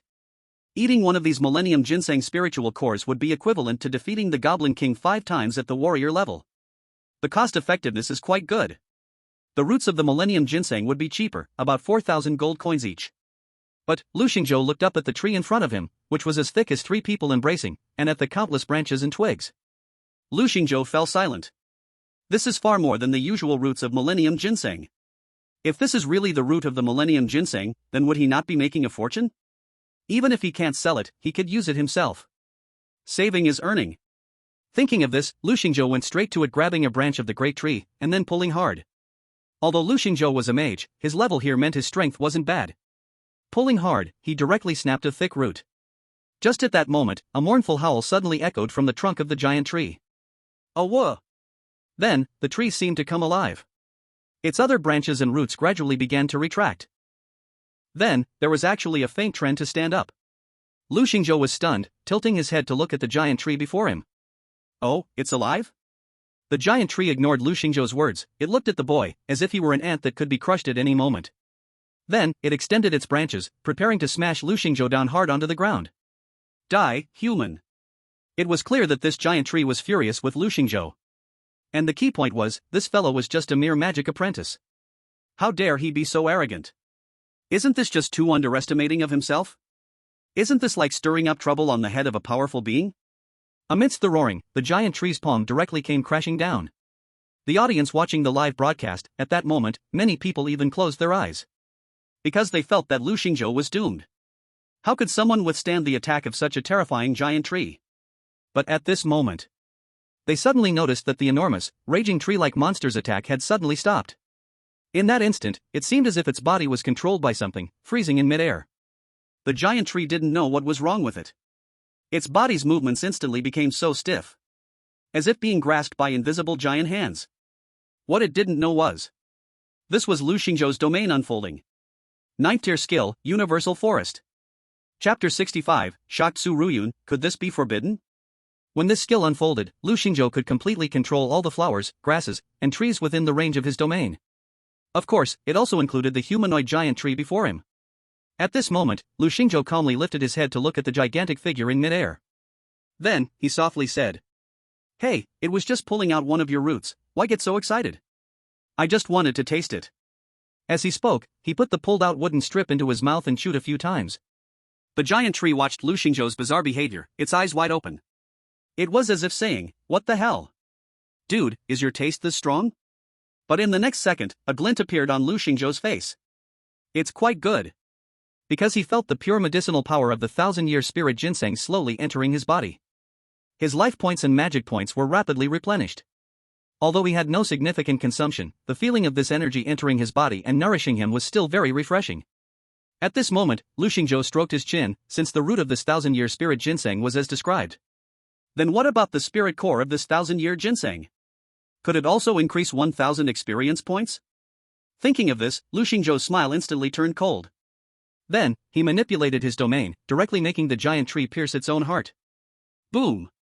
Then he took out a swirling, intertwined wooden crystal core. Upon seeing this scene, everyone was dumbfounded. Especially the audience on site, they all didn't understand what had happened. Why did that wood monster kill itself? Is this right? I report. This is such a trick. Not only the audience present, but even the various school leaders watching the competition also showed a hint of surprise. They couldn't believe what had just happened. The turnaround happened too suddenly, they hadn't seen Lu Xingzhou make a move. Yes, they were very sure they hadn't seen Lu Xingzhou act. The principals had been in the community for many years, and the weakest among them were also top figures among second-tier professionals. They were very confident, it was impossible for them not to notice when even a junior launched an attack. So they were even more peculiar than ordinary people. Why did this giant tree give up attacking and turn its spear against itself? It looked very much like Lu Xingzhou had put some curse on him. Could it be that Lu Xingzhou was not just a magic apprentice, but actually a terrifying and mysterious witch doctor? The many principals were puzzled. But at this moment, only Su Ruyun, who had witnessed it all, slightly frowned.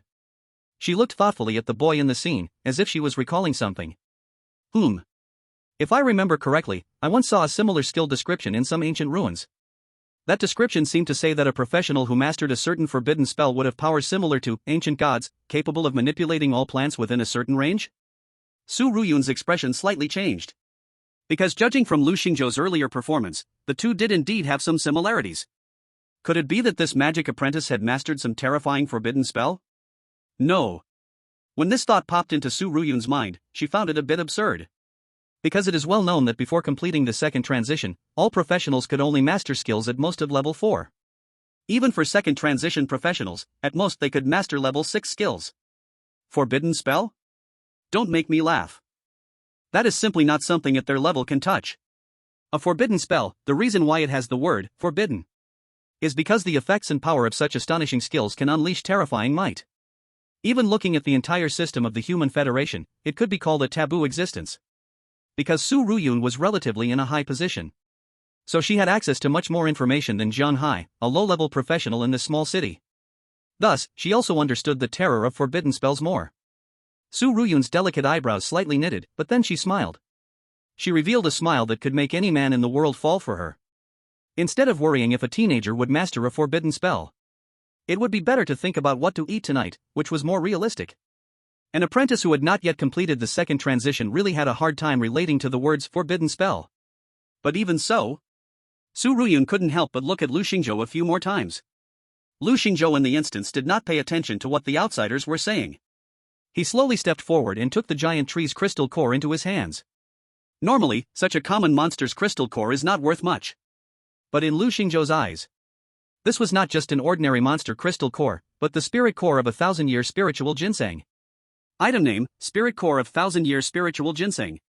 Level restriction, below level 20. Cooldown time, 60 seconds. Usage effect, after absorption, can increase 1000 experience points. Hearing this, Lu Xingzhou immediately used a bit of force with his right hand. Bang! He crushed it into pieces. The essence scattered in the air and was quickly absorbed by Lu Xingzhou. Then, a notification sound from the instance rang in Lu Xingzhou's ears. You have absorbed the spirit core of 1000-year spiritual ginseng, gaining experience plus 1000 points. Lu Xingzhou breathed a sigh of relief. Awesome! He didn't expect to actually gain experience. At this time, Lu Xingzhou looked at the dense forest around him, and a bold idea suddenly appeared in his heart. If he could absorb all the crystal cores here, how much experience would he gain? Lu Xingzhou didn't even dare to think. But at this point, he was not so reckless, raising his hand and casting a devastating flame to directly burn the entire forest. Because he still hadn't figured out the mechanism of this instance. After doing this, will there be any serious bugs? Leading to a final failure in the challenge. After all, this is also his first time encountering a survival-type dungeon. It's better to show a bit of respect. Lu Xingzhou decided to observe the situation first, and then decide when to act. However, these plant roots in front of him should not be wasted. Lu Xingzhou swiftly collected these roots worth thousands of gold coins. Then he chopped some ordinary wood to take back as firewood. What he didn't notice was that after he killed that giant tree, a subtle green hue appeared above his head. Chapter 66, Is Lu Xingzhou's luck this crap reasonable? After returning to camp, Lu Xingzhou's teammates had already caught rabbits and set up tents. These tasks were not difficult for them as professionals. Lu Xingzhou also threw back a pile of firewood. Under Lu Xingzhou's instructions, everyone began to barbecue in an orderly manner. Sun Qi caught more than 10 rabbits, and since he caught too many, he put a few in a makeshift cage. Sizzle! On the fire, the prepared rabbits made an enticing sound as they cooked in the flickering flames. Although rabbits themselves are not high in fat, with a sprinkle of barbecue seasoning, they can still be considered delicious delights. The audience watching the live broadcast couldn't help but feel greedy at this sight. Wow, bunnies are so cute, how can we eat them? And it's barbecued, with cumin and chili powder, how cruel. Bro, I'm drooling. I only regret that I can't save these little rabbits, sigh. I'm so mad, I'll go downstairs to rescue half a bunny later. Wait, are you all missing the point? They came to participate in the dungeon exam, why are they grilling meat? Yeah, I see Qin Jincheng's side, they've been on the move the whole time, while Lu Xingzhou's side completely missed the point. Sigh, geniuses are geniuses, it seems Qin Jincheng's team is bound to win. On the other side, Qin Jincheng's team had been on the move all day. As for their direction, it was led by Qin Jincheng. He held a prepared compass, steadily advancing step by step according to the direction of the arrow. However, this compass required a large amount of magical power to activate. So, Qin Jincheng had to stop and rest periodically. This was to ensure he remained in good condition to respond to sudden dangers. Everyone followed Qin Jincheng's footsteps deeper into the jungle. After walking for a long time without resting, everyone was feeling a bit hungry. They wanted to tell Qin Jincheng to eat something. But Qin Jincheng directly shook his head and refused, saying, "We don't have time to eat, let's hurry up." As he spoke, Qin Jincheng took out several small brown pills from his inventory. Item name, Basic Rations Pills. Level restriction, above level 5. Cooldown time, none. Use effect, increases a bit of satiety. Item evaluation, oh my, this stuff tastes worse than dog food. Qin Jincheng distributed these to everyone, 2 pills per person. Everyone glanced at the pills with disdain. If possible, they truly didn't want to eat something that lacked color, fragrance, and taste. But after hesitating for a moment, they still tossed the rations pills into their mouths. After all, though these pills were a bit hard to swallow, they were still better than being hungry. As the rations pills went down, several people's stamina quickly replenished, and they continued on their journey. At this time, Zhao Jinhu asked, "Captain Chen, why are we rushing so much? I haven't seen anything strange on the way or any dangerous monsters?" At this moment, Chen Jinqi said, "The forest of confusion, the dangers within are beyond your imagination. Never underestimate survival-type dungeons, every blade of grass, every tree, even every animal could threaten our survival. Leaving as soon as possible is more important than anything." At this point, everyone nodded. Although they were all talented individuals, they did not let it make them arrogant. Because Qin Jinqi was much stronger than them, yet he treated the situation with such seriousness. What do they have to be arrogant about? Chen Jinqi continued to lead the team towards the center of the forest of confusion. What he didn't say was why time was so important. What he had seen in the guide mentioned this matter. In the dungeon of the Forest of Confusion, as time passes, adventurers gradually lose their sense of direction. And that's why. The longer they delayed, the harder it would be to escape this dungeon. That's why he was racing against the clock. Outside the dungeon, the expressions of the school principals watching the livestream were quite intrigued. Oh, it seems both sides have realized that the plants and trees in this dungeon can also be threats. However, it looks like Chen Jinqi has more reliable information. And he is better prepared. The principal of Jianghai No. 1 High School, seeing that his students had no part in the competition for the captaincy, had let go of any concern. This year's top student in Jianghai City had nothing to do with his school anymore. So he calmly analyzed the situation next to him. Meanwhile, the principal of Experimental Middle School appeared very relaxed. From the current broadcast, it was clear that Chen Jinqi had the upper hand. He was very active, and his information was obviously ahead of Lu Xingzhou. If nothing unexpected happened, Chen Jinqi was bound to win. Even if his information is delayed, Chen Jinqi would still win easily with his strength. However, Chang Yuanshan snorted coldly. Seeing Chang Yuanshan's expression, the principal of Experimental Middle School smiled and asked, "What's wrong, old Chang? Do you think what I said is wrong?" Chang Yuanshan looked very disdainful but didn't respond, only muttering to himself. "Don't speak too soon, be careful about getting slapped in the face." He. The principal of Experimental Middle School shook his head, feeling that Chang Yuanshan was barking arrogantly. A student who starts roasting rabbits as soon as they enter the dungeon and wastes time, what can he use to compete with them? Are you joking? Unlike Chen Jinqi's team, who was trudging through the journey and filling their stomachs with dog food. On this side, Lu Xingzhou's team, after eating and drinking, felt as if they were on vacation. Then, Sun Qi let out a big burp and slowly asked, "Hey, Lu Ge, are we heading out?" Lu Xingzhou stretched lazily and said disinterestedly, "Let's go, 100 steps after a meal, live to 99. Then, he seemed to casually choose a direction and walk straight out. At this moment, Sun Qi asked, "Hey, Lu Ge, are you just randomly picking a direction to go? Is that okay?" Hearing Sun Qi, the other members of the team nodded as well. Especially Lin Ishue, who had thought to ask earlier. Survival-type dungeons are fraught with danger. Walking so casually, won't they really encounter danger? Especially since the surrounding environment looked extremely dark and oppressive, with dense trees clawing at each other. In the distance, in the unseeable shadows, it seemed that pairs of eyes were watching them. Danger constantly tugged at her nerves. Lin Ishue felt that the dangers here might far exceed everyone's imagination. However, at this moment, Lu Xingzhou calmly said, "Don't worry, it's fine." In the live stream, the audience with a god's eye view began to analyze both sides' progress today. Chen Jinqi's leadership and his thorough preparation today let his voting rate soar. In contrast, they felt that the other team, led by Lu Xingzhou, was completely unreliable. They nearly got single-killed by a giant tree. It was just a stroke of luck that allowed them to survive. Yet, he not only didn't learn from his lesson, but also led the team to wander aimlessly. On the other hand, Chen Jinqi's side, although slow and steady, was still improving. They pushed forward in an orderly manner deeper into the jungle. The audience had hoped to laugh at Lu Xingzhou's reckless wandering. After all, most of them had bet their entire fortune on Chen Jinqi. But to their surprise, they found that the Lu Xingzhou team was actually heading straight into the depths of the jungle? What the hell? They just picked a random path, and it turned out right? Isn't their luck a bit too good? This wild luck is incredible, but there's a three-way fork ahead. He definitely won't. Oh crap, he got it right again? Wait, why do I feel like Lu Xingzhou's team is about to catch up to Chen Jinqi's progress? Is this even reasonable? Chapter 67, What the heck, are these trees alive? Although Lu Xingzhou seemed to be wandering aimlessly, the audience could see. They were indeed heading straight into the depths. And surprisingly, at every fork in the road, Lu Xingzhou miraculously chose the correct option. When night fell, Lu Xingzhou's team had not been any further from the progress that Chen Jinqi's team had made in a day. During the day, the sunlight was blocked by the canopy of trees, making it extremely dim. Now, it was even more so. Within the entire jungle, there was hardly any excess light to see. All that surrounded them was the intermittent sound of oat and the cooing of unknown birds.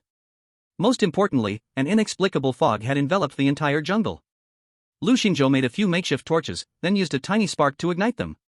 He placed them around the campsite to guard against dangers. Lu Xingzhou arranged for a few team members to take turns on watch. On the other side, Chen Jinqi's team also found a flat area to rest. Since they didn't have the camping tents that Lu Xingzhou's team had prepared, their conditions were a bit tough. That night, everyone's mental state was pretty good. So, while on watch, they were attentive, and nothing unusual happened. But the next morning, when everyone woke up, Chen Jinqi's team discovered something was off. Wait, Captain Chen Jinqi, do you see?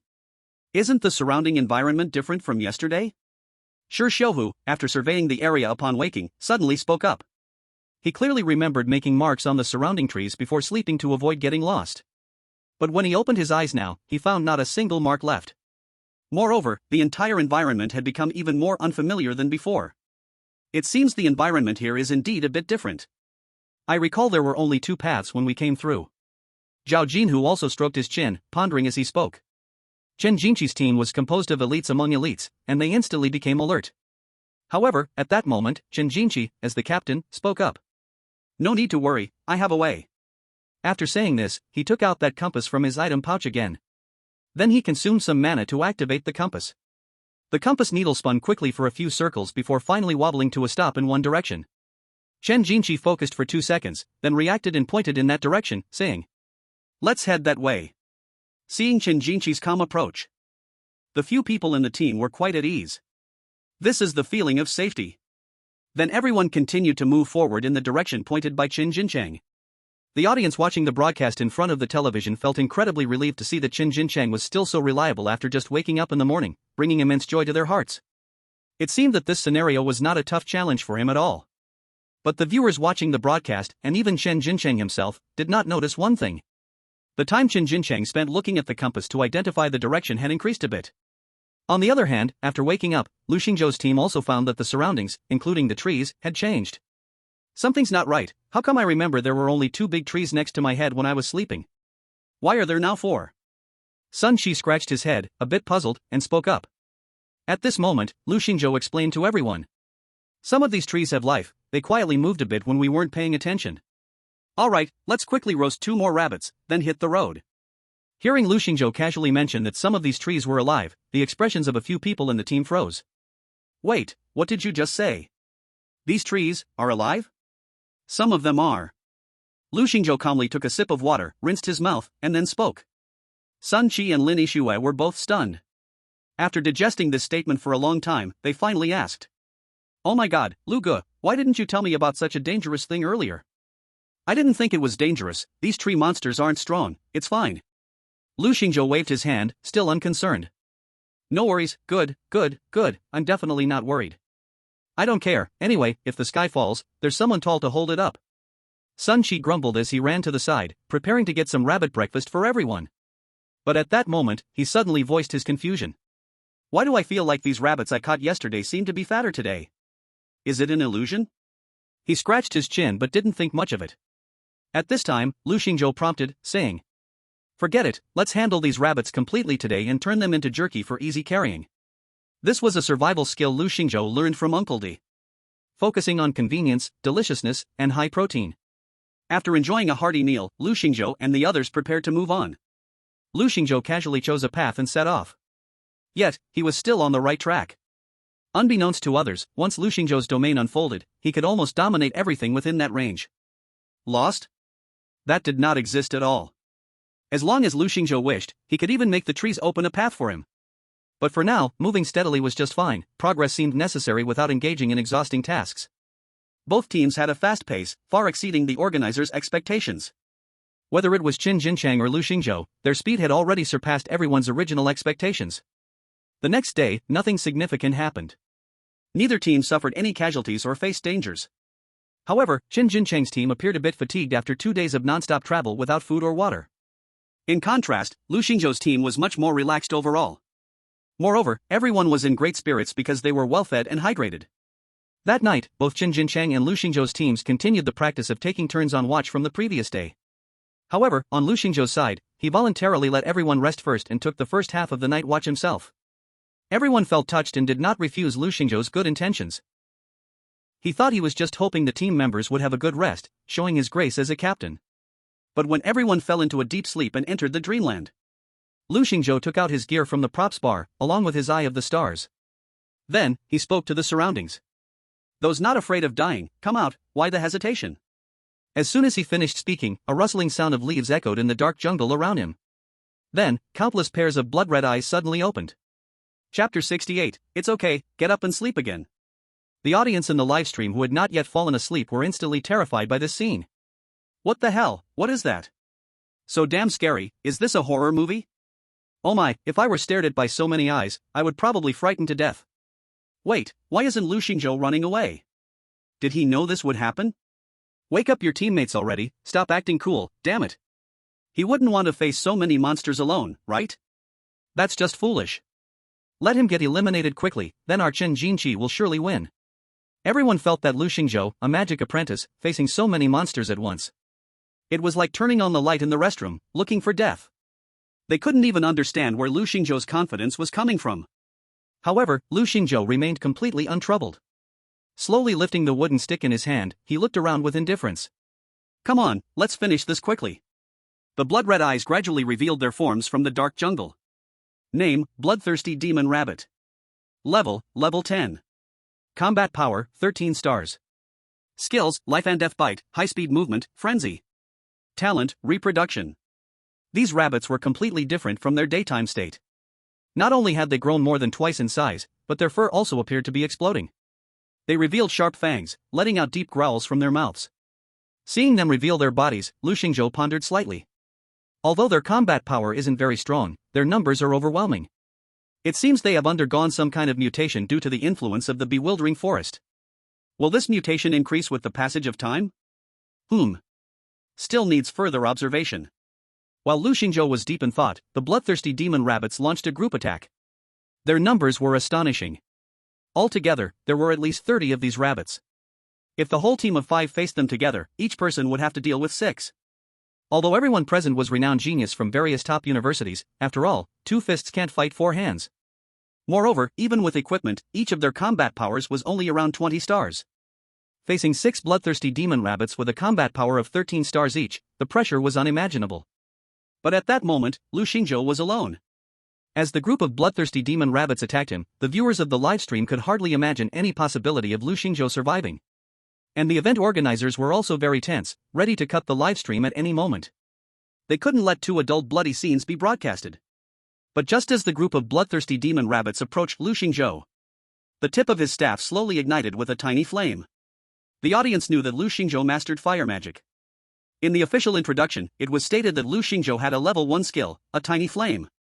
Moreover, during his team's previous torchmaking, he had also showcased the skill's usefulness. Yet, everyone thought that such a small flame skill couldn't help in this situation. However, no one expected that in the next second.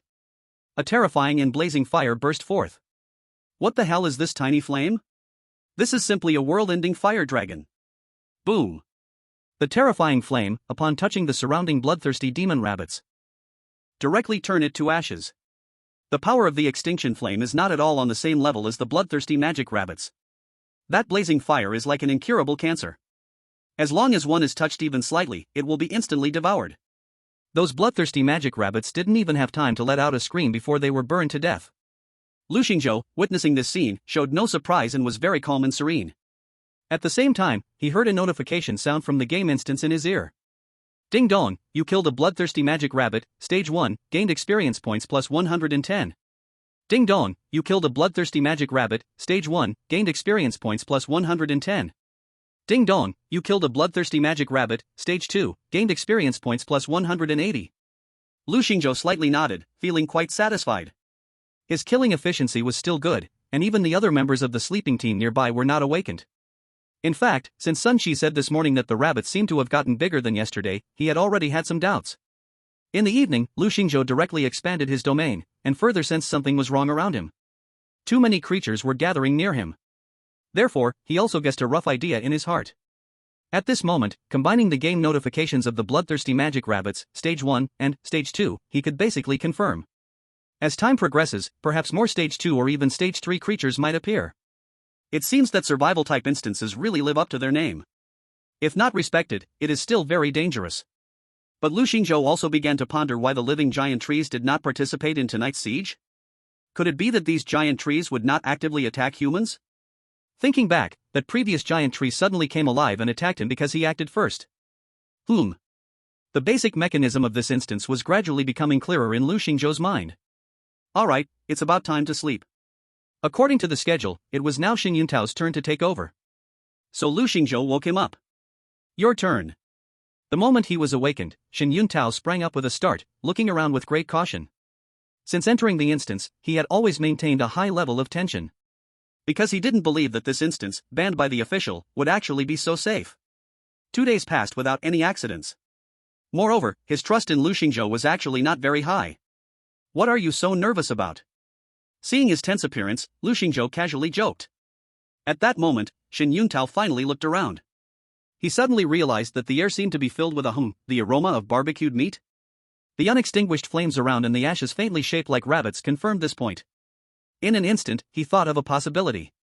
Could it be that while he was asleep, a battle had already taken place? And this battle was resolved by Lu Xingzhou alone? Shin Yuntao looked at the ashes on the ground, which completely showed an offensive posture. He imagined this scene. If it were him who encountered it, it was absolutely impossible to retreat unscathed. Even if he exchanged injuries, he probably wouldn't solve so many enemies attacking at once. But how did Lu Xingzhou manage to do it? He turned to look at Lu Xingzhou, this magic apprentice captain, and unexpectedly felt a bit of wariness.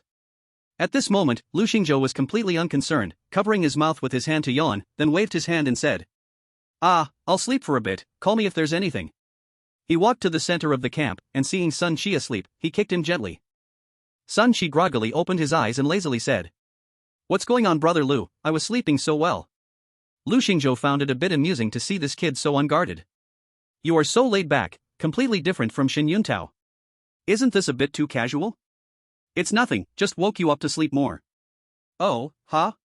Sun Shi realized something was off, half asleep. Lu Xingzhou's squad is out of danger. The flickering campfire next to them cast a light on Zhao Qian and Lin Yixua's faces. The two of them comfortably turned over, emitting soft, calm breaths. As if nothing had happened. On the other side, Chen Jinqi's team also faced the night attack of the bloodthirsty magic rabbits. However, they were not as relaxed and comfortable as Lu Xingzhou's squad. The siege by the bloodthirsty magic rabbits had thrown them into a hard battle. Chapter 69, Losing Big Over Small Matters, Silly Fat Dragon. Chen Jinqi's side also encountered about 30 bloodthirsty magic rabbits. Although on Lu Xingzhou's side, the bloodthirsty magic rabbits seemed to be killed in an instant, with no power to fight back. But in reality, the speed and number of the bloodthirsty magic rabbits were already enough to give people a headache. Not to mention their strength could not be underestimated. Damn these damned rabbits. How did they end up like this? They are really hard to deal with, I should have just killed them all. Stop talking, hurry up and gather together, don't get ambushed. The group quickly formed a circle, carefully guarding against the attacks of the bloodthirsty magic rabbits around them. Chen Jinqi's team members indeed had good strength. But there were too many bloodthirsty magic rabbits. And as the captain, Chen Jinqi had yet to take action. He kept observing the surrounding environment and had no intention of helping his teammates deal with the bloodthirsty magic rabbits. Captain Chen, hurry up and take action, help us deal with these guys. Zhao Jinhua was struggling to hold on. The speed of the bloodthirsty magic rabbits was slightly faster than his, it was the type he struggled to handle the most. But even the request from a fellow teammate didn't make Chen Jinqi move at all. You guys can handle these guys yourselves. Zhao Jinhua didn't understand why Chen Jinqi had not acted at all. Other teammates were also somewhat surprised by Chen Jinqi's callousness. But now was not the time for complaints, they needed to deal with the enemy in front of them first. After over 40 minutes of battle, they finally took down the bloodthirsty magic rabbits one by one. Damn it! Shi Xiaohu sat down with a plop. The continuous fighting left him feeling like his brain and body were at their limits. In such high-intensity battles, 10 minutes felt long enough. Even though he had used a life recovery potion to regain some stamina, the feeling of exhaustion lingered. Other team members were slightly better off than Shi Xiaohu. But not by much. At this time, everyone looked at Chen Jinqi. This captain was stronger than them, yet during the previous battle, he had not taken action. If he had joined the fight, those dozens of bloodthirsty magic rabbits wouldn't have made them struggle so much. Though no one spoke up, they couldn't help but feel some resentment in their hearts. Alright, let's rest quickly. We need to set out tomorrow. Chen Jinqi said calmly, then added. I believe you can handle the difficulties just now, and as captain, I must prevent other possible dangers around us. This is a responsible approach for our team. As for whether you understand or not, that's your concern. When Chen Jinqi finished this line, he appeared very composed. He didn't feel embarrassed or ashamed at all, this was how he thought. And in fact, if he didn't want to, he didn't even need to explain to Zhao Jinhua and the others at all. Being the captain, it's natural for team members to follow my arrangements. The several members of the squad fell silent, and their expressions did not reveal their attitudes. But at that moment, Zhao Jinhushi suddenly stood up, laughed, and said, "Well, with Captain Chen Jinshi backing us up, we really don't have to worry. And our current progress is definitely much stronger than Lu Xingzhou's team. If they encounter the same ambush as us, maybe they would lose even more members." Right. After hearing this, everyone pondered for a moment and then nodded in agreement. Indeed, if those more than 30 bloodthirsty magic rabbits had encountered Lu Xingzhou's team, they would probably have been beaten even worse. Although they experienced a tough battle, luckily, they only suffered a few superficial wounds. There was no threat to their lives, and compared to Lu Xingzhou's team, they were definitely better off. People do not worry about having little but about having it unequal. Thinking about how Lu Xingzhou's team was probably suffering more than them, Chen Jinqi's team members felt somewhat relieved. Sure, Xiao Hu boldly said. "Yes, with Brother Chen backing us up, we can fight against the enemy with confidence, right?" "That's right, thank you, Brother Chen. Captain Chen, we understand your good intentions." Seeing that everyone was being so perceptive, Chen Jinqi said no more and nodded. Then he signaled everyone to hurry and rest. Finally, although Zhao Jinhushi and others were tired, they fell asleep with a sense of superiority. However, the viewers in the live broadcast room, seeing both sides' performances, had expressions that were hard to describe. If they hadn't witnessed all this with their own eyes, they probably wouldn't believe it. Lu Xingzhou's team had not encountered the difficulties they spoke of at all. The team members were sleeping so soundly, one better than the other. Even the ambush they faced this time couldn't truly be called an ambush. Because throughout the process, the viewers never felt they were threatened at all. What does being caught off guard mean? Lu Xingzhou, the magic apprentice that everyone looked down upon, only used a first-tier skill, a little flame. Well, let's just call it a little flame. In any case, as soon as Lu Xingzhou acted, he directly killed all the bloodthirsty magic rabbits. It was so clean and neat. It was Lu Xingzhou's move this time that shocked all the viewers who saw the scene immensely. So it turns out a magic apprentice can be this strong. On the other side, Xu Qing, who was constantly watching the live broadcast, finally felt relieved after seeing Lu Xingzhou and their teammates safe and sound, and she prepared to go to bed. Although the bun shop business was doing well these 2 days, she would always close early every day. This was to watch Lu Xingzhou's match in the dungeon. Compared to the bun shop business, what worried her the most was still Lu Xingzhou's safety. But when Xu Qing saw those terrifying bloodthirsty magic rabbits, easily eliminated by Lu Xingzhou with just a wave of his hand, Xu Qing finally revealed a relaxed smile. It seems Xiao Lu is indeed very strong. He no longer needs her to worry about him. As for why there were so many voices outside not optimistic about Xiao Lu, that's purely because they lacked insight. On the other side, in the Hunter Guild, He Jinfeng was also watching the situation of the night raid. He felt no surprise at Lu Xingzhou's performance because he had long believed that Lu Xingzhou's strength was far superior to Chen Jinqi's. Now Lu Xingzhou's performance was just confirming his guess. This kid had only awakened a low-level profession, but being pushed to the forefront by the old fox Chung Yuanshan, his strength was definitely not ordinary. At that moment, he guessed that Lu Xingzhou's strength might surpass Lin Yixue. But he didn't expect. Lu Xingzhou's strength seemed not just a bit stronger than Lin Yixue, but rather an overwhelming crushing power. Seeing this, He Jinfeng couldn't help but laugh. Because that fool, Fat Dragon, actually chose to pursue Chen Jinchich, and in doing so, gave up on Lu Xingzhou? What a joke, a huge joke. This is simply losing big for small, picking up a sesame seed while dropping a watermelon. Is Chen Jinchich strong? Yes, very strong. In fact, one could say she is the strongest student in years. But Lu Xingzhou's performance just now cannot simply be described by the word strong. The strength he displayed has even surpassed many teachers' combat power in the school. He Jinfeng made a secret determination in his heart. No matter what, we, the heavy hunters, must not give up on this super genius. What Blood Knights can offer, we heavy hunters can also give. What Blood Knights cannot offer, we heavy hunters can also provide. Meanwhile, at the Blood Knight branch, Su Ruyan looked at Lu Xingzhou's performance with a strange gaze at the sight of Qin Xian. Qin Xian awkwardly turned his head to look at Fat Dragon, and Fat Dragon turned his head. There was no one to look at. They couldn't possibly call Zhongli and Su Dazhuang here, right? This is not their place to speak. At this moment, Fat Dragon awkwardly tried to smooth things over. It's fine, this survival instance, tomorrow will be the real main event. Chen Jinchich is saving some strength for the team. Su Ruyun gave him a non-committal glance, then said, Alright, then we'll see tomorrow if this super genius you all mentioned can surpass a magic apprentice. It's getting late, I need to go back and rest. Seeing Su Ruyun get up, Qin Xian immediately turned around and ordered. Quick, take Miss Su back to the hotel to rest. No need. Su Ruyun suddenly spoke up, refusing. I can go back by myself. After saying that, she walked out of the Blood Knight branch's door and got into a black business car. The driver adjusted the rearview mirror, then respectfully asked. Miss Su, shall I take you directly back to the hotel? No, it's still early today, let's go to my dear sister's house. Su Ruyun said, revealing a hint of a playful smile. Chapter 70, Night Attack, Su Ruyun. That night, at the Su family villa. A black business car slowly stopped in front of the villa door. Su Ruyun's long legs slowly stepped out of the car, high heels clicking on the stone floor outside the door. It made a crisp clicking sound. Su Ruyun stretched lazily, then looked at the small window of the upstairs room, which was still lit. Then, she said to the driver behind her. All right, you don't have to stay here, you can go back.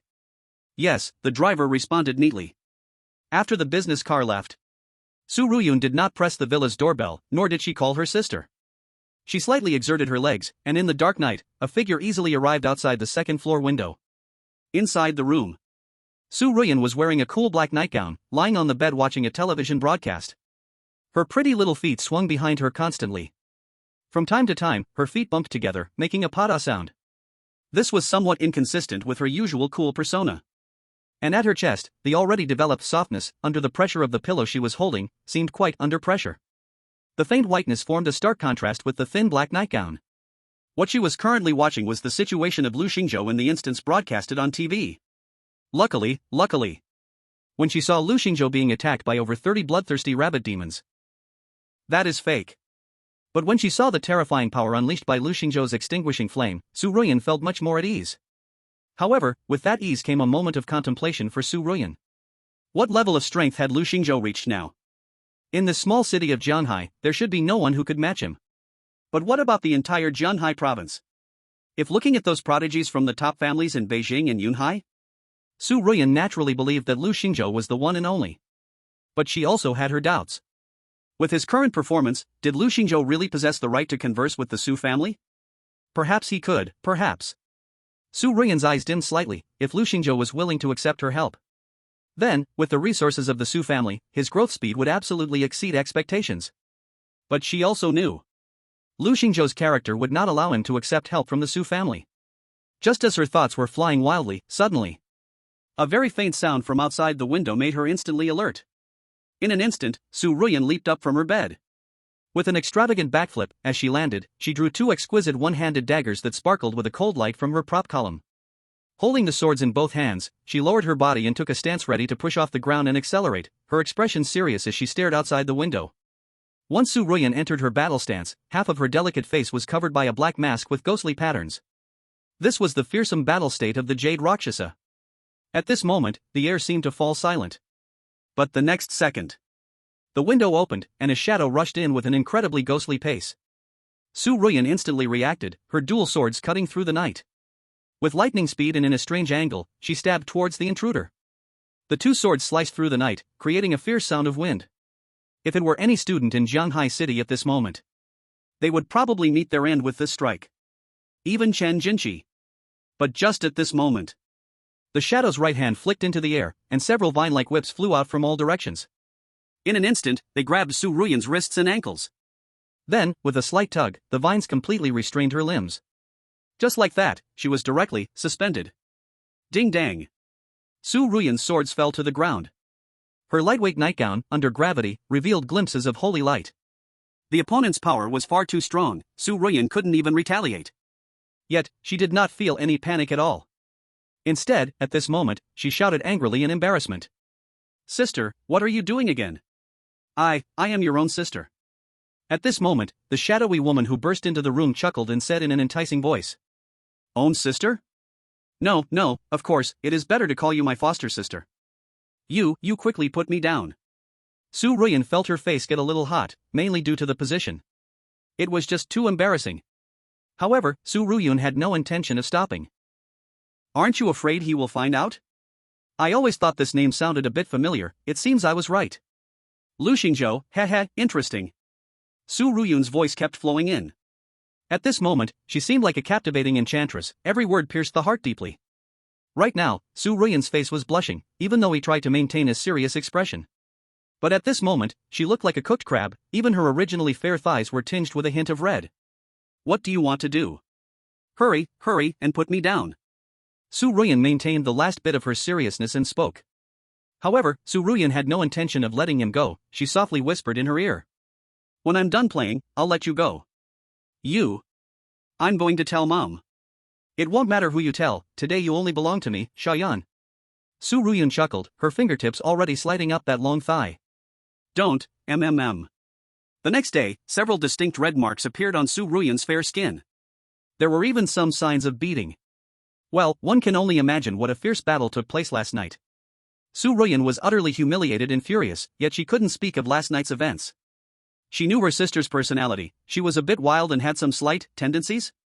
Of course, Su Ruyan wouldn't really do anything to Su Ruyan, she knew her limits. But a bit of fun was unavoidable. The girl's fair thighs and slightly developed figure were simply irresistible to Su Ruyan. TSK TSK TSK. Who knows which lucky guy will enjoy such top-notch treatment in the future? Could it be that Lu Xingzhou? That guy isn't so bad. However, it's still difficult for someone with a lowly apprenticeship in magic to be with Su Ruyan. But maybe, with her help, it wouldn't be so hard? Thinking of this, Su Ruyan felt that she could perhaps use her identity to make some moves. Stir up some action. You see, she didn't come just to catch up with her dear sister. The more important purpose was to confirm Lu Xingzhou's identity. If he really was her sister's, well, then helping a little seems okay. After all, she only had one sister. If she didn't show her love, who else would? Chapter 71, No Way Out? Open for me. On the third day in the mysterious forest, the state of both teams was quite different from when they first entered the instance. Chen Jinqi and his team clearly looked a bit weary. And most importantly, the audience noticed that their pace towards the central safe point had slowed down significantly. Even though Chen Jinqi was still looking at the compass in his hand, he occasionally fell into a state of inexplicable thought. A sudden pause. It felt as if he was lost. The audience felt this sense of confusion acutely, but obviously, none of Chen Jinqi's team members thought there was anything wrong. Because their pace had also slowed down. This situation was very bad, extremely bad. Why do I feel like they suddenly got lost? They seem unable to walk properly? Yeah, it feels like everyone is half asleep, it's not just my illusion. They are very close to the center now, but it feels like they're just going around in circles. What's going on? What happened? Oh no, I'm so nervous, Chen Jinqi's team can't lose, right? The audience watched nervously. Once again confused, but at this moment, Fei Long watching the live broadcast clearly realized what was happening.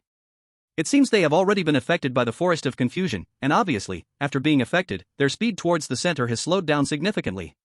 This is unavoidable because this is the characteristic of the confused forest. In the strategy guide Qin Xian gave him, this was clearly mentioned. However, since Chen Jinqi has already prepared the compass item to identify directions, their situation should be much better than Lu Xingzhou's. After all, from the beginning until now, Lu Xingzhou has just been wandering around blindly based on his feelings. A couple of days ago, this kid might have relied on his strong sense of direction and good luck, so he hasn't fallen too far behind Chen Jinqi and the others. But today, Lu Xingzhou and his team are definitely finished. When Supervisor Su Ruyun discovers this, he will surely increase Chen Jinqi's impression points significantly. At this moment, Fei Long turned his head and quietly glanced at Su Ruyun, who was sitting at the front. There was a hint of pride on his face. However, just at this moment, the camera suddenly shifted. The live broadcast focused on Lu Xingzhou and his team. Initially, many viewers thought similarly to Fei Long, believing Lu Xingzhou's team was definitely struggling more than Chen Jinqi's. After all, Chen Jinqi's group still had a compass item to guide them. Whereas Lu Xingzhou's team had just been wandering aimlessly from the start. They would definitely get lost, right? People had their thoughts, but when they really saw Lu Xingzhou's team on the screen, they were all dumbfounded. Because, on the third day, Lu Xingzhou's team's overall progress hadn't been affected at all. Not only was it unaffected, but it even seemed to be faster than the previous 2 days. Lu Xingzhou still wore that relaxed and casual expression as he strode forward. But every direction he chose was incredibly precise. It was as if this guy was the reincarnation of a compass. A naturally gifted guiding body. Viewers watching the live broadcast at home were shocked. Wait, why is he not affected? This is too unreasonable, has this kid hacked the game? Are you silly? Do you really think this is a video game? How could he hack? But if he hasn't hacked, then why is he walking so accurately? Is that reasonable? Looks like my vote for Lu Xingzhou was the right choice, haha. But don't celebrate too early, look at the road ahead, it's already blocked by layers of trees. To get through that forest, he would need to take several detours. So based on the footage, Chen Jinqi's team is still closer. Wow, you're right, but this is too unfair, isn't it? Lu Xingzhou's team's route is clearly much more complicated than Chen Jinqi's. What's unfair about it? Luck is also a part of strength. After the audience said this, Fei Long also keenly noticed this point. Although Lu Xingzhou's speed looked indeed fast, he would still need to take a long detour, so in terms of this aspect, Chen Jinqi's team had the upper hand. If nothing unexpected happened, Chen Jinqi's team would reach the center of the whole forest in a day and a half at most.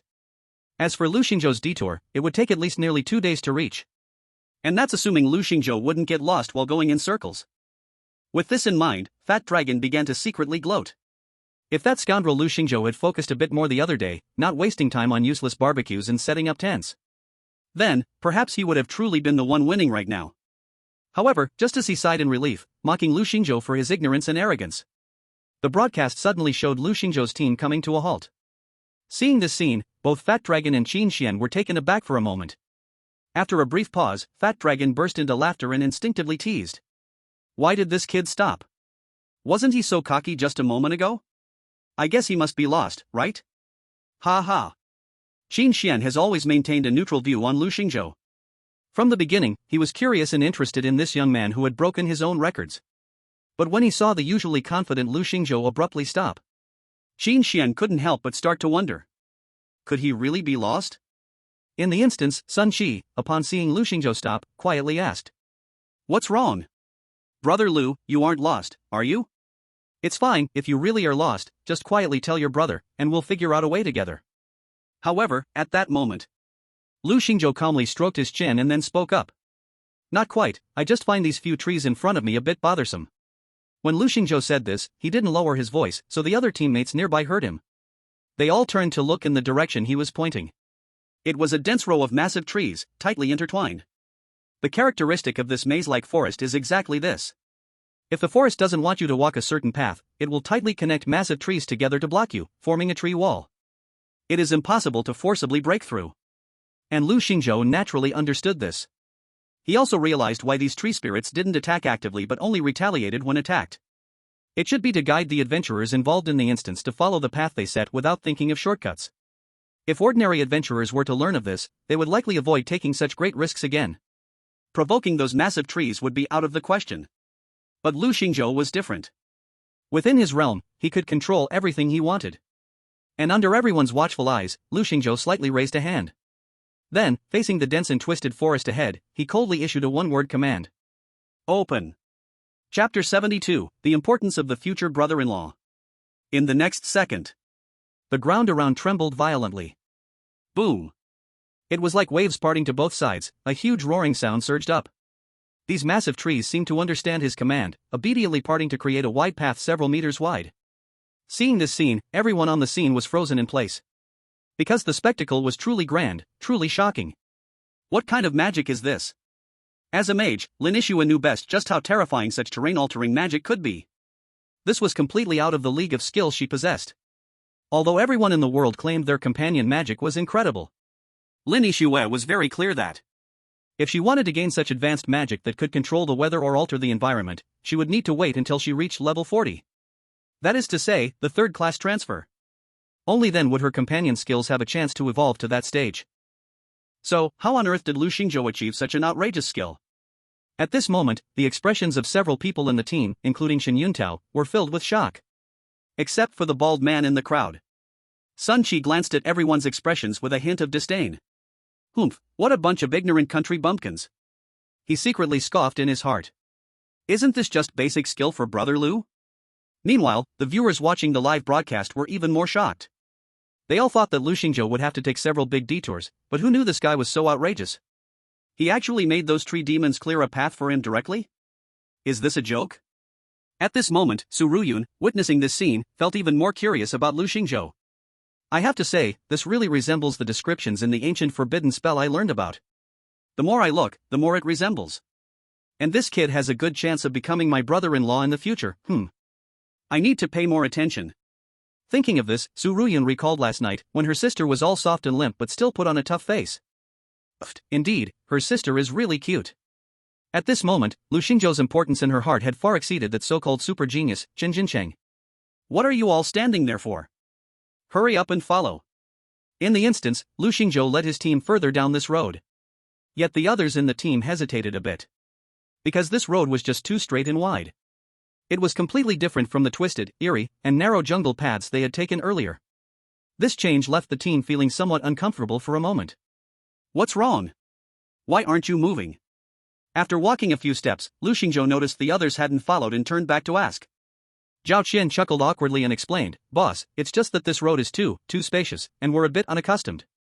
Lu Xingzhou looked at them with a strange expression, then asked, "You guys don't happen to have some special tendencies, do you? Why don't you want to walk now that the road is better?" Everyone chuckled awkwardly. At this moment, Sun Shi stood up and said loudly with a serious face, Hey, brother Lu, don't talk nonsense, this is a live broadcast. You know what kind of person I am. I don't have those strange tendencies. Here, I solemnly declare to all viewers watching on their televisions nationwide, I, Sun Shi, am a completely upright man. Compared to the harmonious atmosphere of Lu Xingzhou's team, Chen Jinqing's team was deeply trapped in fatigue and struggle. Because they had already noticed the sun was gradually setting, which meant the third day's time was about to end. However, they had not yet reached the safe area in the center of the jungle. This meant that on the third night, they would have to face a terrifying bloodthirsty magic rabbit again. And today's bloodthirsty magic rabbit might be even stronger and harder to deal with than before. This left them in an extremely anxious state.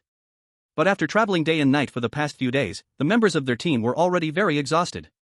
As the sun slowly set, their progress became increasingly slower in their anxiety. Until the sun completely set, they had to stop rushing in a hurry. Tonight was bound to be difficult. As the team leader, Chen Xingqi had given a strict order that no matter what, they had to hold on tonight. As long as they got through tonight, they could reach the safe zone tomorrow. Everyone nodded vigorously, carrying their fatigue from lack of sleep. But that night was not as smooth as they had imagined. On the third night, the bloodthirsty magic rabbit showed fighting power far beyond what 4 people could withstand.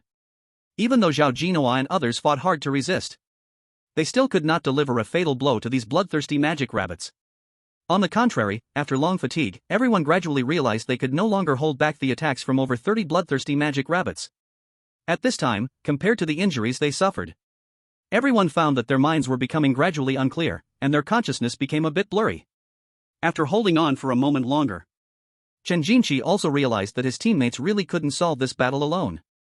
Chen Jinqi shouted loudly, "Wind control!" In an instant, a greenish-white whirlwind enveloped his body out of thin air. At that moment, he seemed to be the master of the wind. The powerful whirlwind lifted his entire body, gathering around him into a terrifying cyclone. Then, his body suddenly burst forth with a dreadful airflow. With just this airflow, he sent all the nearby bloodthirsty magic rabbits flying.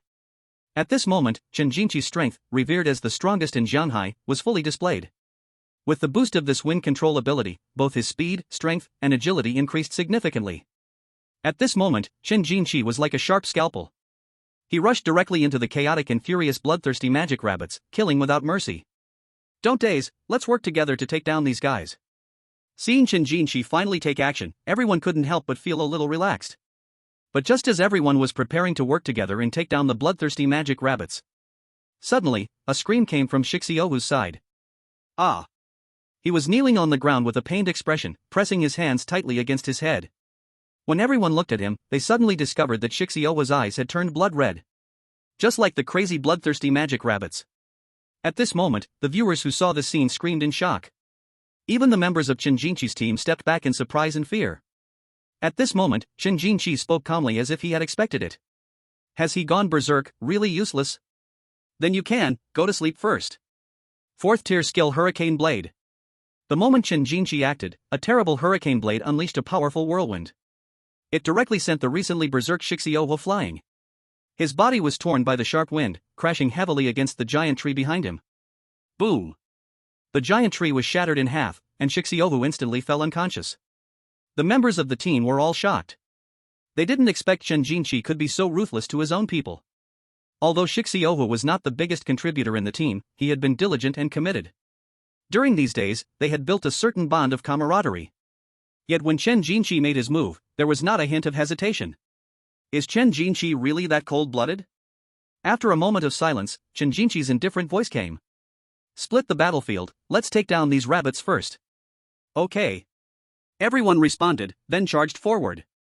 Watching the live broadcast, Su Ruyun slowly asked, This low-level dungeon can even have the negative effect of going berserk? At this time, Qin Xian explained. Yes, if a profession's rationality decreases to a certain extent, they will be affected by the dungeon. This is also a hidden feature of the bewildering forest. The berserk trait generally only exists in high-level dungeons. It is precisely because the bewildering forest has the berserk feature.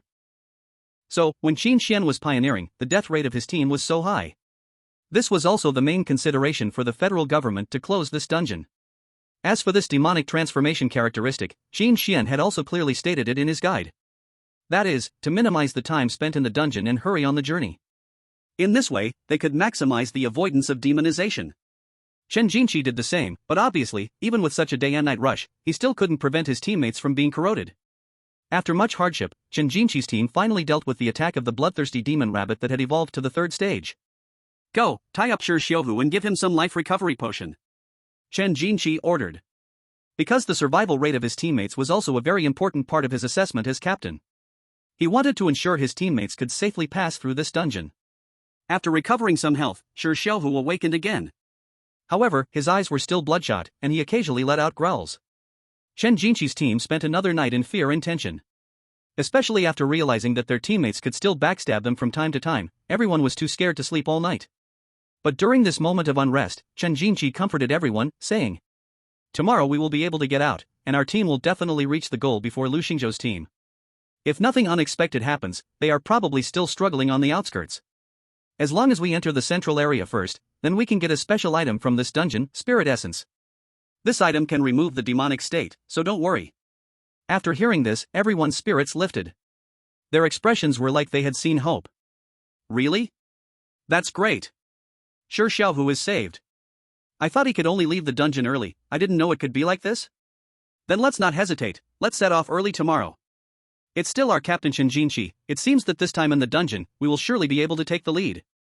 Thinking about how miserable Lu Xingzhou's team must be, the expressions of Chen Jinqi's team relaxed once more. There was a desire for victory in the air. Chen Jinqi nodded slightly. As captain, he had to ensure the team's atmosphere and morale remained high. Using Lu Xingzhou's team as a comparison was very effective. Moreover, what he said was the truth. Their side was stronger, and he also had Qin Xian's guide, having made full preparations. They were progressing far ahead of Lu Xingzhou's team. However, while Chen Jinqi's team was enjoying their mental victory, nobody noticed. The tiredness in Zhao Jinhu's eyes was also showing a hint of scarlet. On the other side, Lu Xingzhou's team was facing the third stage bloodthirsty demon rabbit. They still hadn't let the other members of their team take action. Lu Xingzhou alone used Abyss Flame to clear the field again. For him, this dungeon of levels 8 to 14 was way too easy. It was even less challenging than the Stone Giant Kaiser. After gaining some experience, Lu Xingzhou was ready to relax. From the situation he sensed in his domain, it should be very quick to reach the central safe zone after breakfast tomorrow. That night, everyone slept well. However, the viewers in the livestream were stunned. Because Chen Jinqi's team was in dire straits, and even Shi Xiuhu had been affected by demonization. But why did Lu Xingzhou's team have no issues at all? Not only was no one injured, but also, after spending the same 3 days in the dungeon, no one was affected by the dungeon's demonization? Could it be that they were not in the same dungeon? Isn't he cheating? Lu Xingzhou must be cheating. Why is Lu Xingzhou's team so smooth? It's much smoother than Chen Jinqi's team. This doesn't make sense, brothers. Damn, if I had known, I would have voted for Lu Xingzhou's team. Now that the voting is closed, I regret it. I report, Lu Xingzhou and his team must be cheating. I want to report them to the organizers and disqualify them. As the audience was confused, a veteran professional hunter in the broadcast room explained to everyone. I was lucky enough to participate in a similar dungeon with magical effects. That dungeon was extremely dangerous, but we discovered a pattern. The more exhausted a person is, both mentally and physically, the more susceptible they become to the mental invasion of the magical effects. The reason no one in Lu Xingzhou's team had problems is that their mental and physical states are much stronger than Chen Jinqi's team. They eat well, sleep well, and these 5 feel like they are on a spring outing. It would be strange if they had issues. Hearing this explanation from the veteran professional hunter, everyone's expression turned into shock, but soon they realized the truth. So that's how it is.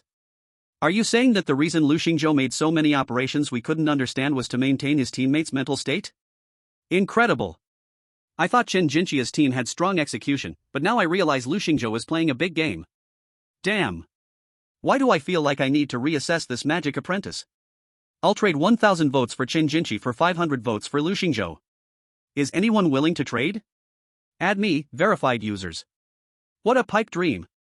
I'll trade 1,000 votes for 300 votes. Green bubble, private message. On the 4th day in the dungeon, after the sun rose, Shi Xiaowu's eyes gradually lost their red hue, but everyone still bound him, just in case. They would only release him after they got the spirit recovery essence. Chen Jinchia's team did not waste any time and prepared to set off immediately. But at that moment, they heard a notification sound from the dungeon. Congratulations to Lu Xingzhou, Sun Qi, Lin Yixue, Zhao Qian, and Shen Yuntao for entering the central area. Congratulations to Lu Xingzhou for obtaining Spirit Recovery Essence X1. At that moment, Zhao Jin Tiger and others changed their expressions and turned to their captain, Chen Jinchi. Since entering the dungeon, Chen Jinchi had always looked confident. For the first time, a look of shock appeared on his face. He was stunned. Lu Xingzhou, how could he be one step ahead of me and obtain the Spirit Recovery Essence? How is this possible? Chapter 74, please. That roast meat really smells amazing. At this moment, after entering the central area, Lu Xingzhou saw 10 enormous ancient trees surrounded by a green halo. On each tree, there was a shiny round fruit. Lu Xingzhou casually picked one, and a notification sound echoed in his ear. Spirit Recovery Essence? Everyone quickly checked the item description. Item name, Spirit Recovery Essence. Level restriction, none. Cooldown time, 1 second. Effect, can significantly restore the user's rationality attribute and escape from the magical state. If not used, can be exchanged for extra rewards at the end of the dungeon. Dungeon item, cannot be taken out. Everyone was slightly taken aback and then asked. What is this magical state? It was evident that Lu Xingzhou's team had gone through everything so smoothly that they had no idea what this so-called magical state was. And the audience watching the live broadcast couldn't help but laugh at the scene. Isn't this being blessed and not knowing it? Sigh. It seems how important it is to have the right leader. Sun Qi and the others were unaware of how tortured Chen Jinchia's team had been. Those guys had it tough. Lu Xingzhou felt a little silent after reading the description. Dungeon item, cannot be taken out? This prop cannot be stored in the item bar. It's unlikely to sell it for money. However, he also noticed an explanation behind the usage effect. If not used, you can receive extra rewards at the end of the dungeon. Although he didn't know what the extra reward was, it was good to hold on to it for now. So, Lu Xingzhou quickly picked all of the awakening essence from the 10 ancient trees in this circle. Meanwhile, the reminding sound continued to ring in everyone's ears 9 times. Congratulations, Lu Xingzhou obtained Awakening Essence Item X1. Congratulations, Lu Xingzhou obtained Awakening Essence Item X1. Congratulations, Lu Xingzhou obtained Awakening Essence Item X1. At this moment, Chen Jinchai's face was pale, and his teammates' expressions were just as grim. Damn, is Lu Xingzhou planning to take all the Awakening Essence? Is this a joke? Aren't there only 5 people in your team? You don't need that much. Don't you understand what teamwork means? However, while everyone was somewhat resentful of Lu Xingzhou's actions, if they had entered the central area first, they would have undoubtedly taken all the Awakening Essence without hesitation. Absolutely. Listening to the constant reminders echoing in his ears, Chen Jinchai's anger gradually built up. He coldly said in a low voice. Lu Xingzhou, very good. Since you don't know how to appreciate kindness, wait, I will make you pay the price. Everyone realized from Chen Jinchai's state that a fierce battle seemed inevitable. After seeing this scene, Qin Xian sighed softly. Sigh, it seems that Lu Xingzhou and his team are sure to win this special training assessment. He clearly remembered that the final boss was a leader-level monster called Wandering Ancestor Tree. The difficulty of defeating this boss was not very high, because this boss did not require aggressive gameplay. As long as the team could survive its minions for 10 minutes, they would successfully clear the dungeon. With Lu Xingzhou's team strength, surviving for 10 minutes should not be a problem. But the premise was that Lu Xingzhou's team did not trigger the hidden mechanism of the Wandering Ancestor Tree. Because the power level of the Wandering Ancestor Tree varied depending on the number of ancient tree undead each professional had. Every time a professional killed a tree monster along the way, an ancient tree undead would follow them. If too many were killed, the specific result would be the professional's hair would turn green. If they killed too many tree monsters, the Wandering Ancestor Tree would enter a rage mode. Its attack, defense, pace, and health cap would dramatically increase. However, if he remembered correctly, Lu Xingzhou only killed the first tree monster along the way. So, there shouldn't be any problems. Barring any accidents, Lu Xingzhou's team should clear the dungeon, and their final score would likely far exceed Chen Jinchai's team. I've got it wrong. Qin Xian secretly grumbled. In his heart, he felt more and more dissatisfied with the foolish Phylong. Even if the Inspector Su Ruyan gave him a break this time, he absolutely had to teach this fool a lesson. After experiencing some setbacks and turning in circles, Chen Jinchai's team finally arrived at the outskirts of the central area and saw the 10 giant trees enveloped in green light. However, the awakening essence on those trees had already been picked by Lu Xingzhou. Lu Xingzhou, very good, you are ruthless. Chen Jinchai took a deep breath and prepared to find Lu Xingzhou for a one-on-one duel. He wanted to use his strength to wrest back the awakening essence. The host had said during the introduction of the rules that this dungeon allows both sides to have one-on-one battles. Let's go, find them. However, as soon as these words left his mouth, Zhao Jinua's nose twitched slightly. He caught a whiff of a fragrant grilled meat scent. Who is grilling meat? The other two in the team also sniffed and swallowed. So fragrant, someone really is grilling meat. What the heck, what smell is this? How could there be the smell of grilled meat?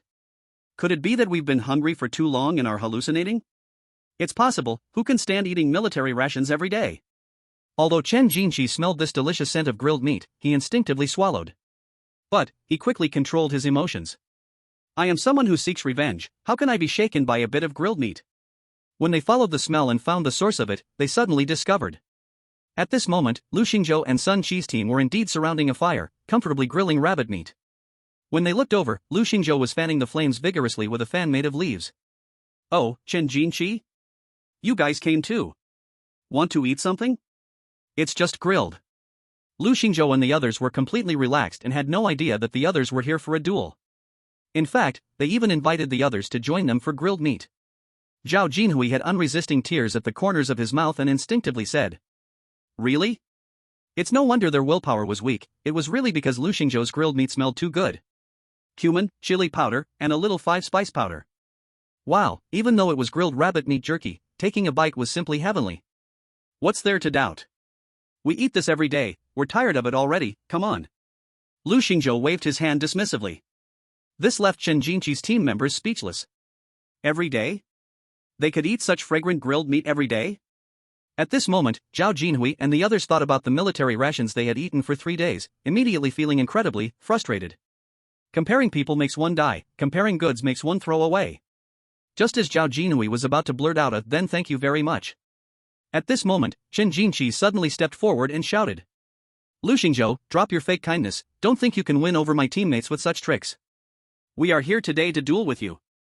If you know what's good for you, just admit defeat quickly, I'll give you a way out, so you won't lose too badly. Upon hearing this, Zhao Jinhui and the others froze. Then, they looked at Chen Jinchi with a pained expression, wanting to cry without tears. Boss who said we wouldn't mind being won over, we'd love to be won over. You want to duel, I don't mind, but can we wait until we finish eating? Please, that grilled meat really smells incredibly good. Chapter 75, Genius vs. Genius Girl. At this time, facing Chen Jinchi's provocation, Lu Xingzhou's attitude was very calm. I advise you to stay honest, you might have been able to pass through, don't let such matters end in complete disaster. Lu Xingzhou said in an extremely casual tone while grilling the rabbit meat on the fire. Hearing this, Chen Jinchi's expression immediately turned cold. Are you joking? Complete disaster, just because of you. Chen Jinchi was absolutely confident in his own strength. He didn't think Lu Xingzhou or anyone present could defeat him in a head-on fight.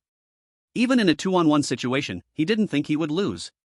At this moment, Zhao Jinhui tugged at Chen Jinchi's clothes and whispered. Boss, is it really necessary to make it this tense? Zhao Jinhui was truly hungry. But Chen Jinchi seemed to not understand, shaking his head slightly and saying. Since they are enemies, there's no need for fake kindness. Come on, let's duel, Lu Xingzhou. This is a battle between our captains. If you lose, you must hand over all the essence of awakening in your possession. After hearing this, Lu Xingzhou brushed off the dust on his hands, ready to respond. However, at that moment, a graceful figure suddenly blocked Lu Xingzhou's way. Lin Yixue? Step aside, you're no match for me. Seeing the newcomer, Chen Jinchi was slightly surprised, but the next second he spoke indifferently. He didn't take Lin Yixue seriously at all. At this moment, Lu Xingzhou also asked. Do you want to challenge him one-on-one? To be honest, I don't really want to deal with this guy. Lin Yixue nodded slightly, her competitive nature making her expression particularly determined. Okay, since that's the case, I'll leave him to you. Good luck.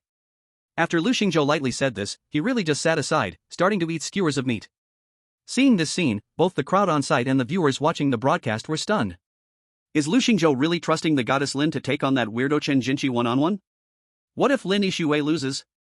What then? How could Lin Yixue lose? Since she dares to take the challenge, it means she's confident in winning. But isn't Lu Xingzhou a bit shameless?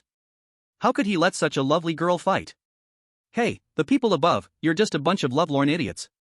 At the scene, after Chen Jinqi heard Lin Yixue's words, he spoke indifferently. I won't fight you. Winning against you means nothing to me. However, at this moment, Lin Yixue said. Although I can't guarantee other things, if you win, I can give you my enlightenment essence. Lu Xingzhou was not someone who liked to take advantage of others. After he obtained 10 enlightenment essences, he fairly shared them with his teammates. One for Sun Qi, one for me. One for Lin Yixue, one for me. One for Zhao Qian, one for me. In the end, every teammate received one enlightenment essence. As the captain, it was reasonable for Lu Xingzhou to take a bit more. At this moment, Lin Yixue was offering her own piece of enlightenment essence as a wager against Chen Jinqi. Since it could help her get what she wanted, defeating a Lin Yixue was not a difficult task. At this time, Chen Jinqi stood in front of everyone and directly said, Come on. As soon as he finished speaking, both sides instantly summoned their equipment from the item bar. Lin Yixue wielded a beautifully crafted staff made of glimmering ice, dressed in a flowing leather elven robe.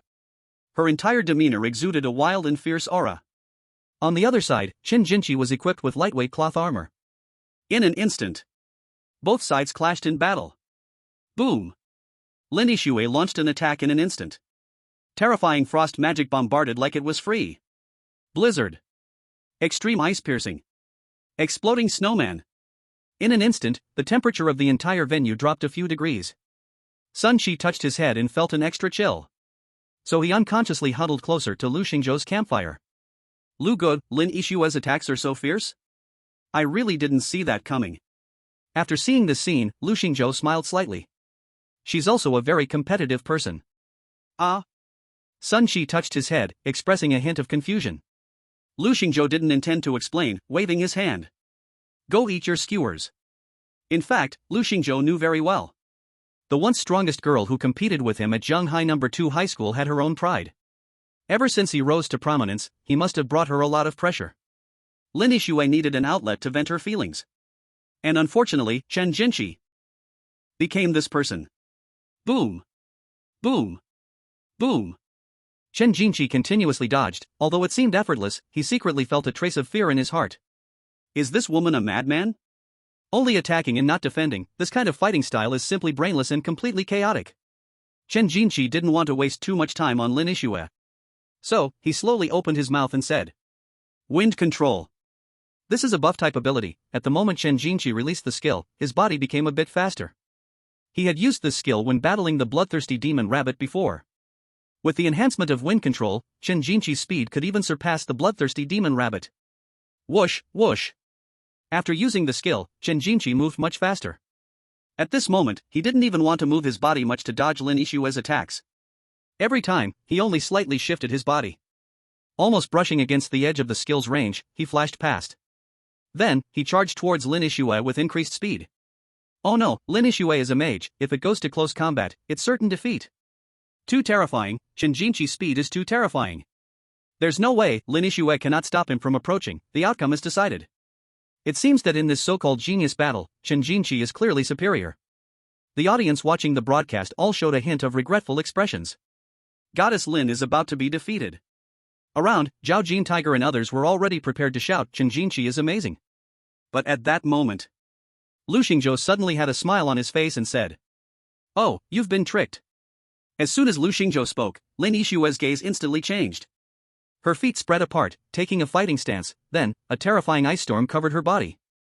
The rapidly approaching Chen Jinqi was instantly surrounded by a thin layer of frost. At this moment, Lin Yixue's lips moved. Curse of the Ice Spirit. Chapter 76, Oh, are you morally binding me? Lin Yixue had always been filled with high expectations from her family. She had always held herself to the standard of being the best in the school and even the best in Zhenghai City. She wanted to become the strongest. In the past, she was always overshadowed by that brilliant genius, Lu Xingzhou. And now, not only has Lu Xingzhou returned in full force, but experimental middle school has also gained another super genius named Chen Jinqi.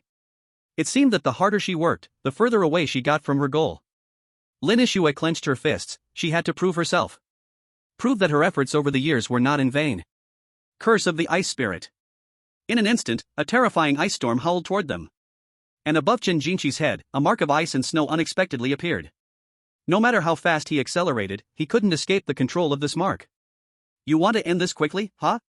But did you ever think that it was I who intentionally let you get this close? Lin Yixue sneered, her calm eyes burning with fierce battle flames. Since you don't show respect, then accept your judgment. Chen Jinqi sensed something was wrong. But Lin Yixue didn't give him any chance to struggle. A shadow of the ice spirit, both real and illusory, appeared behind her. Noble, cold, deadly. Seeing this scene, the principal of experimental middle school watching the live broadcast became unsettled. Wait a minute, her companion's skill has upgraded? When did this happen? He turned to look at Cheng Yuanshan, seemingly wanting to ask for the answer to this question. Cheng Yuanshan, that old sly fox, was actually hiding a trump card. But he didn't expect that. Even Cheng Yuanshan didn't know that Lin Yixue's companion's skill had once again upgraded. Cheng Yuanshan smiled silently, but his gaze never left the screen. In fact, there was a hint of heat in his eyes. Perhaps there is a chance to defeat Chen Jinqi after all. Inside the arena, a terrifying ice storm instantly enveloped the entire competition stage. The power of Lin Yixue's skill. Beyond imagination, it is powerful. Endless frost and snowstorm, almost freezing everything. Curse of the Ice Spirit. As Lin Yixue's innate skill, its power was already stronger than usual skills. Now, after the skill level broke into the 4th rank, its power far surpassed the strength of skills from same-level professionals. This scene stunned all the viewers in the broadcast room. Fine snow and ice dispersed. Lin Yixue looked at the figure in the center of the frost, her expression serious. Did we win? Beside her, Sun Shi was even more anxious, unable to hold back and asked. Lu Xingzhou gave him a glance, casually said. Haven't you heard of the law of no injury, Smoke? That shouldn't be the case.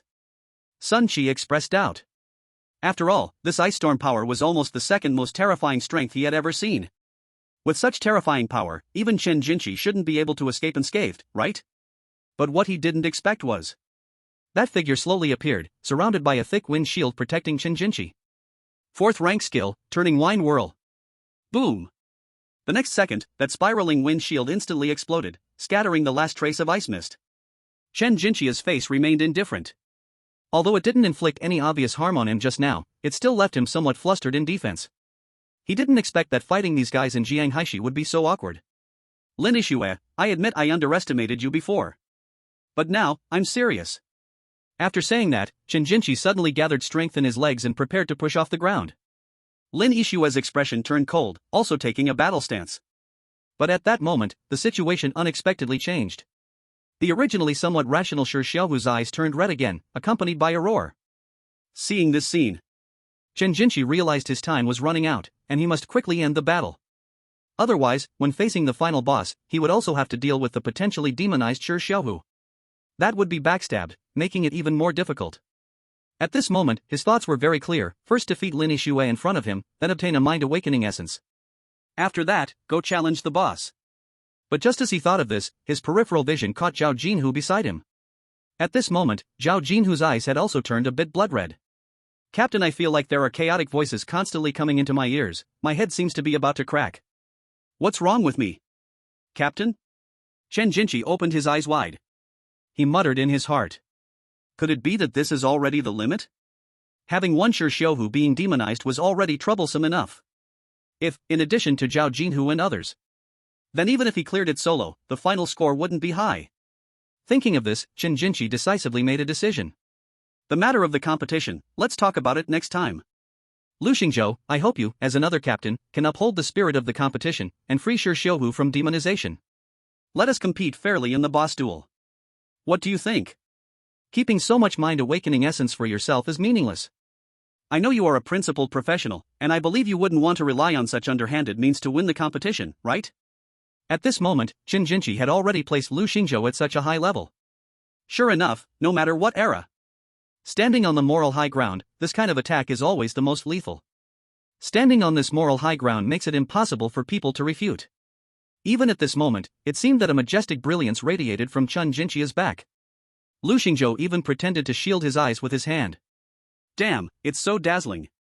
So, Lu Xingzhou, are you ready to accept my proposal? Chen Jinqi's posture remained condescending. as if he was giving Lu Xingzhou a chance to turn over a new leaf and start anew. But his moral high ground was truly impeccable. The audience all thought that Lu Xingzhou wouldn't refuse this request. But at this moment, Lu Xingzhou slowly opened his mouth and said, "I refuse." Chen Jinqi narrowed his eyes slightly, then slowly opened his mouth and said, "Don't you plan to defeat us fair and square?" "Fair and square?" Lu Xingzhou laughed, like he was looking at a little fool. "Even though this is just a trial, winning is still winning. Do you think on the real battlefield, people will fight you fair and square? If others refuse, will you also try to morally blackmail them like now?" Lu Xingzhou expressed his views in an orderly way, completely unaffected by the other.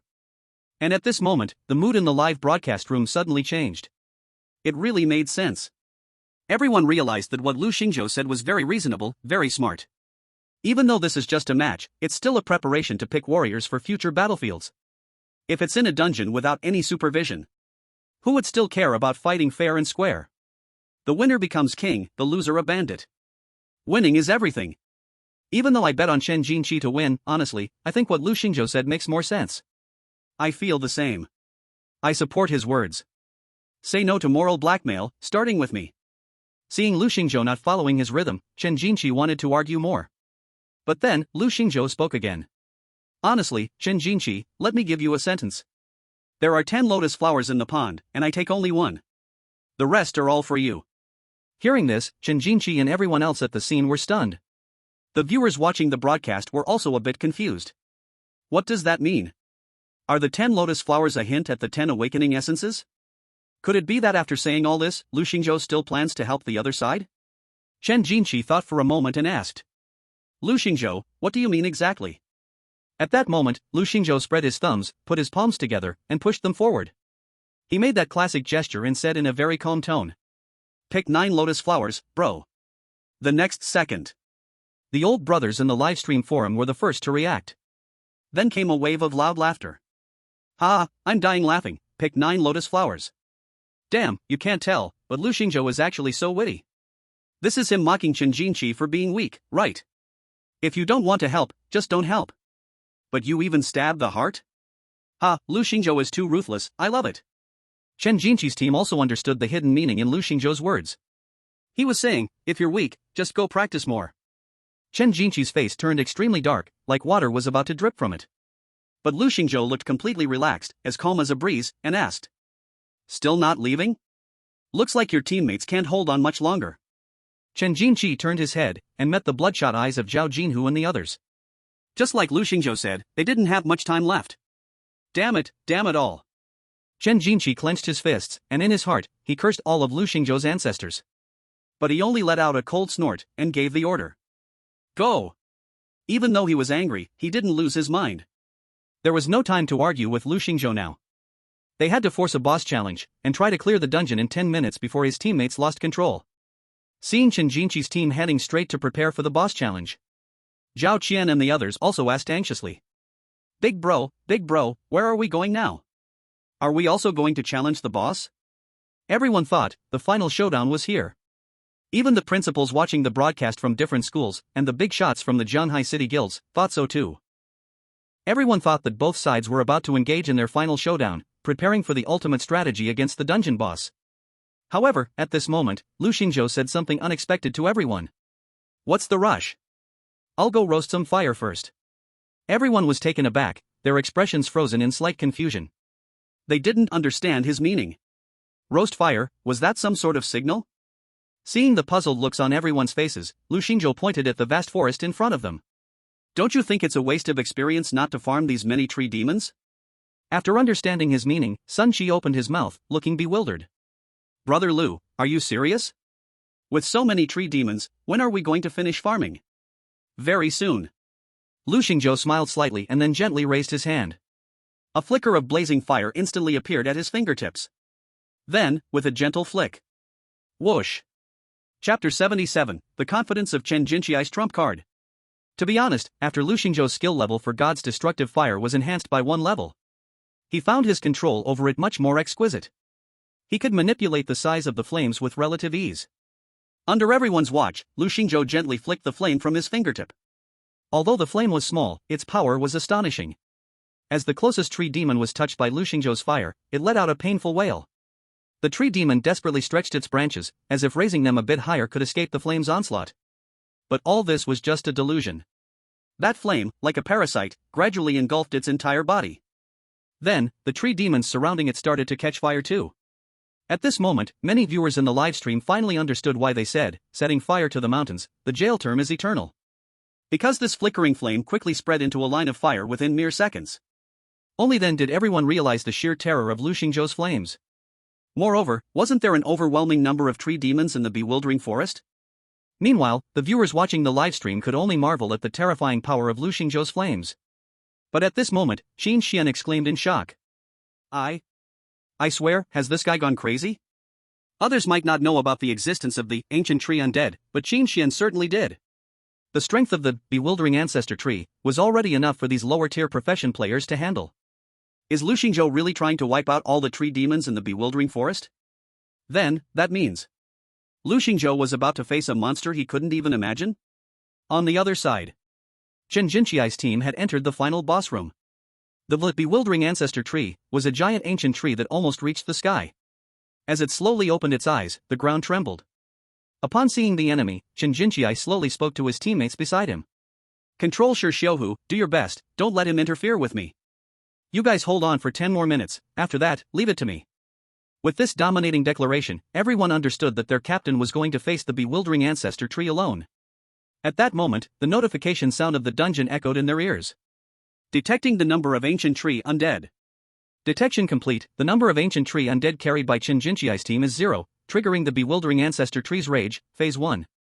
Please try to survive for 10 minutes under the bewildering ancestor tree's attacks. After the dungeon's voice stopped, the bewildering ancestor tree stood up, ready for battle. Roar! The low growl imposed tremendous pressure on Chen Jinqiai's team. Monster name, Bewildering Ancestor Tree, Phase 1. Monster level, Level 18. Combat power rating, 40 stars. Skills mastered, Guardian Summon, Ancient Giant Palm, Ancient Blessing, Regeneration. When Chen Jinqi saw the data panel of the bewildered ancestor tree, his expression was one of shock. A level 18 monster, with a combat power rating reaching 40 stars? How can this be so absurd? In fact, when he first saw Qin Xian's strategy, he felt a bit confused. Because, in the last line of Qin Xian's dungeon guide, it was written, Bewildered Ancestor Tree Boss, cannot be defeated. Do not challenge, do not challenge, do not challenge. As long as you hold on for 10 minutes, it's considered a victory. At this moment, Chen Jinqi finally understood why Qin Xian said that. A combat power of 40 stars is indeed terrifying. Even fully armed, he probably only had around 22 stars of combat power himself. The disparity in strength between them is evident. But a smile appeared on Chen Jinqi's lips at this moment. Although the dungeon guide said this, in his heart, he didn't take Qin Xian's words seriously at all.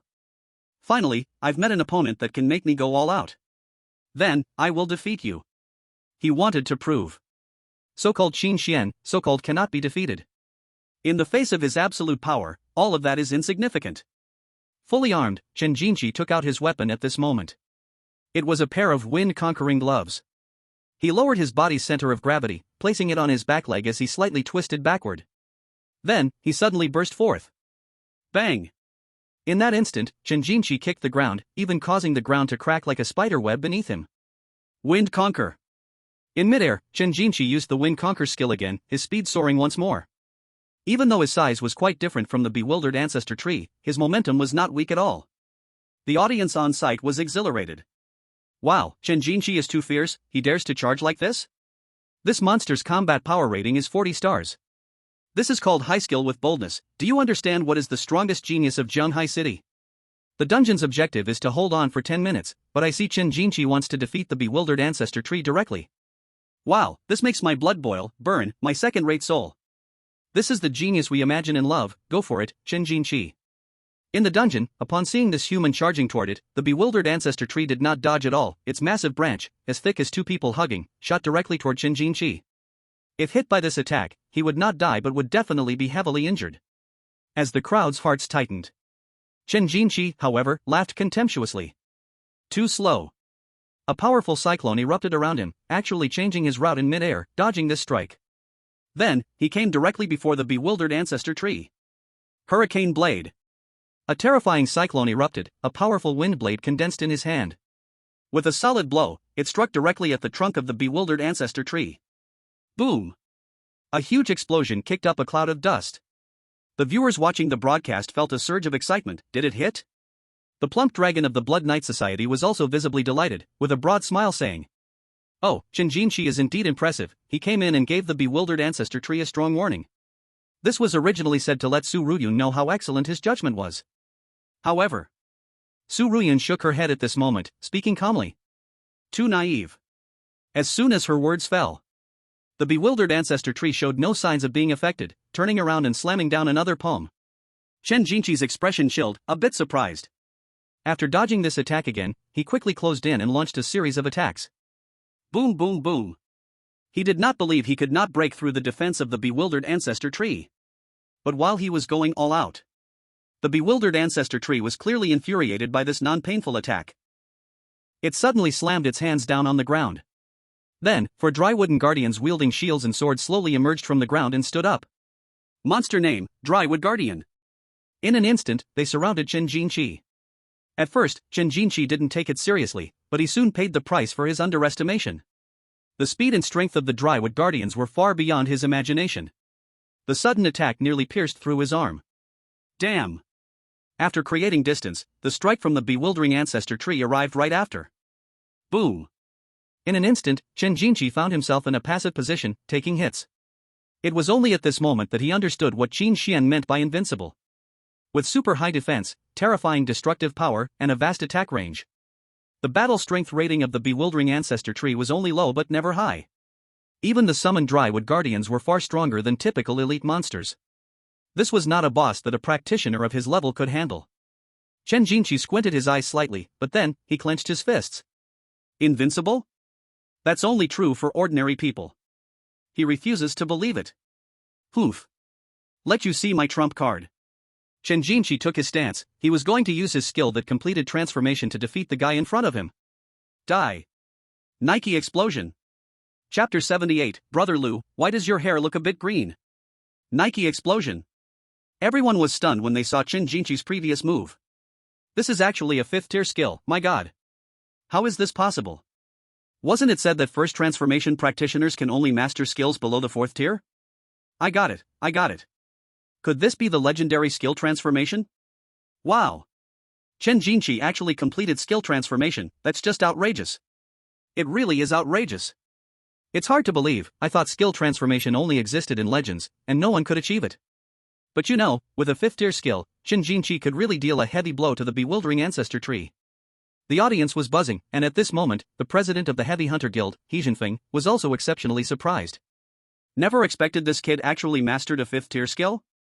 His future is limitless. Although in his heart, he still preferred the kid Lu Xingzhou. But he had to admit that Chen Jinchi's talent exceeded his expectations. He Jinfeng stroked his chin, his eyes filled with more appreciation as he looked at Chen Jinchi. However, it seemed like he was a bit too arrogant. Such a personality might lead to big losses if he encounters a stronger opponent. In the dungeon, when Zhao Jinhua and others saw their captain use a 5th tier skill, their expressions were a blend of shock and joy. If nothing unexpected happens, since Chen Jinchi chose to use this move, the goal is to end this battle. They were just about to win. Boom! A powerful Nike force field blasted forward from Chen Jinchi's palm. It directly had an intimate face-to-face contact with the boss in front of him. Hit solidly. The terrifying residual power of the Nike spread outwards from the center of him and the bewildering ancestor tree. The sharp, blade-like vortex even bisected some nearby onlookers, the tree spirits. The power was evident. After landing the hit, Chen Jinchi quickly jumped back, creating distance. Succeeded? Seeing the bewildering ancestor tree seemingly losing its movement, a trace of disdain flashed through his heart. The so-called invincibility was nothing but that. Such power was hardly worth mentioning in front of him. Qin Xian? Your vision is merely stuck at your own level. I, Chen Jinchi, am destined to surpass everything and stand at the top of the world. A faint smile appeared at the corner of his mouth. At this moment, a reminder sound from the dungeon rang in everyone's ears. Everyone thought it was the settlement sound after clearing the dungeon, and their hearts were inevitably filled with some anticipation. But who knew that what awaited them was a nightmare? The number of ancient tree spirits carried by Chen Jinchi's team has changed, currently carrying 12. Triggered the wrath of the bewildered ancestor tree, Phase 2. After the dungeon reminder sounded, Chen Jinchi's face darkened. In an instant, the bewildered ancestor tree's attack came crashing down. Boom! The vast ground beneath his feet instantly crumbled. Chen Jinch barely dodged this attack just in time. How come, so fast? Before he could react, the bewildered ancestor tree's second attack struck again. The gap between its two attacks shortened by more than a little. Boom! Boom! Chen Jinch's expression grew serious, not daring to be careless. Because he saw that the number of withered wood guardians had also increased from 4 to 8. The difficulty had nearly doubled. At this moment, the fantasy of defeating the bewildered ancestor tree had already vanished from Chen Jinch's mind. And at this time, he finally understood. Qin Xian was not a waste. This bewildered ancestor tree was absolutely an existence they could not defeat. In the dungeon, Chen Jinch was exhausted, dodging between the bewildered ancestor tree and the 8 withered wood guardians. And his teammates, due to needing to restrain the mutated characteristics, couldn't be of much help. The entire boss battle was extraordinarily difficult. WOA, this boss is way too hard. Phase 2? Just because Chen Jinch's skill wiped out some tree demons, it triggered the boss's Phase 2 state. I'm really silly, this Phase 2 bewildered ancestor tree is much stronger than Phase 1. Attack power increased, attack frequency has also sped up, absurd, this is not a dungeon for level 8 to 14 players. Now I understand why this dungeon wasn't open to the public, letting us average folks clear it is just looking for death. I graduated last year, and just happened to be level 14. I absolutely agree with the above statement, clearing this dungeon is no different from seeking death, the difficulty is too high. But Chen Jinch is pretty awesome, he can still maneuver against the opponent in this state? Wait a minute, did you all notice a problem? Since this bewildered ancestor tree's Phase 2 is so strong, what about that team setting the mountain on fire, are they going to be in trouble? As soon as this was said, the audience in the live broadcast room instantly fell silent. Right, almost forgot. That brat Lu Xingzhou had just specially set the mountain on fire in front of the dungeon. Chen Jinch was too busy fighting, completely focused on this match. Almost forgot about that magic apprentice. This was more spectacular than the fire in Los Angeles, okay? Brother Lu, I've never seen such a magnificent fire, it's no less than the flames of war. Sun Shi stood with his hands behind his back, gazing at the flames, sighing. But when he turned to look at Lu Xingzhou, he suddenly blurted out a curse. Oh damn! This classic outburst perfectly expressed his current feelings. He pointed at Lu Xingzhou's hair, a shocked expression on his face. Brother Lu, how come, your hair has turned green? No, why is it so green, oh damn? Hearing this, Zhao Chen and the others turned their heads to look over, their eyes widened in shock. Big shot, your hair, how come it's a bit green? Lin Yue also looked at Lu Xingzhou's head with a strange expression, biting her lips. Trying hard not to laugh out loud. Lu Xingzhou squinted and looked at them. Hey, don't talk nonsense. I don't have a girlfriend yet, how could my hair be so green? No, even if I had a girlfriend, it wouldn't be green, right? However, at this moment, Sun Shi slowly opened his mouth, using a tone of wanting to laugh and not being able to laugh. Brother Lu. Have you ever heard a song? Love is a light, does it make you feel uneasy? You are like this now, shining green, really. Lu Xingzhou was half believing, then said to Sun Shi. Lower your head, let me see. Sun Shi was confused, why should I lower my head? It's not me who is green. I don't have any hair at all. But at this moment, Lu Xingzhou had already made a move, directly pressing down Sun Shi's head. Then, with the light reflecting off the bald head, it lit up, well, the mirror. Oh my god, really? Lu Xingzhou looked at the bright green hair on his head, his mouth twitching. When did this happen? If someone didn't know better, they would think he was dreaming back to the love funeral era. Kill mat, wash, cut, blow. Lu Xingzhou stroked his chin and analyzed, could killing the tree demon make his hair turn green? He didn't yet know the existence of the ancient tree spirit, nor that it would turn his hair green. Anyway, he moved his body, and aside from looking like a non-mainstream person, it seemed not to have much effect. So, after thinking for a moment, Lu Xingzhou didn't take it too seriously. If it really doesn't work, I can dye it after leaving the dungeon, it's not a big deal. But the continuous system notification sound in his ears was what Lu Xingzhou valued the most. You defeated the lost tree demon, gained plus 120 experience points. You absorbed the spirit core of the 1000-year spiritual ginseng, gained plus 1000 experience points. You defeated the lost tree demon, gained plus 120 experience points. You absorbed the spirit core of the 1000-year spiritual ginseng, gained plus 1000 experience points. His flames completely devoured those tree demons. And also burned those spirit cores to ashes. This was no different from crushing the spirit cores himself, so the accumulated experience points were directly added to him. listening to the continuous sound of experience points increasing in his ears. Lu Xingzhou felt incredibly comfortable inside. So what if it's a little green? This efficiency of gaining experience was worth the sum of dozens of warrior-level dungeon experiences. As the experience continued to accumulate, Lu Xingzhou's level quickly rose from level 12 to level 13. And his experience points were still on the rise. Gradually arriving at level 13, 20% level 13, 50%. Finally, the experience growth stopped at level 13, 87%. Ha, comfortable. This time, Lu Xingzhou's upgrade speed completely widened the gap with Sun Qi. After all, the spirit core of the 1000-year spiritual ginseng was a consumable effective only for Lu Xingzhou himself. Beside him, Sun Qi still hadn't figured out why a patch of green appeared on Lu Xingzhou's head. Then he gasped again. Wait, brother Lu, how did you level up? Lu Xingzhou waved his hand and said. Alright, let's not worry about that. Calculating the time, we should almost go fight the boss now. And the time that Lu Xingzhou calculated was precisely when Chen Jinqi and the others challenged the boss. On the other side, although Chen Jinqi was strong, even facing the second phase of the Lost Ancestor tree alone, he could still dodge and maneuver, relying on his agility and speed to weave between the boss and the withered wood guards. But this was essentially a survival dungeon for a team. Without teammates' help, Chen Jinqi's magic power consumed too quickly, he had no time for recovery at all. In the end, he still couldn't last 10 minutes under the continuous attacks of the Lost Ancestor tree. Reluctantly, at the last moment, he chose to exit the dungeon. As a beam of teleportation light lit up outside the dungeon, the audience showed expressions of regret, shaking their heads and sighing. Oh, this is really too unfortunate. Just a little bit closer to winning, it really is a pity. He lasted for 8 minutes, just a little bit away from reaching 10 minutes. If it weren't for accidentally triggering the second phase, Chen Jinqi might really have been able to win 4 against 1 in the dungeon. Actually, it's not Chen Jinqi's fault, it can only be said that this dungeon is too difficult. I estimate that no one can clear the level at all. The viewers watching the broadcast sighed one after another, feeling very regretful. And just at that moment, the broadcast screen changed. Everyone saw, at this moment, Lu Xingzhou, along with his teammates, walked into the boss room. Chapter 79, Terrifying Monster, Are They Going to Crash? Qin Xian saw Chen Jinqi's defeat at the hands of the two-stage confused ancestor tree, and he was not surprised. Because, he knew better than anyone just how powerful this confused ancestor tree really was. Even if the team's cooperation was perfect, dealing with the one-stage confused ancestor tree was not simple. What's more, this was the two-stage. Chen Jinqi was still too arrogant. Qin Xian's evaluation of Chen Jinqi's team was that it was somewhat regretful. Because they originally had the ability to clear the dungeon, they just wasted their chance.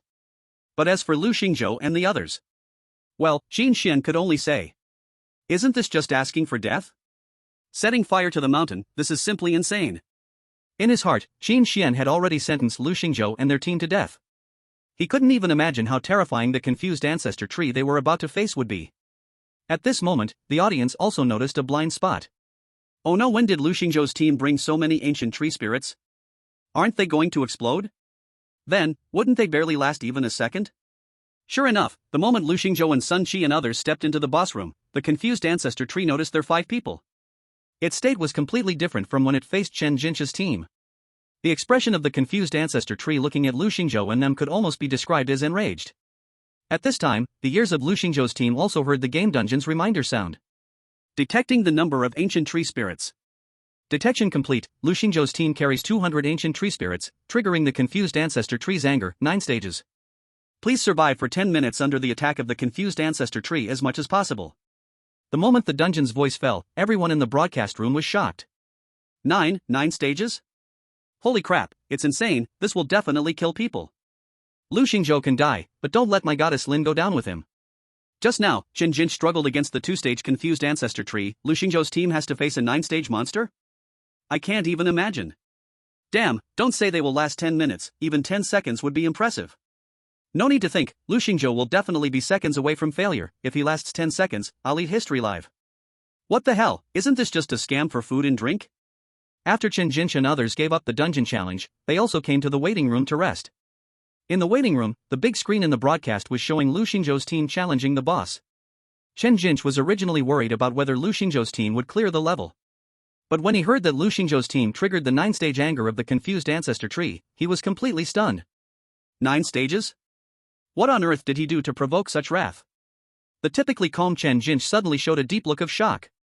At this moment, a staff member who had been watching the entire competition spoke up. He just set fire to the mountain after you entered the boss room. Zhao Jinhua, what the heck? Shi Xiaohu, what the hell? Chen Jinch, ? Everyone was stunned when they heard this. Then, a big smile appeared on their faces. Because only those who had experienced it themselves could understand how powerful and terrifying this dungeon boss was. If Lu Xingzhou's team worked together, they had a great chance to clear the one-stage confused ancestor tree. Chen Jinch had been feeling very depressed after leaving the dungeon. It was because he thought he was going to lose. But unexpectedly, Lu Xingzhou and his team were so reckless they would hand victory right into his hands? Stupid. So very stupid. Does Lu Xingzhou not know how strong the opponent is? Still don't know their own weight? Thinking of this, Chen Jinchi regained his confidence from the past. It seems that he has overestimated his opponent. With a mind like Lu Xingzhou's, he is about to win without a fight. Although this result is somewhat different from what he expected, being the best in Zhanghai City is still him. Chen Jinchi said to Zhao Jinhu and others who were recovering next to him. Quickly adjust your state and think about what to say during the interview later. When Chen Jinchi said this, he had the demeanor of a victor. As if victory was already within reach. On the other side, at the Blood Knight subchapter, Xu Ruyun was not surprised by Chen Jinchi's defeat. But when she saw her future brother-in-law directly trigger the boss's 9th level wrath, Xu Ruyun showed a surprised expression for the first time. This kid, why does he seem crazier than my sister? Xu Ruyun thought to herself. How to fight this? At this moment, she was thinking about whether she should help. Should she break open the dungeon directly and rescue her brother-in-law? Is that a bit too flashy? But if she didn't rescue him, and something unexpected happened, wouldn't her sister be upset? And with her sister's personality, what if she got angry and wouldn't let her get close anymore? Sigh, this won't do. After coming to Zhanghai, it was the first time Xu Ruyun felt a difficult situation. However, just as she was pondering strategies, she suddenly noticed Lu Xingzhou's expression in the dungeon. Calm and composed. There was even a hint of eagerness? Thinking of this, Xu Ruyun squinted her eyes slightly. Could it be that her future brother-in-law had some trump card? Then, maybe she should wait and see. After thinking this, Xu Ruyun calmed down and waited for Lu Xingzhou's next performance. In the dungeon, the bewildering ancestor tree didn't give everyone any time to adjust. Its 9th level fury was unprecedented. The bewildering ancestor tree instantly summoned 36 Deadwood Guardians in a 0-frame start. Crowded together, they formed a huge encirclement. Boom!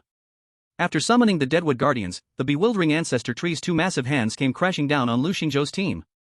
Both the power and speed had increased by more than 1 level compared to fighting Chen Jinchi. The ground shattered. In an instant, the landing points of Lu Xingzhou and others were reduced to nothing. Seizing the moment they were unsteady, the bewildering ancestor tree attacked again. Another slap came crashing down. Boom! Lu Xingzhou's team had not gone through much torment this entire journey, so their condition was excellent. They reacted quickly and dispersed rapidly to avoid the bewildering ancestor tree's attack. But at this time, the emotionless Deadwood Guardians, holding sword and shield, had already surrounded them, giving them no chance to breathe. Unless it was Uchiha against 7, otherwise, facing 36 Deadwood Guardians, they would certainly only be on the receiving end of a beating. Seeing the dungeon's intensity this high, the audience couldn't help but twitch their lips. Insane, this is simply insane. Is this really a level 8 to 14 dungeon? Do you think this is like a Dark Souls game? And when the organizers saw the scene, they also lost their composure. They indeed considered allowing this year's students to train more, which was why they chose the more difficult Bewildering Forest dungeon. But they never expected Lu Xingzhou and the others would trigger such a terrifying mechanism from the boss. This is bad, even if 5-second job professionals came. They would also face dire consequences. Oh no, hurry up and terminate the dungeon. As officials of the Zhanghai City Federation government, the organizers couldn't afford to lose 5 geniuses in one go. Just as they were preparing to use special means to forcibly terminate the dungeon, suddenly, Lin Yishua's counterattack has come. Curse of the Ice Spirit. A terrifying snowstorm instantly covered the 3 wooden guardians in front. They were frozen right in place, losing their ability to move. And Sun Qi, with his swift movements, approached the wooden guardians in an instant. He unleashed Rain of Fists.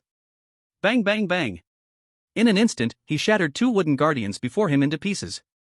Next, Shen Yuntao and Zhao Qian also exerted their strength. They both showed strong fighting spirit.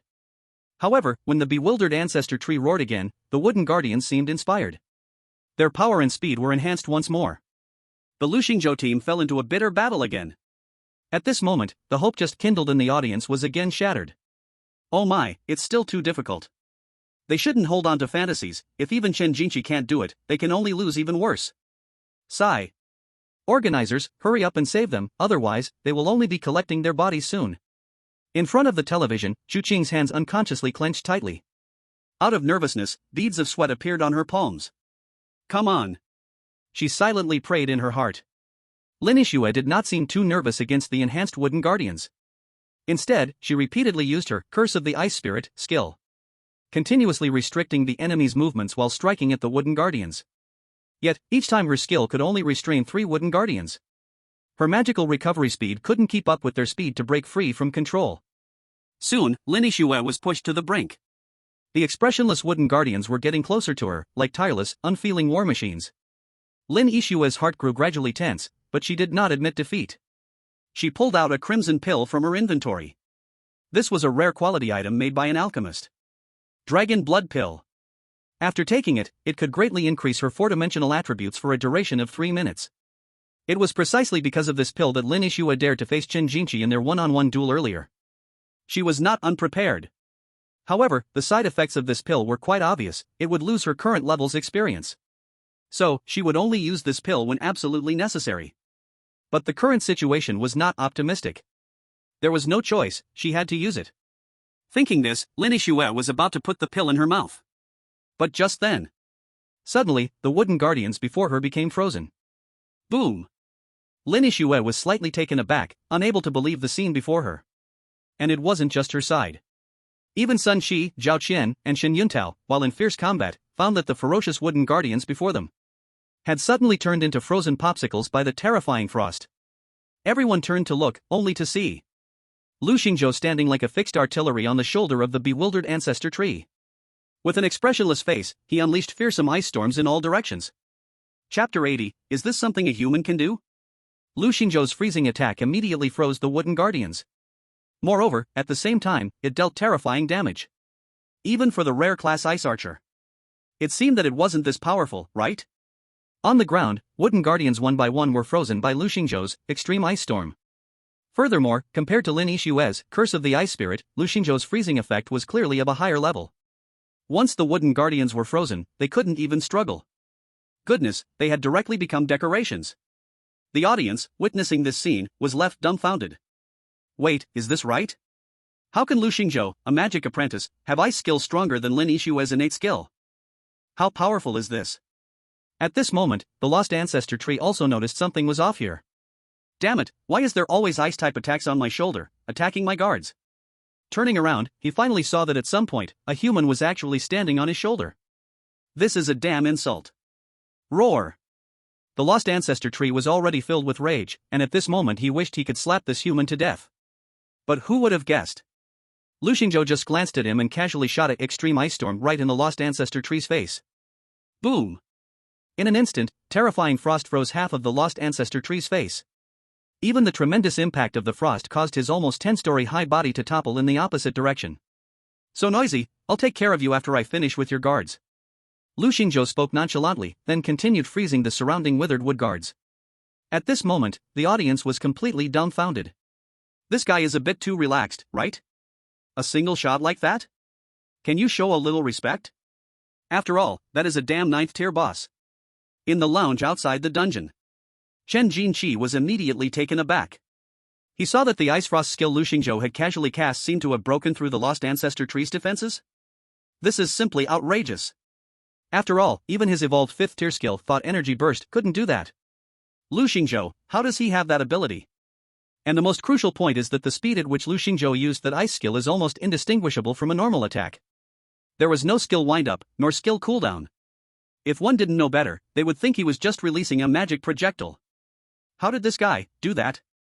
Is this what he relies on to challenge me? Oof. Chen Jinchi didn't expect Lu Xingzhou to have such a trump card. But now, he still wasn't worried. Because if Lu Xingzhou could only do such a level, that was not enough to pose a threat to the lost ancestor tree. Instead, it would only anger the opponent. Chen Jinchi shook his head, then turned off the broadcast television. He felt there was no need to watch anymore. Lu Xingzhou's trump card was strong, but in the end, he would still lose. This match, he had already won. In the shock of the broadcasting audience, Lu Xingzhou not only survived for 10 seconds without being instantly killed. Moreover, Lu Xingzhou also frozen all 36 withered wood guards in place with terrifying efficiency, instantly relieving the combat pressure on his teammates. Then, Lu Xingzhou stood on the shoulder of the lost ancestor tree and told his teammates, "Alright, back away from the battlefield, get ready to applaud." Xin Yuntao took a breath and asked in confusion, "Applaud? What does that mean? Could it be some kind of special mechanism of the boss?" Xin Yuntao's thoughts were simple. He thought applauding could interfere with the boss's attacks or lower its defenses. However, at this moment, only Sun Qi, who understood Lu Xingzhou best, revealed a meaningful smile. Slowly speaking, "You don't understand, the strong guy is about to show off." As soon as the words fell, the lost ancestor tree roared again. It was filled with extreme humiliation and anger. That tiny human not only had killed all the tree demons, but also froze all its guards into ice blocks. Most importantly, this brat Lu Xingzhou actually stood on its shoulder and shot right in its face, and sealed its mouth shut. It wanted Lu Xingzhou to pay the price. The lost ancestor tree crazily swung its arms, directly slapping at its own shoulder. Boom! But at that moment, Lu Xingzhou had already leapt down. The lost ancestor tree had dealt heavy damage to itself. Bang! The massive impact knocked it directly to the ground. Lu Xingzhou scratched his head inside. "Really harsh on yourself, I admire that." Although the lost ancestor tree was not too wise, but he could also understand Lu Xingzhou's mockery. As the guardian of the entire Wuyuan forest, he looked at the young man with green hair before him, filled with anger. His branches crazily stretched out, wildly absorbing nutrients from the surroundings. The magic power of the entire Wuyuan forest surged wildly, gathering on his body. In just a moment, the body of the Wuyuan ancestor tree actually became even taller. Die! With a deep and heavy voice, it let out a human-like roar. This was the power it had gathered from the entire Wuyuan forest. The goal was to eliminate this annoying invader in front of it.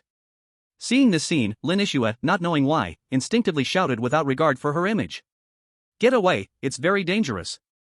Lu Xingzhou, get away." However, at that moment, Lu Xingzhou seemed to not hear, and in his hand was a broken wooden stick that he picked up from somewhere.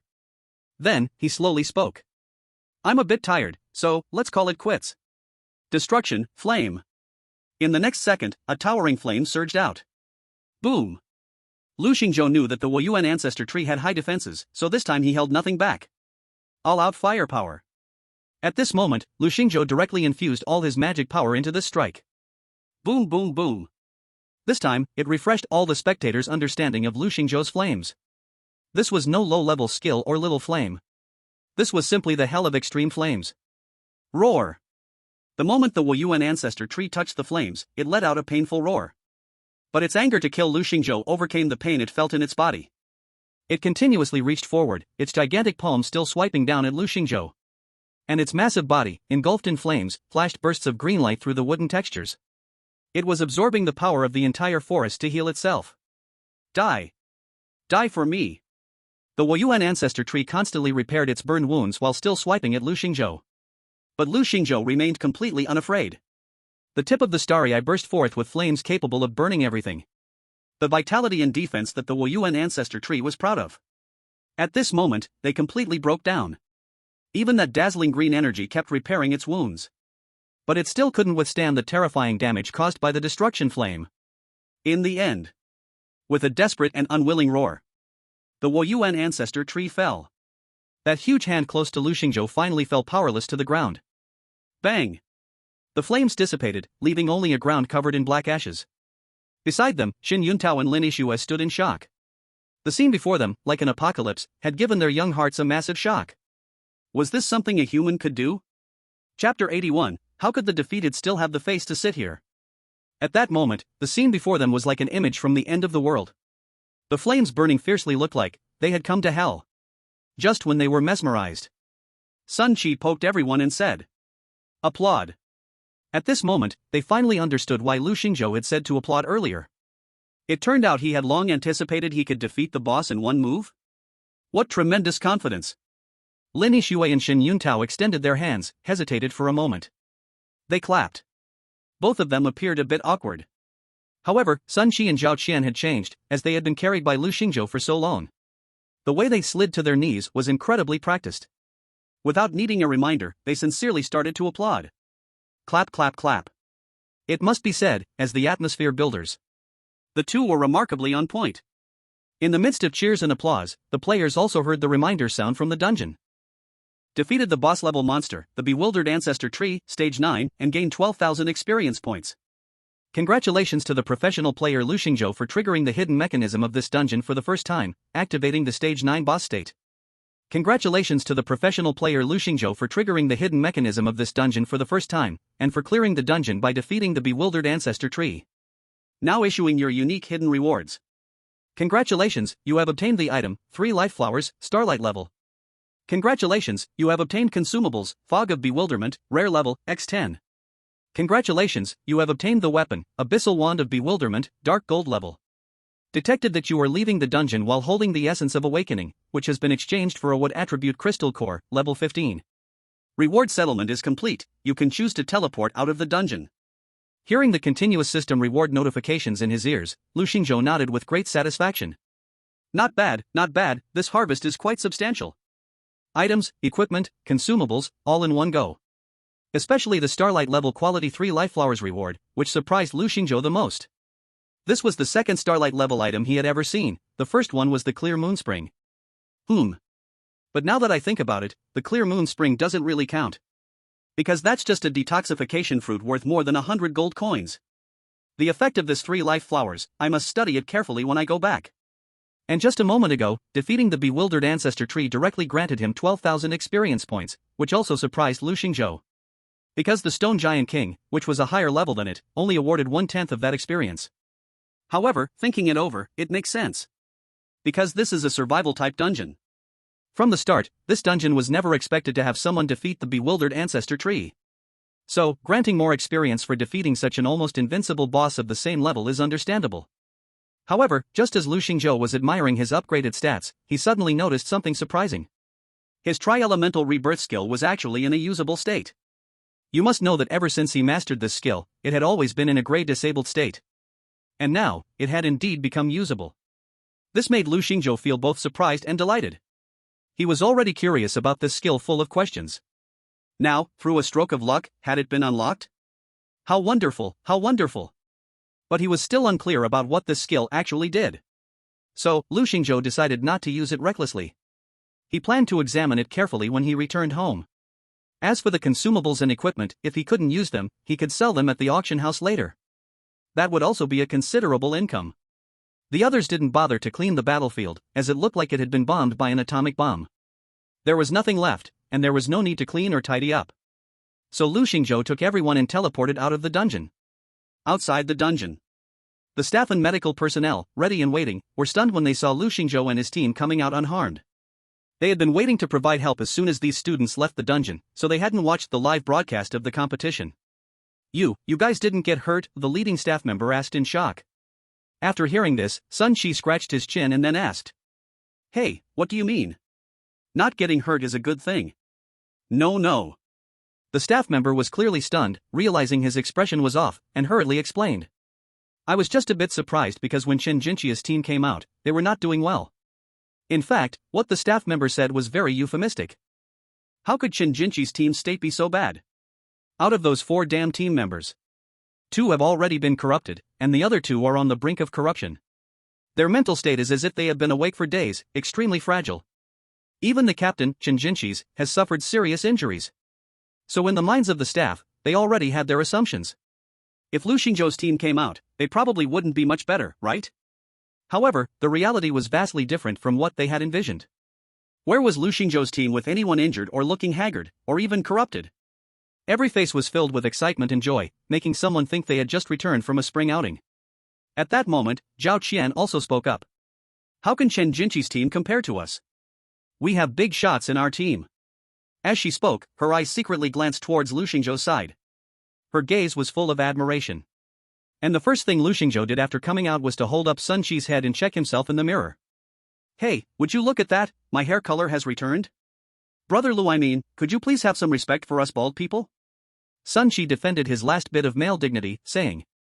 The staff watched as this group of students still had the energy to bicker. Their lips twitched, unable to say anything. The situation was like sky and earth compared to when Chen Jinqi's team came out. It's utterly ridiculous. At this moment, the organizer's representative also arrived outside the dungeon door. This was a young man dressed formally in a suit, looking around 30 years old. As soon as he approached, he voluntarily shook hands with Lu Xingzhou and introduced himself. Mr. Lu, hello, I am a second-level officer of the Jianghai City federal government, my name is Hu Qing'a. Since you are unhurt, please follow me, we will go to the conference hall for the assessment results. The members of Lu Xingzhou's team nodded and followed Hu Qing'a to the conference hall. At the same time, Chen Jinqi's team in the lounge was also brought into the conference hall by the organizer's staff. After resting for a while during this time, Chen Jinqi's state had adjusted to a level close to usual. Moreover, he had thought about what victory speech to give when facing the camera later. He knew that Lu Xingzhou's team came out so quickly, likely they hadn't held out for even 10 minutes. This was understandable. The angry 9th-tier illusory ancestor tree, that unimaginable monster, was not something a human could fight against. Losing was quite normal. At this moment, Chen Jinqi's was full of confidence, he had not even considered the possibility of someone defeating the illusory ancestor tree head-on. After all, even his strongest trump card couldn't break through the opponent's defense. How could anyone defeat it? After bringing Chen Jinqi's team into the conference hall, he said, "Please wait here for a moment, soon the organizers, the principals of each school, and the heads of our Jianghai City's guilds will arrive.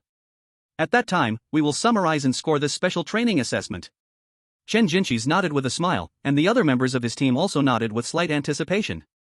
They knew that although their performance in this dungeon wasn't perfect, at least they had held out for 8 minutes.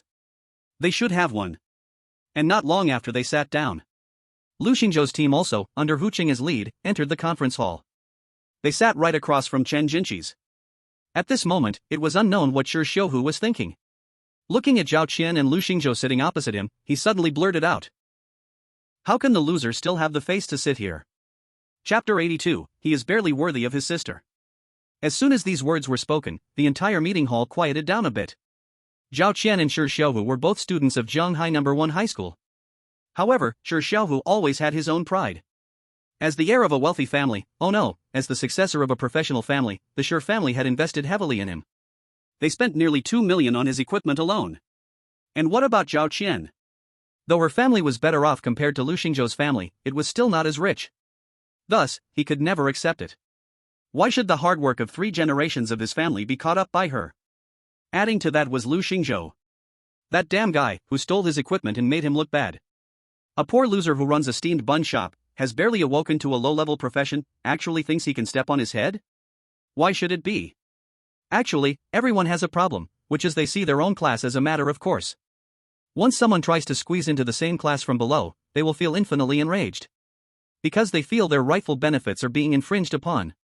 And now, this victory in the special training competition had made Shi Xiuhu's superiority complex explode. That's why he spoke like this. Beside him, Chen Jinqi didn't say anything, but also didn't stop it.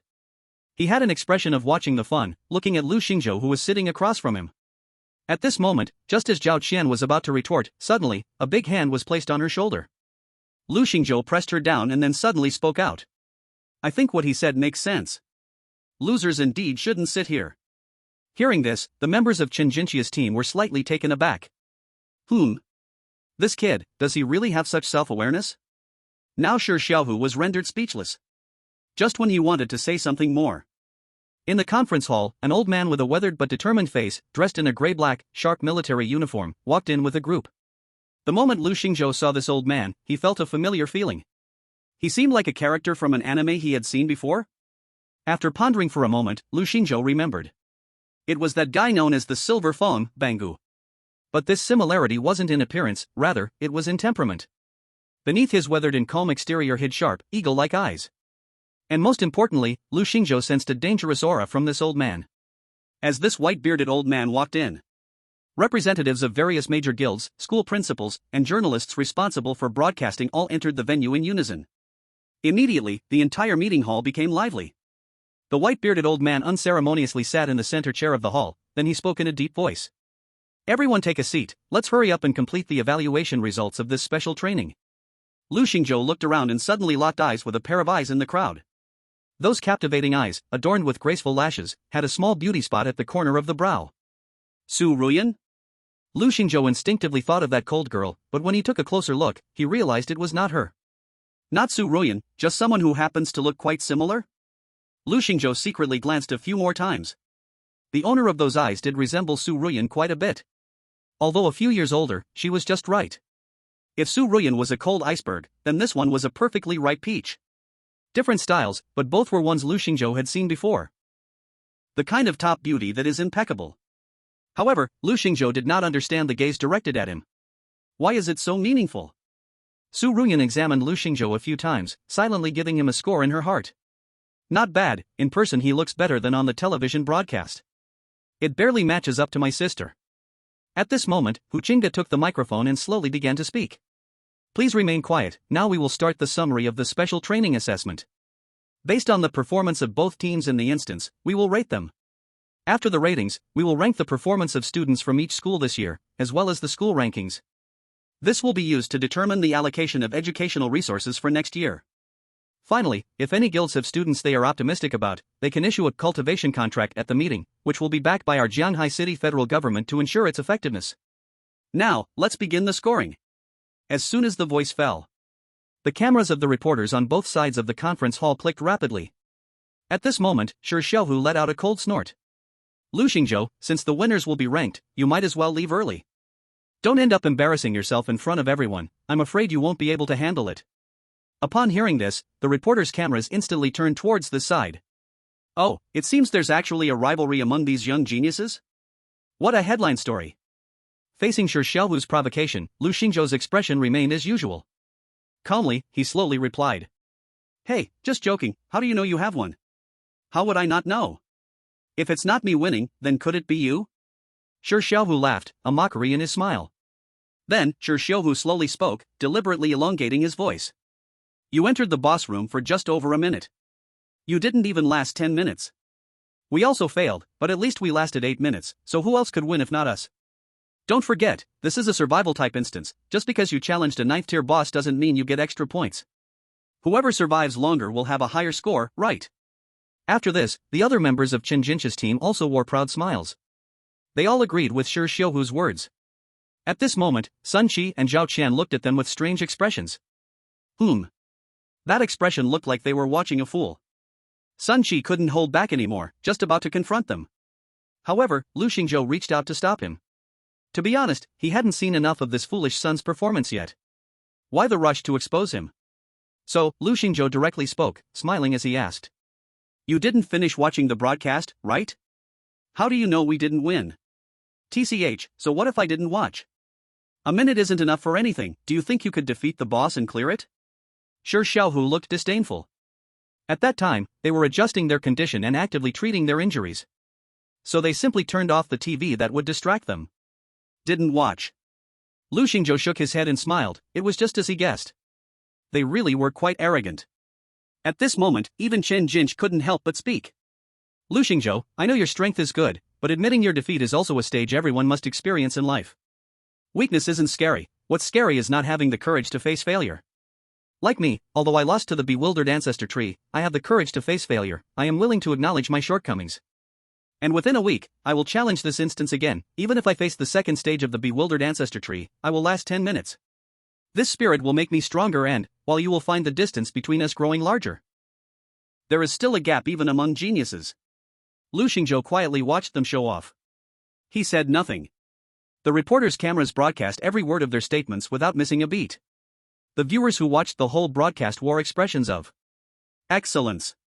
At this moment, many people also realized something. That is, these so-called geniuses are incredibly arrogant and full of themselves. That high and mighty attitude, and the unparalleled sense of superiority they exuded with every gesture, made these ordinary folks feel deep within themselves. Disgust. Does nobility truly have a type? Chen Jinqi's looked down at Lu Xingzhou, while Lu Xingzhou sat calmly in his chair, fingers casually intertwined, waiting for the results to be announced. At this moment, the judges of the event finished their final score tally. Hu Qingge took the tally sheet and slowly spoke into the microphone. The statistics have been finalized. Next, we will announce the rankings of the school total scores, as well as the individual scores. Please remain quiet. As soon as the words fell, the eyes of the entire audience turned towards Hu Qingge. The moment everyone had been eagerly waiting for had finally arrived. Hu Qingge carefully looked at the scores on the sheet, then slowly began to speak. Next, I will announce the rankings in order of school names. First, the final rank of Jianghai First High School is. Second place. Upon hearing this, the principal of Jianghai First High School stood up in excitement. I can't believe. The expletive almost got stuck in his throat. So excited, he nearly let loose. The principal of Jianghai First High School never expected they would take second place? Great, fantastic. It is important to know that school rankings, especially those in the top 3, hold great significance. Because the rankings in the top 3 determine how much funding they can receive for the next year. Second place means they will get 20% more resources than third place. And first place will get 50% more resources. Of course, he did not expect to be first.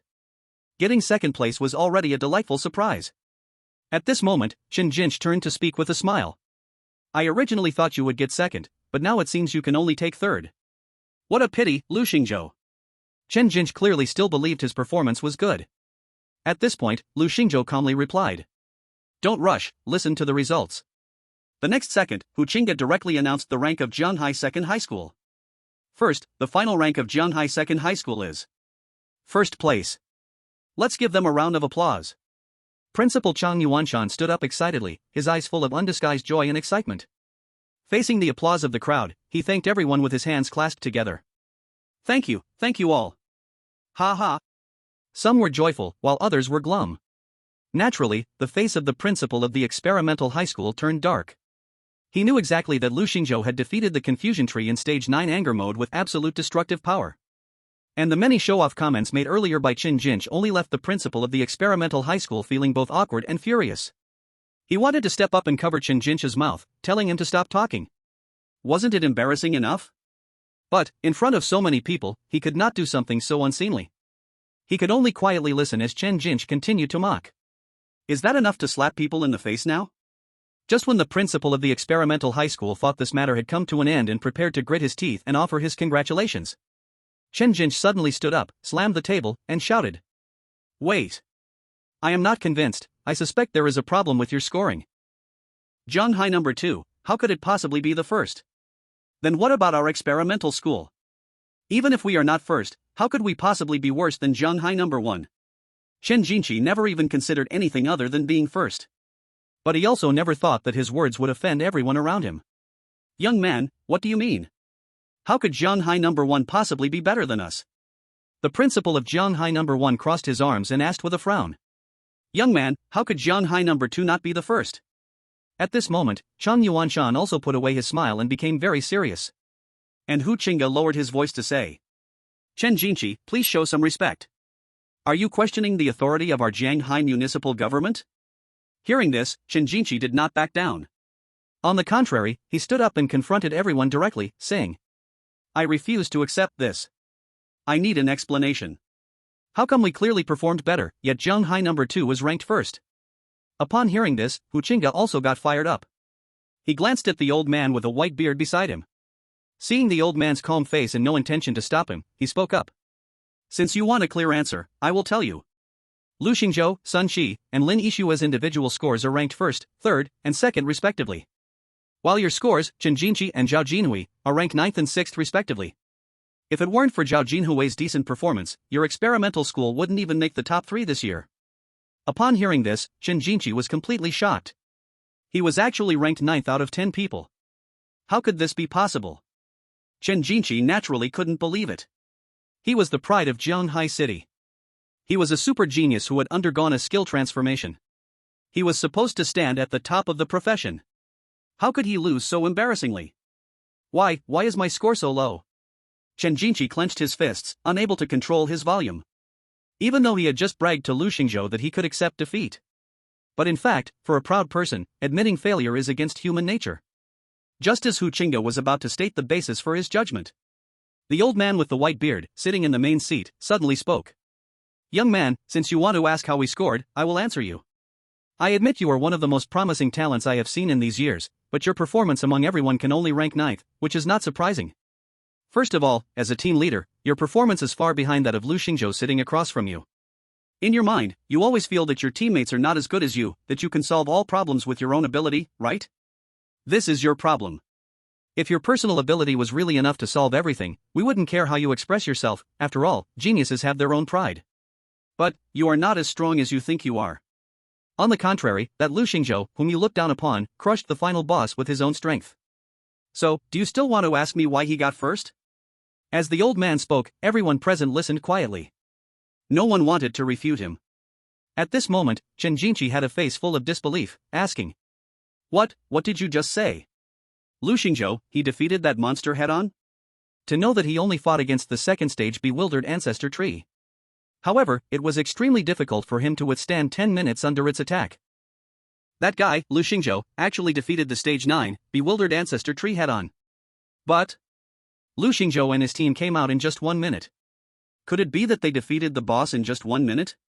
Chen Jinqi's face was filled with disbelief. He didn't want to believe this. This was completely different from what he had expected. He had even prepared what to say during the upcoming interview. No, this is impossible. Lu Xingzhou, I can't believe you are that strong. I want to duel you. As soon as the words fell, Chen Jinqi stood up at that moment. Then, a terrifying cyclone erupted from his hand, and he directly attacked Lu Xingzhou in front of everyone. Seeing this scene, Hu Qingge angrily slammed the table and shouted. Nonsense! How dare you be reckless here? Hu Qingge was just about to step in and teach this reckless brat a lesson. But at that moment, the white-bearded elder suddenly spoke calmly. Don't stop them, let them resolve it themselves. Hu Qingge hesitated for a moment and then seemed to understand the elder's intention, nodding vigorously. In the conference hall, Chen Jinqi disregarded everything and instantly unleashed all his power. He just wanted to prove that he was stronger than Lu Xingzhou. Thought energy eruption. He directly used his strongest skill without holding back. The terrifying cyclone erupted with shocking power. At that moment, the surrounding journalists and photographers, just affected by the aftermath of that skill, exclaimed in surprise. Because only when they were on the scene could they feel just how terrifying Chen Jinqi's skill was. Lu Xingzhou, die! Chen Jinqi gathered all his energy and suddenly pushed his palm forward. But at that moment, Lu Xingzhou casually waved his right hand. Extreme ice storm. In an instant, a terrifying chill of frost instantly froze Chen Jinqi completely. The whirlpool of energy he had just gathered in his hand disappeared without a trace. With a thud, he turned into an ice block and crashed to the ground. After doing all this, Lu Xingzhou yawned as if nothing had happened. He didn't even glance at the frozen Chen Jinqi, as if nothing had occurred just now. He casually spoke. What step are we at next? Most of the people on site hadn't recovered from Chen Jinqi's sudden attack yet. And now, Lu Xingzhou had already resolved the earlier crisis? What's going on? They hadn't even seen clearly how Lu Xingzhou made his move. It was like he had just lightly waved his hand. Then, Chen Jinqi was defeated. And at that moment, everyone could intuitively feel just how powerful Lu Xingzhou was. And how enormous the gap between the two was. The audience watching the broadcast in front of their TVs, many of whom were supporters of Chen Jinqi, now had expressions like ashes. Many of them had gone bankrupt supporting Chen Jinqi. It was at this moment that they fully realized the gap between Chen Jinqi and Lu Xingzhou. From the very beginning, it was like heaven and earth apart. In other words, Lu Xingzhou's victory in this match was not by luck. But rather, it was inevitable. Many people recalled their previous ridicule and disdain towards Lu Xingzhou, and now they could only feel a fiery pain on their faces. And sitting beside them, Fat Long, after seeing this scene, felt very embarrassed and secretly hid the contract he was about to sign with Chen Jinqi behind him. Initially, he had guaranteed to President Qin Xian that this young man named Chen Jinqi would surely surpass Lu Xingzhou. He is undeniably the #1 genius in Zhanghai City. But, looking at the result, my statement seems a bit, slapping my own face. However, the pain in my face is not the most important. The most important question is, I wonder if this inspector, Miss Su Ruyun, who always comes, will blame me for this. Blame me for letting the Blood Knight Guild miss out on a top genius? No, even if this inspector does not blame me for this, President Qin Xian would probably not let me off, right? Thinking of this, Fei Long suddenly felt his future was bleak. At this moment, Su Ruyun did not have extra time to pay attention to Fei Long. Because she just saw Lu Xingzhou's performance and felt very curious. What element magic, fire element magic, ice element magic, this guy should just change his name to Elemental Mage. No, even the skills of an Elemental Mage wouldn't be as many or as strong as his. It seems my brother-in-law has a little secret, and it seems, even my sister doesn't know this little secret. What should I do? It's just that I really love to pry into other people's secrets. Should I have a long-lost detective game? At this moment, no one knew that in the heart of this calm-faced long-legged beauty, such a grand drama was already unfolding. On the other side, the old man with a white beard sitting in the center of the conference hall. Although he had been silent all along. But, when Lu Xingzhou made his move, he had already taken everything in stride. Then, he gently stroked his beard.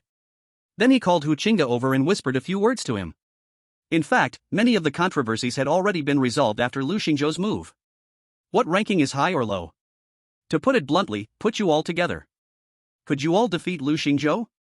As for those classmates who originally knew Lu Xingzhou in school, when they saw this, they all had incredulous looks on their faces. They were originally waiting to watch Lu Xingzhou make a fool of himself on TV. An amateur participating in a fight among geniuses, isn't that asking for death? But the result they got was such a scene. Lu Xingzhou lightly crushed the so-called strongest super genius, Chen Jinqi, of Zhanghai City. And just like that, stood at a height that everyone else could not reach, looking down on them. Originally, everyone thought that this once proud child of heaven, Lu Xingzhou, was finally under their feet, feeling a sense of superiority. But now, thinking back on this matter, they only felt like a group of clowns. This broadcast almost made the whole Zhanghai City recognize the name Lu Xingzhou. And this handsome face. At the good-flavored bun shop, the television inside just happened to capture the moment when Lu Xingzhou made his move. At this moment, many customers in the store suddenly widened their eyes and then asked, "Hey, Boss Chu, this young man looks a bit familiar?" At this time, Chu Qing had a beaming smile. She revealed a smile that everyone had never seen before, then proudly said, "Yes, this is our little Lu." From the past to now, Chu Qing had never concealed Lu Xingzhou's existence in front of everyone. Whether he was once praised as number one in the school, or despised as a useless low-ranking worker, Chu Cheng always maintained confidence in Lu Xingzhou and silently supported him. She did not care how others viewed her child, whether he would succeed, or whether he was as outstanding as other children. No matter what, this place would always be Lu Xingzhou's home. For Chu Qing, she felt this was enough. Only this time, when the customers in the shop mentioned Lu Xingzhou again, but showed an expression full of admiration and envy. "Hey, I really envy you. This young person has a bright future ahead." And Chu Qing revealed a smile as bright as sunshine, with a faint dimple appearing at the corner of her mouth, sweetly saying, "Yeah, I know." In the conference hall, Chen Jinqi's farce soon came to an end. For most people, their focus was no longer on the once famous Zhanghai First. Instead, all attention was on Lu Xingzhou. Hu Qingge, as an excellent staff member of the federal government, quickly adjusted her state. She continued, saying, "I believe everyone has no objections to our rankings, right? So now let's move on to the next segment.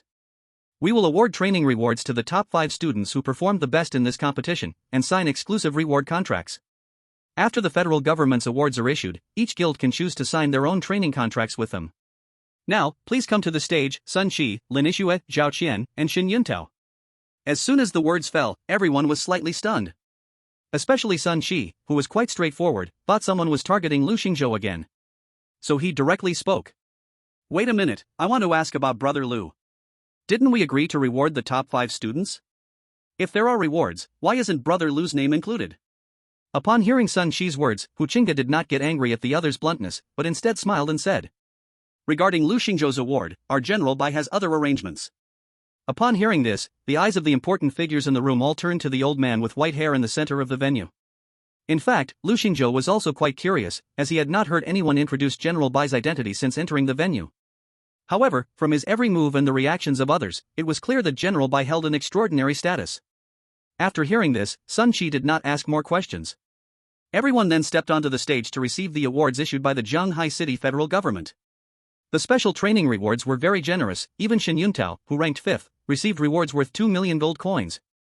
This was already on par with the hefty rewards offered by Principal Cheng Yuanshan for the top ranking in the internal assessment. This made Lu Xingzhou a bit curious about what his upcoming reward would be. After the Zhanghai City federal government finished issuing rewards, the heads of the various guilds had been impatient for a long time. At this moment, they could no longer care about their image, standing up one after another to directly invite Lu Xingzhou to join their guilds. Even the president of the A-class guild, the Heavy Hunters, He Jinfeng, stood up and spoke loudly enough for everyone to hear. "Lu Xingzhou, young man, we Heavy Hunters want you. As long as you are willing to join us, I am ready to offer you an S-class training contract. How about it, young man? In the future, you will be the next president of our Heavy Hunters Guild." Upon hearing He Jinfeng's words, many representatives from B-class guilds were furious. Okay, you shameless bunch. Can't you give our B-class guilds a little bit of a chance? Before, their Blood Knights Guild wanted Chen Jinqi, and now your Heavy Hunters Guild wants Lu Xingzhou. And you just come out with an S-class contract? You need to understand that an S-class contract means unconditional, no responsibility, giving more than 5 million in training resources. plus a reward of 10 million in advancement resources. And regardless of how this young man develops in the future, he will be arranged for a mid-level management position in the guild. So if they do not think highly of this young man, even if the major guilds are wealthy and powerful, they would never casually offer an S-level contract. At this moment, the other guilds around also felt a surge of anger. Alright, this is how you want to play it, huh? Then we won't act like decent people either, no matter what A-level guild president He Jinfeng is. Isn't it just an S-level contract? Today, we're going to fight for this genius. The viewers watching the broadcast were also extremely shocked. Oh my, an S-level contract? I'm so envious. My cousin seems to have received a B-level contract from a third-rate guild, and that's already made him feel like a king in our village. But Lu Xingzhou casually gets an S-level contract? That's just unbelievable. If I remember correctly, apart from Qin Xian, who has gotten an S-level contract in recent years, the highest anyone else has received is just an A-level training contract, right? Exactly. Do you think S-level contracts are like cabbages? They are real money. Of course, they must be given with caution. Wow, then Lu Xingzhou must be about to take off? Sigh, I'm so envious. If only I had an ounce of his talent, I would wake up smiling from my dreams. However, at this moment, Lu Xingzhou unexpectedly said something that stunned everyone.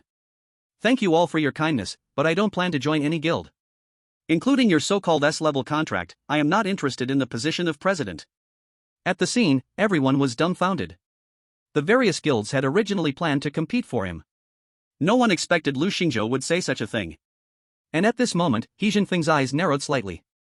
He had been confident, thinking that Lu Xingzhou would definitely accept his invitation. After all, he had offered terms that were nearly impossible to refuse.